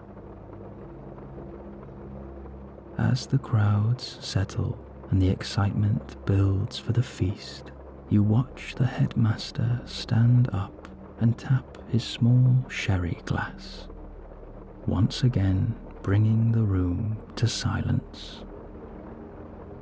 With a proud gesture to the huge double doors at the end of the hall, he announces that dinner is served. The wooden doors swing open, and an endless line of silver platters float into the great hall, bobbing in their own rhythm, and topped with an infinite collection of festive food. The Christmas feast begins to weave among the tables, and there is a new hustle and bustle echoing through the hall. Trays of turkey and beef Wellington drift around you. There are crispy roast potatoes, honey-baked carrots and parsnips. Large silver jugs of hot gravy and cranberry sauce land next to you, and the big bowl of Brussels sprouts receives mixed reactions from your table. You can smell braised red cabbage, cauliflower cheese, and pigs in blankets, while a plate of roasted chestnuts and Christmas stuffing is placed near your best friend. There are huge cauldrons of mulled wine, cider, and sparkling juice floating through the hall, and even hot chocolate for dessert. These cauldrons are accompanied by trays of freshly baked mince pies. You can see various cheeses and cold cuts stacked on 5-tier plates, with crackers, grapes, and chutney. There is hot apple crumble, Christmas cake, and pudding with rum sauce. You see trays of chocolate logs and jam roly-poly with hot custard. You take in this wonderful moment and enjoy all of the sights, sounds, and smells greeting you as bit by bit you begin to fill your plate, picking out your favorite Christmas treats. This truly is a feast to remember.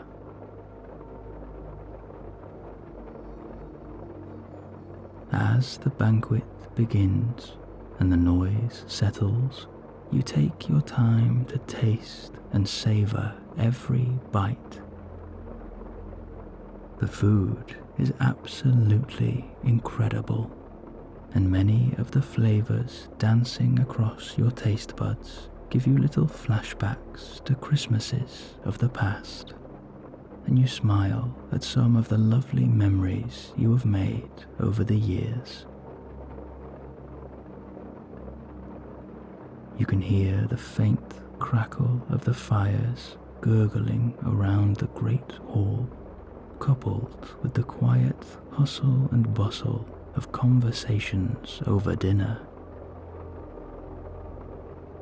With every mouthful, you feel a wonderful warmth filling your stomach.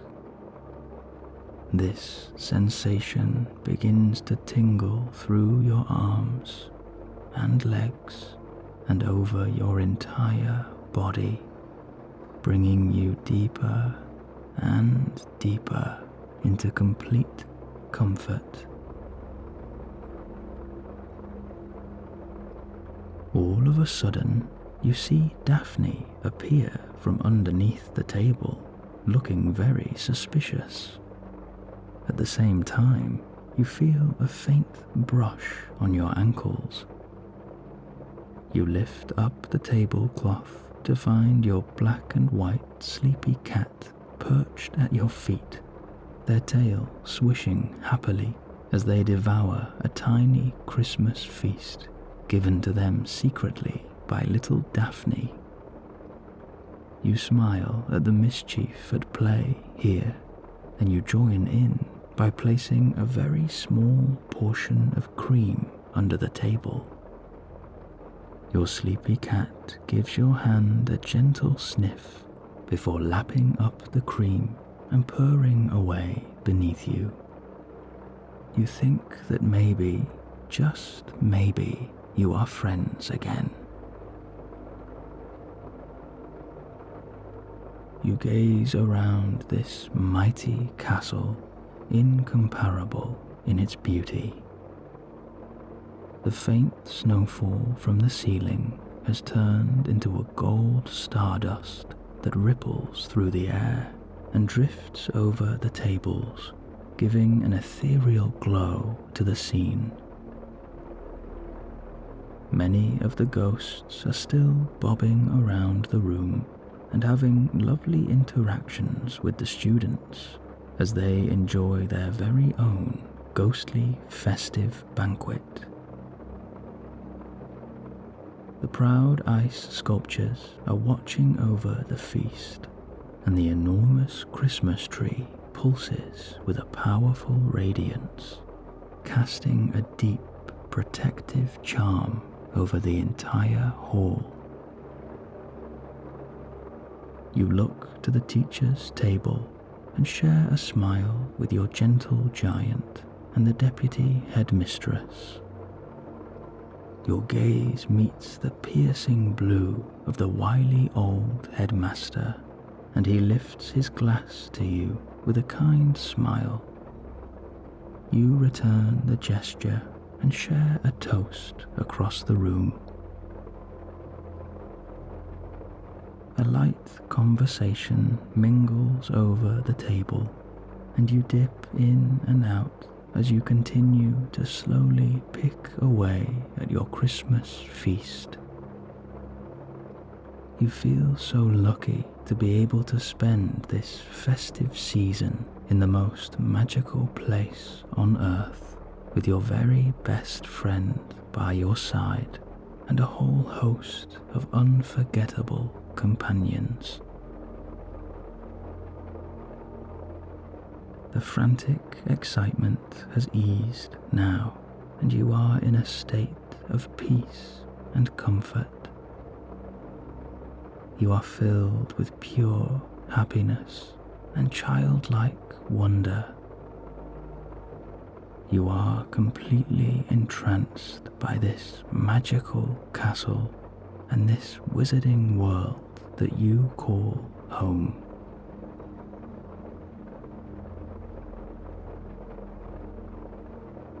And as the winter banquet finally comes to an end and you finish your last bite, the deputy headmistress stands up and swirls her wand over her head. In what feels like seconds, the silver platters have carried themselves out of the great hall, and the plates and cutlery disappear from view. The tablecloths are wiped clean and removed, revealing tables of pure blue ice, which remarkably are not cold to the touch. And as the headmistress finishes her spell, she calls for silence, and once again the hall obeys. It is tradition here, she says, to send a Christmas wish to someone who is close to you but who cannot be here tonight. She gestures for all the students to stand now and take out their wands. As you rise to your feet and take your wand from your pocket, the roof opens up and the enchanted ceiling has been replaced by the very real night sky, where high above you the constellations group together and glow in a shimmering radiance. The thought of someone special fills your heart, and you think of the Christmas wish you would like to offer them this year. Together, the entire hall lifts their wands, and as one, you cast your spell. A soft orb in your favorite color pulses at the end of your wand, before gliding up very slowly into the sky and mingling among the other wishes in all the shades of the rainbow. You stare at your orb, drifting closer to the stars now, and even from this distance, the light pulses brighter than ever. It is a light of hope and perseverance, of gratitude and of love, and you know exactly where to send it.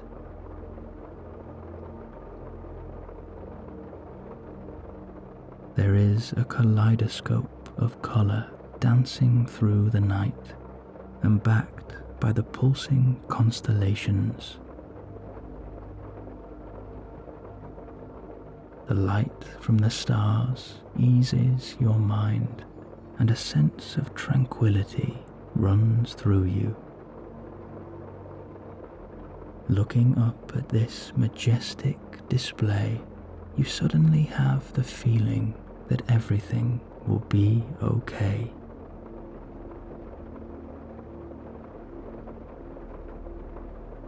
You watch in a silent wonder as the glowing orb carrying your wish moves further and further away.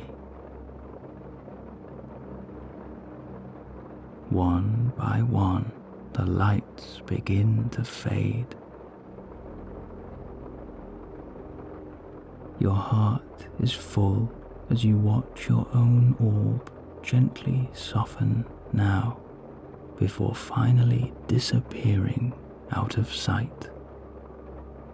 Your Christmas wish has arrived. You meet the gaze of your headmaster, whose watery eyes smile at you.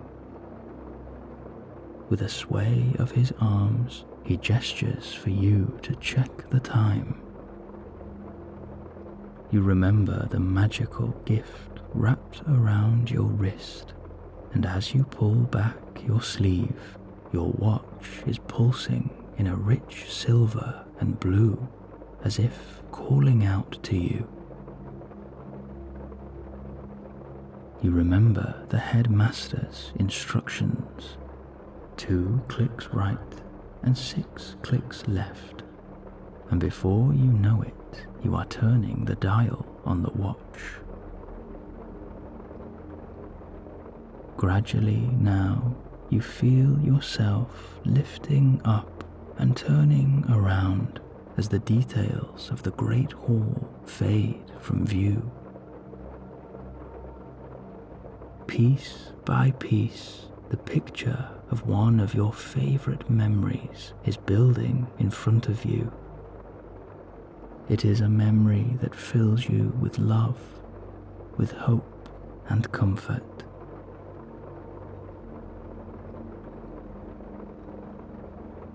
There is nothing that you can change about this moment, nor would you want to. Here you are, simply an observer, remembering all the little details that make this memory so special.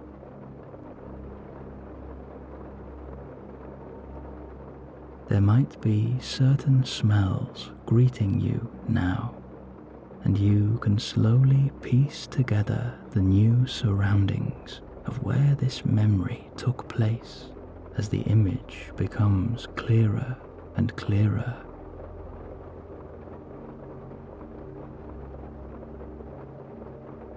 Being here inside this memory brings you to a state of pure peace.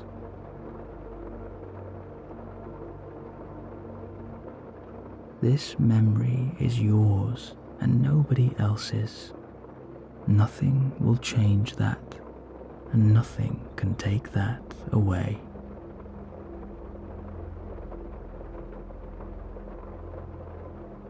You allow yourself to bathe in this scene and to watch this beautiful moment that you will never forget.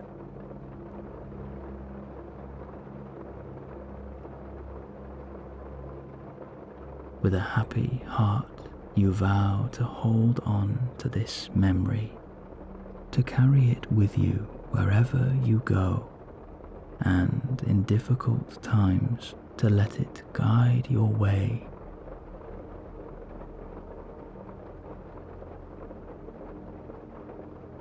you embrace these wonderful feelings and thoughts as you allow this memory to wash over you.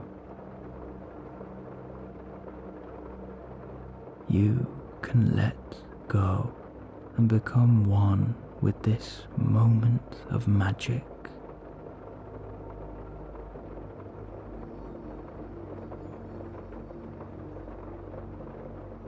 You know that you can return to this memory or any other whenever you need to, and you can allow yourself to feel comforted, loved, and completely at peace.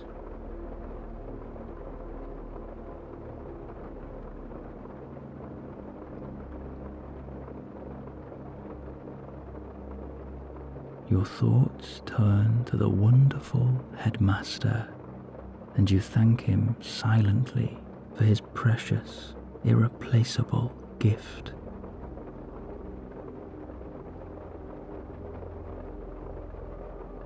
And bit by bit, you watch this memory gradually fade from view, and you feel yourself being lifted up one more time.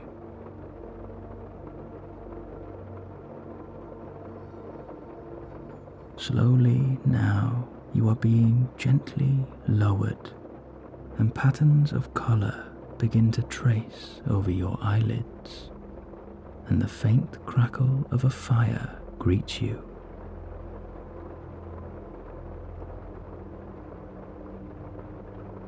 As the colours become clearer and more defined, you realise that you are safely back inside your house dormitory, the lovely Daphne holding your hand, and your best friend by your side as always. You share with them the magic that you have witnessed, and your best friend tells you that they had the same experience. Daphne admits that when she saw you both reach for your watches, she decided to bring you straight here, away from the hustle and bustle, to give you time to reflect in peace. The three of you share a warm embrace in total silence as an unspeakable comfort fills the air. Your memory may have faded for now, but those feelings remain. Daphne gives you a smile and whispers that she would like to give you both an early Christmas present. With the click of her fingers, two identical parcels drop onto your laps, wrapped beautifully in brown parchment. Your lovely elf gestures with her eyes to open it.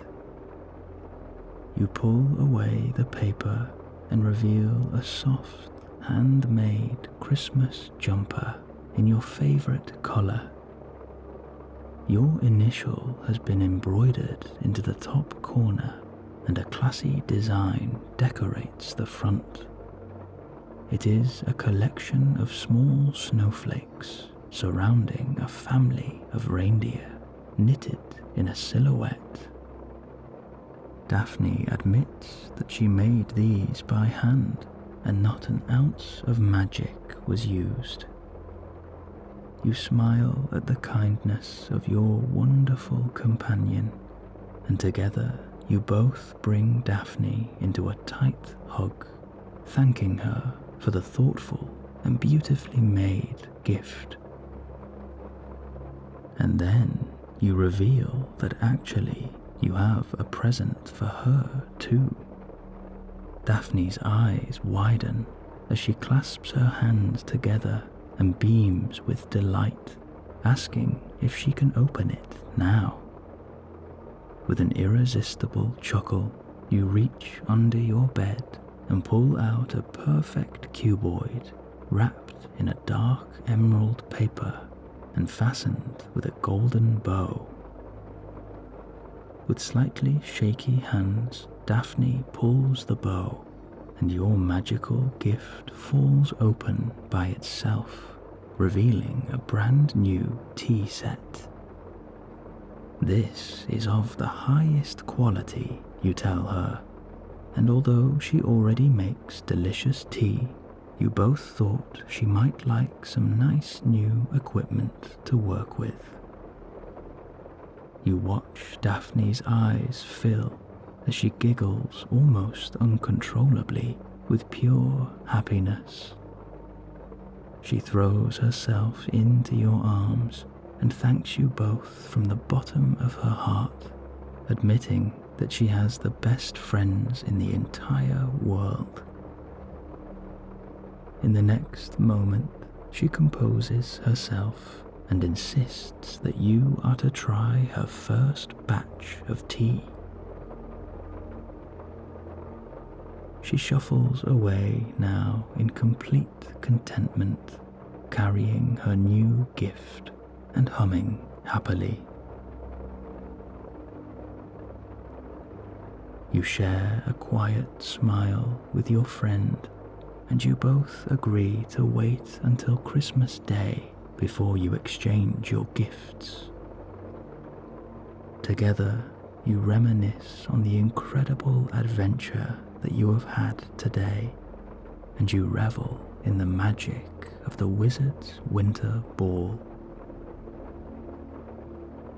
You share secrets and fantasize about all the future adventures that you might share in this world of wonder. You feel so lucky to have this incredible person by your side through this unforgettable saga.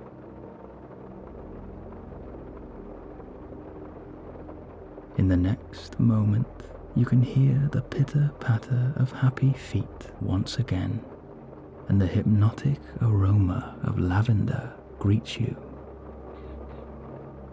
Daphne reappears round the corner, smiling from ear to ear and carrying her brand new tray, topped with a handmade teapot, giving off a swirling steam. Following at her feet is your black and white sleepy cat, strutting proudly into the room and making a beeline for your bed. They jump up to join you, curl up in your arm, and drift off to sleep almost immediately. Their rich, deep purr fills you with a tingling comfort and warmth. Daphne floats your teacup over to you, which is the perfect temperature in your hands. The smell of lavender washes over you, and you feel your eyelids blinking slow and heavy, as if a new weight has been added to them. This enchanted tea has been brewed to help you enter a deep, restful sleep. It will absorb any remaining tension and melt away any lingering thoughts, allowing you to sink into a new heaviness and drift off in peace. You take your first sip, and there is a beautiful warmth filling your mouth and softening your tongue. Your entire body begins to tingle with a gentle vibration, and you feel each and every muscle begin to relax as your mind becomes completely clear.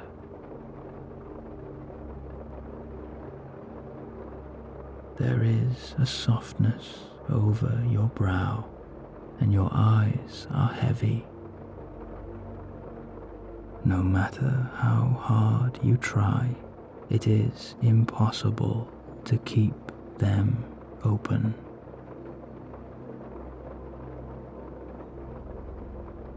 Your cheeks are warm and your tongue and jaw soften.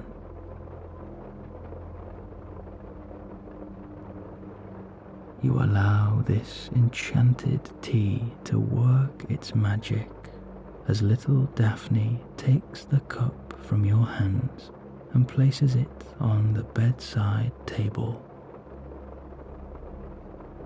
You lie back gently and feel yourself becoming heavier, heavier, and heavier. A beautiful warmth trickles down your neck, relaxing all of the muscles in your neck and shoulders.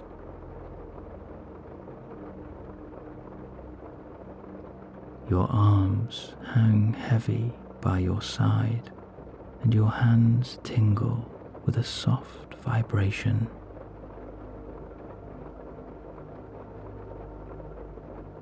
There is a new warmth in your chest and your belly as your breathing slows down.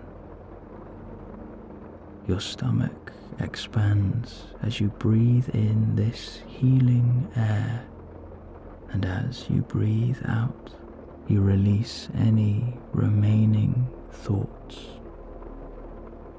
You can let go.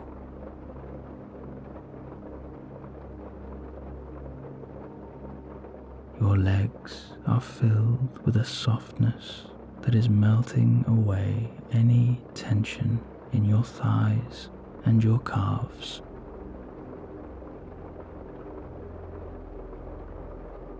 Your feet tingle as your whole body becomes heavy and completely free.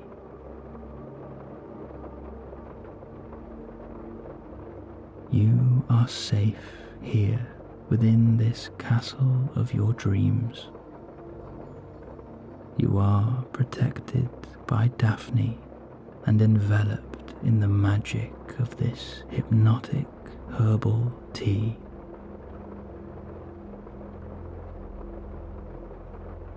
The sound of your purring companion and the crackling fire washes over you as bit by bit you go deeper and deeper.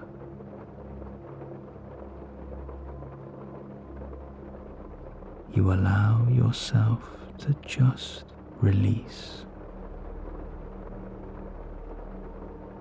You have had the most incredible festive season here, making so many unforgettable memories, and you smile at the thought of many more adventures still to come in this magical world that is your home.